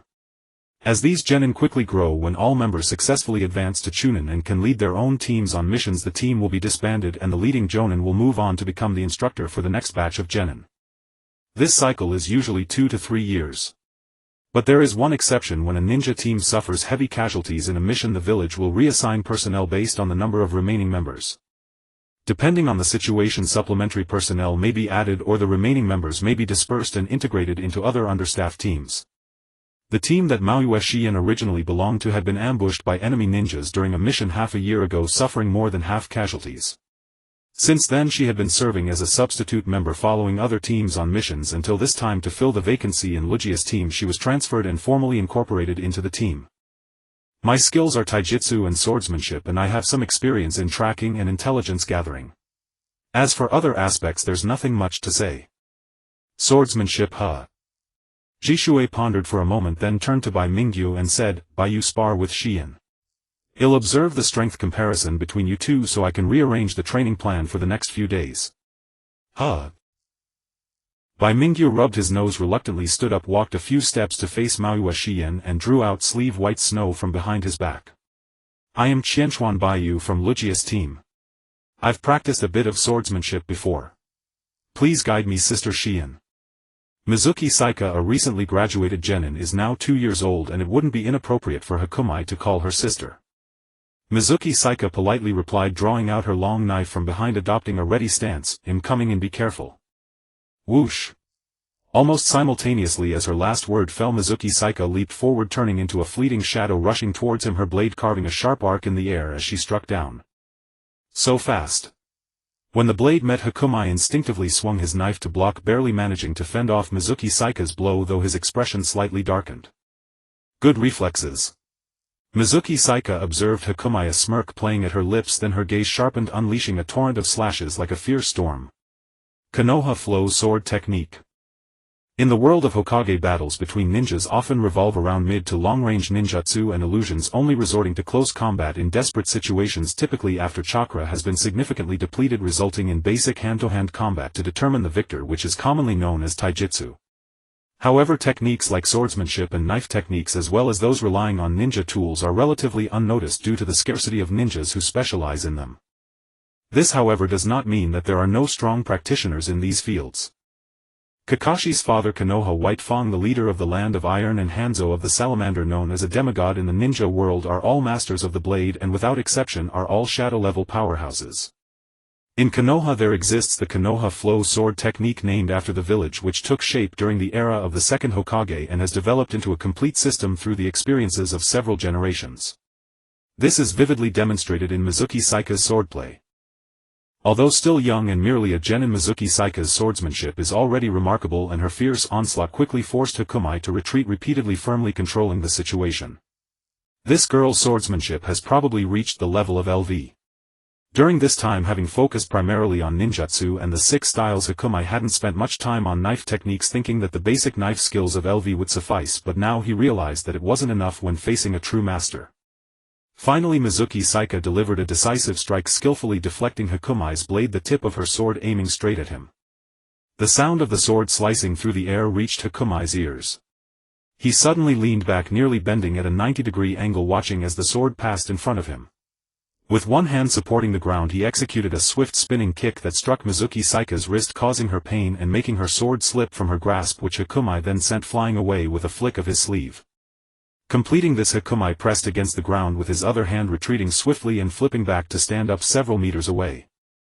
With a clang, the long sword fell to the ground, embedding part of its blade into the grass. Mizuki Saika stared at the kicked sword, lips pressed together, finally letting out a sigh. "I lost." "No, you won in swordsmanship." Hakumai shook his head. Though their levels were close, Mizuki Saika's Konoha flow sword technique was more refined than his basic knife skills, making it only natural that he fell short. Winning through taijutsu felt like taking advantage. Clap clap. Shizuka lightly applauded and smiled, saying, "Both Hakumai and Saika performed excellently. From now on you can teach each other. Now let's begin training for team combat." With Mizuki Saika's addition, the month-long special training was drawing to a close. The last few days of training would mainly focus on teamwork. After all, transitioning from a two-person team to a three-person team meant that their familiarity and synergy were lacking. Although such things couldn't be cultivated in just a few days, at least through days of being together they could gradually adapt and mesh. Thus Shizuka specially designed several tactics tailored to the different characteristics of Hakumai and the others. That afternoon Narashikaku, who hadn't appeared for a long time, finally returned to the training ground. "Thank you for your hard work, Shizuka. Let's end today's training here. Hakumai, Izumi, Saika, prepare yourselves after returning and be ready to gather at the village gate at 8 o'clock tomorrow morning." This sounded ominous. Hakumai glanced at Shizuka beside him and asked, "So Shizuka-sensei, will you be accompanying us?" I will accompany you as an escort, ensuring your safety. If there's time on the way, I might be able to help you with some questions about ninjutsu." Shizuka smiled. Following that, Narashikaku introduced Hakumai, Izumi and Mizuki Saika to the details of this upcoming Chunin exam. There's no need to elaborate on the situation in the Mist Village if the name Blood Mist speaks for itself. Leaving from Konoha, they must cross the borders of the Land of Fire, passing through several countries before reaching the Land of Water. Across the ocean, a long journey, and they might encounter unforeseen obstacles along the way.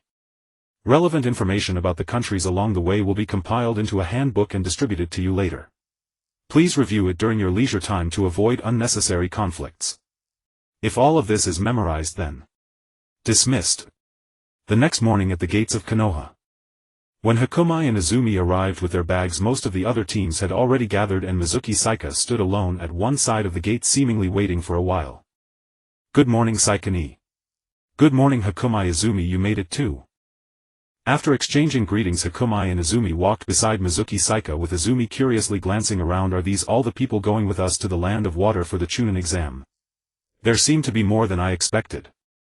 "Of course, the teams qualifying for the Chunin exam aren't just us."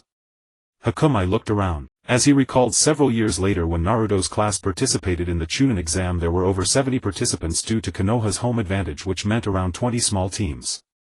This time, as the Chunin exam is held in the Land of Water, it's impossible to send that many people, but there are still 4 or 5 small teams. A total of 12 genin are participating in the Chunin exam, along with 2 accompanying jonin and an umbu team led by Shizuka discreetly following for protection, making a total of 19 individuals. Among these genin, Bai Mingyu recognized only a few by name. Most were strangers to him, though he could deduce that several belonged to prominent clans of Konoha. 2 teams stood out, those trained respectively by Yamanaka Hideo and Akimichi Choza. Like Narashikaku, both were elite jonin of Konoha, and heads of the Inoshikacho triad. Before the next generation, Kakashi, Guy and Asuma, matured into elite jonin qualified to mentor genin. This cohort of seasoned veterans, battle-hardened by 2 shinobi world wars, remained Konoha's backbone, tirelessly cultivating wave after wave of gifted young shinobi. Elsewhere, Bai Mingyu spotted a familiar figure, Aburame Toryun. Since returning to the village after their last mission, Bai Mingyu had not seen him again, nor had Toryun reappeared when Shikaku's team recruited new members. Yet now, for the Chunin exams, Aburame Toryun had unexpectedly joined the delegation bound for the Land of Water. His 2 companions appeared equally affiliated with Root, particularly the one with fiery orange hair, likely Yamanaka Fu, who would later serve alongside Toryun as Danzo's personal guard. The third was unfamiliar, a youth of about 10 silver-gray hair framing his face, a long sword strapped across his back. Has everyone assembled? A puff of smoke dissipated, revealing Narashikaku standing at the village gate, his gaze sweeping across the gathering. Head count confirmed. We may depart. The procession set forth. After 2 days of relentless travel they crossed the border of the Land of Fire. The landscape shifted gradually, from fertile plains to coastal fishing villages, while the breeze carried the briny tang of the sea. Lord Shikaku, ahead lies the Land of Waves, said Shiranobu Hosen, another accompanying jonin, stepping forward to address Narashikaku. So the sea route begins just beyond this point. Shikaku paused thoughtfully. Hosen, please secure several ferry vessels to carry us across to the Land of Waves first. Then scout for merchant or passenger ships bound for the Land of Water. We must depart within 3 days. Understood, I'll see to it immediately. Shiranobu Hosen sprinted off without delay. Shikaku turned, scanning the assembled group. Listen well, we will lodge in a town within the Land of Waves and rest there for several days while arrangements for passage are finalized. Only then shall we sail for the Land of Water. Be warned, the maritime nations are unstable. At night move only in small squads, avoid drawing unnecessary attention or provoking trouble. This is the Land of Waves. Amid the murmurs of the genin, Bai Mingyu lifted his gaze forward, his eyes flickering with quiet intensity. The Land of Waves. Geographically it was a modest island nation encircled by sea, home to scarcely more than a handful of sizable towns. Yet in legend it hosted Team 7's first off-village assignment, where Naruto and Sasuke confronted Zabuza Momochi, the eyebrowless assassin of Kumogakure, and his ice-release Kekkei Genkai wielder Haku. Decades earlier the Land of Waves had served as a vassal state under the Land of Whirlpools, protected by the chakra-sealing prowess of the Uzumaki clan, until the Land of Whirlpools fell, severing that bond forever. With its single island territory, the Land of Waves lacked the resources to cultivate its own shinobi, making it one of the rare nations on the continent without a hidden village. Yet its maritime geography fostered a thriving shipbuilding industry. 1/3 of its population owned vessels. Mingyu-kun, something feels off here. It doesn't match the manual's description, whispered Izumi, nudging Bai Mingyu gently with her elbow. Indeed, it is deeply strange. According to the manual, nearly half the populace owned boats, but beneath the midday sun not a single vessel dotted the shoreline within hundreds of meters, even foot traffic was sparse. Bai Mingyu narrowed his eyes, withdrawing his gaze from the sea. Nor does the water stir with movement. At this hour ships should crisscross these waters, unless… Izumi glanced at him questioningly, only for Shiranobu Hosen to return breathlessly, Lord Shikaku, I've secured several ferries ahead, they can transport us across. Please follow me. Only 2 ferries were available for nearly 20 travelers, so they split into 2 groups. Hosen and another jonin led the first 2 squads aboard. Once ashore they would return for the second contingent. Half an hour later all had stepped onto the soil of the Land of Waves. Thank you for ferrying us across. Might you know of any merchant or passenger vessels departing soon for the Land of Water? Shikaku asked the boatman as they disembarked. The boatman, a middle-aged man wearing a wide-brimmed straw hat, lingered his gaze upon Bai Mingyu and the others before replying hesitantly, You're from the Land of Fire, aren't you?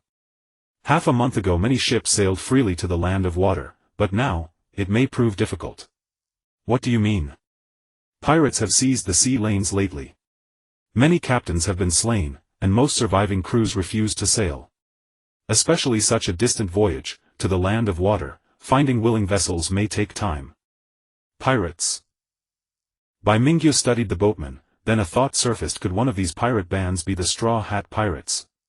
Or perhaps a warlord of the sea? If so, that sea prism stone handcuff, once drawn from a bronze treasure chest, might finally see use. Such a development has never reached our ears.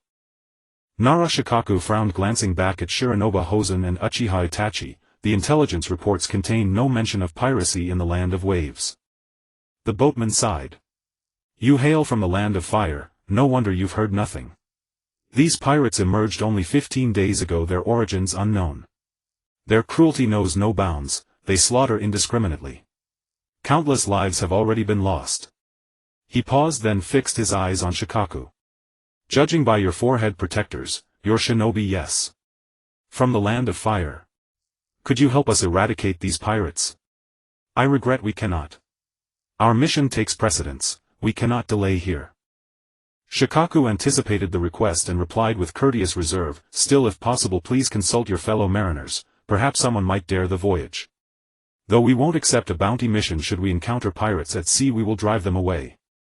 That evening the delegation settled into an inn within the land of waves.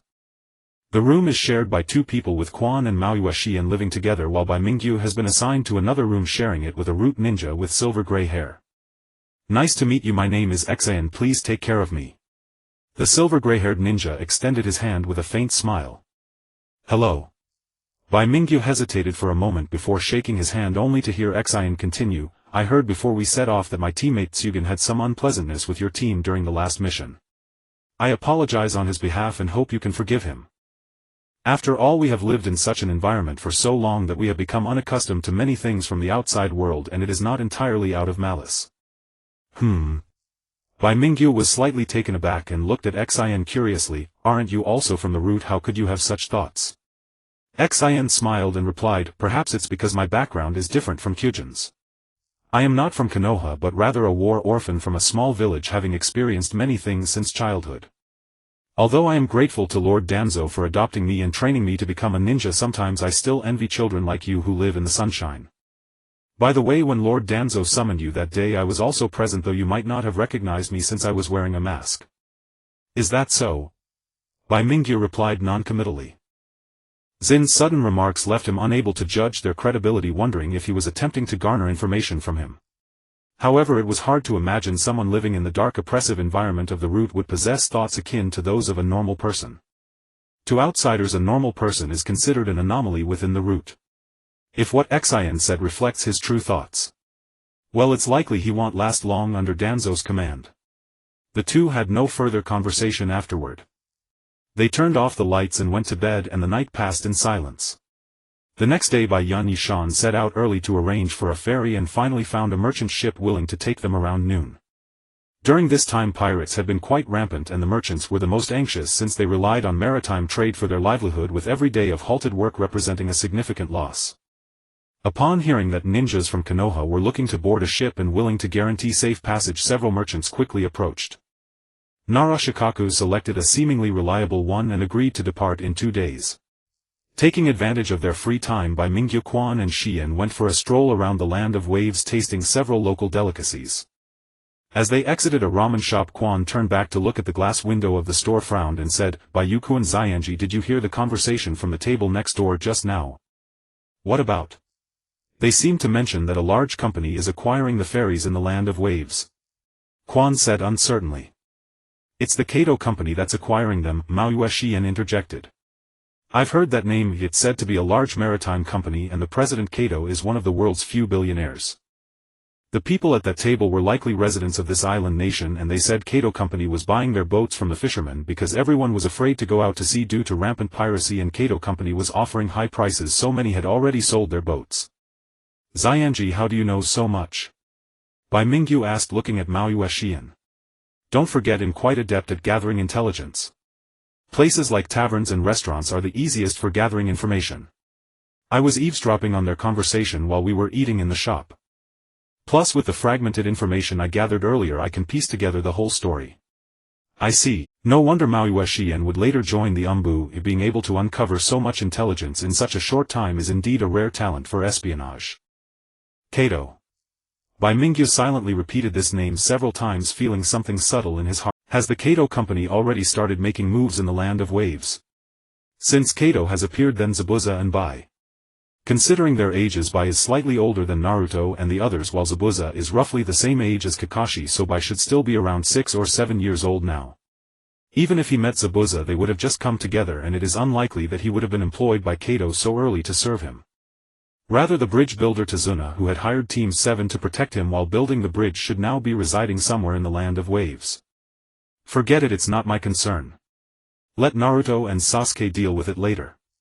Bai Mingyu was about to give up on thinking deeper when a faint light flashed in his mind and several dark green halos appeared. It's a map. Just now a new batch of treasure chests has refreshed. Not far from where they are located, it looks like on a small island, and several light spots are flickering. It's actually bronze treasure chests. Moreover, there is more than one. Suddenly Bai Mingyu looked up towards the distance in the direction of the center of the sea. 4 treasure chests. 1 bronze and 3 black iron. In addition, at the edge of the map there is an even more eye-catching silver treasure chest located far across a sea with the refreshing position surprisingly near the village of Mist in the land of water. What's going on? Is today some special day? Why are so many treasure chests appearing together? Normally the interval between treasure chest refreshes is at least a few days, often up to 10 days or even half a month, and most of the treasure chests refreshed are black iron. Even bronze chests are rarely seen, let alone silver ones, which Bai Mingyu has only seen twice in the past few months. But now, Quan teacher Shikaku said we are departing tomorrow, right? Yes, what's up? Quan replied, a bit confused. Bai Mingyu said nothing, secretly weighing in his heart. Time is running out. According to the map, the 4 treasure chests are located on an island to the east of the Land of Waves. The Land of Waves is surrounded by the sea with many islands, most of which do not have official names, making it difficult even for experienced old fishermen to identify. Not to mention that pirates are rampant now and many fishing boats are unwilling to go out to sea. Even if a high price is offered to hire fishermen from the island to go out to sea, it would still take considerable time to find the location of the treasure chests among the numerous islands. Moreover, the Chunin exam in the Land of Water is an important task this time, and Nara Shikaku will definitely not allow them to stay here for too long. I have to give up. With unknown acquisition difficulty, unknown rewards, and no certainty that the treasure chests would yield anything useful, it would be unwise to recklessly leave the team under these circumstances. After a brief deliberation, Bai Mingyu suppressed his restlessness and fixed his gaze on the silver treasure chest of the water country. The Chunin exam is held in the Hidden Mist village, and this treasure chest spawns nearby. I should find an opportunity to claim it. The next day, the merchant ship owner they had contacted sent someone early saying the cargo was loaded and ready to depart. Upon receiving the confirmation, Nara Shikaku and Bayun Yama informed the members of each squad. Bai Mingyu and his companions packed their belongings, gathered at the inn entrance, and followed the envoy toward the seaside. Unlike the small fishing boat they had taken when crossing the sea before, this merchant ship was enormous, stretching about 60 to 70 meters from bow to stern. Tall masts held sails and a dozen sailors were busy loading cargo on the deck. Honorable Ninja. The merchant ship owner named Kichi hurried over, his face beaming with a smile. I've been waiting for you. What do you think of my ship? As agreed, I'll take you to the water country across the sea. In exchange, you must ensure the safety of this ship and my crew. I hope the Honorable Ninja from Konoha won't break their word. Rest assured, what we Konoha ninja promise we will fulfill. Nara Shikaku watched the sailors moving cargo and frowned slightly. How long until we set sail? Soon. Kichi was a native of the Wave Country who had been sailing these waters with his father since over a decade ago, earning considerable wealth by transporting goods between nations. They had originally shipped a batch of goods from the Fire Country, intending to deliver them to the Water Country over a month ago. However, the sudden outbreak of pirate killings and ship hijackings forced them to suspend operations. When he heard that a group of Konoha ninja needed passage to the Water Country, he was the first to step forward. Soon the cargo was loaded, and with the sound of an engine starting, the merchant ship set sail. Throughout the journey the sea was calm. Not only did no pirates appear, but even the anticipated storms failed to materialize. The sea route from the Wave Country to the Water Country was smooth and favorable, and the ship arrived at the Water Country's territory half a day earlier than expected. The coastline was already visible from the deck. The merchant ship owner was overjoyed, as if he could already see a glittering mountain of gold beckoning him from the shore. Bai Mingyu found it strange.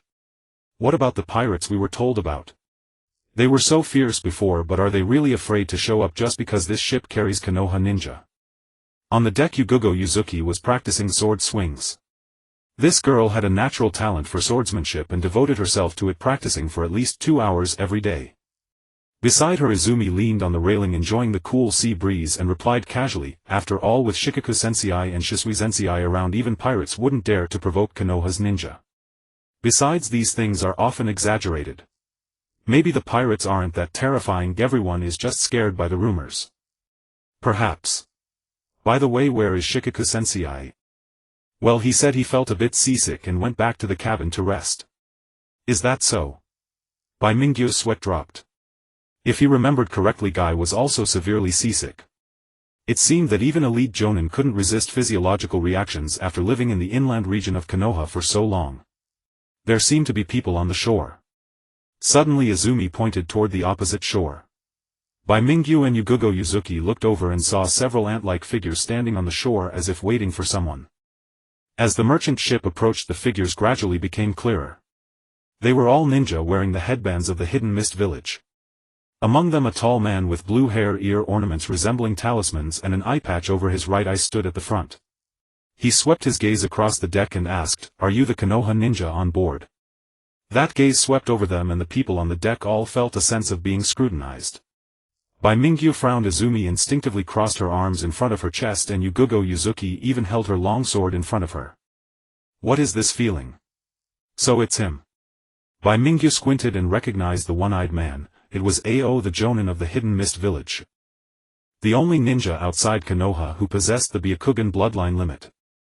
The feeling of being peered at earlier was likely due to his use of the Byakugan, which allowed him to identify Bai Mingyu and the others through their headbands before the ship docked, prompting his question.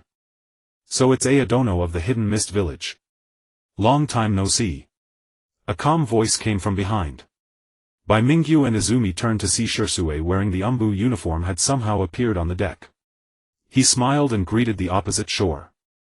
Seeing Shursue, Ao's pupils contracted. Shunshin of Konoha, Uchiha Shursue. Why are you here? Well, some of the genin participating in this exam were once my students. As their teacher, it's only natural for me to accompany them and ensure their safety. You understand, don't you, Ayadono? Shursue gently placed his hands on Bai Mingyu's and Izumi's shoulders, offering them a reassuring glance. In a few words, the merchant ship had docked. The team of Hidden Mist Ninja led by Ao had come to welcome the Konoha team. After all, they were both among the 5 great nations and Konoha was the most militarily powerful ninja village, so a certain level of courtesy was expected. However, Shizui's presence clearly made Ao uncomfortable. During the recently concluded Third Great Ninja War, Konoha and the Hidden Mist had fought several bloody battles. Uchiha Shursue with his Shunshin and Genjutsu had defeated many elite units of the Hidden Mist, earning fame across the ninja world as Shunshin Shursue of Konoha, second only to the 4th Hokage's Yellow Flash. Under these circumstances, Ao, as a veteran ninja of the Hidden Mist, naturally looked upon Shursue with displeasure. All the Konoha ninja participating in the Chunin exam are here. Please lead the way to the Hidden Mist Village, Ayadono. After everyone disembarked, Nara Shikaku said to Ao. Ao snorted coldly and gestured to his subordinates. Let's go. But I didn't expect your team to include Shunshin Shursue. Shikakudono, I hope you can keep your men in line and not cause any trouble in our territory. You need not worry about that, Ayadono. After a few sharp exchanges, Ao led the way forward. The mist was thick.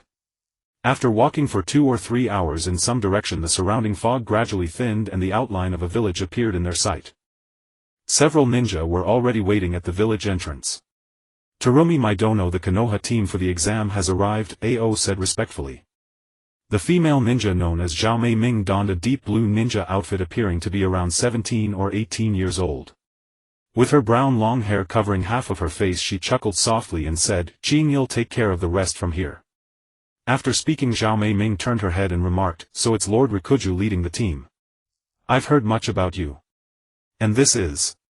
Oh my, even Konoha's Shunshin no Jutsu has come. How surprising for our Kirigakure. I wonder how capable the genin you dispatched this time are. They shouldn't disappoint Lord Mizukage." Upon hearing Nara Rikuju mention the Mizukage, Zhao Mei Ming's smile froze for a moment, an unusual glint flashing in her eyes before she nonchalantly replied, "Let's hope so. Now please follow me. The area you are standing on is specifically designated for this Chunin exam. All foreign ninjas participating in the competition will be arranged to stay here, with nearby dining establishments and hot springs allowing you to move freely in the vicinity. However, heading south leads to the central district of Kirigakure and the residences of various clans from our water country. It's best not to wander in without permission, as I cannot guarantee your safety otherwise. As for the specific arrangements for the Chunin exam, someone will deliver them shortly. You can wait here comfortably. Thank you for your trouble." A few adults were still exchanging pleasantries. Izumi's eyes lit up and she nudged Hakabai and Yuzuki Sagan with her elbow, whispering, "Hey, did you hear? There are hot springs nearby. Doesn't Konoha have them too? It's different. I've heard that the hot springs in Kirigakure are particularly famous due to the unique water quality from being surrounded by the ocean. They are very beneficial for improving the skin. Hakubaken Saigani, shall we go soak in the hot springs tonight?" "Huh? Before Hokage could respond, Yuzuki Seigen shook her head. No, I need to continue my training tonight. Oh come on, we've trained for so long, one night won't hurt. It's settled then, let's go right after dinner tonight. I'll ask the others too. Hakubaken, you should see if any of the boys want to join us, Izumi said, pulling Yuzuki Seigen along. Other boys. Hokage thought of Shin's figure, and aside from him he wasn't very familiar with the others. By the way, are the hot springs in Kirigakure mixed bathing? Of course, mixed bathing is impossible. Even if Kirigakure had such hot spring-ins, they wouldn't allow mixed bathing at this time, as participants in the Chunin exam come from various countries with vastly different customs. Hence the men's and women's hot springs are separated. After dinner, Hokage and Shin changed into yukatas and arrived at the hot spring pool on the men's side. There were already people in the pool. 2 individuals to be precise were 2 boys. One looked younger with golden hair tied into a high ponytail, currently sitting by the edge of the hot spring rubbing a piece of clay in his hands. Suddenly he threw it into the pool shouting, "Art is an explosion." Bang! A loud sound resonated as half the pool's water erupted, splashing everywhere, even hitting the ceiling. Hokage and Shin, who had just entered, also got splashed with water.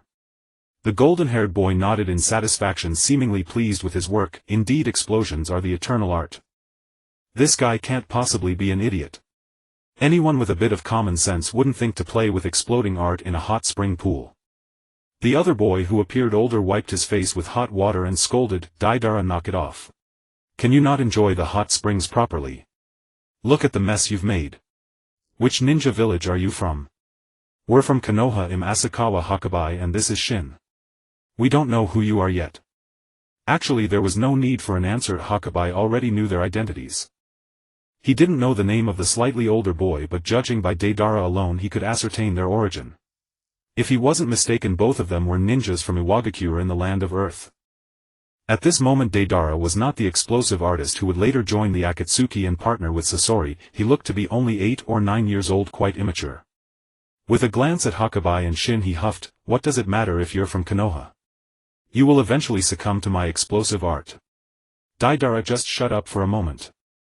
The older boy scolded, standing up from the pool. "I'm Akatsuchi, a ninja from Iwagakure. This is my partner Deidara. His personality is a bit eccentric, so I hope you won't take offense."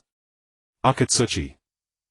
Hokage looked at this stocky boy with a large head and broad neck and suddenly understood why he dared to scold Deidara so harshly. Akatsuchi was no simple character. He was the apprentice of the 3rd Tsuchika Jinoki and also Deidara's senior. Years later he would serve as a bodyguard to the Tsuchikage at the 5 Kage summit, his strength not to be underestimated. Has even the Land of Earth sent people to participate in the Chunin exam? Just as Hokage was about to respond, the curtain was drawn back once more. A somewhat chilling voice came through, "Humph, not very old yet, your tone is quite bold. Has the Land of Earth and Konoha fallen to such depths? Who are you to speak ill of our Land of Earth behind our backs?" Deidara immediately retorted. Hokage and Shin also turned to look. 3 people entered, their appearances rather unflattering, with the headbands marked with vertical lines resembling raindrops. It was the mark of the Land of Rain.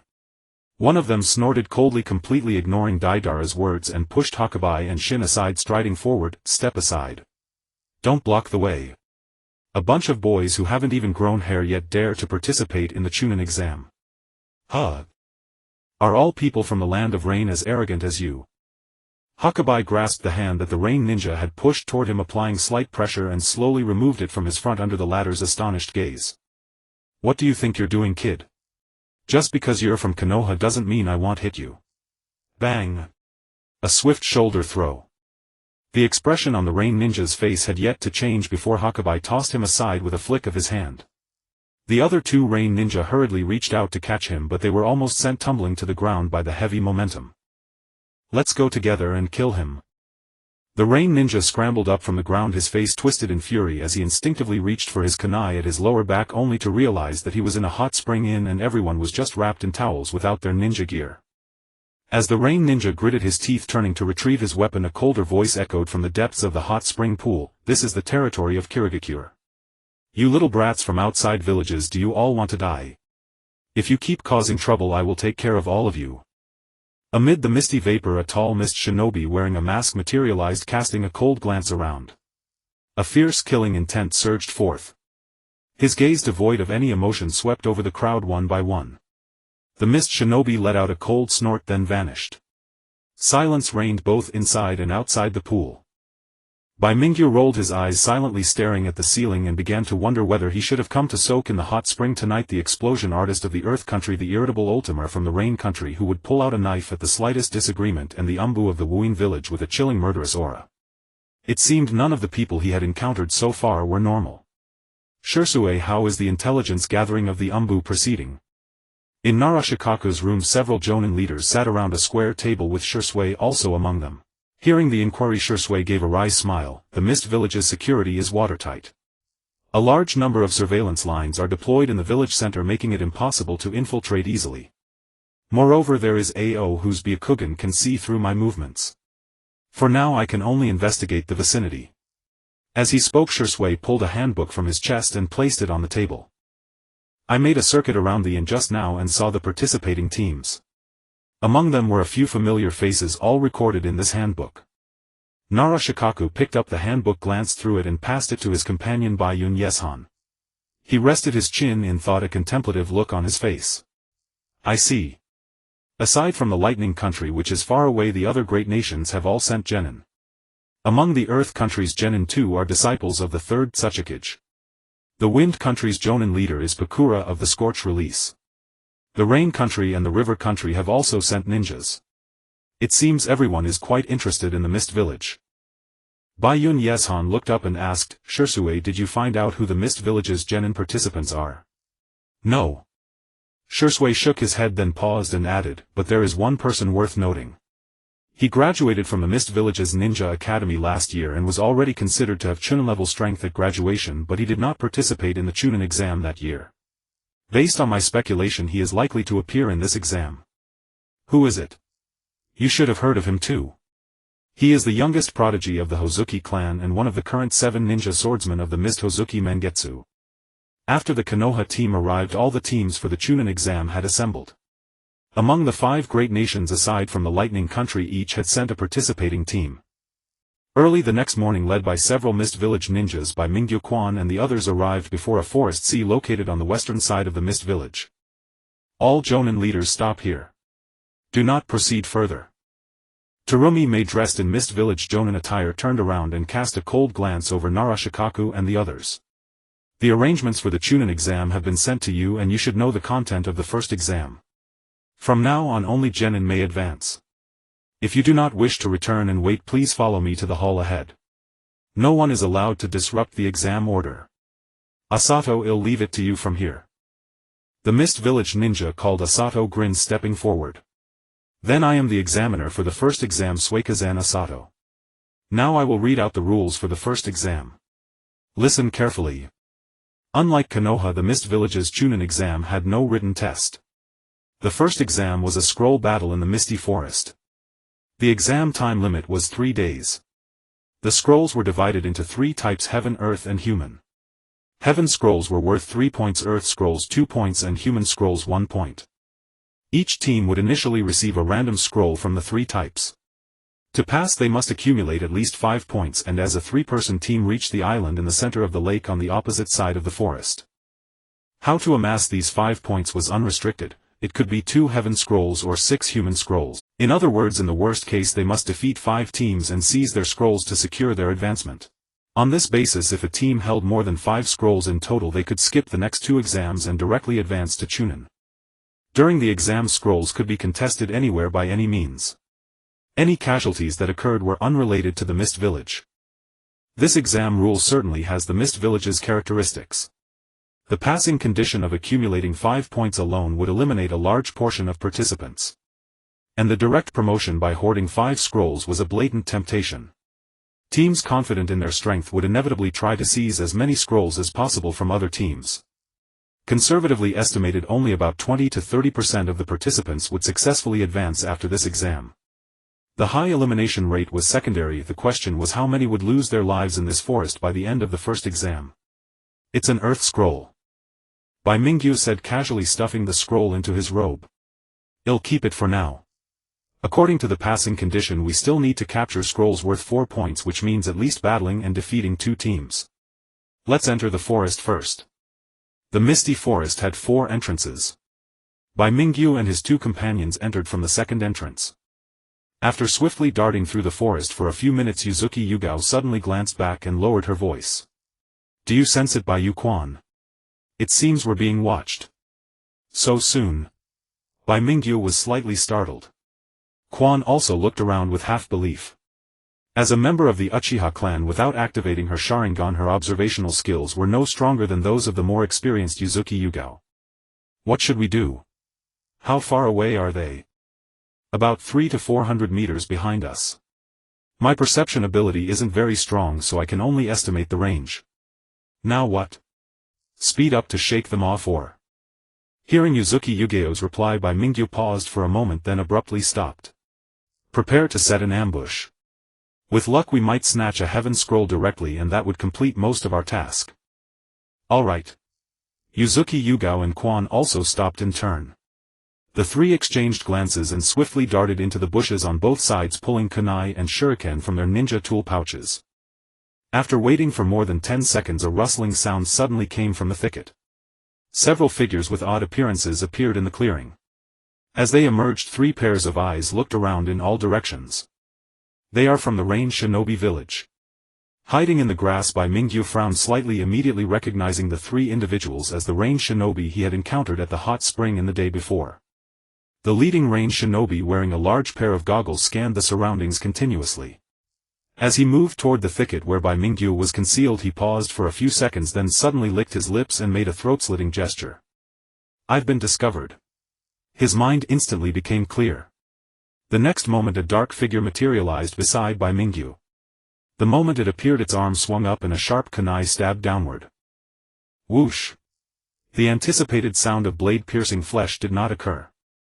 In the instant the kunai thrust toward him, Bai Mingyu rolled on the ground, evading the attack in a flash. Then he drew his sword, spun around and charged back toward the thicket where he had been hiding. The assassin also lunged forward, charging at him. A flash of silver light. With a clang, the blade clashed against the kunai, sending sparks flying. Meanwhile, Yuki Yugao and Izumi also burst out from their hiding spots and engaged the other 2 Rain Shinobi in combat.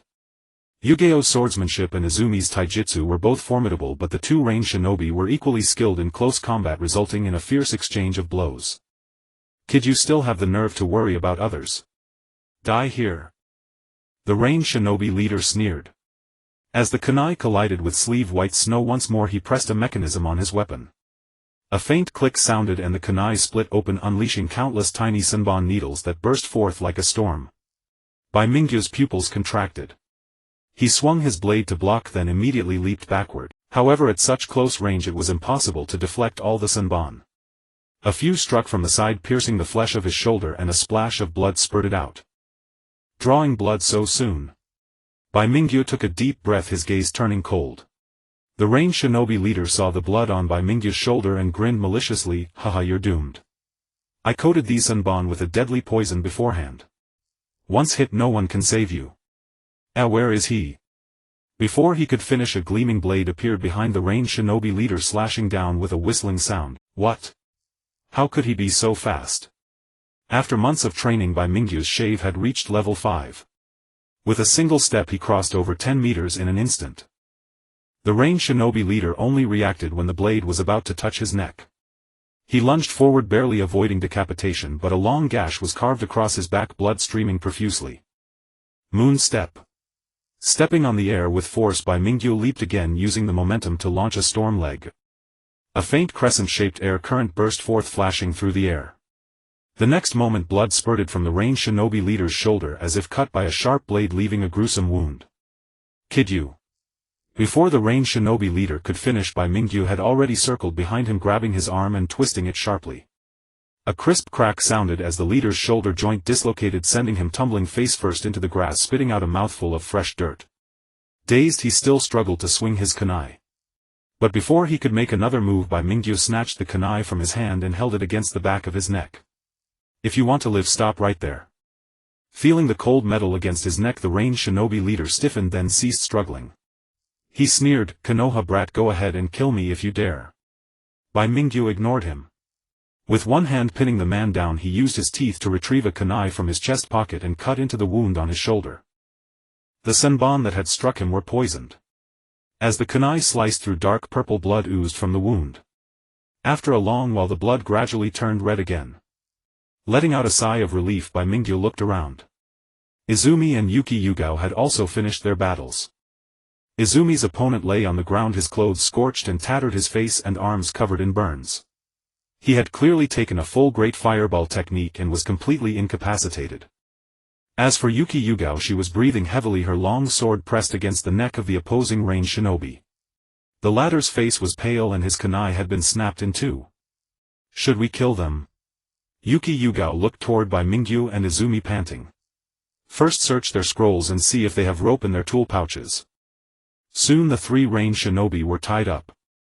Izumi rummaged through their belongings and held up a scroll. Found it. It's a human scroll. These poor bastards. Really, we fought so hard for this and all we get is a human scroll. How dare they attack us with such a pathetic prize? Yuki Yugao shrugged, rolling her shoulders. The three range shinobi were on the verge of tears. If they had more than just one human scroll, they wouldn't have been so eager to launch an ambush. Never mind. We have 3 points now. Once we get a heaven scroll, we can head to the island in the lake. Let's move on and challenge other teams. Bai Mingyu turned and walked deeper into the forest with Izumi and Yuki Yugao quickly following. After they left, the nearby bushes rustled again. Several figures wrapped in black cloaks, their heads also bound in layers of black cloth, appeared in the clearing. Their eyes peered through the dense foliage in the direction Bai Mingyu and his team had gone. I see. They are ninjas from Konoha. Let's catch up and finish them off in one go. But before that, the black-clad figure's gaze fell on the bloodstain on the ground. He licked his lips, his face displaying a terrifying malice. Did I hear something? Deep within the misty forest. As they moved, Bai Mingyu stopped before a large tree and turned to look left. Beyond the dense layers of trees, a muffled boom echoed in the distance, accompanied by a pillar of fire shooting into the sky. There must be another team fighting. Let's go check it out. Yuki Yugao and Izumi halted on a branch ahead. The three exchanged glances, then turned and dashed toward the source of the sound. As he crossed a thicket, Bai Mingyu suddenly halted mid-step, casting a sidelong glance at the wound on his shoulder. What's wrong, Bai Mingyu? Quan swiftly swept past him, turning back with a tense expression. Nothing. Perhaps the wound wasn't properly cleaned. Bai Mingyu spoke as he drew a short blade from his ninja pouch, swiftly slicing off a piece of flesh from his shoulder, causing a spray of blood to gush forth. The blood is red, so the toxin should be completely removed. Why then? Frowning, Bai Mingyu pressed a bandage against the wound, wrapped it haphazardly, and continued on his way. Yet a scorching sensation rising from the depths of his bloodline grew increasingly intense, as if countless ants were crawling through his veins, bringing an extremely discomforting feeling. Just as Bai Mingyu intended to stop and examine himself more thoroughly, the light ahead suddenly expanded, revealing a large clearing among the dense trees. Several people lay on one side, seemingly on the verge of death, with mottled bloodstains and traces of violent explosions scattered across the ground. On the other side, three figures sat high atop a large rock, with 3 or 4 scrolls neatly arranged beside them. Their hands were tucked into their sleeves as if they were meditating with closed eyes. The moment Bai Mingyu and his companions appeared in view, one of the youths with a golden topknot abruptly raised his head and grinned as he looked over. Another new prey so soon, huh? Deidara. It's a trap. Bai Mingyu's expression darkened. Yuzuki Yugugo and Quan immediately realized the same. To be precise, it was no longer a trap but an open and above-board conspiracy. The scrolls were placed right there and the three made no attempt to conceal themselves. It was practically an invitation for others to snatch them. Anyone daring to do so was either a fool or supremely confident in their own strength. Sister Yugugo, can you see if there are any traps or mechanisms set up around?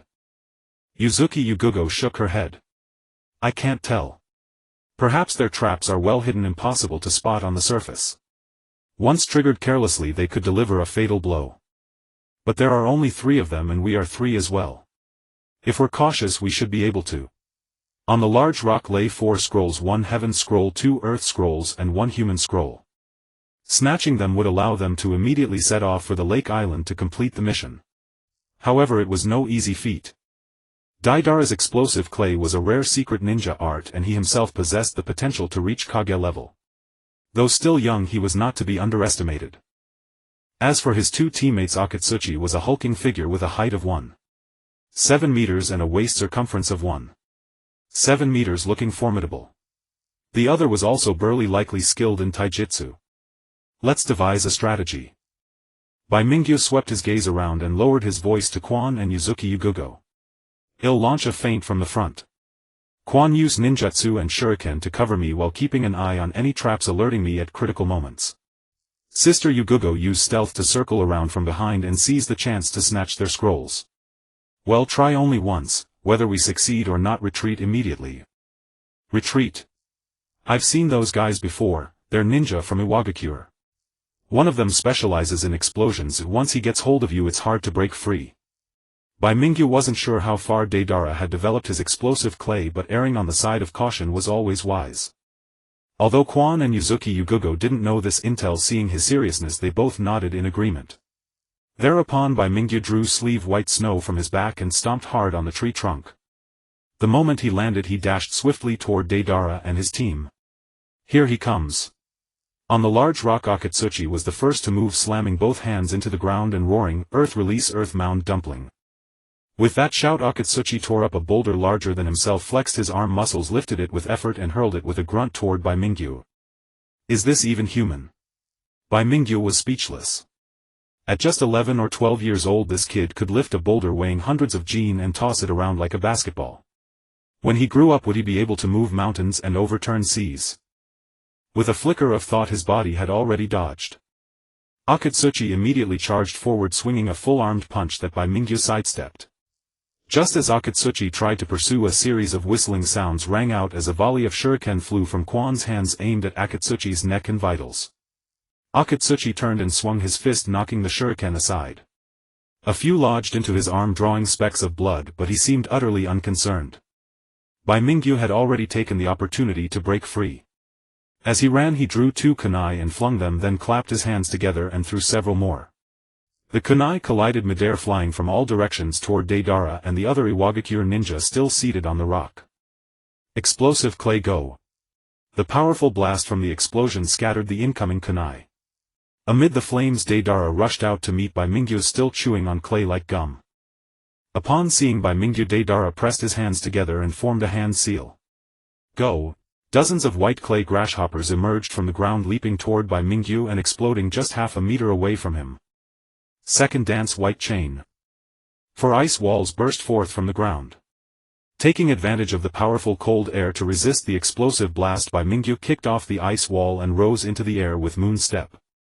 He swung sleeve white snow in a downward arc, sending a massive ice palm hurtling toward Deidara.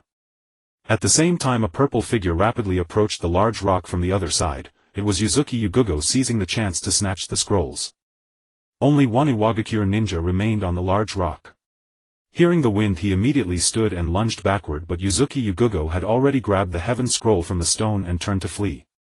Just then. Sister Yugugo, look out! Dodge! Bai Mingyu and Quan shouted almost simultaneously.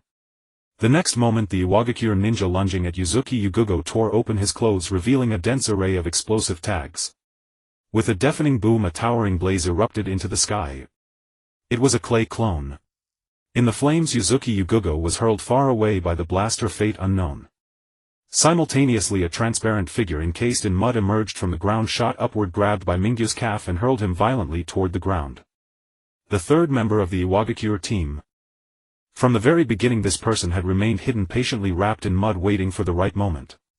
It was only now that he suddenly revealed himself, throwing Bai Mingyu aside and immediately pressed both hands to the ground, shouting, "Earth escape, rock pillar spear." The earth shattered and a spike shot up violently. Although Bai Mingyu immediately rolled away, he was still grazed by the hard spike across his lower back, tearing away a large chunk of flesh. Following this was the enormous stone held high by Chitu. Earth mound dumpling. The stone came crashing down. A giant shadow descended from the sky, seemingly intent on crushing Bai Mingyu entirely.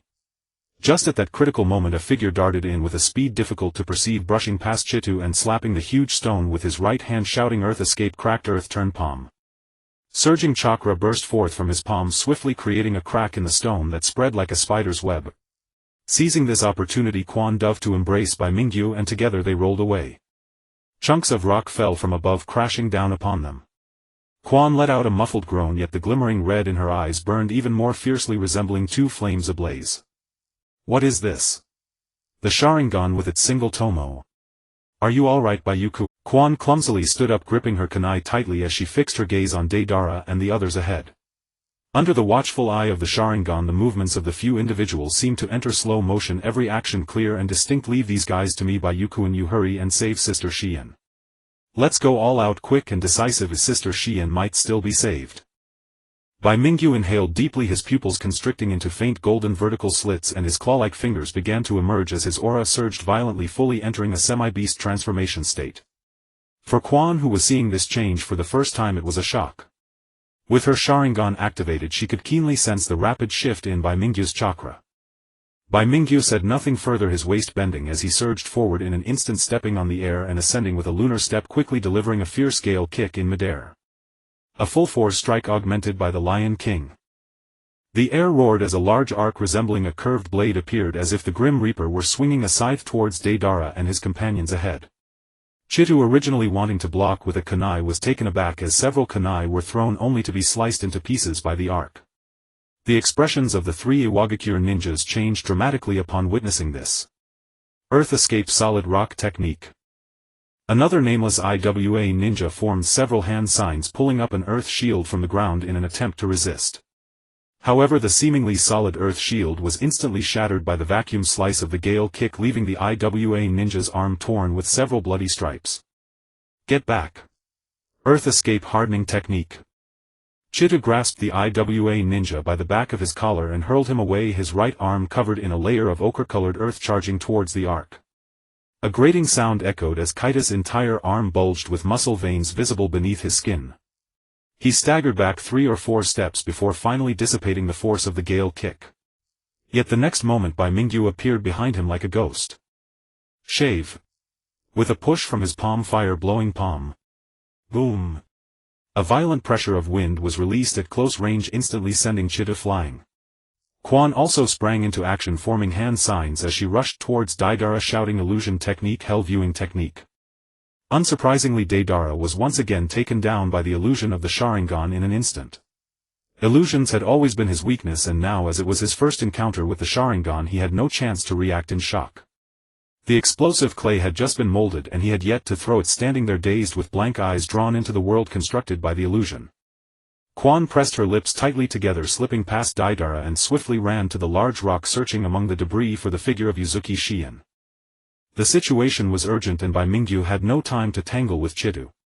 Seeing that the guy was tough and unafraid of fighting, he seized an opportunity to raise several ice walls with his sleeve, trapping him inside before rushing to Quan's side. Have you found Sister Shien?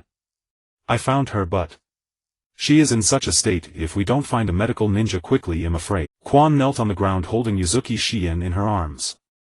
The purple-haired girl was pale, her body covered in mottled bloodstains, especially the left side of her leg, which showed severe burns, and her waist was bruised from being struck by rocks, looking gruesome. She still has breath. Bai Mingyu checked Uzuki Zion's breath and breathed a sigh of relief. Neither he nor Quan were medical ninjas, but this situation was not without a solution. As long as he took out the medicinal aloe from his backpack and applied it to Uzuki Zion's burns, they would gradually heal. If necessary, they could also use a healing beam to prolong her life.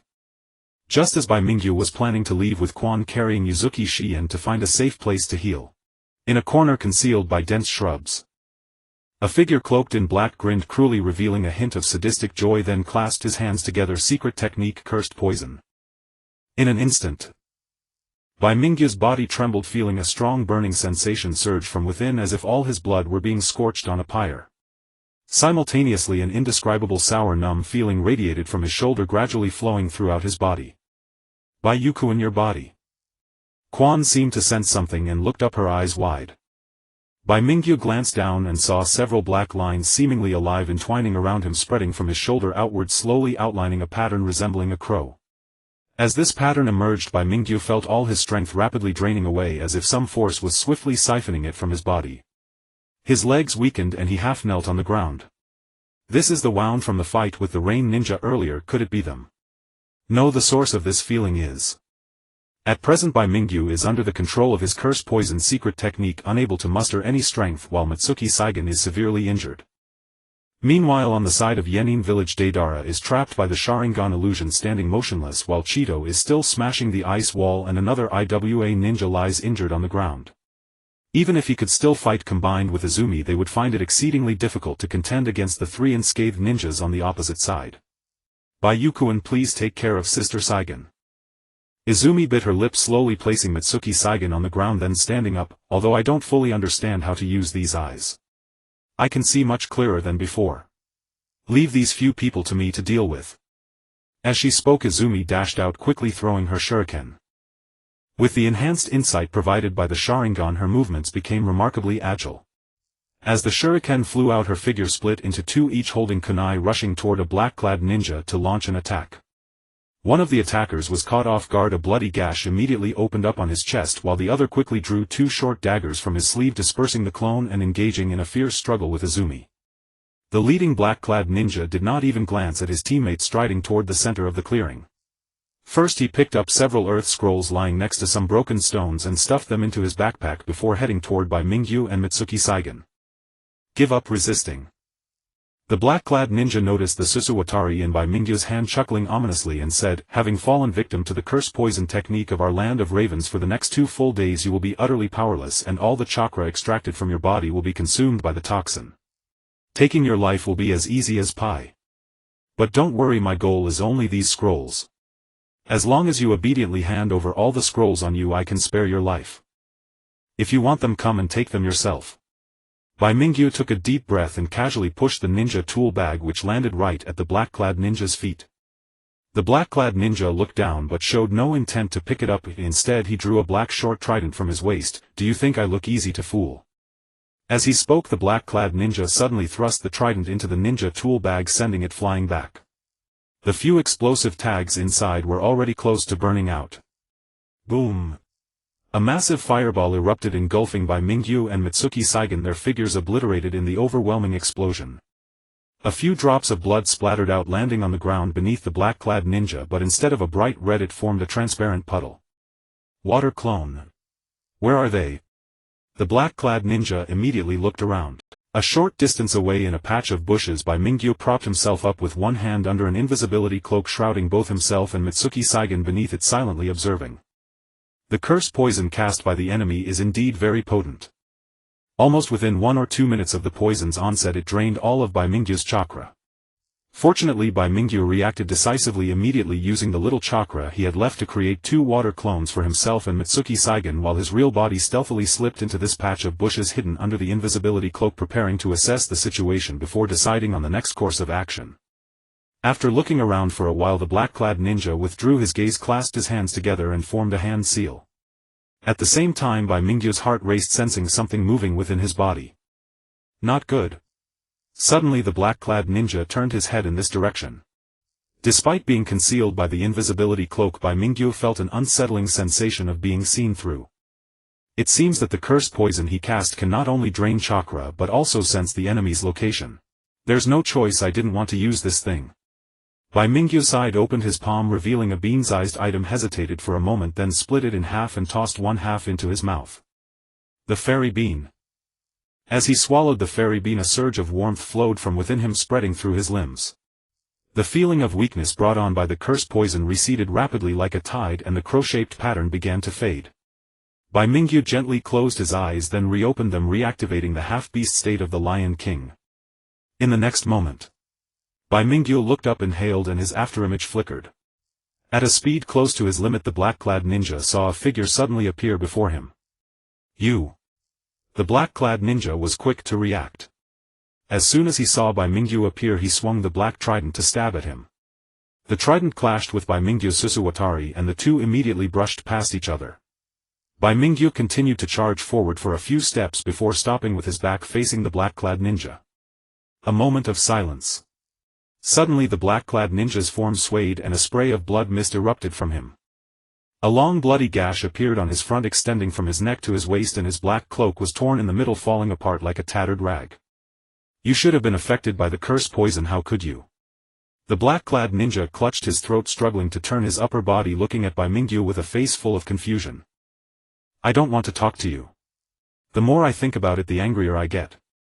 Bai Mingyu couldn't be bothered with his nonsense, directly executing a fire palm, sending the black-clad ninja flying far away, crashing into the dirt and rolling several times, clearly gasping for breath. A good fairy bean that could have been used to extend life was wasted on this cursed poison. It felt like a tremendous waste. I wonder if I can produce more next time. On the other side, Izumi and the two other ninjas from the Land of Ravens were nearing the end of their battle. Although the body techniques of those two ninjas were quite good, all their movements were completely seen through by Izumi, who had activated the Sharingan. One had already suffered grave injuries while the other managed to hold on a bit longer, ultimately getting slashed on the shoulder by a kunai and then receiving a fist to the abdomen, collapsing to the ground and coughing violently. Izumi gasped for a moment, then turned to look at Bai Mingyu. Let's go, we need to leave here first. Bai Mingyu secured the ninja tool bag at his lower back, bent down to pick up Mitsuki Saigen, exchanged a glance with Izumi and then quickly left in a certain direction. In front of a cave by the stream. I've already bandaged Sister Saigen by Yukuin, that item you gave me earlier. Does it really work? Do we really not need to find a medical ninja? Izumi walked out of the cave, wiping the thin sweat off her forehead. Whether it works or not, we'll know in a bit. For now we need to rest and recover some strength. Otherwise, given our team's current condition, it will be very difficult to reach the center island of the lake. Just now Bai Mingyu had taken a small strip of healing aloe from the doctor and had Izumi apply it to Mitsuki Saigen's burn area. After all, the wound was near her thigh, making it inconvenient for him to treat. Although Izumi was skeptical about the effectiveness of the healing aloe, she knew that she couldn't act rashly in this situation. Feeling anxious, she could only sit down and slowly recover her chakra. After a while, Bai Mingyu opened his eyes, quietly sensing his internal condition, and let out a long breath. He took out several items from the nearby ninja tool bag and placed them on the sandy ground. This is all the scrolls we have on us right now. The initial scrolls were acquired from the team of Yen-In village and from the few ninjas of the country of crows. Now before them lay 2 sky scrolls, 4 earth scrolls and 3 human scrolls. The qualification requirements are already sufficient, but still 1 scroll short of the direct promotion to Chunin. Should we continue hunting other teams to seize their scrolls or head straight to the island in the middle of the lake? Xian, which option do you think we should choose? The scrolls are already sufficient and Sister Zion's injuries are urgent, so I think. I think the same. These scrolls have been hard to obtain and gathering 5 is even more of a slim hope. Once your chakra is restored, we will set off to the island in the center of the lake. An hour later. Several figures left the cave and quickly disappeared into the thicket. The area chosen by Kirigakure for the Chunin exam is surrounded by dense forests, and amidst the numerous lush woods lies a large lake with the designated meeting point on the small island at the center of the lake. Mizuki Shien has already woken up, with the burned areas have begun to grow new flesh, though she is still somewhat weak. Bai Mingyu and Shien each supported Mizuki Shien, and when they reached the edge of the lake they quickly noticed several wooden boats concealed by the reeds. These boats should have been prepared in advance for the exam, but it seems a few are missing. Has someone already gone in ahead? Sharingan. Xian's eyes opened and closed, revealing a crimson tomo, and after concentrating for a moment she scanned the surroundings. There's no one around and there are no signs of traps. Those who came here before must have already left by boat. Then let's set off too.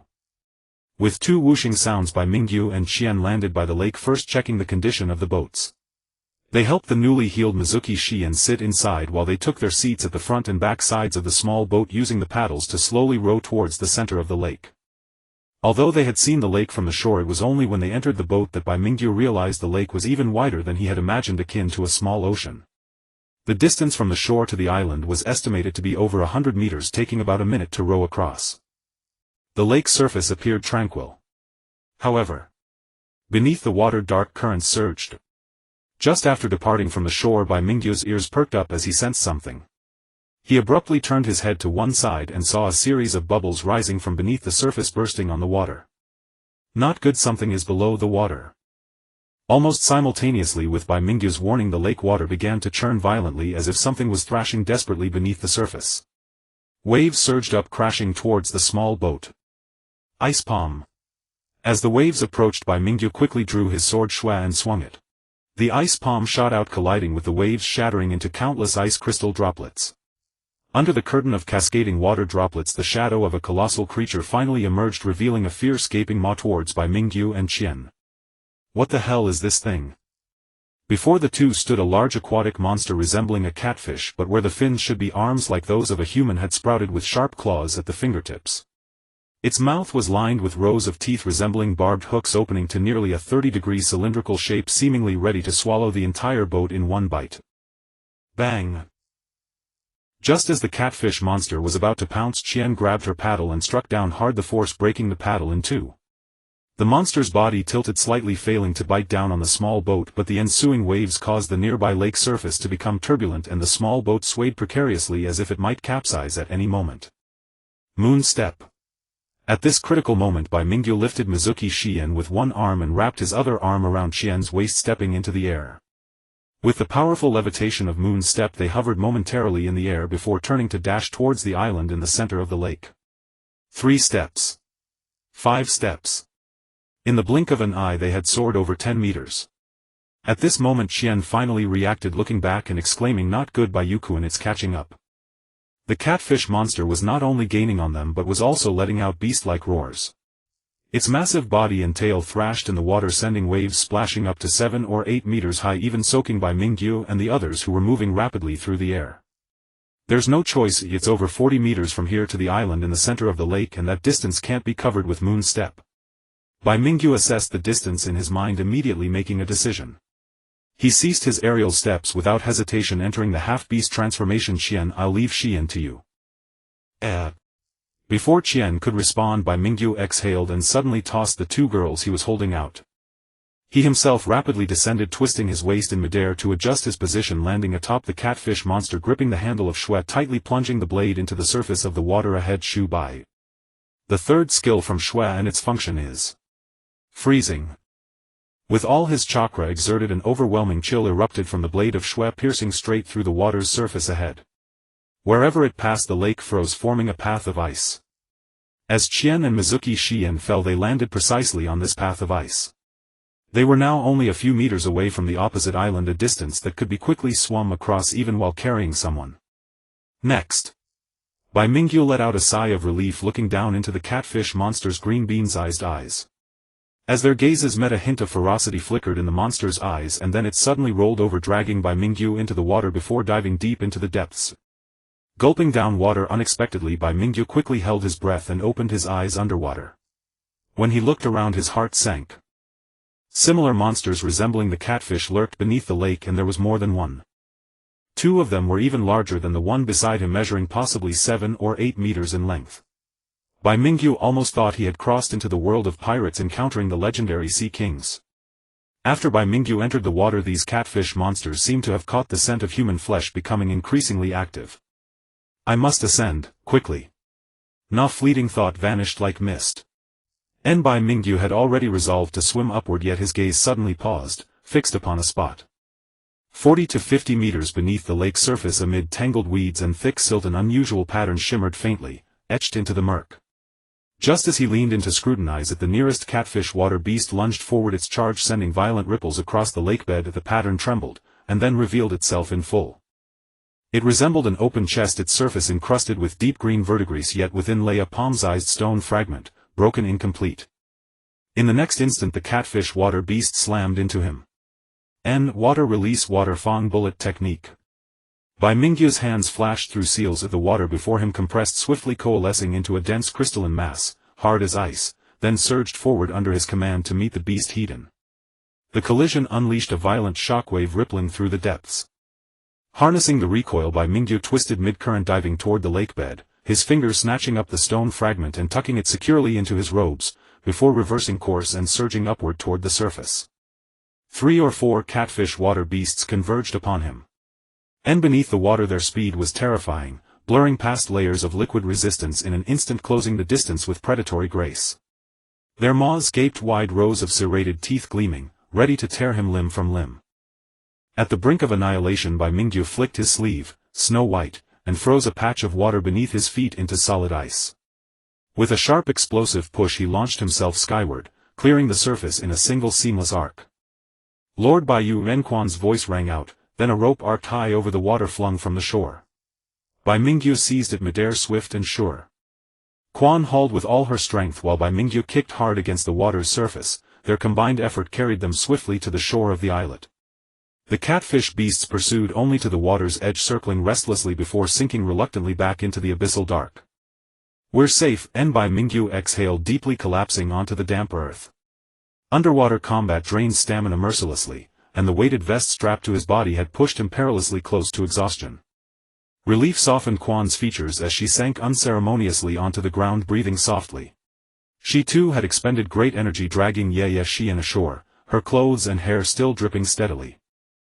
Moments later Bai Mingyu turned, glancing past the islet's thicket, toward a towering spire barely visible beyond the trees, the sole large structure on the island. "Is that spire our final destination?" Quan followed his gaze and nodded quietly. "Yes, it must be.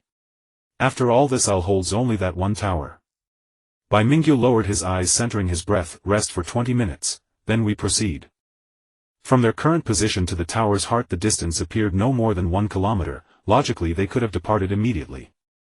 Yet both were spent, worn thin by battle and burden. Prudence dictated recovery first. Quan voiced no objection, palms resting calmly on her knees as she silently refined her chakra. Time slipped away, and then, Bai Mingyu braced his hands against the ground and rose. Beside him Quan opened her eyes at precisely that moment. Their gazes met. "Let's go." They lifted Ye Xian gently, one supporting each side, and began their slow deliberate advance toward the spire. Passing beneath a colossal stone archway, light dimmed abruptly. Before them stretched a vast hall, its ceiling upheld by towering pillars, its center dominated by a monumental bluestone statue, its origin lost to time, perhaps a long-dead Mizukage. When Bai Mingyu and his companions entered, another team already stood within. Their forehead protectors bore the unmistakable emblem of Kirigakure. One figure stood apart, snow-white hair, jagged teeth like a shark's, and 2 swords bound tightly across his back with cloth wrappings. His visage bore striking resemblance, 7 or 8 parts, to Kirigakure's ghost lantern Suigetsu. At the sound of footsteps he turned, grinning broadly, then slid his hand toward the hilts of his twin blades. "And so, someone's finally arrived." Bai Mingyu sensed it instantly, a razor-thin thread of killing intent. In the next heartbeat he exploded forward, not with a leap but a blur, drawing his blades in a horizontal slash so swift it churned the air into a miniature vortex. Shink. Bai Mingyu shoved Quan and Ye Xian aside, then vaulted sideways himself. Though he evaded the blade, a razor-edged gust sliced cleanly through his tunic's chest fabric. Across from him the Kirigakure shinobi stared, cold-eyed lips curled in chilling amusement. "What are you doing? Why attack without warning? This is the assembly point," Quan cried out in alarm. "No." Kirigakure's ghost lantern Mangetsu grinned wider, revealing rows of needle-sharp teeth. "True, it is the assembly point. But tell me, where exactly does the exam rule forbid seizing scrolls here?" Bai Mingyu's pupils contracted sharply. Nate shared Quan's confusion, but now no further questions were needed. The examination rules did permit scroll seizure, anywhere by any means, without exception for the assembly site. Thus this tower was tacitly sanctioned as a legitimate battleground for scroll acquisition. Safety here was an illusion. Yet most would never suspect it, bound by habit, blinded by assumption. This was a hidden layer buried deep within the rules themselves. "I see, and no wonder Kirigakure's team arrived so swiftly. They hadn't gathered scrolls at all. Instead they'd cut straight through the forest, crossed the lake by boat and waited, poised to ambush the second team arriving with scrolls in hand." Teams arriving after grueling trials, exhausted, battered, depleted, stood little chance against opponents fresh, focused and waiting in ambush. Understanding crystallized in Bai Mingyu's mind. Mangetsu however had fixated on him, launching a relentless pursuit the moment his first strike missed, fists raised high, hydro arm technique. Before the words fully left his lips Mangetsu's arm pulsed like liquid, swelling violently, muscles doubling in mass, then crashed down in a thunderous blow aimed directly at Bai Mingyu's skull. Iron body. Bai Mingyu hardened his forearms, steel-gray veins blooming across his skin, as he braced. Yet even iron body buckled under hydro arm's force. He flew backward, tumbling 6 meters before rolling upright, just in time to see Mangetsu peel away the bindings from his twin blades, unleashing a dazzling azure radiance from their edges. Twin blade Samahata, among Kirigakure's 7 swordsmen one of the most formidable weapons ever forged. Its unique trait, distinct among the 7, is Samahata, unleashed. With a sharp command from Onigami Mitsuki, the two circular apertures of the twin blades Hirame and Katana suddenly emitted an eerie cobalt gas, coalescing in an instant into a massive chakra confluence. Then he slashed it forth without hesitation. A sapphire sphere half the size of a human erupted violently. Within a breath it had already closed in on Bai Mingyu, its densely condensed chakra pulsing with terrifying destructive force. A colossal shockwave surged forward. Refusing to meet it heed-in, Bai Mingyu activated the flash step and vanished from sight. In the next heartbeat the azure sphere slammed into the floor beneath him. With a thunderous boom the floor shattered outright, gouging a crater over half a meter deep. Blue flame-like energy rippled outward like water spiderwebbing across the stone tiles. Within moments fissures sprawled across a radius of 6 or 7 meters. Dust billowed skyward. This man.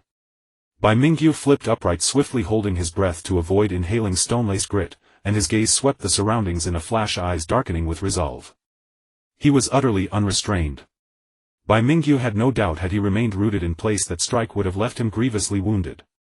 The rubble strewn across the ground bore stark testament to the twin blades' devastating power. Yet while drawing weapons in the assembly hall was one matter, unleashing such unrestrained force was quite another. Only Onigami Mitsuki possessed the audacity, and the authority, to act so brazenly. The Onigami clan had long been a noble house of the land of water. Mitsuki himself stood as the most prodigious ninjutsu talent among his generation, mastering the twin blades Hirame and Katana at a tender age, earning his place among the 7 swordsmen of the mist, his status and strength alike commanding profound respect. Given just a few more years of growth, a position as an elite jonin of Kirigakure would be all but assured. Thus whether he deployed jutsu of staggering scale within this hall, or wrought devastation beyond measure, he bore no consequences and none dared challenge him. Yet for Bai Mingyu and his comrades the calculus was wholly different. Should ordinary Kirigakure shinobi clash here and suffer casualties, such outcomes would be deemed inevitable, and their fate self-inflicted. But striking down a celebrated genius like Onigami Mitsuki, even if opportunity arose, the repercussions would be incalculable, especially on Kirigakure's own soil. No time for speculation, the critical question is, where is he? A faint, almost imperceptible stir. Bai Mingyu's brow twitched, his vision snapped into razor focus. Whoosh! From the swirling dust a figure burst forth, Onigami Mitsuki brandishing Hirame and Katana in a downward cleave. Bai Mingyu, ever vigilant, had already deduced his trajectory from the shifting dust motes. The moment Mitsuki emerged, Bai Mingyu raised Shirayuki, its blade instantly sheathed in glacial energy ice palm. Boom! Hirame and Katana collided midair with the pristine ice palm. For barely a second they locked, then shattered apart. With a fierce cry Mitsuki drove his blades downward. Bai Mingyu rolled aside just in time, the twin blades crashing into the floor with a shrieking detonation, shattering several adjacent tiles and sending shards spiraling skyward. Not bad. Onigami Mitsuki curled his lips into a cold grin. Bai Mingyu remained silent, catching his breath, yet inwardly calculating, resting too briefly by the shore left my chakra less than half restored. Shirayuki's first and second dances can each be invoked only twice, and factoring in other techniques I may muster just one white ripple at most. Still uncertain how effective ice release will prove against him. Time slipped away like mist. Onigami Mitsuki disdained idle chatter mid-battle. Bai Mingyu harbored no desire for pleasantries. Within moments they clashed again, Hirame and Katana against Shirayuki, exchanging over a dozen lightning-fast impact sparks erupting like raindrops in rapid succession. Suddenly Bai Mingyu shifted his stance, vanishing like a wraith to reappear behind Mitsuki, delivering a fire-release palm strike squarely to his back. The expected recoil never came. His palm met an unervingly slick viscous resistance. Mitsuki's body liquefied in an instant, coiling around Bai Mingyu's wrist like water. Then without moving his feet, Mitsuki's upper torso twisted 80 degrees to face Bai Mingyu directly, and extended 2 fingers, water-release water iron cannon technique. Boom! The hypercompressed water projectile launched like a bullet, piercing Bai Mingyu's body before embedding itself deep into the floor, carving a trench whose sheer penetrative force rivaled the full-strength strike of an elite chunin. Mitsuki's smirk flickered and faded. A water clone. Splash, the perforated form dissolved into cascading streams. Simultaneously a whisper of wind stirred behind him. Bai Mingyu swung Shirayuki in swift precise arcs, unleashing an avalanche of frigid energy that erected 4 towering ice walls, surging inward to entomb Mitsuki whole. Facing this encirclement, Mitsuki scoffed, slashing Hirame and katana downward, the cobalt chakra sphere hurtling toward the ice walls as he lunged forward. Mighty water arm technique. With thunderous cracks the ice walls splintered open, and from the breach Mitsuki surged forth as a fluid humanoid mass, fist cocked to smash Bai Mingyu. This time evasion was impossible. At the final instant Bai Mingyu twisted his torso sideways, just enough to deflect the blow, and seized Mitsuki's wrist with one hand while slashing upward with Shirayuki in the other. Splash! Mitsuki's arm severed cleanly, its distal half instantly melting into liquid while the proximal stump writhed and regenerated a new limb.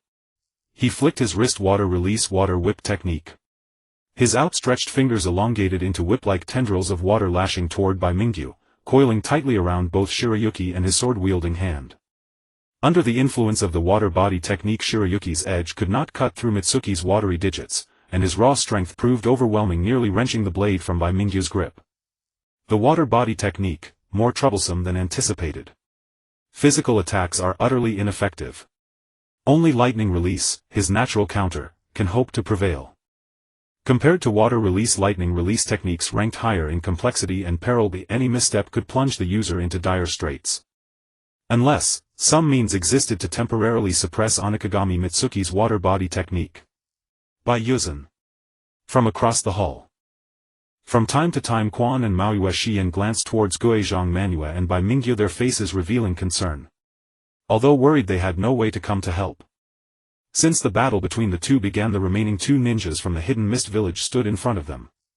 Although they did not take the initiative to attack, they made the two girls cautious and reluctant to act recklessly.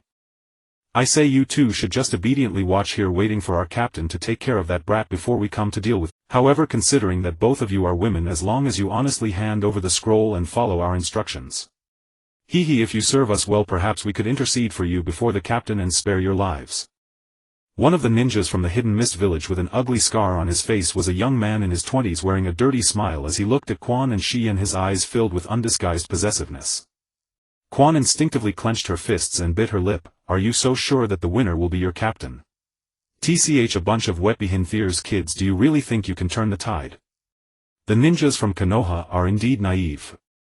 The other ninja from Hidden Mist snorted coldly, glancing at the scarred youth. Jianwu, it doesn't matter what you want to do with these two girls, but don't forget this is the Chunin exam.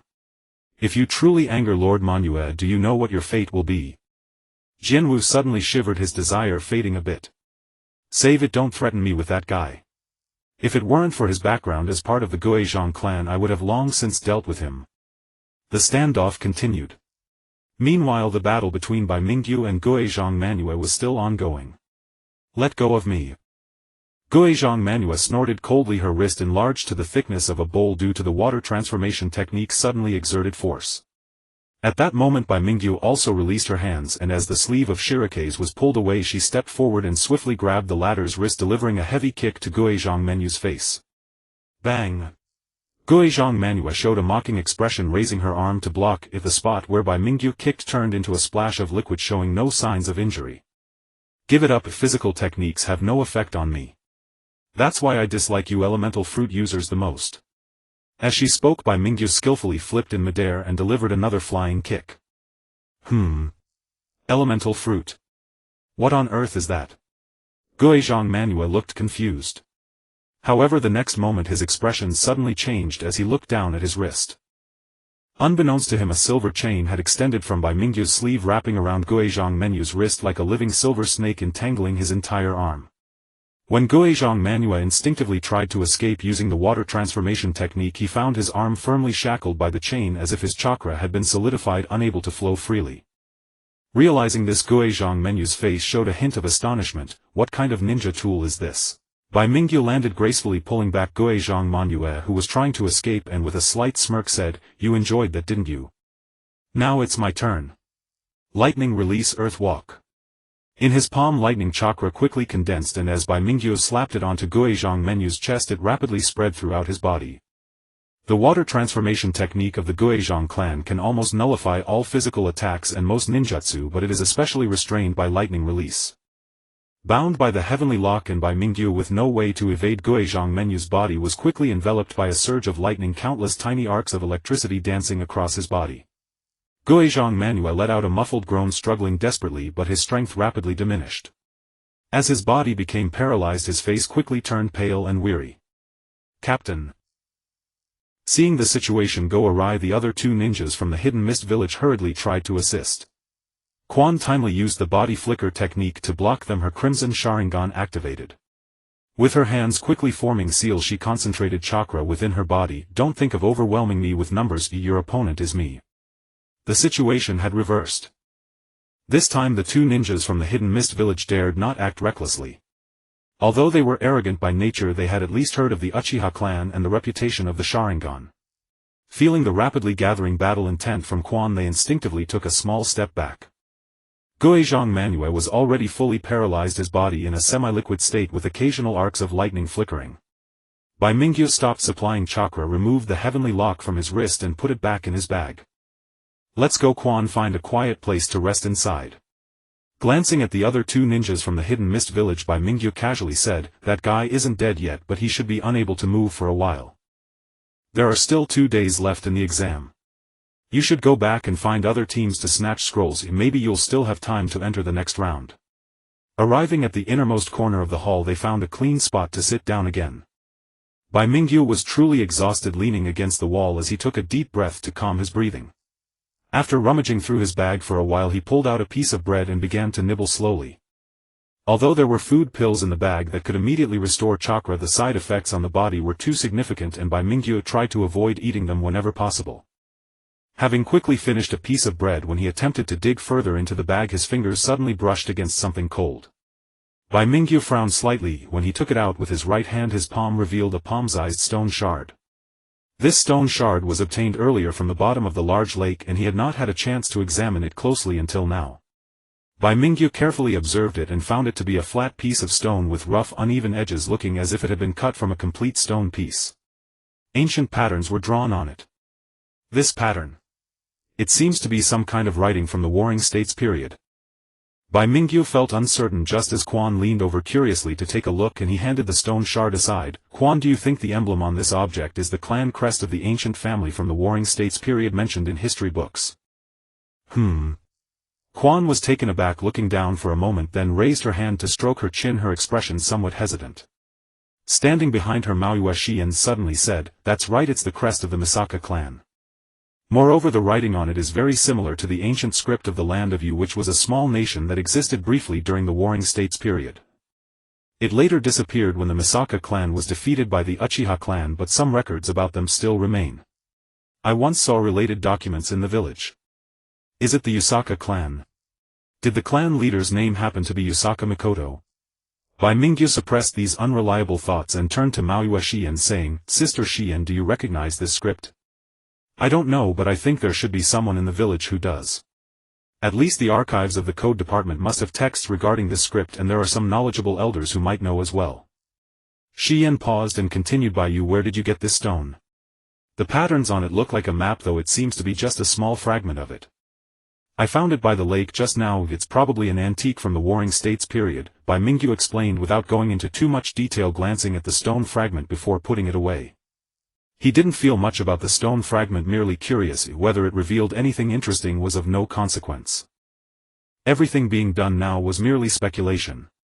He could only wait until returning to Konoha to find a way to decipher these characters to ascertain whether this thing was of any use. As they waited, 2 days gradually passed. Starting from the afternoon of the second day, several teams passed through the forest and the Great Lake to arrive at this tower, but most teams did not attack Bai Mingyu and the others, like Akatsuki's full moon. After all, from a normal person's perspective, reaching the center island of the lake first definitely indicated a formidable character if the scrolls they held were sufficient for promotion, and there was no need to provoke a strong enemy for no reason. Among these was the Deidara team from Iwagakure. Seeing Bai Mingyu and his two companions, Deidara's eyes turned red with rage as if he wished to devour them whole. Only with the coaxing of Akatsuki and another Iwagakure team member did he barely suppress his anger, but he still rushed over to issue a threat. Ninja of Konoha, state your names and be prepared. When I encounter you again in the second exam, I will certainly let you see what true art is. Forget it, I have no desire to fight you again. Deidara's anger flared even more. What do you mean? Do you look down on my art? If so, I will definitely use the ultimate art to defeat you. Bai Mingyu fell silent. To be honest, he was genuinely afraid that if Deidara got too worked up a fourth-grade explosion might occur, and if that happened everyone on the center island would likely lose their lives. To avoid such a terrifying scenario he decided to refrain from provoking this artist. However, Deidara's attention quickly shifted to Izumi. Those eyes of yours, are they the Sharingan of the Uchiha clan? Mere illusions lacking any artistic quality. One day I will defeat you. Izumi glanced at Bai Mingyu and helplessly gave Deidara a thumbs up. Then good luck. Deidara's mouth twitched, feeling his dignity was insulted. Before he could say anything more, a heavy cough suddenly echoed from the front of the hall. Hearing the cough, teams scattered in various corners all looked up towards the front, where amidst the dissipating smoke in front of a tall stone statue over a dozen figures appeared on the platform. The leader was Terumi Mei, who seemed to be the overall coordinator of this Chunin exam. Others included Jonin from Kirigakure and several other countries. Aside from the main examiner Suigetsu Senju from the first exam, the Umbu from Kirigakure, whom Bai Mingyu had met days ago at the hot springs, was also present. After receiving a nod from Terumi Mei, Suigetsu Senju coughed lightly, stepped forward and announced the 3-day time limit has expired. I declare the first exam concluded. A total of 6 teams have met the qualifying conditions with 18 qualified individuals. We will now immediately begin the second exam. In the order of passing the first exam, everyone will come forward to draw lots, and based on the drawn numbers there will be pairwise battles. The formal assessment will begin after half an hour. That evening, the sunset blazed like fire. In a certain closed underground chamber near Kirigakure, an oil lamp emitted a faint glow, casting long shadows on the ground. Inside, several men dressed in various styles gathered here, each wearing a solemn expression, frequently glancing towards the entrance of the underground chamber, seemingly waiting for someone. Suddenly the air trembled and a mass of clear water appeared out of nowhere, slowly coalescing into a human figure. The newcomer was tall, wearing the uniform of Kirigakure's Umbu, not wearing a mask but wrapping half his face in bandages, revealing only a pair of eyebrowless eyes that looked fierce. Zabuza, you are late. One of the men in the group, a square-faced man with hair tied on both sides, snapped impatiently. Sorry, there were too many issues with the Chunin exam and I couldn't find an opportunity to slip away. The newcomer replied, coldly scanning the faces of those in the room. The first 2 rounds of the Chunin exam have concluded with a total of 9 genin passing. The second exam will begin in 2 days, at which time Lord Mizuki's will personally attend. Are you all ready? Over there, clan leader Kagaya and clan leader Akatsuki. The clan leader of the Kagaya clan Kagaya Hiroko. The clan leader of the Akatsuki clan Akatsuki Maue. Along with the leader of Kirigakure's Umbu, known as the Demon of the Mist, Zabuza Momochi. Everyone standing in this underground chamber were renowned elite jonin from Kirigakure, almost all representing some bloodline clan of the Land of Water. If these clans gathered all their members, they would essentially represent a significant portion of Kirigakure's power. Now they had come together to conspire over a major event. Our Kagaya clan is ready and can engage in battle at any time. It is time to let Kirigakure experience our terrifying prowess. A bunch of battle-crazed maniacs. The defense on the west side of the village will be left to our Akatsuki clan. Akatsuki Maue and Kagaya Hiroko did not seem to get along well, glaring at each other and each snorting coldly. You just need to temporarily hold back the forces of the Mizuki's direct Umbu and the ninjas from other clans. I will lead my subordinates to infiltrate the Mizuki's tower and carry out a silent assassination on Kurokitsu Yatsukami. Once he is eliminated, the reign of blood mist will come to an end and we will lead the Land of Water into a new future. To achieve this goal, Zabuza's cold gaze swept across the several clan leaders. I am counting on you all. Next, the few individuals whispered in low voices for a while, finalizing the specific arrangements for action. I cannot stay out for too long, otherwise it might arouse suspicion. I'll head back first. Zaibu Zhan was the first to form hand seals and depart, followed by Hui Hongguang and Guideng Maue. After everyone had left, the underground chamber once again fell into silence. Several minutes of quiet passed. Suddenly, the wall of the underground chamber bulged slightly as if something were lurking within. After a moment, a green head partially obscured by a pitcher plant emerged from the wall, peering into the room. A face split down the middle, half white half black, looked quite eerie. Yar to think someone would be plotting such things in secret. It seems our existence is about to be discovered, said Baiju with a grin. Just a few little mice. Kill them and be done with it. Hey Ju retorted cold. After speaking to himself in 2 drastically different tones, Ju turned his head to the side. What do you plan to do about this situation, Dai 2? As his voice faded, a spiral-shaped ripple emerged in the air. A long-haired man wearing a white tiger-striped mask with only his right eye visible materialized out of thin air. In the dim light of the oil lamp his expression was unreadable and his voice was extremely somber as he said, "From now on call me Lord Ban. As for these fellows. The bloodline clans of Wuin village are nothing but brainless buffoons. Since they wish to hasten their own destruction I shall grant their wish and give them a surprise." After a pause Dai 2 added, "Ju, are there any noteworthy candidates among the examinees in this Chunin exam? Among the team from Yenin village there is a genin who has mastered explosive ninjutsu. He is also a disciple of Liangtianqing Daimyo. Because he frequently caused terrorist incidents in the village he was recently forced to leave and live outside due to opposition from the villagers. Such a person should be easy for us to recruit and control. Additionally, a team from my village is worth noting. It includes a member of the Uzibo clan and a ninja with a special ice release bloodline limit. During the exam they engaged in a battle with the team from Yenin village and later arrived at the island tower in the lake in second place. They also had a brief skirmish with Guidang Manue. Oh. An ice release bloodline limit. Could it be a survivor from the Shiryu clan of old? Dai 2 frowned and asked in a low voice, "Were the processes of these two battles recorded?" "I have covertly recorded them. I was very discreet, they definitely did not notice." Ju opened his mouth and spat out a film-like object from his throat. Dai 2 glanced at it then casually swiped his hand tucking it into the sleeve of his black robe with red clouds. "I will study it carefully after I return. Let's go. Staying here too long might attract the attention of those annoying fellows." The air rippled again. Dai 2's figure vanished silently and Ju also submerged back into the wall. The entire underground chamber fell into silence once more. Finally it's over. Back in the inn where they were staying Quan couldn't wait to throw herself onto the bed, a relieved smile spreading across her face. Half an hour ago the second phase of the Chunin exam had officially ended. The exam rules of Wuin village were indeed harsh in eliminating candidates.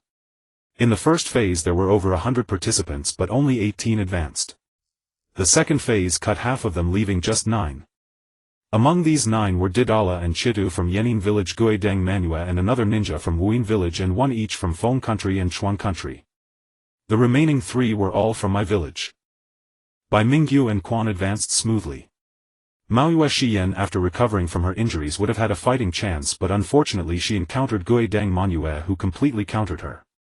Under the Guidang clan's water transformation technique Maoyue Xian's proud swordsmanship was rendered ineffective.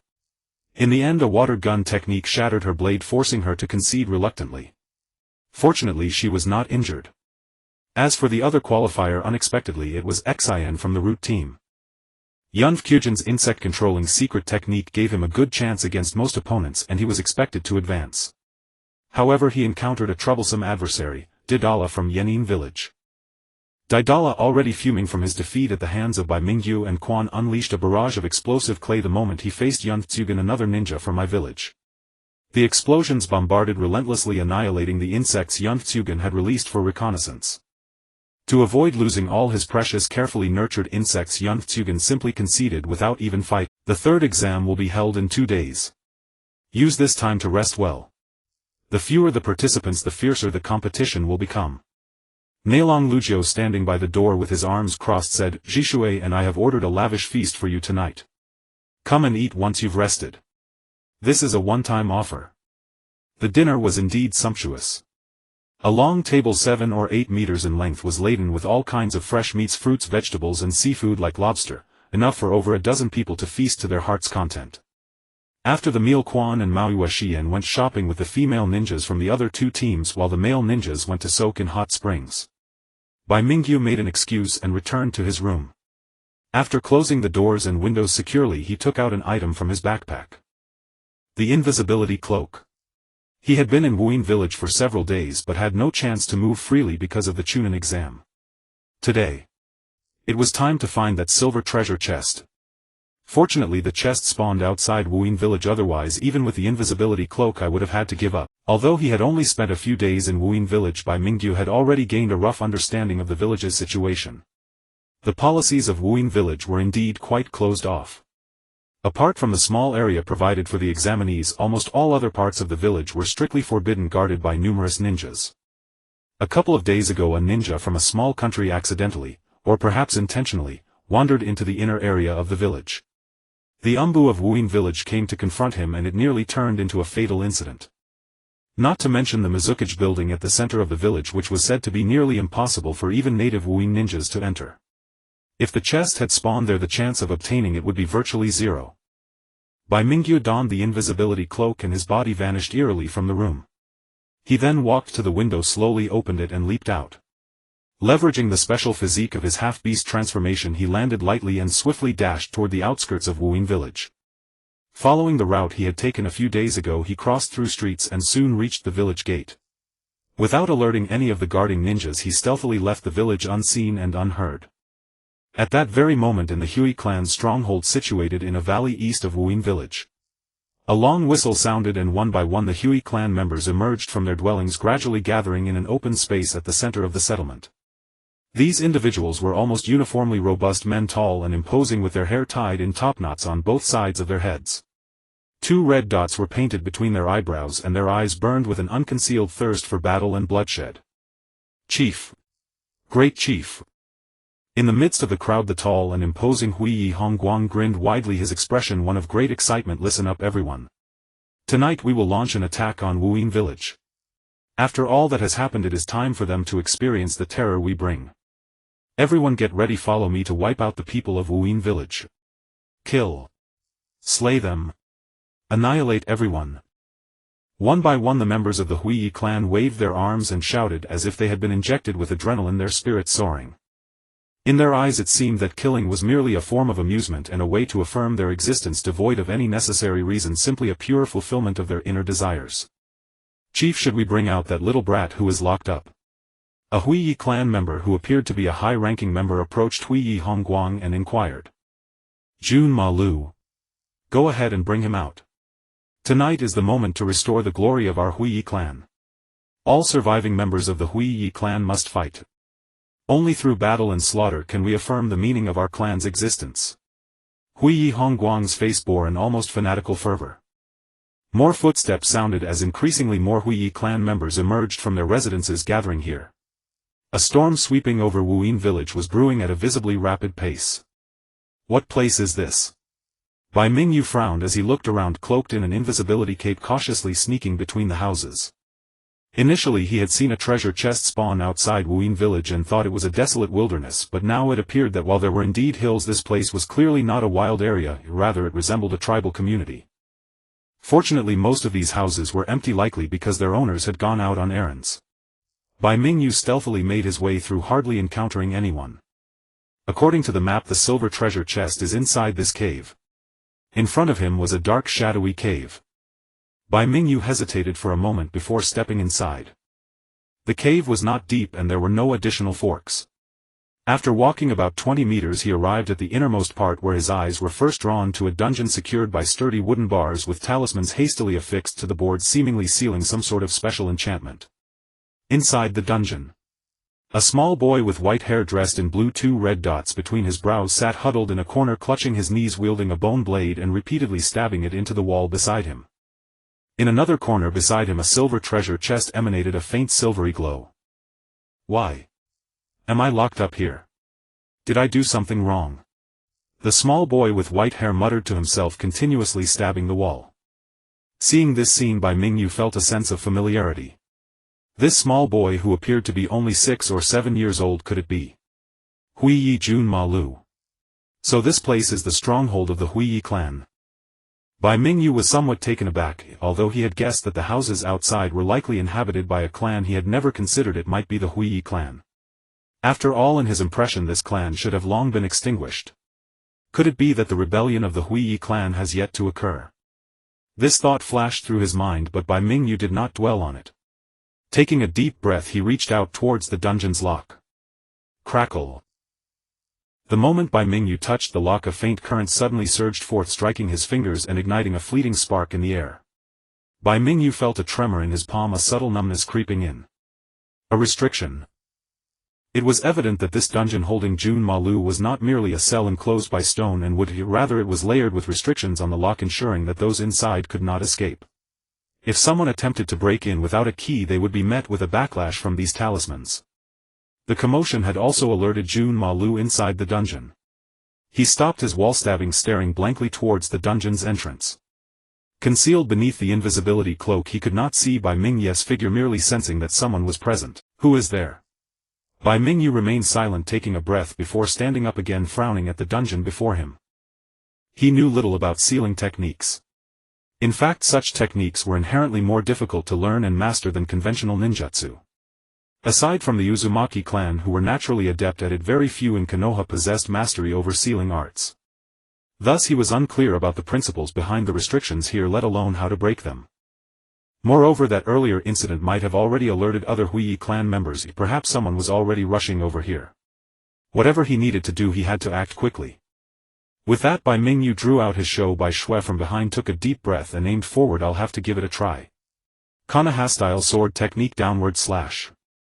Having partnered with Atsuki Saika for so long, he had indeed absorbed some of her techniques. This particular move focused on the slash, maximizing the blade's sharpness. Swish. In half-beast form, with a powerful downward stroke, he cleaved the lock from its core, leaving it dangling awkwardly from the door. Simultaneously, the talismans on the wooden bars suddenly ignited with a loud bang, burning to ashes in an instant, as if a faint light had flashed before returning to normal. Faint footsteps echoed from outside the cave. It seemed someone was approaching the cave's entrance. Bai Mingyu's ears twitched and he quickly opened the dungeon entrance, slipping inside. Jun Malu suddenly stood up. Even though he could see nothing, he sensed something was amiss. His small face looked astonished as he stared at the opened wooden door, blinking in confusion. Is it a deity? Is the deity here to save me from this place? Pfft. Bai Mingyu looked at Jun Malu with a face full of speechlessness.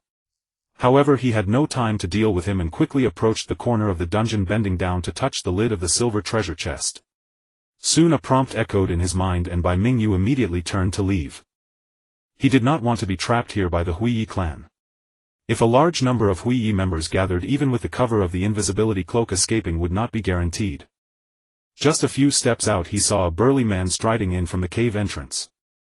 Bai Mingyu held his breath, quickly dodging to the side of the rock wall. The burly man, oblivious, ventured deeper into the cave, stopping in front of the dungeon and raising his hand to light the oil lamp on the wall. The blinding light instantly dispelled the darkness within the cave, causing Bai Mingyu to squint slightly while Jun Malu shielded his eyes with his sleeve. "Jun Malu, it's time for you to come out with me." The burly man took out a key and was about to unlock it when his expression suddenly changed. "This door lock. Has someone been here?" The burly man widened his eyes, his expression shifting rapidly in an instant before he suddenly turned around, casting a fierce gaze down the corridor. Although he knew the man couldn't see him, the predatory gaze made Bai Mingyu's heart race. He quickly leaped out of the hole, distancing himself from the area in just a few bounds, stopping in an inconspicuous corner to glance back. The burly man had already led Jun Malu out of the hole and gathered with other members of the Hui clan. After whispering a few words in Hui Hongguang's ear, Hui Hongguang took out a whistle-like object from his pocket and blew into it forcefully. "All clan members, listen up, follow me and charge into Wuyin village together. Tonight the entire land of water will run red with blood." With the two slogans shouted, the Hui clan members were stirred while Jun Malu stood there dumbfounded, not knowing what to do. The burly man who had brought him out gave him a push on the shoulder. "Don't think too much, just act on your instincts. Once we reach Wuyin village, kill anyone you see." Soon a large group of Hui clan members led by Hui Hongguang charged towards Wuyin village. Their momentum is indeed strong, but unfortunately it's just moths to a flame. In the corner, Bai Mingyu shook his head. At this point he could no longer deny what would happen next. The scene before him was clearly the Hui clan launching a rebellion against Wuyin village, which would ultimately lead to their annihilation. He never expected it to occur tonight. The timing was indeed precise. Due to the Chunin exam, a portion of Wuyin village's ninja forces had been dispersed, leaving the defenses around the village considerably weaker than usual. Wait, the Chunin exam? How coincidental that the Hui clan would launch their rebellion against Wuyin village at this very time. Although the Hui clan were a bunch of brainless fools, their choice to attack during a moment of weakness indicated that they weren't entirely foolish. Their precise timing hinted at a premeditated rebellion. Almost simultaneously, 10 kilometers away in Wuyin village, A ninja from Wuin village atop a watchtower suddenly rubbed his eyes, staring blankly into the distance. He nudged his companion beside him. "Fat Tiger, do you see all those shadows moving in that plane ahead?" "Are you kidding? At this hour how could there be so many people?" "Wait, that's..." Another Wuin ninja glanced dismissively, about to turn away, when suddenly he froze, his eyes widening. In his line of sight, towering and muscular figures emerged on the grey plain, charging towards the village at an extremely fast speed. It seemed they would reach the village entrance in just a minute or two and launch a fierce assault. "Damn it, it's the Hui clan. We're under attack." Tonight was destined to be an unsettled night. After being discovered by the ninjas of Wuin village, the Hui clan under the leadership of their leader Hui Hongguang launched a fearless charge against the village. As the first line of defense was breached, a plethora of explosive tags were triggered within the village. Flames erupted across various streets of Wuin village and corpses fell one after another, both from Wuin ninjas and Hui clan members, with blood quickly forming a small river. Not long after the Hui clan's attack began, the Yagura clan residing on the west side of Wuin village also joined the rebel ranks. A group of Yagura clan members, masters of the water transformation technique, launched a fierce assault on the western defenses of Wuin village led by their leader Yagura Manue. Faced with the double assault from two bloodline clans, Wuin village was thrown into chaos, with more and more ninjas falling into pools of blood. "Quick, notify Lord Terumi, May Lord Ao and Lord Yagura. The Hui clan and Yagura clan are rebelling, requesting the Umbu for urgent support. The eastern defense line has been breached, hurry and send help. Western defense line requests assistance." At the side of the Mizukage building in the village center, Zabuza leading a team of Umbu quickly rushed to the residence of the 4th Mizukage Yagura under the pretense of protecting the Mizukage, swiftly killing the elite Jounin guards at the entrance and breaking through the door. The assassination operation officially commenced. Although Bai Mingyu was not within the village, he could still guess the situation from the distant flashes of fire. According to the plot from his memory of the original story, this rebellion would last for most of the night, only to be gradually suppressed by the Wuin ninjas, who would react in time. The currently overwhelming Hui clan would soon meet their end, leaving only Jun Ma Lu as the sole survivor. However, none of this had anything to do with him. He was now sprinting back along his path, hoping to return to Wuin village as soon as possible. If Wuin village reacted to the Hui clan's attack and sealed off the village before he returned to the inn, he might encounter unforeseen troubles. Just as he was thinking this, Bai Mingyu suddenly felt his heart race, sensing something. He abruptly looked up towards the direction of Wuin village while running. In the dim night, a deafening roar echoed from the center of the village. Then, boom! A blinding pillar of light. From a distance it resembled a small sun rising in the dark night, carrying an unmatched might that obliterated everything in a straight line before it in an instant. Buildings collapsed, shattered and crumbled like toys made of blocks, sending up clouds of dust and debris that even Bai Mingyu far outside the village could faintly feel. "What is that?" The hood of my cloak was blown off and my black hair billowed in the wind. Bai Mingyu stared in shock at the dissipating pillar of light, swallowing hard. "It can't be. The tailed beast bomb of the 4th Mizukage, can it?" The 4th Mizukage Yagura is the Jinchuriki of the Three Tails, and it is said he can perfectly control the power of the tailed beast. Thus it is reasonable for him to unleash the tailed beast bomb. But this kind of scene, you can only truly appreciate it when you see it with your own eyes. It is simply too exaggerated. Devastating. The power of a tailed beast is something that human strength cannot contend with. But even for the Mizukage, is it really okay to use the tailed beast bomb within his own village? Is he not afraid that not many enemies would be eliminated before his own village is left in ruins? Bai Mingyu internally scoffed as he quickened his pace. As he neared the entrance to Wuin village, several men with hair tied in buns appeared not far ahead, their fierce gazes fixed on him. Are those ninjas from Wuin village? Who cares who they are, just kill them. In a brief exchange of 2 sentences, 3 or 4 Hui clan members rushed towards Bai Mingyu, wielding their sharp blades high. "I'm not from Kirigakure. Are these people all crazy?" Bai Mingyu originally wanted to argue, but these Kagaya clan members attacked without explanation. To be precise, they didn't care whether the person in front of them was a Kirigakure ninja or not. In their bloodshot eyes, anyone could be killed. Driven by this almost insane murderous intent, the attacks of the several Kagaya clan members were utterly reckless, every strike aimed at vital points. They might be throwing away their lives, but Bai Mingyu still had a bright future ahead. Why would he trade his life with these short-lived fools? After parrying a few blows, he prepared to leap out of the battle circle and flee. A bone blade suddenly appeared in front of him without any warning. Although he dodged in time, Bai Mingyu still felt a chill in front of his face as the bone blade swept past his forehead, cutting off a few strands of hair. Kimimaro, kill him. The one who had suddenly blocked Bai Mingyu's escape was none other than Kimimaro.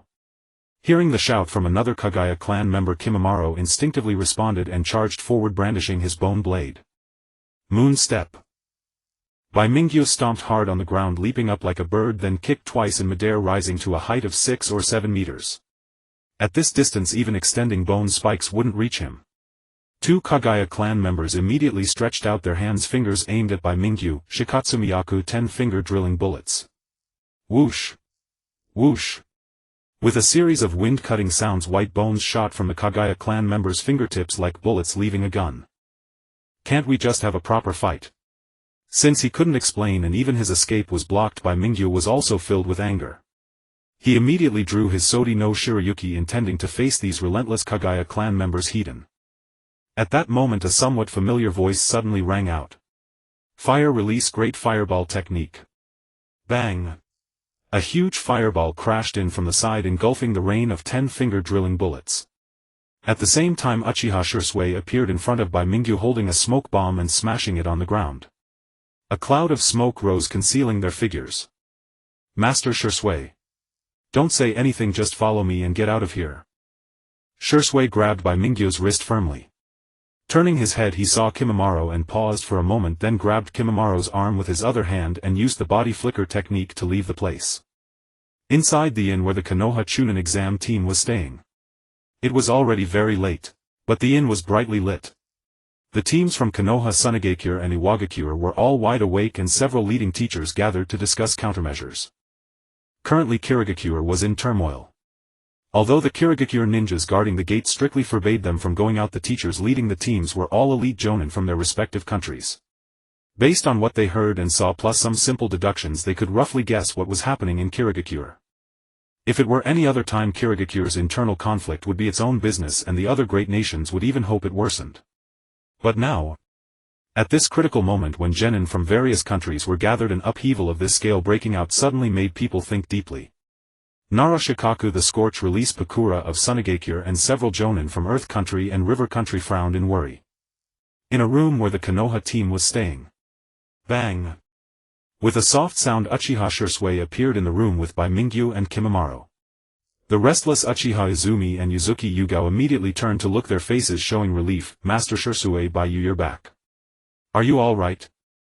Shursui shook his head, then looked at Bai Mingyu. Bai Yu, when did you go outside? It's so chaotic out there. Do you know what would happen if you were caught by Kirigakure ninjas? Sorry, Master Shursui. I went out for a walk after dinner and sat around near the village entrance for a while. I didn't expect to encounter this kind of thing. Bai Mingyu scratched his head. The inn where the teams were staying was not far from the Kirigakure village entrance, and Shursui had found him there. After hearing this explanation, although still somewhat skeptical, Shursui sighed and said, "Anyway, luckily I brought you back in time. If you had gotten involved in their fight, things would have become very troublesome. I never expected Kirigakure to have internal conflict at this time." His voice trailed off. Shursui looked at Kimimaro, his gaze especially lingering on the two red dots between his eyebrows for a few seconds. But seeing his smooth gray-white hair, he was a bit uncertain. "Hey you. Which ninja village are you from?" So Shursui had mistaken Kimimaro for a child from another ninja village attending the Chunin exam, and that's why he brought him along. Kimimaro looked warily at Shursui and the others in the room, saying nothing. Bai Mingyu hesitated for a moment, then stepped forward and said, Master Shursui, he is actually a descendant of the Kagaya clan." "What?" As his words fell, the gazes of Shursui, Izumi and Yugao all turned sharply, staring intently at Kimimaro. Kimimaro felt a bit uncomfortable, instinctively stepped back a little and silently pulled out a bone blade from his sleeve, saying, Are you also from Kirigakure?" "No." Shursui shook his head and stepped forward unperturbed, blocking all of Kimimaro's possible attack routes. Unexpectedly, upon hearing the answer, Kimimaro immediately put away the bone blade and politely bowed slightly. "Sorry, I was mistaken." "Huh?" Izumi poked her head out to look at Kimimaro and covered her mouth with a laugh. "I feel like this little guy looks silly but kind of cute." "Little guy?" Bai Mingyu thought to himself, "You're not much older than him yourself. Using that kind of term is like an adult evaluating a child." Kimimaro said nothing, just stared blankly, looking around as if trying to figure out how to leave the room. Shirayuki frowned slightly, looking at the 2 red dots on Kimimaro's forehead and recalling the scene at the village entrance. He roughly deduced which side was fighting Kirigakure. But hearing the earth-shattering noises outside, he couldn't simply kick Kimimaro out. After all, no matter how you looked at him, he was just a child of 6 or 7. If he got involved in the battle between the two sides, he would most likely die a violent death. Forget it. Let him stay here tonight. Make sure he doesn't run away. Tomorrow morning I will negotiate with Kirigakure and discuss how to handle this. Anyway, from now on all of you stay put and don't go out casually. That's an order.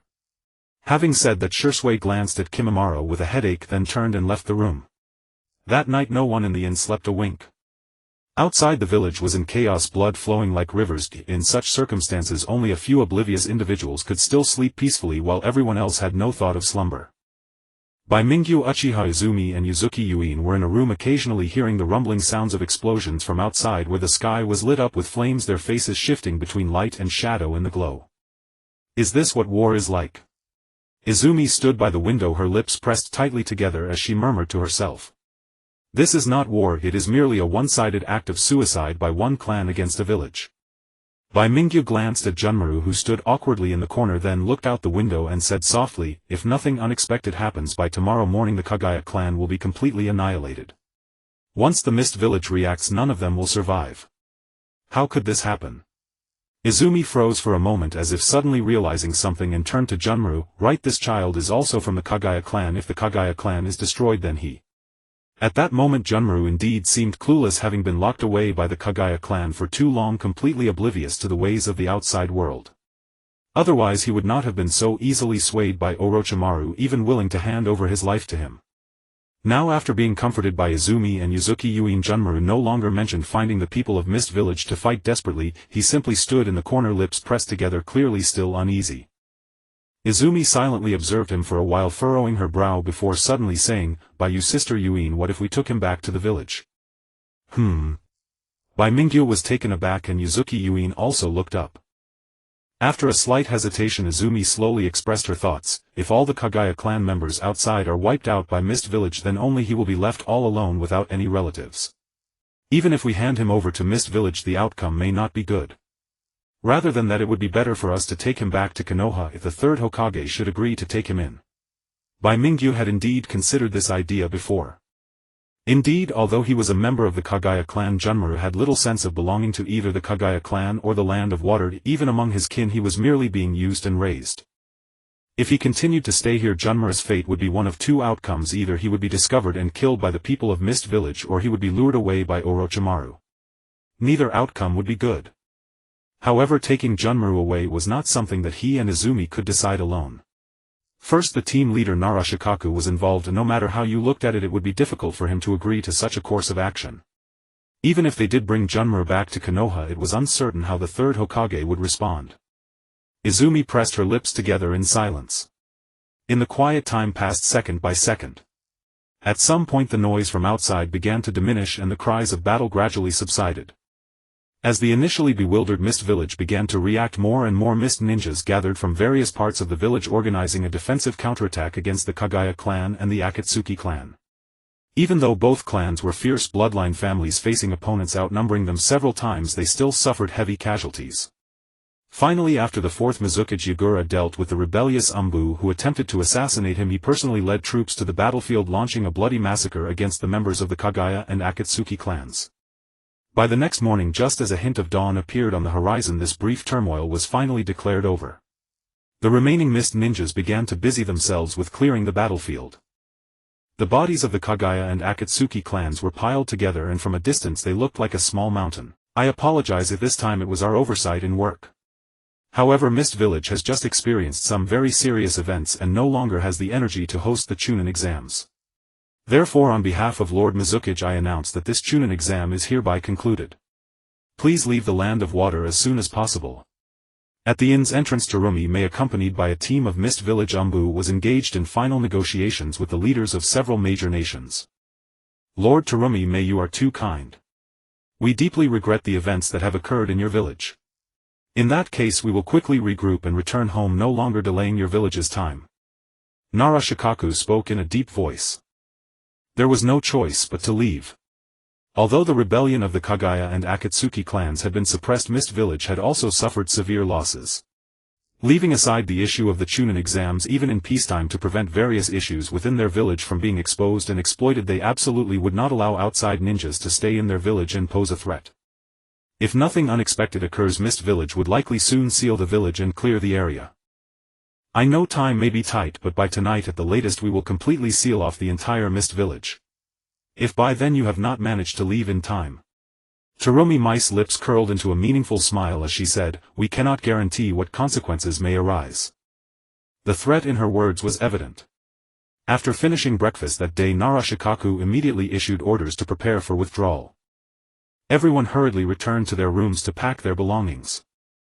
After hearing Shizun's report, Narashikaku followed Bai Mingyu and the others to Izumi's room, his gaze scrutinizing Junmaru, who was squatting by the window with his arms around his knees. Is this the child from the Kagaya clan that you brought back yesterday? Yes. Bai Mingyu and Izumi exchanged glances and spoke. Mist Village has completely exterminated the rebellious Kagaya clan. If we hand this child over to them, he will likely be killed immediately. Therefore I discussed with Izumi and Yuin's sister to ask you, Teacher Shikaku, whether we could bring him along when we go back to leave this place together. Narashikaku pondered for a moment and slowly shook his head. This is a very sensitive time. The Kagaya clan has just been wiped out by Mist Village due to their rebellion. If we act rashly now, it could bring unnecessary trouble. But Junmaru is just a child. Izumi couldn't help but say, even if it's a rebellion, it was decided by the adults, it has nothing to do with him. Can't we help him? Narashikaku supported his chin with one hand, exchanging glances with Shizun, secretly communicating for a moment. After a while he seemed to have made a decision and said solemnly, very well, Mist Village is currently in a dilemma due to the recent internal strife and is short on manpower. If the guards are not too strict, it wouldn't be impossible to take him out. However, we must be cautious. If any mistakes occur, we must abandon him to avoid direct conflict with Mist Village as our top priority. As the strategist of Konoha, Narashikaku also had his own considerations. Overall, bringing Kimimaro back to Konoha was advantageous. The Kagaya clan's Shikatsumiyaku Kekkei Genkai was renowned far and wide, famed for its astonishing combat prowess since the Warring States period. Though it had declined in recent decades, if there was a chance to seize this Kekkei Genkai and turn it into a sharp sword to cut through thorns, no ninja village other than Kirigakure would have a reason to refuse. However, in such a critical period, careful deliberation was essential. Given the current turmoil in Kirigakure, even if they discovered Kimimaro's existence, as long as we handled it properly and adopted a posture of sacrificing the pawn to save the king, Kirigakure would not dare to openly confront Konoha. After all, Kimimaro was just a bonus. It would be good to bring him out, but if not, the loss would not be too great. It's fine to bring him along, but to be safe you'd better find a way to conceal the Kagaya clan traits on him so Kirigakure won't notice anything. Before leaving, Narashikaku deliberately added a reminder.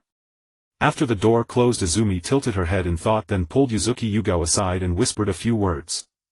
The two girls began rummaging through the boxes. Bai Mingyu didn't know what they were up to. He turned to look at Kimimaro, who was squatting by the window. The little boy had been silent all along, indifferent to everything around him, only occasionally gazing through the window at the distant village where the bodies of Kagaya clan members were piled into a small hill by Kirigakure ninjas, his expression complex. I'm alone again. Everyone was killed. Why am I even alive? Bai Mingyu leaned closer, hearing Kimimaro's almost self-muttering, and couldn't help but smile wryly. Don't think too much. Life has no meaning, but only by living can you discover meaningful things, like the flower you see, like us meeting you. Well, first leave here with us, then find a place according to your own wish, settle down and live a peaceful life. It would be a pity if such a powerful Kekkei Genkai as Shikatsumiyaku ended with you. Flower. As he spoke, a few torn white petals drifted on the wind from somewhere, silently sticking to the window glass.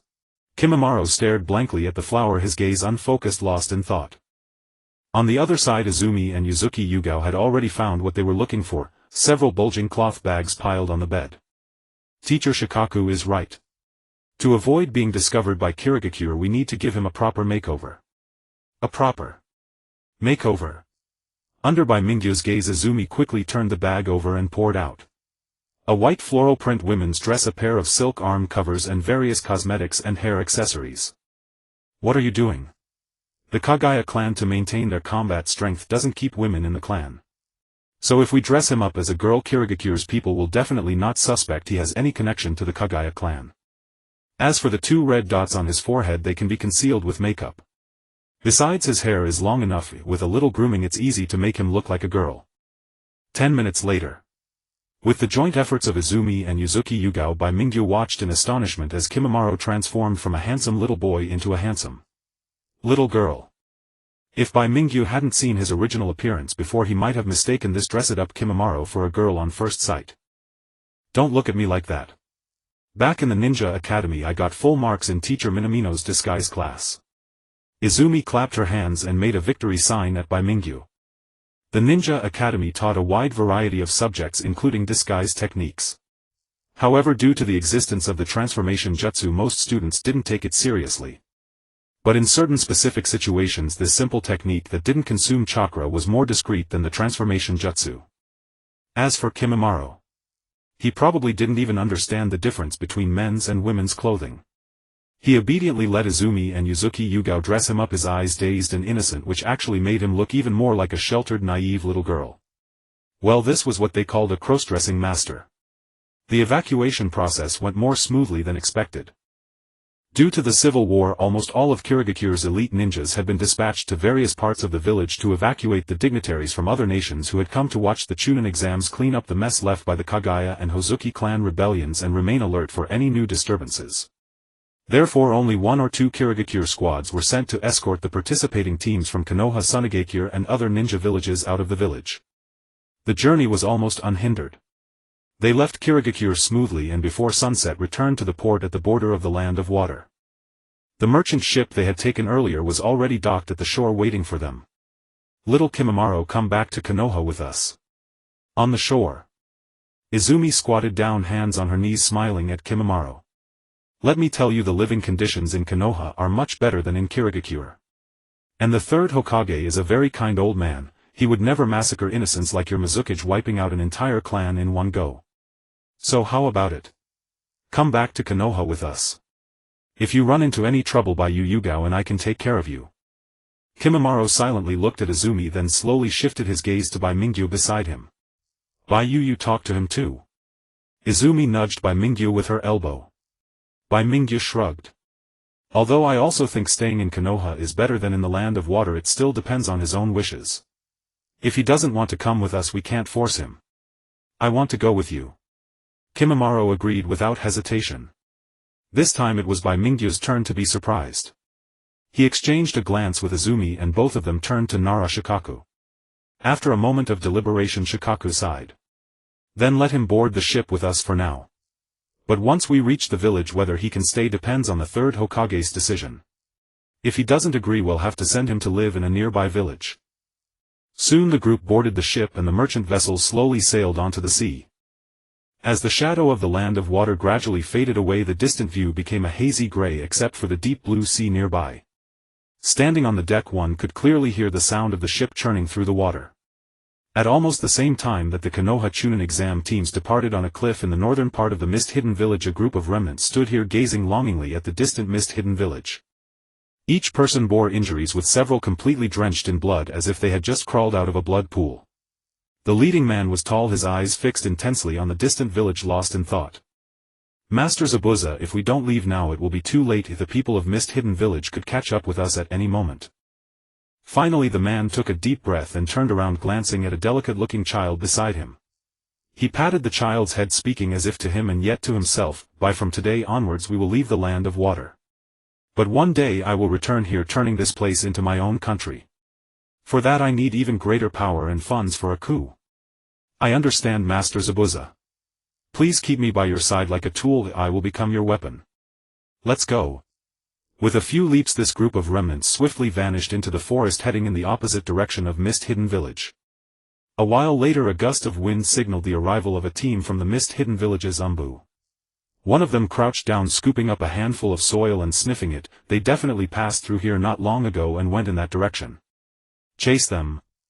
With a flurry of movements the figures of the Umbu also vanished. On a merchant ship that had already sailed into the sea, someone said, "You should rest early, we will have to sail for another 2 days before we see land again." Jisue patted Bai Mingyu and Izumi's shoulders before turning to walk towards the cabin. The sudden outbreak of internal strife in Mist Hidden Village led to the cancellation of the originally scheduled Chunin exam. For Bai Mingyu and the other genin it was naturally a wasted trip, but for Konoha and the Land of Fire these events contained extremely valuable intelligence. After a collective analysis and discussion among several jonin they might uncover a wealth of useful information. I'm heading back too, I didn't sleep at all last night and am a bit tired. After greeting Izumi and Yuzuki Yugao, Bai Mingyu also turned back to the cabin while Kimimaro hesitated for a moment before quickly following. By the way, why have you been following me all this time? Hearing footsteps, Bai Mingyu turned around, his expression helpless. It couldn't be that just because he mentioned a few lines about Orochimaru abducting children Kimimaro transferred his feelings from Orochimaru to him, right? If that's the case, this child is too easily influenced. Kimimaro paused, staring intently at Bai Mingyu without saying a word. But as soon as Bai Mingyu walked away he immediately followed again. Forget it, if you want to follow then follow. You didn't sleep last night either, you must be very tired. You can rest at my place for now. He casually pointed to his bed for Kimimaro and watched the little boy climb up and lie down. Bai Mingyu then walked to the small round window on the inner side of the cabin, moved a chair over and sat down, propping his chin on one hand while looking out the window. To others it seemed he was staring blankly out the window, but Bai Mingyu's mind was already elsewhere as he quietly opened his system backpack, looking at something extra inside. It was a cup of bright red blood. Although it was blood, it was not foul-smelling. Instead of the usual metallic scent, it emanated an intoxicating aura. Just looking at it one could feel as if someone was tempting them to drink it. This cup of blood was obtained from the silver treasure chest that refreshed at the Kaguya clan's base yesterday. Ice Emperor's artifact, manifestation of the demon essence of evil. Originally this artifact belonged to the formidable generalist Death of the Sister World, and the essence of evil was regarded as the strongest among all artifacts. Legend has it that it was made from the blood of a super dangerous species that resides in the extreme north, containing immense power and a desire for slaughter. Anyone besides its Death who tasted this cup of sacrificial blood was driven mad by the desire to kill. However, if one manages to endure, they can freely create and control ice, truly making it an Ice Emperor's artifact. In the original story, Death swept through her opponents using this artifact and even developed a technique that could freeze time and space known as Mokubo Mo, an almost invincible ability. However, Bai Mingyu's gaze shifted to the additional note on the essence of evil. Warning: under the current attribute status of the host, the death rate from direct consumption of this item exceeds 50. Please use with caution.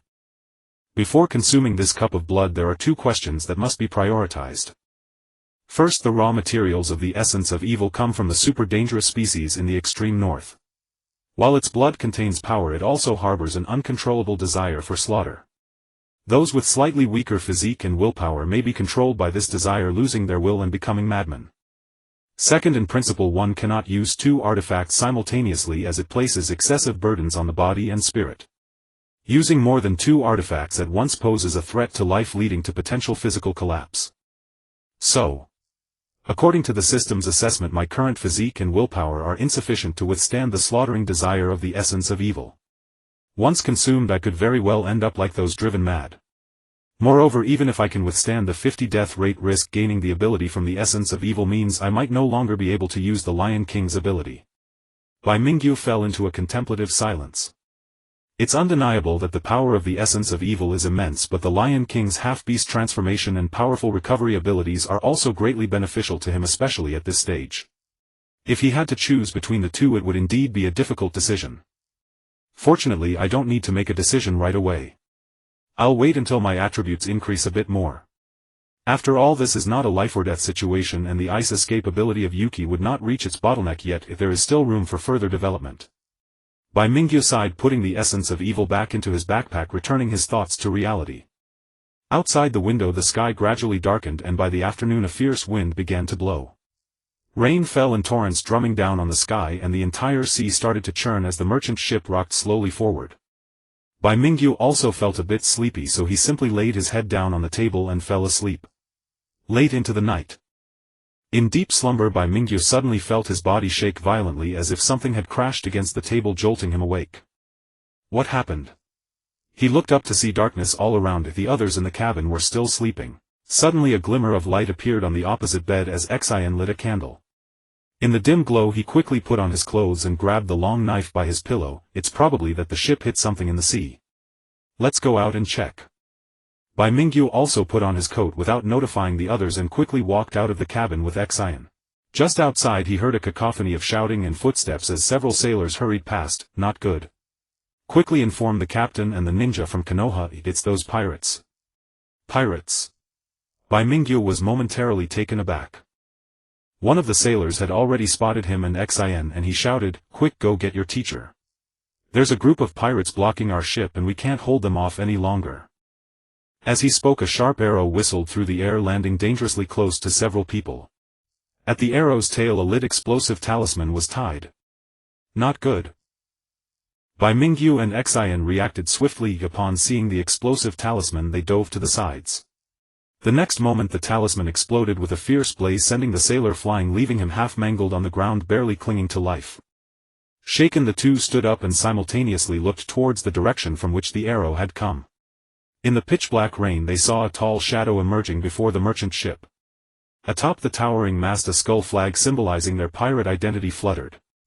A long wooden plank had been extended from the pirate ship to the merchant vessel's side, and fierce-looking men wielding blades and weapons charged across, taking down the sailors on the deck one by one. "Save the people first. You go inform the others and Master Lugio." Bai Mingyu and Xian spoke in unison, exchanging glances. Without hesitation Xian drew his sword and dashed forward, swiftly rescuing a sailor from under a pirate's blade, then engaged in battle with the enemy. Turning back, Bai Mingyu saw Junmaru, who had just been woken up and was hurriedly running out from the cabin. He quickly said, "Junmaru, go find Quan and Sister Xian. Tell them that pirates are attacking. They must inform the others quickly." Oh. Junmaru was momentarily stunned but then nodded and immediately ran back toward the passenger cabin. Meanwhile Bai Mingyu charged towards the pirates, joining the chaotic battle. It was clear that these pirates had come well prepared. Although most of them were mere bandits, a few skilled fighters had focused on Xian and Bai Mingyu. Upon seeing the two join the fray they quickly surrounded them from both sides. Outnumbered and in the torrential downpour of the night, Bai Mingyu found himself limited in his movements as the figures blurred in the rain. With so many people around he dared not use his half-beast transformation ability, and using wide-range ninjutsu could easily cause collateral damage. He could only rely on hand-to-hand combat and engage with the opponents. After a brief few minutes of close-quarters combat, a pirate who appeared to be the leader, sporting a bushy beard, suddenly raised his blade and shouted, "Everyone retreat. The Konoha ninjas are coming. Take the hostages and hurry." As soon as the words left his mouth the pirates on the merchant ship began to retreat while attacking, running back across the long wooden plank. A few pirates, realizing they were too far to make it, fought off the nearby sailors and then jumped into the sea. Soon someone threw down life rings and ropes to pull them back. By the time the sound of hurried footsteps reached them, Nara Lugio and Uchiha Shursui had rushed over, but the pirates had already tossed the plank into the sea and set sail. The bearded pirate leader standing on the deck making a throat-cutting gesture, his face twisted in a cruel expression. What just happened? Bai Mingyu panted slightly. To be honest, he was a bit bewildered himself.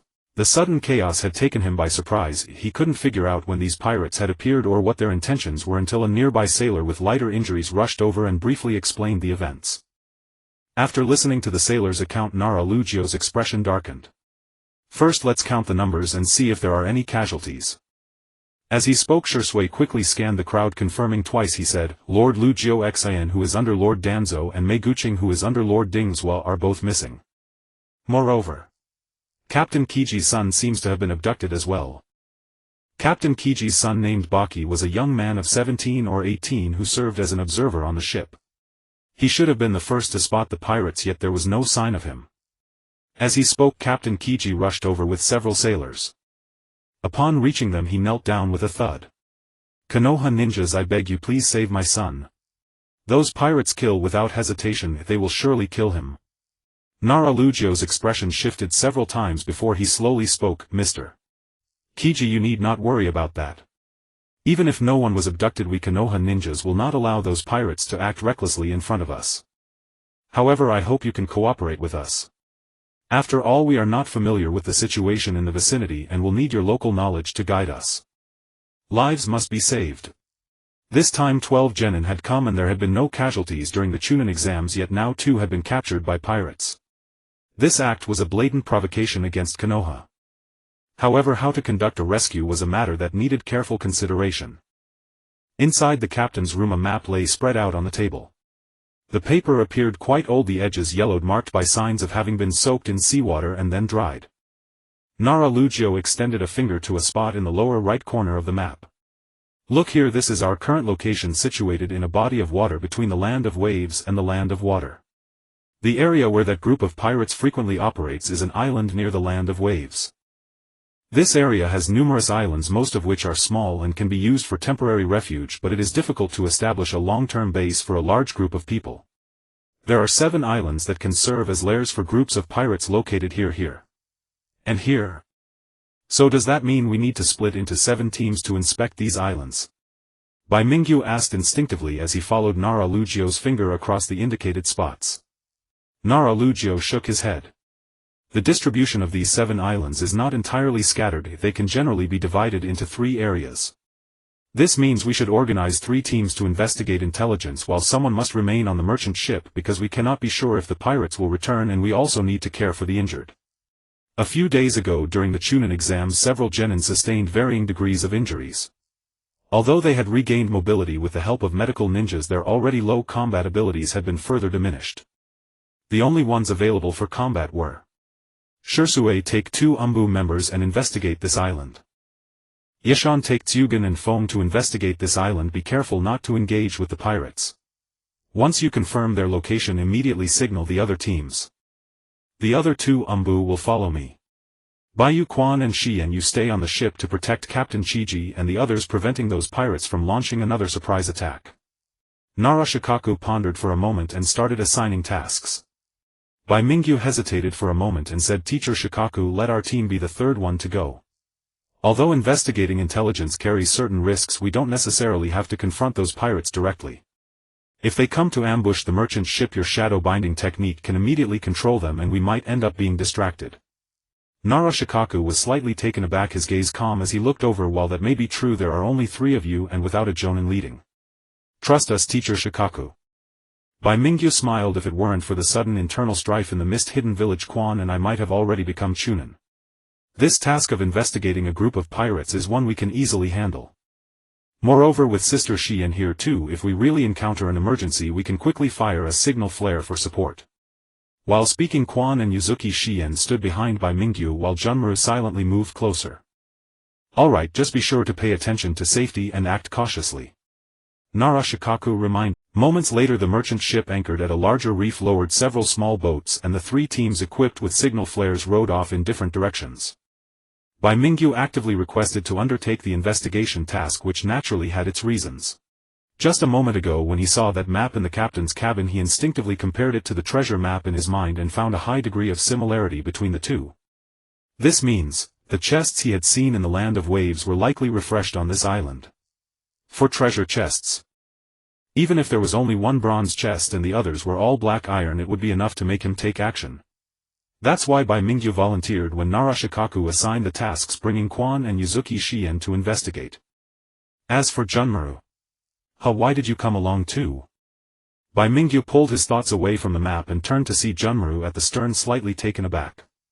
Beside him, Quan spoke up, didn't Teacher Shikaku just agree? Our team only has 3 people, 1 less than the usual 4-person squad. Junmaru may be young, but his taijutsu is quite impressive and won't hold us back. I'm not saying that. Fine, if you're coming, just listen to commands. Bai Mingyu did not doubt Junmaru's abilities. As a prodigy of the Kagaya clan who awakened the Shikatsumiyaku at a young age, Junmaru's physical skills were unquestionable. Even at 6 or 7 years old his strength could rival that of many genin and even some chunin. However, why was he always following them? Did this little boy think he was more trustworthy than others? Upon reflection, the truth might be that simple. For Junmaru, who had been raised as a secret weapon by his clan and kept imprisoned in a dark dungeon, there was always a lingering fear and loneliness in his heart, much like a moth living in darkness. As soon as it saw a glimmer of light it would rush towards it, even if it meant being burned to ashes the next moment. Thus in the original story, even though he was fully aware that Orochimaru was using him, Junmaru remained utterly devoted, even harboring a genuine desire to become Orochimaru's vessel. It had nothing to do with the character of those he followed. In the end, humanity could not overcome the solitude within. We've arrived. The small boat docked at the edge of the island. Several of them stood up and disembarked. Bai Mingyu took out the map from his pocket, compared it, and then looked ahead in a certain direction. Yes, this is one of the likely pirate strongholds. Quan Yu and Sister Xian head east to Junmaru, and I will go west searching along this island. Try not to disturb the grass and scare the snakes. If we really find their lair, use this to signal. Saying this, Bai Mingyu handed the signal flare to Quan. Hey, isn't there only one signal flare? You gave it to Sister Xian and me, but what about you? Don't worry, I have other methods. Bai Mingyu smiled and turned to head west. Let's proceed. Junmaru, let's go. Junmaru responded and followed closely, drawing a bone blade from his sleeve and vigilantly observing the surroundings, clearly in a protective stance. Bai Mingyu glanced at him but said nothing, quickly moving ahead. Meanwhile, Quan and Yuzuki Xian also ran towards the eastern side of the island as planned. After passing through a small grove, Bai Mingyu slowed his pace, adjusted his direction, and began heading southwest of the island. That was the direction where the 4 treasure chests were refreshed. Initially, for the sake of secrecy, Bai Mingyu intended to act alone, but that would seem too deliberate. So he brought Junmaru along with him.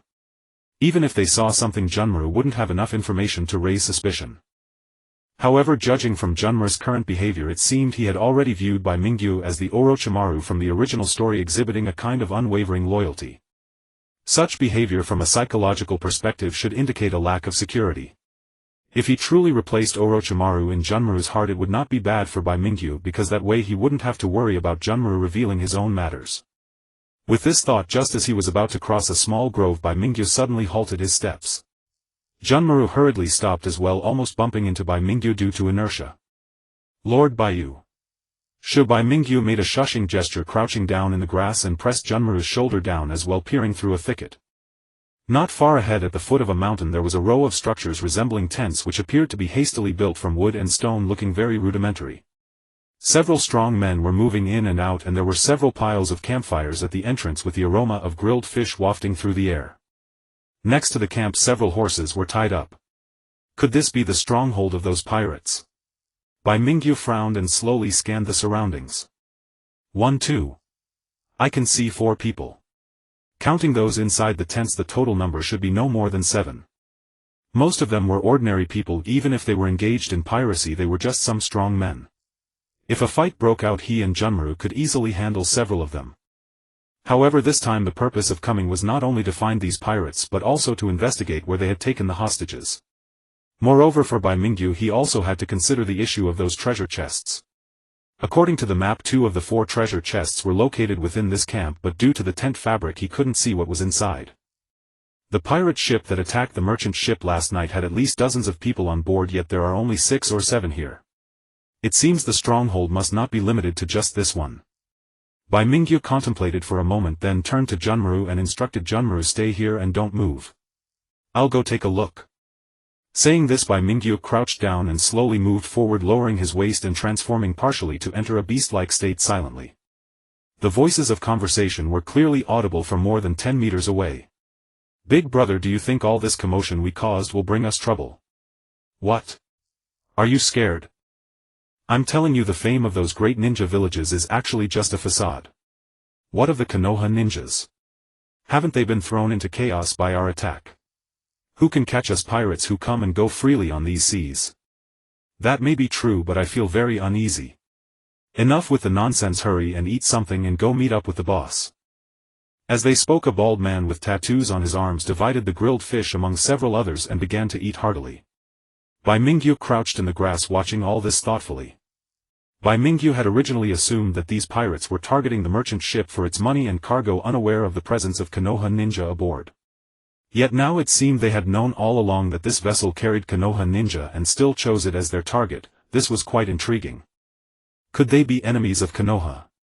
Otherwise, who would dare to provoke Konoha so blatantly? Soon several pirates finished their meal in haste, wiped their mouths, and the bald giant kicked the campfire over, stamped it out, then beckoned the others to leave. As they mounted their horses, Bai Mingyu was about to rise when he suddenly felt something amiss. This sensation is...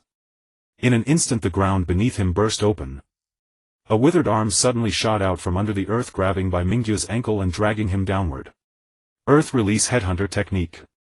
Caught off guard by Mingyu's body plunged rapidly until his waist was fully submerged, then he braced his hands to halt the descent, struggling against the force below. Meanwhile the bald giant and his men who had feigned departure turned around, grabbed their blades and axes and charged swiftly. "Kill him!" the bald giant roared. Ambushed. Bai Mingyu's heart sank. These pirates were nothing to fear. He had already anticipated being discovered and prepared countermeasures while sneaking in. But what surprised him was that among them lurked a ninja, and one of considerable skill. Within seconds the bald giant led his men to close in, charging with a massive axe swinging down as if to cleave Bai Mingyu in two. Just then a grey figure shot out like a cannonball, crashing into the bald giant and sending him and his axe tumbling away. It was Jun Malu. This unexpected turn caught all the pirates off guard. Two of them hesitated, then turned to charge at Jun Malu, brandishing sharp blades. Just as blood seemed about to spill, white bones suddenly protruded from Jun Malu's shoulders, back and ribs, blocking the blades. Then he gripped a bone blade and swung it, piercing one man's chest. The Kekkei Genkai of the corpse bone pulse. This guy is a monster. The pirates' hearts quailed. At the same time Bai Mingyu felt the grip on his ankle loosen, quickly pushed himself out of the ground, drew Sode no Shirayuki from his back and thrust the blade into the earth with both hands. A chill spread rapidly through the cracks in the ground. First dance moon white. With a crack, frost visibly froze the area. In the blink of an eye the hole from which Bai Mingyu had escaped was filled with ice. Moreover the chill expanded through the underground tunnels. A muffled groan came from a spot about 7 or 8 meters away, and a figure burst out of the ground, turning to flee. Moon step. Bai Mingyu leaped after him, stepping on the air several times, then reached into his backpack, pulled out a Fuma shuriken and hurled it. The massive shuriken traced a sharp arc through the air. Though the man raised his arm to block, the blade still sliced viciously, leaving a bloody wound. "I surrender. I surrender. Don't kill me," the man wailed, kneeling with his hands on his head. "Huh?" Bai Mingyu was startled, unsure of his intentions, but cautiously threw a handful of shurikens, piercing the man's arms and spattering blood. Injured arms meant inability to form hand seals, and for a ninja that reduced their strength by at least half. Having done this, Bai Mingyu landed and glanced back. Jun Malu had already knocked down the remaining pirates with his bone blades and spurs, each dripping with blood and severely wounded. The rest of the pirates had long since vanished. Jun Malu looked hesitantly at Bai Mingyu as if asking whether to pursue. "Never mind. These live captives are enough. Be careful not to kill them." Bai Mingyu found some ropes and tied the pirates together. Two of them were seriously injured, so he bandaged them with supplies from the tent to stop the bleeding. Meanwhile he opened several treasure chests in the camp. "Congratulations, host, for opening an iron chest. You have obtained 8,572 silver taels. Congratulations, host, for opening an iron chest. You have obtained 0 soldier pills. Congratulations, host, for opening an iron chest. You have obtained bamboo copter.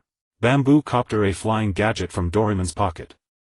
Simply wear it on your head and control flight with your mind. It can fly continuously for 8 hours at 80 km/h. When the battery runs out, rest for 20 hours to reuse." Finding silver and ninja tools in an iron chest was normal. Bai Mingyu hadn't expected anything good. But the last item was somewhat unexpected. Bamboo copter. Staring at the small gadget that resembled a childhood toy, Bai Mingyu's expression was complex. He wanted to try it on his head to see if it could really fly, but given the situation he suppressed his curiosity and stored it in his backpack. Next. Let's interrogate first. He had expected some trouble, but the earth-released ninja from the ambush turned out to be a coward. Before Bai Mingyu could even question him, the man wailed, "Save me, help me stop the bleeding. It was all ordered by Boss Gato. He made us attack your merchant ship. Even if I had 10 times the courage, I wouldn't dare provoke you, Konoha ninja." "Gato?" Hearing the name again, Bai Mingyu frowned. "What do you mean?" It turned out that these pirates were not real pirates. They were gangsters from a neighboring country hired by the Gato company to pose as pirates and attack fishermen in these waters. The boatmen from the wave country who had gone out to fish were killed by them. And this ninja, who only knew a few simple earth release techniques roughly on par with a genin from the hidden stone village, was also a hired hand of Gato. What exactly does Kato want to do? We don't know either. Boss Kato just hired us to help him and never said anything else. If you don't believe me, you can ask someone else. Not a single word I said is false. The earth release ninja swore. Forget it, let's stop talking about Kato. Last question, the Konoha ninjas you kidnapped yesterday, where are they now? A few minutes later Bai Mingyu raised his hand and knocked out the pirates one by one, then rested his chin in thought.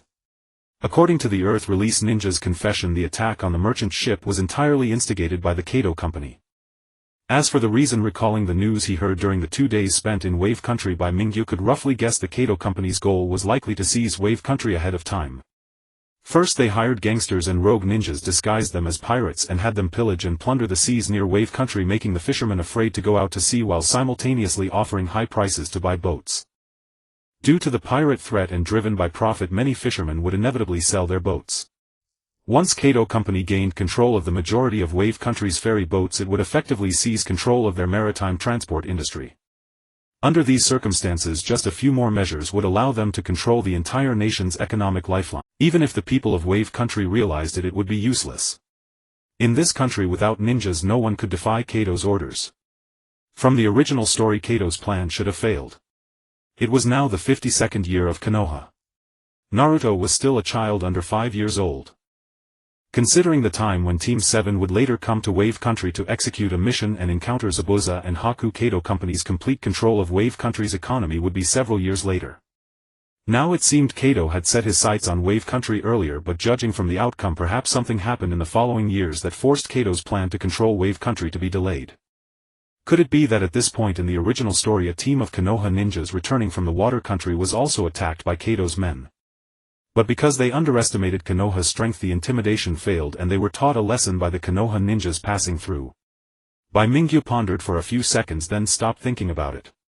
Suddenly, as if sensing something, he looked up in a direction and saw a red dot rising slowly into the sky, exploding at its peak into a cloud of crimson mist clearly visible for kilometers around. It's a signal flare. That direction. Quan and Yuzuki Yugugo. Bai Mingyu's pupils contracted. Judging from the flare's position, the incident site should be in the southeast corner of the island, not far from where he and Kimimaro were now. Calling Kimimaro, the two rushed at full speed and soon arrived at the flare's launch site. From a distance they saw Yuzuki Yugugo standing with her back against a pine tree, her left hand on her shoulder, looking somewhat pale. "Sister Yugugo, why are you alone? Where are the enemies?" Bai Mingyu approached Yuzuki Yugugo, looking around but not seeing Quan. Quan was taken. Cough cough. Yuzuki Yugugo heaved heavily, coughing mid-sentence before taking a deep breath and continuing, "Among those people too were ninjas, and there was one very skilled with a blade. We weren't prepared and Quan was ambushed by one of them and taken away. They fled in that direction." Saying that, Yuzuki Yugugo pointed in a direction. Bai Mingyu's expression changed. It wasn't surprising that Quan and Yuzuki Yugugo had also encountered ninjas. Kato Company couldn't have hired only the Earth Release Ninja. But to be able to kidnap Quan was something else. After all, Quan was a member of the Uchiha clan and had only recently awakened the Sharingan. Even if she hadn't fully mastered its power, her strength already far exceeded that of an ordinary genin, plus Yuzuki Yugugo was skilled in swordsmanship. To defeat both of them, the enemy's strength must be at least close to Chunin. "Kimimaro, stay here and look after Sister Yugugo." Bai Mingyu turned and instructed Kimimaro. "What about you?" Yuzuki Yugugo was startled. Kimimaro also looked over in surprise. "I'm going to save Quan. The signal flare has been launched. Ishisui Zensei and the others should have seen it. Someone will soon come from elsewhere to reinforce you. I'll leave guiding marks along the way and you can follow and support later." Bai Mingyu pulled out a row of shuriken from his ninja tool pouch, gestured to Yuzuki Yugugo, then turned and chased after the direction Quan was taken. After leaving their sight, Bai Mingyu turned his palm, took out a bamboo dragonfly from his backpack and pressed it on his head. A whirring sound was heard as the propeller of the bamboo dragonfly spun rapidly, lifting Bai Mingyu off the ground and flying into the sky. The bamboo dragonfly's speed was 80 km per hour, over 20 meters per second, much faster than riding a horse. Soon he saw several blurry figures on the horizon. It's Quan indeed. Bai Mingyu activated his half-beast form, focused his eyesight, and saw several people riding horses at full gallop. One of the horses carried a bound girl who was Uchiha Quan, unconscious with her eyes closed. Ahead of the group, a few li away, was a raised hill. In the valley stood a peculiar tall building looking like a stone castle with a few figures moving inside. That direction should be the pirate's lair. Bai Mingyu narrowed his eyes, paused his forward momentum slightly, then swooped down toward the riders. The wind whistled. One of the pirates seemed to hear something and turned back in confusion. Seeing Bai Mingyu swooping through the air, he seemed stunned, rubbed his eyes, and then his eyes bulged like brass bells. He raised his finger and pointed to the sky. Gh. Ghost. Hearing this, the others also turned to look up. Bai Mingyu's eyes darkened and he reached behind his back, grabbing two huge Fuma shurikens in his palms, then hurled them with all his might. The Fuma shurikens whistled sharply as they swept toward the pirates. This large ninja tool seemed cumbersome, but it had considerable damage and attack range. Bai Mingyu was getting more and more adept at using it. Besides, he often got these items from treasure chests, so he didn't worry about consumption. Feng Mo's shuriken was moments from striking his face. One of the pirates suddenly pressed a hand to his waist. A flash of cold steel erupted, carving a lethal arc that struck Feng Mo's shuriken aside. The pirate vaulted onto his mount, sprang forward in a single bound, and brandishing a long blade lunged straight for Bai Mingyu's throat. In the nick of time, Bai Mingyu twisted and slipped aside, narrowly evading the slicing blade, then rolled and landed. This man was a swordsman. And his skill was not slight. Back in the Ninja Academy's course on the history of the shinobi world, Bai Mingyu had taken notice of that profession. Unlike the ninja sect founded by the Six Paths Sage, the swordsmen formed a parallel system to the ninja. They did not rely on chakra or ninjutsu, but instead honed their body techniques and blade arts, and their communities clustered around Taijigua. In recent times, as the ninja sect prospered, some swordsmen began experimenting with chakra, fusing it with their swordwork to create new schools of warrior craft. That dazzling glitter of the blade had been chakra affixed to the steel and unleashed. It likely even contained elements of ninjutsu-based nature transformation. Slash. The thought flared, and Bai Mingyu sprang, darting straight toward Yuzhibo Quan. As he appeared, the swordsman seemed to have anticipated his landing and brought his blade down in a brutal chop that nearly cleaved Bai Mingyu in two. Iron block. Bai Mingyu raised an arm to parry and rolled away, evading the following strikes, but in that momentary delay the other pirates had recovered and closed in from several directions, encircling him. One of them barked, "Who are you?" Bai Mingyu said nothing. He had intended to use the momentum of his dive to snatch Quan back in one breath, then decide whether to fight or flee, but the swordsman's sudden arrival had utterly upset that plan. They had not expected that among the men there would be a blade master of such exquisite skill. The surprise rescue had failed, and once these men recovered. Almost as the thought crossed Bai Mingyu's mind, the swordsman with the blade seemed to realize something and glanced toward Quan. A pirate in that direction hesitated, then caught on and placed his knife across Quan's throat. The swordsman turned a cold smile, cutting his face. "Brat, you came to save your comrade, did you not? Her life is in our hands now. What do you intend to do?" Bai Mingyu drew a slow breath and met the pirate's eyes with calm resolve. "Exchange," he said. "A life for a life. I will be your hostage, you let that girl go. How does that sound?" Holding the Shitsi Wang trump, Bai Mingyu did not fear what they might do to him. He had every reason to believe he could extract himself intact. But Quan was another matter. If these pirates truly hardened their hearts, she could be killed here. The pirates exchanged looks. "Don't waste time with his words, hurry and finish him before the other Muyi ninjas find this place." A tall pirate snorted and the swordsman nodded. "Fine. Kill him." He placed his right hand at his waist and began to walk toward Bai Mingyu with deliberate steps. "Move and we kill your companion immediately," he threatened coldly. Stopping about 10 meters away, the swordsman suddenly accelerated into a charge, drawing his blade as he slashed. Ha! The blade flashed. Before he had time to react, a blinding streak of steel swept across Bai Mingyu's waist, cleaving him in two. The swordsman seemed to savor the sight of blood licking his lips as a feral bloodthirsty grin twisted his face. Die. Splash. With the faintest of sounds, Bai Mingyu's severed body suddenly became a pool of clear water that splashed onto the ground. At the same instant an invisible silhouette darted past the swordsman and in a flash materialized beside the pirate who guarded Quan, seizing the blade with bare hands and wrenching with all his strength. The heavy broadsword snapped with a crack, and amid the other's horrified stares the tip of the blade seemed to hang in the air as if by its own will, arcing toward the pirate's throat. A spurt of blood blossomed.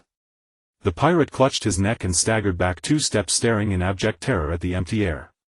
He seemed to try to speak but collapsed backward and fell silent. "I didn't intend to use this trick." Bai Mingyu sighed, peeling the invisibility cloak from his head. He appeared as if conjured where the pirate had fallen, a few specks of blood still splattered across his face. You. Who are you? Only then did the swordsman react. A panic twisted his features as he looked toward the other pirates and barked, Shinjia, are you not ready? This Muyi ninja is not easy to deal with. Hurry and take him out. Bai Mingyu followed the voice and saw another pirate form a string of elaborate hand seals.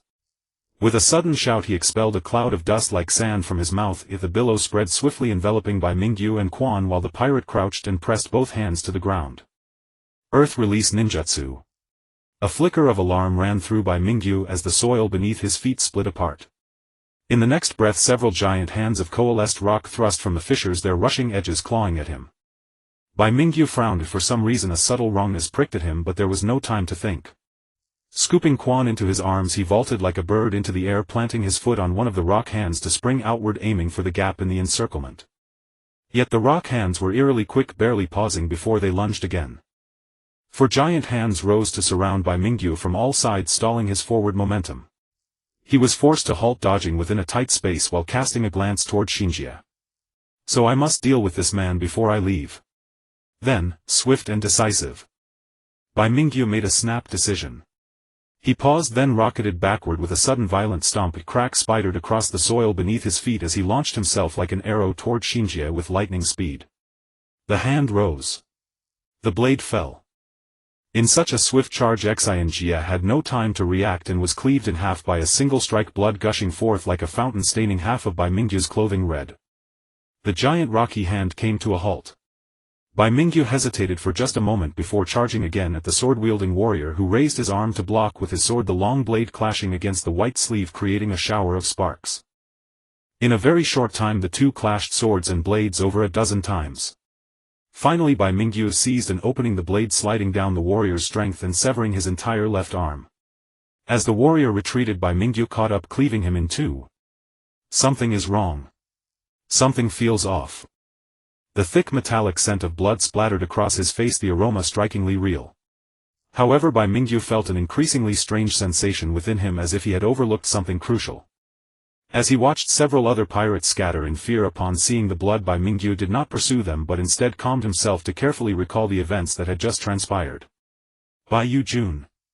Just then beside him Quan suddenly awoke and tugged at Bai Mingyu's sleeve. You're awake. Bai Mingyu instinctively turned to look. Quan appeared as if she had just woken up, her eyes still dazed, staring blankly at Bai Mingyu as she mumbled, "Where are we? Why did I faint just now?" As she spoke, Quan struggled to support herself to stand up but twisted her foot and fell back to the ground. "You were knocked out by those pirates.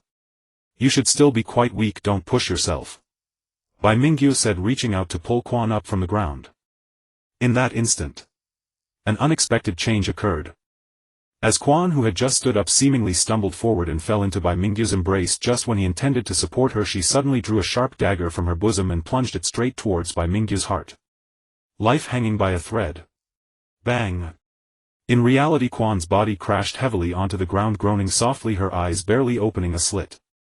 Her mind still clouded, she gazed around in confusion. Where is this Bai Yu Jun? In the eyes of the warrior and Xinjia, Bai Mingyu appeared suddenly dazed. He stood there as if frozen, his gaze losing focus.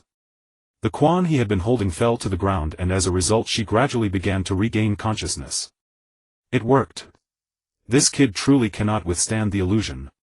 The warrior smirked coldly, turning to Xinjia saying, "Xinjia, well done. This illusion." Xinjia panted heavily as if he had just run a 10-kilometer cross-country race, sweat pouring down his face. "I told you this kind of illusion consumes chakra significantly. I used it only once a day at most. I already used it once when capturing that girl. Now my chakra is completely depleted. I'll probably need 3 to 5 days to recover."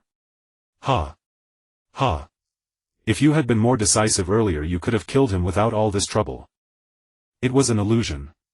In fact, from the moment Bai Mingyu saw the cloud of dust spewed by Xinjia, what he perceived was no longer reality but an illusion crafted by Xinjia. By condensing chakra into the special dust, anyone who inhaled or came into contact with it would immediately fall into the range of Xinjia's illusion, becoming subject to his control over their senses. Moreover, due to the high precision of this illusion, it was much more difficult to break than ordinary illusions, which also led to significant chakra consumption for Xinjie. Previously, during their encounter with Quan and the others, Xinjie had used this method to trap the two girls, teaming up with his accomplices to knock Quan out and take her away. Now Xinjie used this illusion again to trap Bai Mingyu, and he was already nearing exhaustion. "Enough chatter, we need to deal with this kid and get out of here quickly," the warrior said, drawing a long blade from his waist, stepping closer to the motionless Bai Mingyu. The blade was raised. The tip of the blade aimed at the heart. The warrior took a deep breath, prepared his stance, then suddenly stepped forward, thrusting the long blade. "No!" At the same time as Quan's shout, the elongated warrior's sword pierced into Bai Mingyu's chest. In the final moment before the blade entered his body, Bai Mingyu's eyes suddenly regained focus, and under the intense pain his spirit heightened, breaking free from Xinjie's illusion. But it was already too late. A dull sound echoed as if something had been torn apart. The warrior's long blade passed through Bai Mingyu's left chest and emerged from his back. It had pierced through his heart. An indescribable intense pain surged throughout his body. Bai Mingyu instantly awakened from the illusion, gasping as he coughed up blood mixed with fragments of his innards, each spasm causing his whole body to convulse, the pain rendering him nearly senseless. "Rip!" The warrior yanked the long blade out again, more blood gushing from Bai Mingyu's chest. He staggered, his face turning pale at a visible rate. "Humph, what if he's a ninja from Konoha? I'll kill him regardless." The warrior snorted, coldly kicking Quan as he dragged her by the neck, lifting the girl up. He casually said to a few accomplices nearby, "Let's go, hurry and leave this place. Since we've caused a death, that group of Konoha ninjas will definitely not let this slide. Bring the other captives and we'll head to the boat on the other side of the island." "Huh? Your eyes." Suddenly, mid-sentence, the warrior stopped, noticing the strikingly beautiful crimson hue in Quan's eyes, the black tomo clearly visible as if a flame was burning. "Bai Yu-jun." Quan gazed fixedly at Bai Mingyu's fallen form, nearly grinding her silver teeth to dust, then suddenly turned to face the warrior, her eyes filled with deep-seated hatred. "I will definitely kill you all, avenging Bai Yu-jun. Tch." The warrior was initially startled by Quan's gaze and her words filled with hatred, but then he scoffed disdainfully, dragging Quan forward. "Are those eyes the legendary Sharingan of the Uchiha clan from Konoha? Humph, even if you have those eyes, what can you do? You're trapped, your chakra sealed. How can you possibly escape from me?" As he spoke, the warrior turned to urge, "Hurry up." The surrounding pirates quickly picked up their weapons and followed. 1 step, 2 steps. As the pirates walked over 10 meters, a hoarse voice suddenly rang out from behind, "I say. Where do you think you're going?" The warrior froze for a moment, as if trying to locate the source of the voice. A few seconds later he abruptly stopped and spun around, struck by the dawning of an impossible realization. "You. How can this be possible?" Just moments ago he had driven his long blade straight into Bai Mingyu's heart. Such a penetrating wound should have been instantly fatal. No one could possibly survive it. There was absolutely no chance of life remaining. But now, the youth rising slowly from the ground, hands hanging before his knees, if not Bai Mingyu, then who? Could they truly be seeing a ghost? A sham resurrection?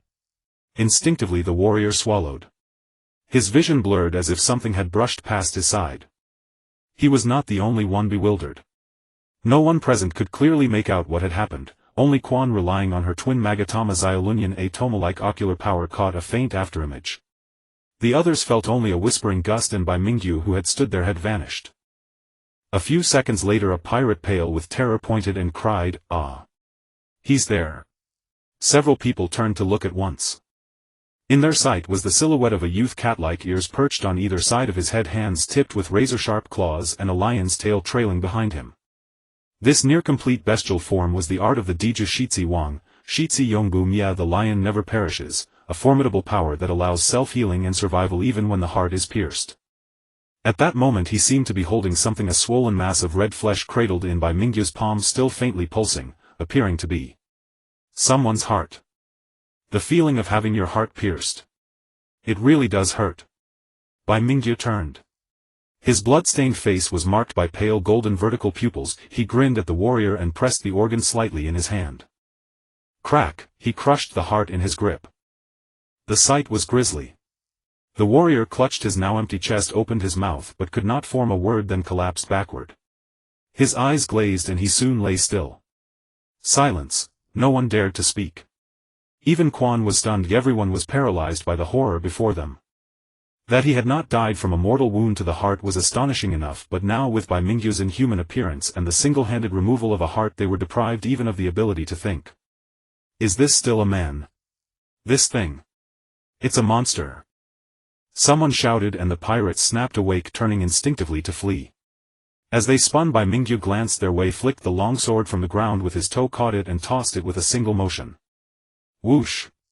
The illusionist ninja called Kekkei Genkai had taken only 2 steps when the blade flew from behind and pierced his back, driving straight through his heart. He staggered and collapsed dead on the spot. The other pirates, seeing this, fled even faster, cursing their lack of extra legs. Bai Mingyu did not pursue. He swept his gaze, locking onto the positions of the fleeing men, then reached behind, slowly drew his blade, Shobai Shui, gripped it in his palm, brought his hands together and drove the tip deep into the earth. Shubai. A shard of cold erupted. Powerful chill burst from the blade, splitting into 4 or 5 currents that raced beneath the ground, overtook the fleeing pirates and burst upward through the soil. The men were enveloped by the cold and quickly sealed into frozen forms, turned into grotesque ice sculptures. When it was over, Bai Mingyu's aura abruptly ebbed. He sank to the ground and his semi-beast features receded visibly from his body. The penetrating wound to his heart had only just closed, the muscle at the wound had not yet regenerated and blood still trickled out. But Bai Mingyu dared not draw more of the Shitsi Wang's power.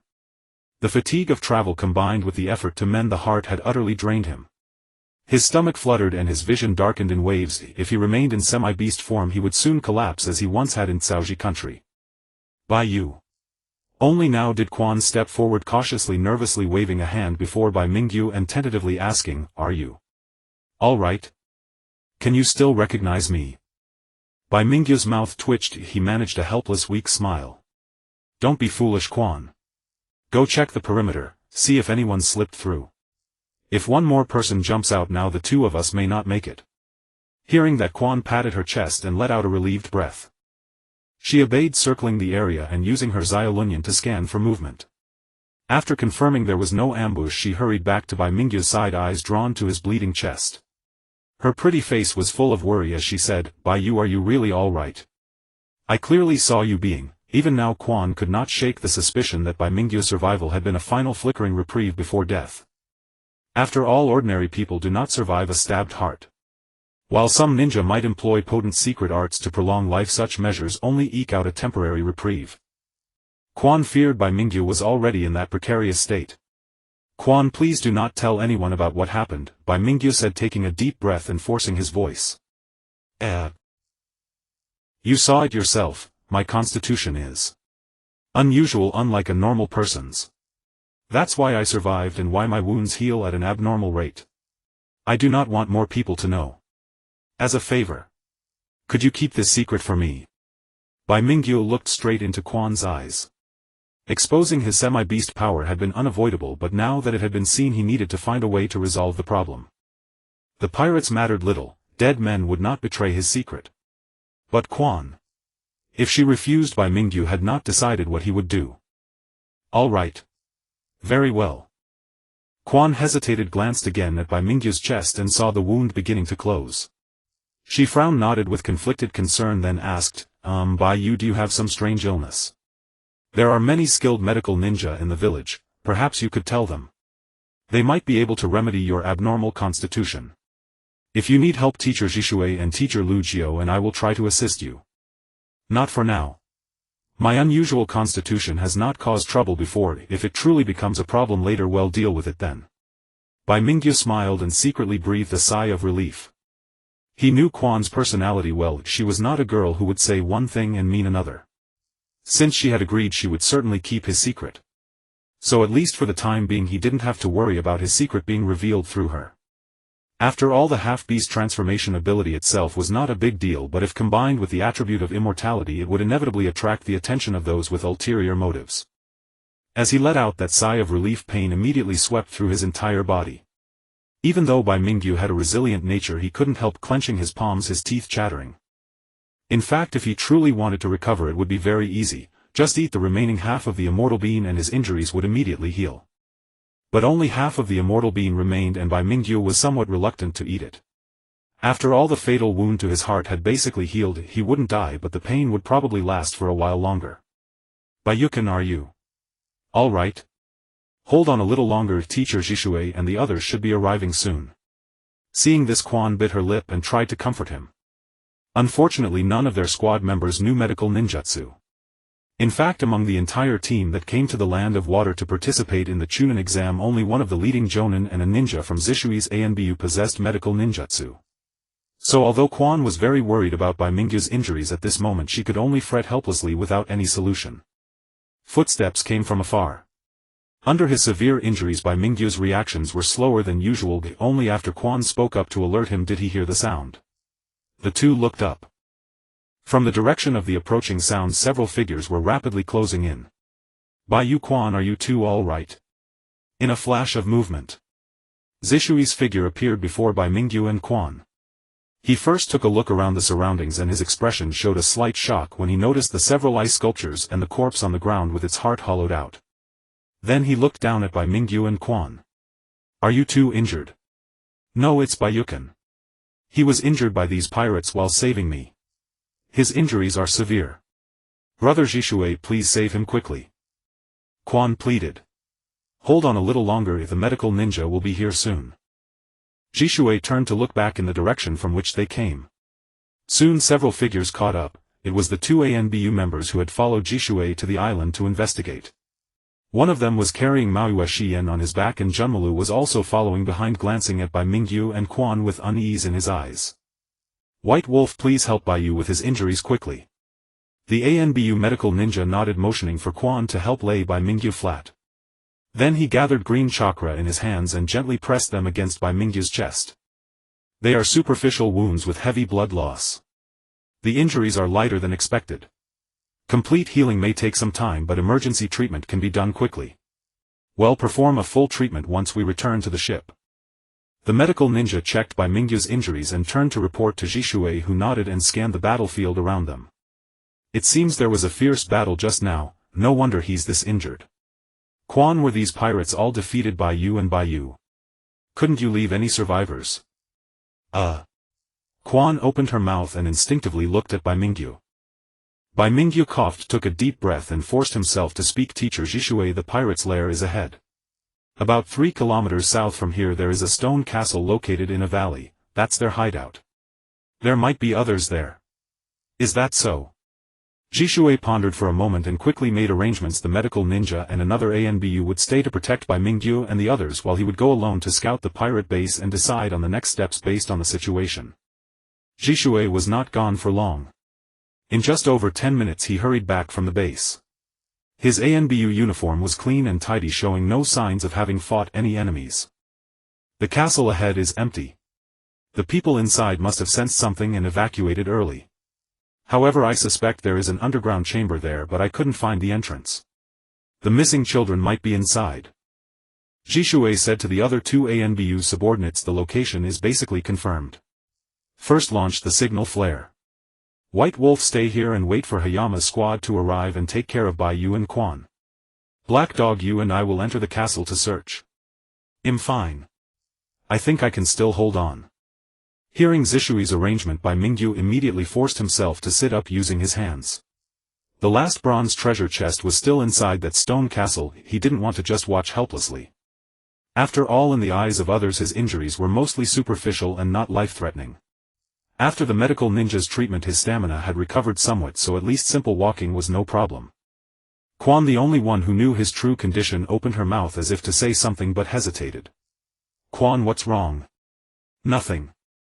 Quan bit her lip and together with Junmalu helped Bai Mingyu stand up. Seeing this, Jisue did not press further. He led the ANBU named Black Dog to clear the way. The group soon arrived at the castle in the valley. Jisue and Black Dog first conducted a thorough inspection, confirming there were no ambushes or explosive tag traps before calling the others to enter.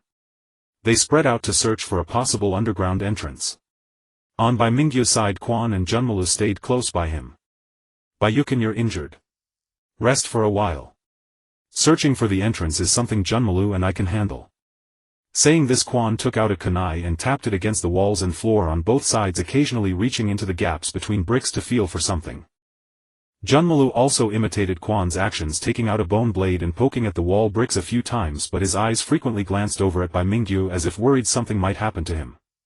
Suddenly a stone that Quan was feeling around shifted slightly, emitting a faint creak. The girl's eyes lit up and her nerves immediately tensed. "There's something behind this wall, be careful."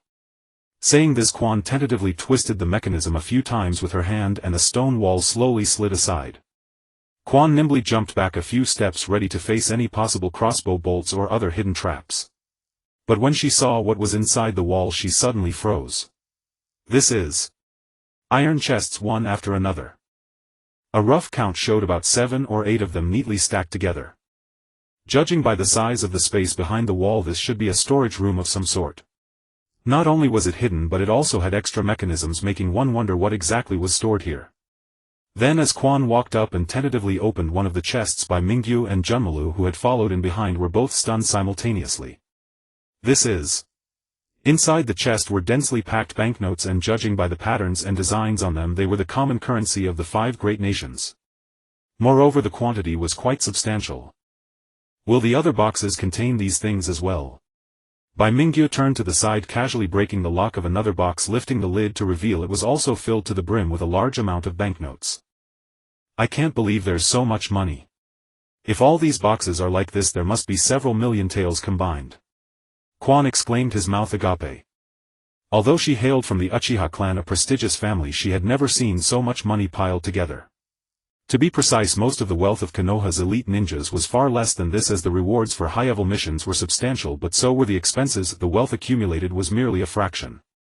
Bai Mingyu was also somewhat dazed, but what he thought was the money in these boxes would probably be enough to buy several heads of Asuma. This wealth must belong to the Cardo company, as they were too rushed to take it while retreating. Quan informed teacher Shirayuki about this discovery. "Okay, I'll go right away." Quan responded and quickly walked out. Bai Mingyu sat down on an iron box, taking a moment to adjust his breathing while seemingly casually placing his hand in the corner of the wall. There, a green-hued bronze chest was radiating a dark green glow. "Congratulations, host, for opening the bronze chest. You have obtained Swordsmanship Secret Scroll 1. Would you like to learn it?" Swordsmanship Secret Scroll. Could it be a certain sword technique manual? Bai Mingyu furrowed his brows slightly, glancing discreetly at Junmaru, who was sitting obediently diagonally across from him. He quietly scanned the scroll's description, and upon doing so his eyes were glued to its Swordsmanship Secret Scroll, a secret scroll of the Feitian style which has been passed down through generations, detailing 3 sword techniques of this style. Sword Technique 1: Dragon's Nest Flash, a chaotic attack technique that unleashes a series of slashes at a speed faster than the naked eye can perceive. Requires entry-level sword and knife techniques of LV6 or above to learn. Sword Technique 2: Dragon's Hammer Flash, a powerful aerial strike executed with a tremendous leap in front of the opponent, delivering a fierce slash from above. Requires entry-level sword and knife techniques of LV7 or above to learn. Sword Technique 3: Dragon's Roar Flash, sheathing the sword at incredible speed to produce a sonic wave that disrupts the 3 semicircular canals within the opponent's ear. Requires entry-level sword and knife techniques of LV8 or above to learn. It turns out to be the Sword Technique Scroll of the Feitian style. Bai Mingyu inhaled slightly, feeling a surge of excitement. He had been increasingly feeling that mastering basic knife techniques was not very beneficial for him, and had intended to seek guidance from Yuzuki Yugao about Konoha's sword techniques after returning to the village. He didn't expect to discover such a sword technique scroll in this bronze chest. Although the sleeve white snow is a knife, the principles of knife techniques and sword techniques are interconnected. Each sword techniques can also be executed with it. And the techniques of the Feitian style, even if not as profound as the Heavenly Dragon Flash, surely wouldn't be inferior to Yuzuki Yugao's Konoha sword techniques. However, the learning threshold is a bit high. At my current level of swordsmanship, I can only learn the first technique, Dragon's Nest Flash. I should wait until the current situation is resolved before returning to the ship to study it slowly. Meanwhile, Shirayuki and 2 Umbun ninjas, after searching high and low, successfully found the entrance to the basement and rescued the previously kidnapped Shin and Ayaka by pirates, along with the merchant ship owner Kiji's son Baki. When they arrived at the hidden chamber in the wall with Quan, they were all astonished, their eyes wide. "Teacher Shirayuki, what should we do with all this money? It must add up to several million taels." Quan turned to look at Shirayuki. "Well." Shirayuki pondered, stroking his chin. "This might have been looted from the people of the Land of Waves. Let's not move it for now, we'll deal with it once we clarify the situation. Haikudo, hurry to the ship and inform Lord Narashikaku about the situation here so he can make a decision. The subsequent matters were taken over by Narashikaku and Shirayuki. In any case, whether this several million taels is returned to the people of the Land of Waves or used as a reward for hiring Konoha ninjas to conduct a rescue and drive away the pirates, it wouldn't end up in the hands of Bai Mingyu and the other lower ninjas. At most, after the mission ends and they return to the village, a portion of this money would be allocated as rewards for them. However, from Shishui's subsequent actions it seemed they had no intention of continuing to dwell on this matter. The pirate gang was defeated, the kidnapped lower ninjas and hostages were rescued, and this mission could be considered complete. As for what would come next, although various signs suggested that many clues pointed to the Cardo Company behind the rampant actions of these pirates, recklessly becoming enemies with such a world-class conglomerate without openly severing ties was not a wise choice. Therefore, after staying in the Land of Waves for 2 days, the exam team from Konoha set off on their return journey after taking 10 million taels as mission rewards and returning the remaining silver to the Land of Waves. Dasna, please take care of these Konoha ninjas. At the port heading to the Land of Fire, boss Kiji was speaking with a burly middle-aged man. The man appeared to be in his 40s or 50s with a scruffy beard and wearing a straw hat, laughing heartily as he said, "Don't worry, I'm an old fisherman with years of experience. I will surely get them safely across to the other side." With that said, Dasna jumped onto the fishing boat, raising his hand to signal Narashikaku and Bai Mingyu on the shore. "Come on, get on board, I'll take you back home. Then I'll trouble you." Narashikaku bowed in gratitude, turning back to the others and saying, "Let's board the ship." Unlike their arrival, the fishing boat for the return journey was large enough to carry all the members of the Konoha team at once. After Shirayuki boarded last, Dasna directed Baki and another young man to start the engine, and the fishing boat sliced through the waves accompanied by a rumbling sound as it sailed into the sea. Quan stood on the deck enjoying the sea breeze. Bai Mingyu sat beside him watching Dasna at the bow directing others to adjust the sails, lost in thought. "Bai Yukuin, what are you looking at? Is there something wrong with that person?" "It's nothing." Bai Mingyu shook his head. Although Cardo companies planned to use pirates and gangs to attack the fishermen of the Land of Waves and subsequently monopolize maritime transport by acquiring fishing boats had failed, as long as Cardo Company remained, the Land of Waves would eventually face similar events as depicted in the original work. Perhaps one day in the future this old man named Dasna would once again come to Konoha to hire Team 7 for the bridge construction. "I can't shake off this feeling of impending doom." Bai Mingyu chuckled lightly, dismissing these unfounded thoughts, and casually said to Dasna, "Uncle, if the Land of Waves encounters any trouble in the future, feel free to come to Konoha for help." Dasna looked at Bai Mingyu in confusion, but after Bai Mingyu said this he didn't say anything more and turned back to the cabin. A few days later. Konoha Village. Hokage Building. "All the reports from the trip to the Land of Water are here. Please take a look, Lord Third." In the Hokage office, Narashikaku and Hakuyin Yama stood with their hands at their sides. Behind them were Uchiha Shisui and several other Anbu members. After placing the report on the table, several jonin remained silent, waiting for the elderly man at the desk to speak. Just an hour ago, the team that went to the Land of Water for the Chunin exam had just returned to the village from the village entrance and immediately brought the report to the Hokage building. The significant information about the internal turmoil in the Mist Village must be reported to the third Hokage as soon as possible. Silence. Only the sound of scrolls being turned. After a moment, the third Hokage paused his actions, took a few deep puffs from his pipe and said in a deep voice, "I didn't expect that so many events would occur during your trip to participate in the Chunin exam. The Kagaya clan and the Kirigakure clan have chosen this moment to rebel against the Mist. It's truly a rare large-scale move. The other countries should have received this news as well, right? Yes, for this Chunin exam held in the Mist Village, both the Wind Country and the Rock Country sent participating teams. Their teams should have already returned to their countries to inform the Kazekage and Tsuchikage. As for the Lightning Country, although they did not participate this time, with such a significant disturbance in the Mist Village, it won't be long before the news reaches them." Narashikaku replied. The third Hokage nodded slightly, his fingers tapping rhythmically on the table, seemingly lost in thought. "The Third Shinobi World War has just ended not long ago. All 5 great nations including Konoha have suffered losses, making it difficult to launch a large-scale war in the short term. However, with the recent internal turmoil in the Mist Village, it will inevitably cause some unrest in the Land of Water. Perhaps we can take advantage of this opportunity to seek some benefits for Konoha." After pondering for a moment, the third Hokage flipped through the scroll again and his gaze landed on a particular spot. Shikaku, did you bring back a child from the land of water? Yes.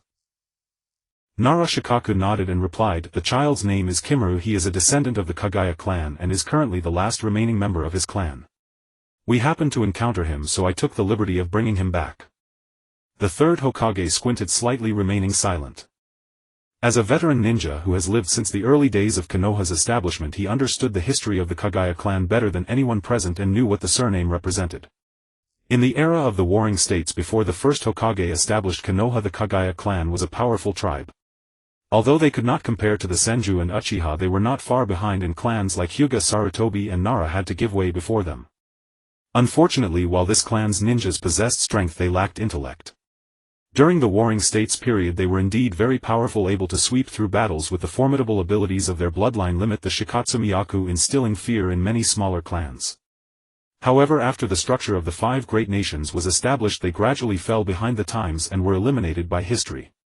Now their foolish actions of initiating a conflict with the heavily guarded Mist Village can only be described as seeking their own demise. As for this child's affairs, you must keep the news under wraps and not spread it carelessly to avoid giving the Mist Village any leverage. As for this child named Kimuru, for the time being let's place him in Sarutobi. Just as the third Hokage was halfway through his sentence, the sound of a door opening abruptly interrupted him and a hoarse voice broke into the conversation, drawing the attention of several gazes in the room towards the door. The door of the Hokage office was pushed open from the outside and an elderly man dressed in a gray kimono entered, slowly leaning on a cane. He spoke deliberately, I have heard everything you have been discussing outside. This child of the Kagaya clan can only be safely handed over to me. In ROT his talents will flourish and I will ensure he becomes an excellent Konoha ninja. Tuan Zongyu. The third Hokage looked up to meet Tuan Zhang's gaze, frowning slightly. As a longtime teammate and partner, the third Hokage was undoubtedly the one who understood Tuan Zhang best. He detected a tone of determination in Tuan Zhang's voice. But should they really hand over a child from the Kagaya clan to Root? Time rewinds to a few minutes earlier. At the base of the Hokage building, Bai Mingyu, Izumi and Yuzuki Yuin stood in front of the pillars at the base of the building. The warm sunlight filtered through the leaves overhead, casting mottled shadows on the ground. Bai Yukuin, we shouldn't have anything to do here anymore, right? The others from our class have already gone back. Izumi idly played with her hair, glancing at Bai Mingyu as she casually asked. Since we've waited this long, we might as well wait a little longer. Teacher Shikaku and the others should be finishing up soon. Bai Mingyu replied nonchalantly, watching Kimuru, who was standing on the steps not far ahead. One hand formed a canopy over his forehead, gazing curiously at the scenery around him as sunlight poured down from the sky. In theory they should have already been able to return. After returning from the land of water, the remaining task was simply for Nara Shikaku and the others to submit the mission report to the third Hokage, who would review it and provide a response. Due to the forced suspension of the Chunin exam in the Mist Village, there was no winner in this exam and neither Bai Mingyu nor Izumi qualified for promotion to Chunin.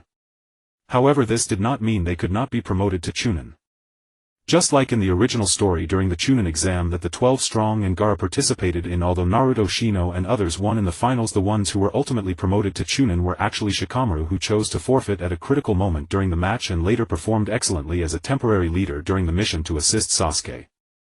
Thus, who can be promoted and who cannot is ultimately a matter of the Hokage's word.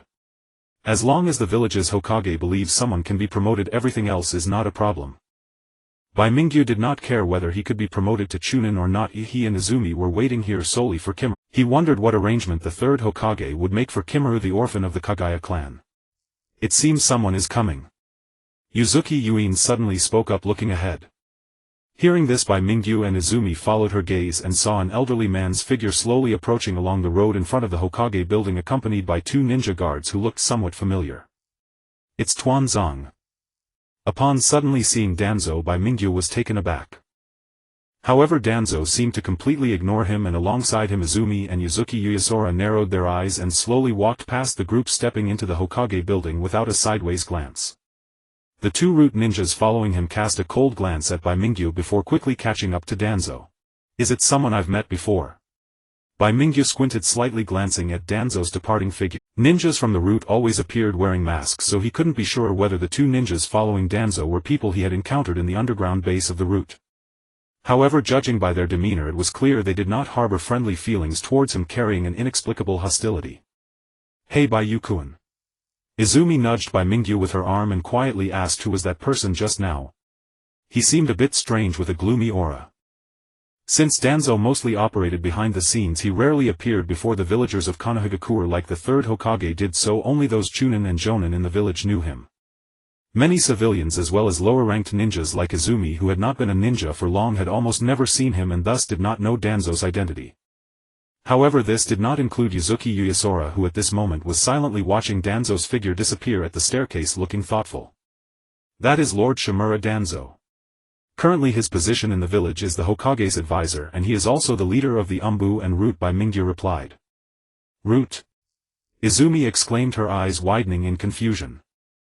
She had heard of the Umbu, the Hokage's direct guard responsible for handling various covert tasks within and outside the village, which in a sense was similar to the Uchiha clan's Konoha guard. However, the name Root was unfamiliar to her, if this was the first time she had heard of it.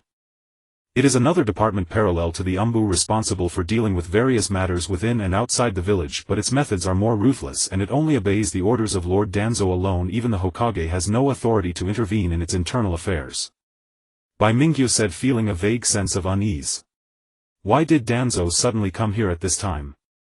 Though there was no verbal exchange, he instinctively felt that this guy's arrival was ill-intentioned. Or more accurately, whenever Danzo appeared it usually meant trouble. He might be trying to stir something up again. Could it be regarding the previous invitation? When the incident with Shinjutsu ended and he returned to the village, Bai Mingyu had been brought before Danzo by the Root ninjas who had proposed the invitation to join the Root, but the conversation was abruptly interrupted by Kakashi, who arrived with a Hokage's order, leaving the matter unresolved, and Danzo had not sought him out since. However, given Danzo's character and methods, once he set his sights on something he would not easily let it go. Perhaps this time he intended to bring it up directly with the third Hokage. Of course, it was also possible that Bai Mingyu was overthinking it and Danzo's target this time was not him but someone else like. It's Kinmaru. As his gaze swept over Kinmaru, Bai Mingyu's pupils contracted as he vaguely sensed something.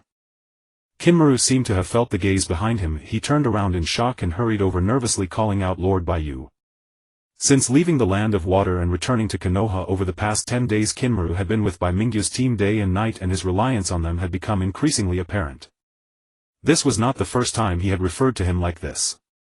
"I've told you not to call me that, I'm only a year or two older than you." Bai Mingyu's lips twitched slightly every time Kinmaru called him that. It felt like he was being called Lord Orochimaru, making him feel quite strange. Izumi puffed her cheeks in dissatisfaction and said, "Honestly Kinmaru, we brought you back from the Land of Water together, why do you only show Baiyu-kun such respect? I and Sister Uyasora care about you too." Kinmaru hesitated for a moment and tentatively called out, "Izumidono." "Forget it. Just call me Sister Izumi like before." Izumi felt a bit uncomfortable hearing this and was about to say something else when a sound of footsteps came from behind. The group turned to see Shirzue and several other Umbu walking out of the Hokage building. As they passed by the steps, Shirzue said something to the person next to him and the other Umbu quickly exited the Hokage building using Shunshin, while Shirzue stopped to greet Bai Mingyu and Izumi. "Baiyu, Izumi, Uyasora, you guys haven't gone back yet?" Shirzue said with a smile. "Just now the Hokage mentioned you. He greatly appreciates your performance in the Mist-Hidden Village." "Shizui sensei." Bai Mingyu looked up at the Hokage tower above, eagerly whispering, "We just saw Lord Danzo go up. Does he have something to discuss with the Hokage?" Shirzue paused briefly before quickly replying, "Oh, it's like this. Just now Lord Danzo requested to the Hokage to transfer Kinmaru into the Umbu under his command for training. The third Hokage is currently discussing this with him." "What?" Before Shirzue could finish, both Bai Mingyu and Izumi felt a jolt in their hearts. Izumi was fine, her understanding of Danzo was limited to knowing who he was. However, Bai Mingyu clearly understood what the Root was. Any normal person entering would be brainwashed into a killing tool.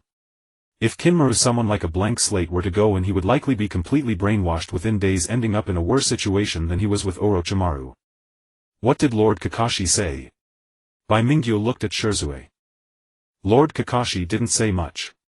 Are you worried about Kinmaru? Actually, to my knowledge, Lord Danzo is also a very powerful ninja and the Umbu under his command has a complete training system. Handing Kinmaru over to him might be a good choice for the child's future development." Shirzue replied with a smile. Is losing one's eyes considered a good choice? To be honest, Bai Mingyu was unsure of Shizuo's true views on Danzo. Perhaps for those family heirs who grew up in Konoha, joining the route might not be as terrible as imagined. Even if Danzo was harsh and unapproachable, he wouldn't dare to joke around with their lives considering the family backing. But that was only if they had family support. If orphans or commoners without backing were dragged into the route, their situation would be difficult to say. Most likely their value would be drained completely and they would end up not even knowing how they died. 5 minutes later, Bai Mingyu together with Quan and Mao Yuxian followed Ji Shuei into the Hokage's office. Jun Ma Lu trailed behind. Inside the office, the third Hokage sat behind his desk with Niliang Lujio standing before him, while Tuanzong and his 2 root guards stood on the other side. At the sound of the door opening, several gazes turned sharply toward them, carrying a hint of icy chill. The third Hokage looked up with a genial smile and said to them, "Bai Yu Quan Shiyen, you've arrived just in time. I was just discussing your matters with Lujio. The Chunin exam in Kiri was suspended midway due to an unexpected incident. I know you must feel reluctant. According to the reports, all of you performed excellently in the exam. So after discussing with Lujio, I've decided to give you a chance to prove yourselves again." "What do you mean?" Bai Mingyu exchanged glances with the 2 girls. The third Hokage's words caught them off guard, and the matters they had originally intended to bring up were temporarily set aside. "Take a look at this." The third Hokage took one scroll from the small mountain of scrolls piled beside his right hand and placed it on the desk. "This rank mission will serve as your criterion for the Chunin promotion. Based on your completion of the mission and your performance during the process, I and the village's Jonin will discuss and decide whether to grant you the promotion to Chunin. Additionally, the village will assign an experienced ninja to join your team and assist you in completing this mission. However, all operational arrangements for the mission are to be decided by yourselves. Lujio will not be involved. The ninja assisting you will contact you later." Bai Mingyu and the other 2 glanced at Niliang Lujio, who nodded slightly. "That's right. For this mission, Bai Yu will temporarily serve as the team leader. All operational decisions are yours to make. This may also be your last group mission before becoming Chunin." "I understand." Bai Mingyu took the scroll, glanced at the ceiling line on it and tucked it into his chest. After hesitating for a moment, he glanced sideways at the gloomy Tuanzong and said to the third Hokage, "Lord Hokage, I would like to discuss with you the matter concerning Jun Ma Lu." "Oh." The third Hokage looked up. Tuanzong also turned his gaze, his eyes dark and ominous. Bai Mingyu organized his words and said, "Do you know about the hereditary blood disease unique to the Huiyi clan?" "Evening. It's here." Bai Mingyu stopped in front of a house on East Street and turned to Jun Ma Lu. 2 hours earlier he had brought up the matter of the Shirayuki blood disease in the third Hokage's office. After racking his brains to persuade him, he managed to make the third Hokage's decision waver. In fact, according to the third Hokage's original intention, he had no plan to cultivate Jun Ma Lu in the normal way. Jun Ma Lu's identity was special after all. He was a descendant of the Huiyi clan, and when the clan rebelled and was annihilated by Kiri, he was brought back by Konoha's Chunin exam team. If this were exposed and Kiri discovered his identity, it would inevitably bring endless trouble to Konoha. However, the third Hokage had not intended to hand Jun Ma Lu over to Tuanzong in the first place. His original intention was to place Jun Ma Lu under the direct command of the Hokage within the Umbu for training. The potential of the Shirayuki was too astonishing. Once that power was developed, even if only a part of it, it would be enough for Jun Ma Lu to quickly become a powerful assassin in a short time, usable as the sharpest blade. However, since Tuanzong had taken the initiative to ask for the person, the third Hokage, as an old friend of many years, had to consider it carefully. If Bai Mingyu and Quan had not appeared, the third Hokage would have almost agreed to Tuanzong. But after learning about the blood disease of the Huiyi clan, the third Hokage changed his mind. "Is that so? So the Shirayuki bloodline limit has such a hidden danger. In that case, let's postpone his training for now. Have Konoha Hospital conduct a thorough examination and treatment. Once the results are out, we will consider further. Bai Yu, you and this child are both from Kiri, so you are half clansmen.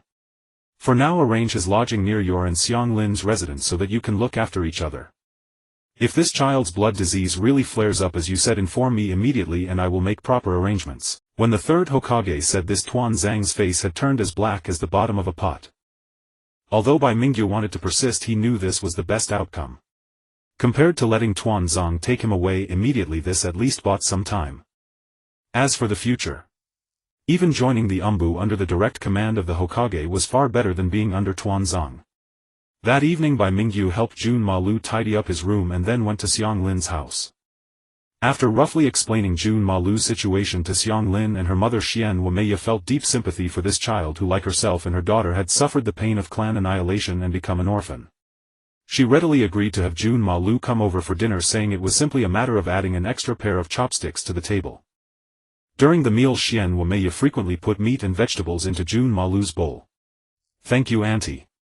Jun Malu spoke stiffly. Having been locked in a dungeon by his clan since childhood, he was not yet accustomed to accepting kindness from others. "You're welcome."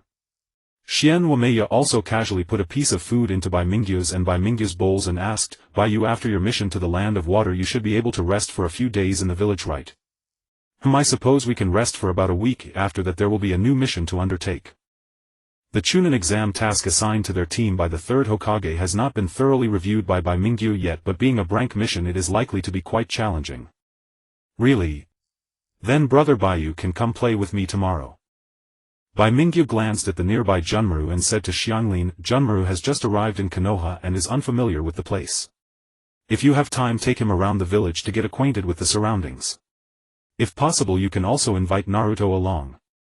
Bai Mingyu said with a smile, but his brow furrowed silently.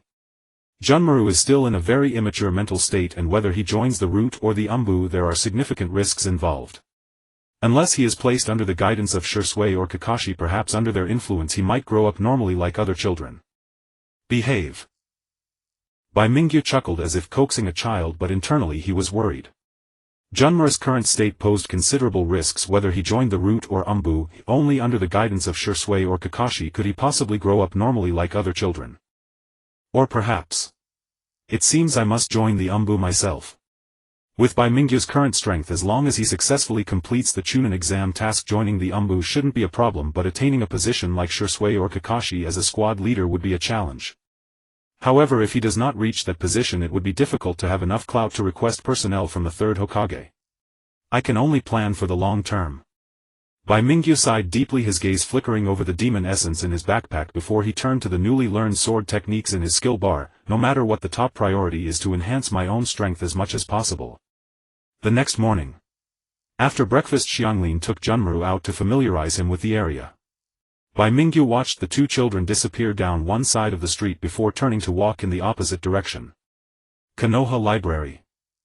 Compared to other public places in the village, this place was quite desolate, as ordinary civilians did not have a high demand for books. Ninjas only came here when they encountered special missions that required them to consult relevant materials. Therefore, when Bai Mingyu arrived, the entire library hall was nearly empty. He walked in and glanced around, his gaze settling on a row of bookshelves adorned with the mark of the history of the ninja world. Information about the Land of Hot Water. Bai Mingyu examined each bookshelf. Indeed, the purpose of his visit was to search for clues about the Land of Hot Water. Mizuki Saigen once mentioned that the patterns on the shard from the bottom of the lake in the Mist Village resembled a fragment of a map. Bai Mingyu shared this thought, and thus he came here to investigate its origins through research. If the shard truly is a map, then perhaps an unexpected surprise could be discovered. Got it. After browsing for a while, Bai Mingyu's gaze locked onto a row of bookshelves. He pulled out a book to read, and just as he became engrossed an old voice came from beside him. "Young man, are you also interested in the history of the Warring States period?" Bai Mingyu turned to look, only to find an old man with gray hair standing beside him, seemingly there to find a book as well. "Ah yes. After all, it was the era experienced by the first Hokage and others. Viewing it as a story is still very captivating," Bai Mingyu casually replied. "Is that so?" The old man chuckled amiably, glancing at the cover of the book Bai Mingyu held, "The Land of Hot Water, huh? Speaking of which, I visited that country once when I was young. That was 50 years ago. At that time I had just become a genin and followed the second Hokage, who had not yet become Hokage, to the vicinity of the Land of Whirlpools for a mission. I once saw a piece of ancient ruins from the Land of Hot Water, and the scenery was truly magnificent." 50 years ago.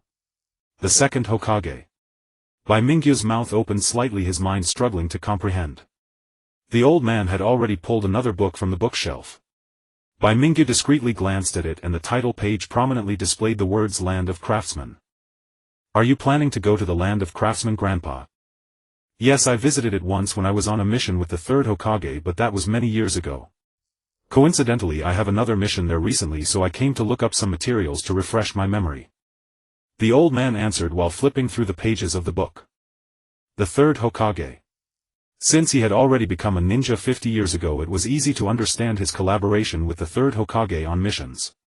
However, the fact that this profession, which is always accompanied by danger, can be pursued safely for 50 years indicates that this old man is likely not an ordinary character.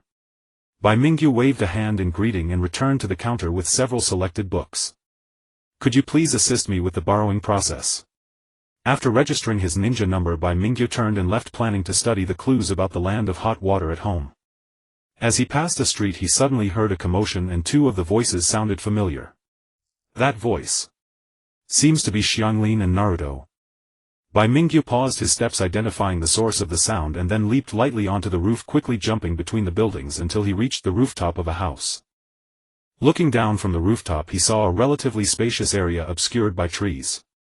A group of children was divided into two factions, pushing and shoving each other. Bai Mingyu's gaze swept across and soon caught sight of several familiar figures.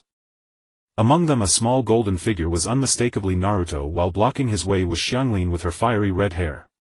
Junmaru, who should have been with her to familiarize himself with Konoha, stood silently to the side observing everything. Xianglin, are you really going to get involved in this?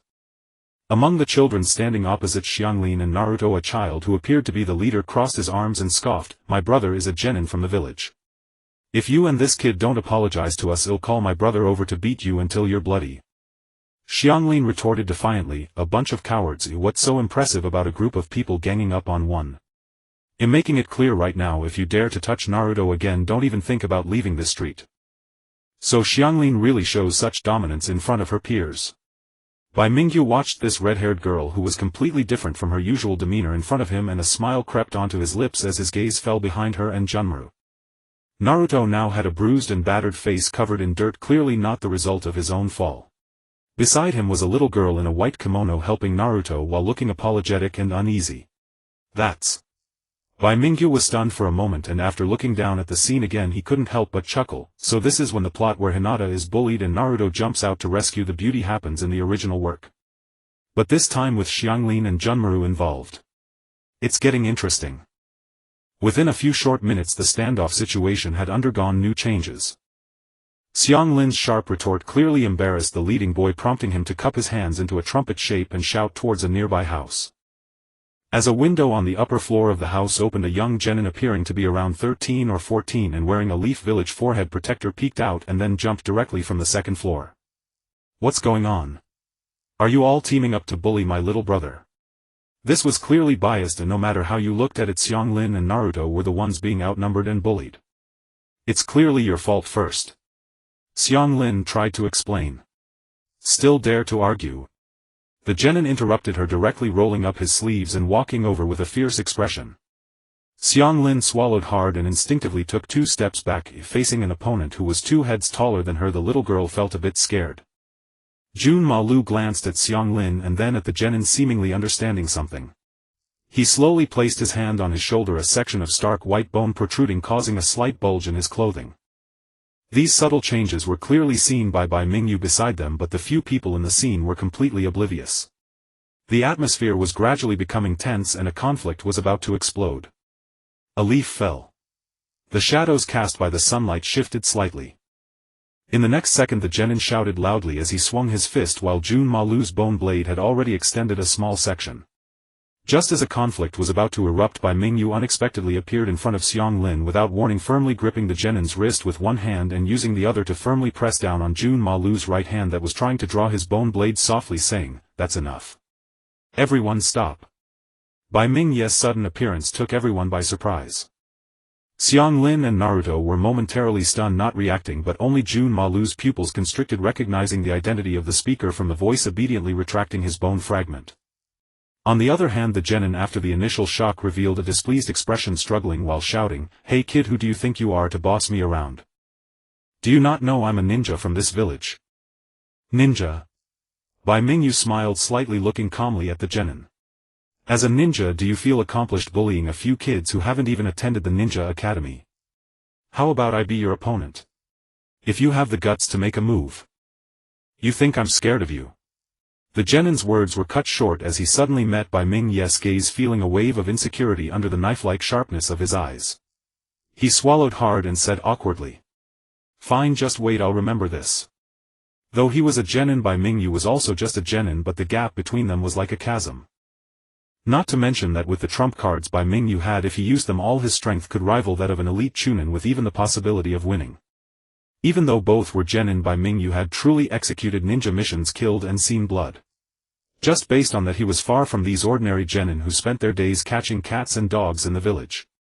Thus, just being intimidated by his aura, the genin had already lost the courage to continue fighting. After throwing out a harsh remark, he stepped back a few paces and hurriedly signaled his brother to leave. Although the other kids didn't understand what was happening, seeing the leader leave, they exchanged glances and scattered like birds and beasts. Only then did Xianglin pat her little chest and let out a sigh of relief, cheerfully calling, "Brother Bai Yu. Don't smile at me like that." Bai Mingyu turned around, poking Xianglin's forehead with 2 fingers, his smile fading as he sternly said, "Next time don't be reckless. When you encounter more opponents you should run. If it really comes to fighting, do you think you can defeat a genin who has trained for 6 years in taijutsu? And you, Jun Ma Lu, don't recklessly use your bone techniques in the village. If seen by someone with ill intentions, it will bring endless trouble." Jun Ma Lu was momentarily taken aback but quickly replied obediently, "Yes, I understand, Lord Bai Yu." After finishing lecturing the 2 kids, Bai Mingyu turned to Naruto and Hinata behind. At this moment Naruto naturally looked miserable while Hinata stared at Bai Mingyu with pure flawless eyes, opening her mouth as if wanting to say something. "Do you still remember me?" Bai Mingyu asked. Half a year ago. You saved me, I remember." Hinata spoke in a voice as light as a mosquito's buzz, timidly saying, "I'm really sorry for not formally thanking you until now, I really appreciate it." Hinata's character was indeed like this since childhood. Bai Mingyu looked at this little girl with white eyes who had obviously grown taller since half a year ago, and his gaze followed hers to the bruised Naruto. Hinata, with her fingers intertwined, shyly said to Naruto, "By the way, thank you for coming to save me. My name is Hyuga Hinata, I don't know about you."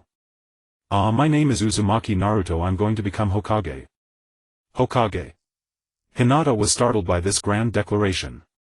Just as she was about to say something, 2 figures suddenly jumped out from a distance. Lady Hinata. Lady Hinata. The 2 appearing here also had white pupils, and without asking it was clear they were from the Hyuga clan. One of them helped Hinata brush off the dust from her clothes while the other turned to Bai Mingyu and said, "We thank you for your assistance in rescuing Lady Hinata, but we must return now. Farewell." After saying that, the 2 Hyuga clan members bowed to Bai Mingyu in gratitude and escorted Hinata away, heading towards the Hyuga clan's residence. During this time Hinata frequently looked back this way, appearing somewhat reluctant. Hee hee. Bai Mingyu watched the 2 Hyuga clan members with a cold smile on his face. Hyuga clan members, huh? It seems they are not much different from the rest of the villagers in Konoha. If those 2 didn't see Hinata being bullied, I wouldn't believe it. Since they were assigned to protect Hinata possessing the extraordinary Byakugan, they must have seen the entire incident unfold, yet they didn't reveal themselves until Naruto and Hinata started talking. The reason is clear, they simply didn't want Hinata to associate with this demon fox incarnation. Bai Mingyu could understand this approach, he just found it ironic. He was the son of a hero, yet people shunned him like a viper. If not for Xianglin and Jun Ma Lu being here and his own timely arrival, Mingran's fate today would have been far from pleasant. At the very least a severe beating would have been inevitable. "Mingran, are you okay?" Xianglin had already helped Mingran up, took out a handkerchief from her pocket and wiped the bruises on his face while complaining indignantly, "Those guys are really something. So many of them ganging up on you, and they don't even see whose brother you are.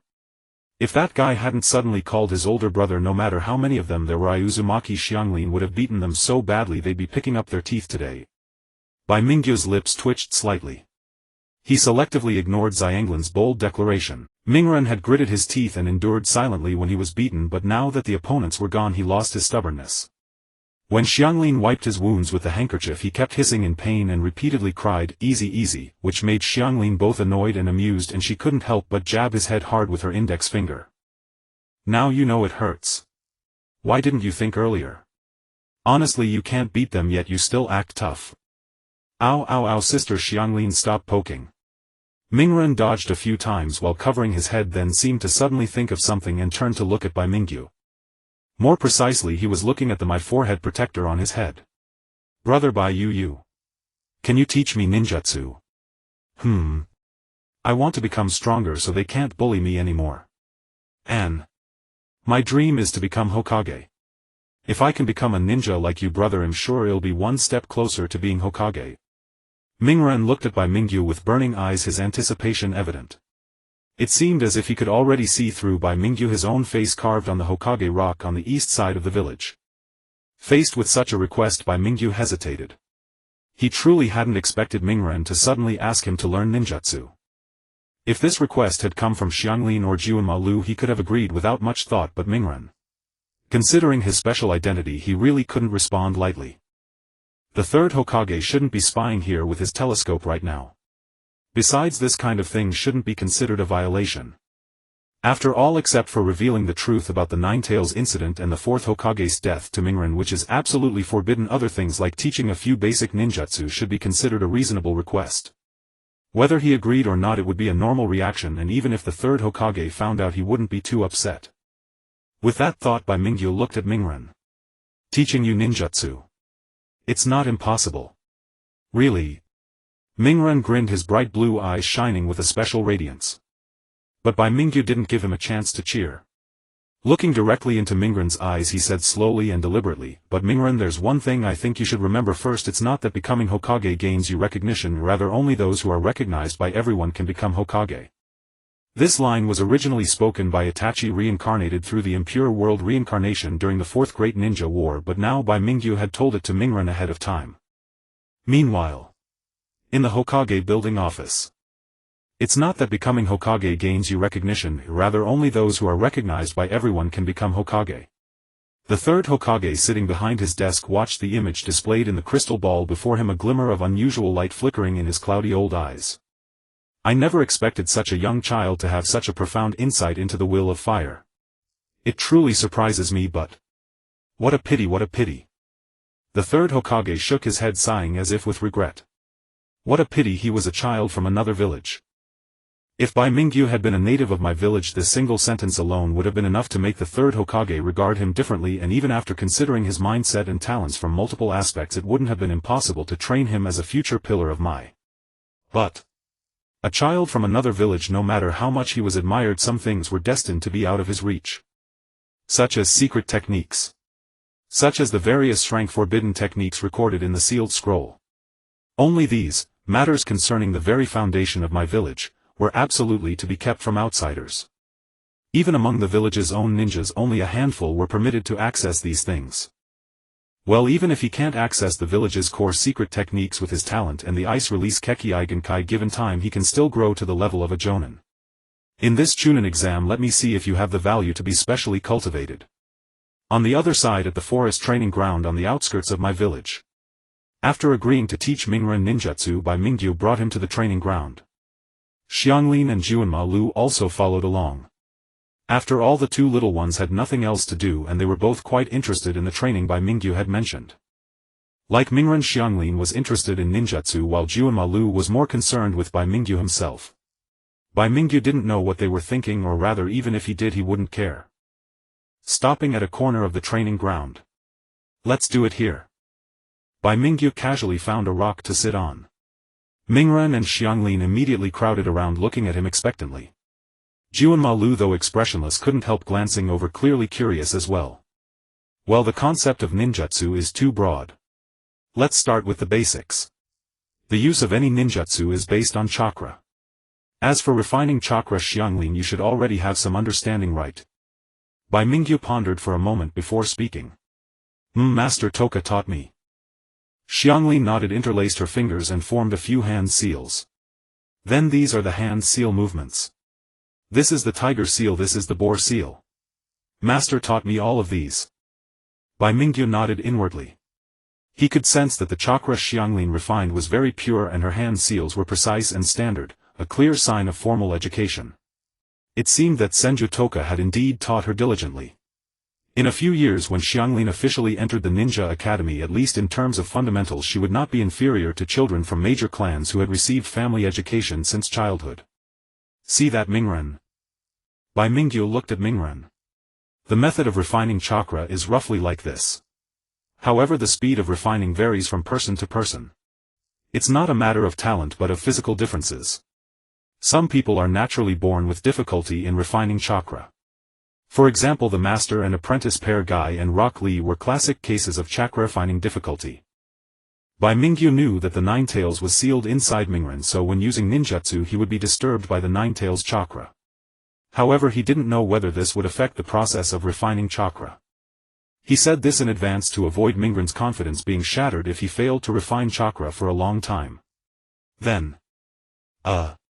Naruto scratched his head, let out a few embarrassed chuckles and said, "That brother Baiyu, sister Karen, I still don't quite understand how to refine this chakra. Could you explain it to me one more time? Kimimaro, what about you? Did you understand?" Bai Mingyu turned to look at Kimimaro. The latter hesitated, his expression somewhat uncertain, and slowly pressed his 10 fingers together, forming a hand seal for refining chakra. "I'm also a bit unclear, but I feel like it should be done this way." As he spoke, a faint ripple of energy emanated from Kimimaro's hands. Though it was only a tiny wisp, it was unmistakably freshly refined chakra. Bai Mingyu. How interesting. Although Kimimaro's strength was considerable, rivaling a Chunin despite his young age, he didn't actually know how to refine chakra. Even his taijutsu was self-taught and unorthodox. So far he had relied mostly on the Kagaya clan's exceptional physique, reflexes, and the instinct of Shikatsumiyaku to fight. Considering his previous encounters in Kirigakure, it was clear that the Kagaya clan members had no patience to teach him such basic knowledge. Even so, he was undeniably a genius. Having heard Bai Mingyu's explanation only once, he could already refine a tiny bit of chakra. This talent, though not yet on par with Itachi or Kakashi, was undoubtedly first-rate among ordinary shinobi. Even Bai Mingyu himself had taken several hours to successfully refine chakra when he first learned it at the Ninja Academy. Indeed, mere theory alone is hard to make you understand intuitively. Bai Mingyu stood up and walked over to Naruto. Under the latter's puzzled gaze, he spread his palm and gently pressed it against Naruto's back. "Since that's the case, let your body experience it carefully. Don't speak, just feel it with your heart." As he spoke, a gentle stream of chakra gathered in Bai Mingyu's palm and slowly seeped into Naruto's body. It circulated within him for mere seconds before vanishing. The flow of chakra through your body is roughly like this. Absorb it well. Once you successfully refine chakra, it'll teach you new jutsu. That said, the only jutsu Bai Mingyu could teach Naruto were the 3 basic techniques and other fundamentals. Naruto's signature jutsu in the original story, the multiple shadow clone technique, was in a rank forbidden jutsu recorded in the Scroll of Seals, which Bai Mingyu didn't know. As for the Rasengan, though he could potentially deduce its principles and training methods, as revealed when Naruto studied under Jiraiya, by investing more effort into research, even if he succeeded, he dared not use it within Konoha. After all, this technique was developed by the 4th Hokage. Apart from the 4th, only Jiraiya, Kakashi, and a few others could use it. If discovered, it would be impossible to explain. As for nature transformation, Naruto had a single wind release affinity, which happened to be Bai Mingyu's weakness. Although he could develop the power of wind release techniques through later training, it would require long-term effort. So looking at it this way, he really had little to teach. Come to think of it, should I try teaching Naruto the Rokushiki? This thought flashed through Bai Mingyu's mind. Indeed, the Uzumaki clan generally had good taijutsu talent. Karen and Kushin, a pure-blooded Uzumaki, were prime examples. In the original story, Naruto's early battle tactics mostly involved shadow clones combined with taijutsu. With the boost of the Uzumaki bloodline and his status as the Nine-Tails Jinchuriki, Naruto's physique was in no way inferior to a young guy, and his recovery ability far surpassed it. Given time, mastering the Rokushiki was not impossible. Bai Mingyu couldn't help but imagine Naruto at the Ninja Academy beating Sasuke senseless with the Rokushiki, a strangely amusing prospect. "You all practice here now. Karen, keep an eye on them. Call me if anything goes wrong." After giving the instruction, Bai Mingyu walked deeper into the forest. He stopped several hundred meters away and unsheathed a long sword from his back. It was not Sode no Shirayuki but an ordinary standard-issue blade. So the technique he intended to train next was not ice release but the 3 sword techniques recorded on the scroll of secret sword techniques he had obtained during his trip to the land of water. Given my current swordsmanship level I can only use the first move Ryu Shosen. But first. The scroll recorded only 3 techniques but there was actually a hidden one, the most formidable move of the Hiten Mitsurujiryu, the Shinsaku Batajutsu. Though its purpose was simply drawing the sword, it was the foundation of all offensive techniques, emphasizing that one should not strike unless the strike would be astonishing. Let me try first. Bai Mingyu took a deep breath, calmed his mind and gripped the hilt with one hand. In a single instant. In the blink of an eye, shorter than a blink, a flash of cold light burst from Bai Mingyu's hand like a silver vase shattering or splashing water spreading in all directions. After a brief dazzling moment it quickly receded. Before him a tree as thick as a bowl quivered slightly, then split cleanly in the middle. The upper half along with its crown slid smoothly to the side, revealing a cut surface as smooth as a mirror. This effect was far beyond what an ordinary slash could achieve. So this is the Shinsaku Batajutsu. It feels like there's still room for further acceleration. Bai Mingyu estimated that the speed of that draw cut was about 2 to 3 times faster than his normal swing. However, judging by the sensation, there was potential to go further. If he could reach 4, 8 or even 16 times the speed, it would be a truly divine speed slash. As for Ryu Shosen, it was a chaotic attack technique built upon the foundation of Shinsaku Batajutsu. In an instant it delivered over a dozen consecutive slashes to the opponent, effective against both single targets and groups. He'll call Izumi and Yugao over to train together in a couple of days. Whether it's swordsmanship or jutsu, they are mastered fastest through actual combat. Also, I could take the opportunity to ask Yuzuki Yugao for advice on Konoha-style swordsmanship. Even if I can't learn the specific techniques, mastering some sword skills is certainly beneficial. Coming from a shinobi clan, Yugao's fundamentals are far more solid than mine and she should be able to provide plenty of guidance. Beyond that, he already had some ideas for further developing Sode no Shirayuki's abilities. He also needed to discuss genjutsu with Izumi. Last time in the Land of Waves he had been caught off guard by a genjutsu and nearly died. Without targeted training it seemed he would be vulnerable. Time flew by. A week had already passed since returning from the Land of Water.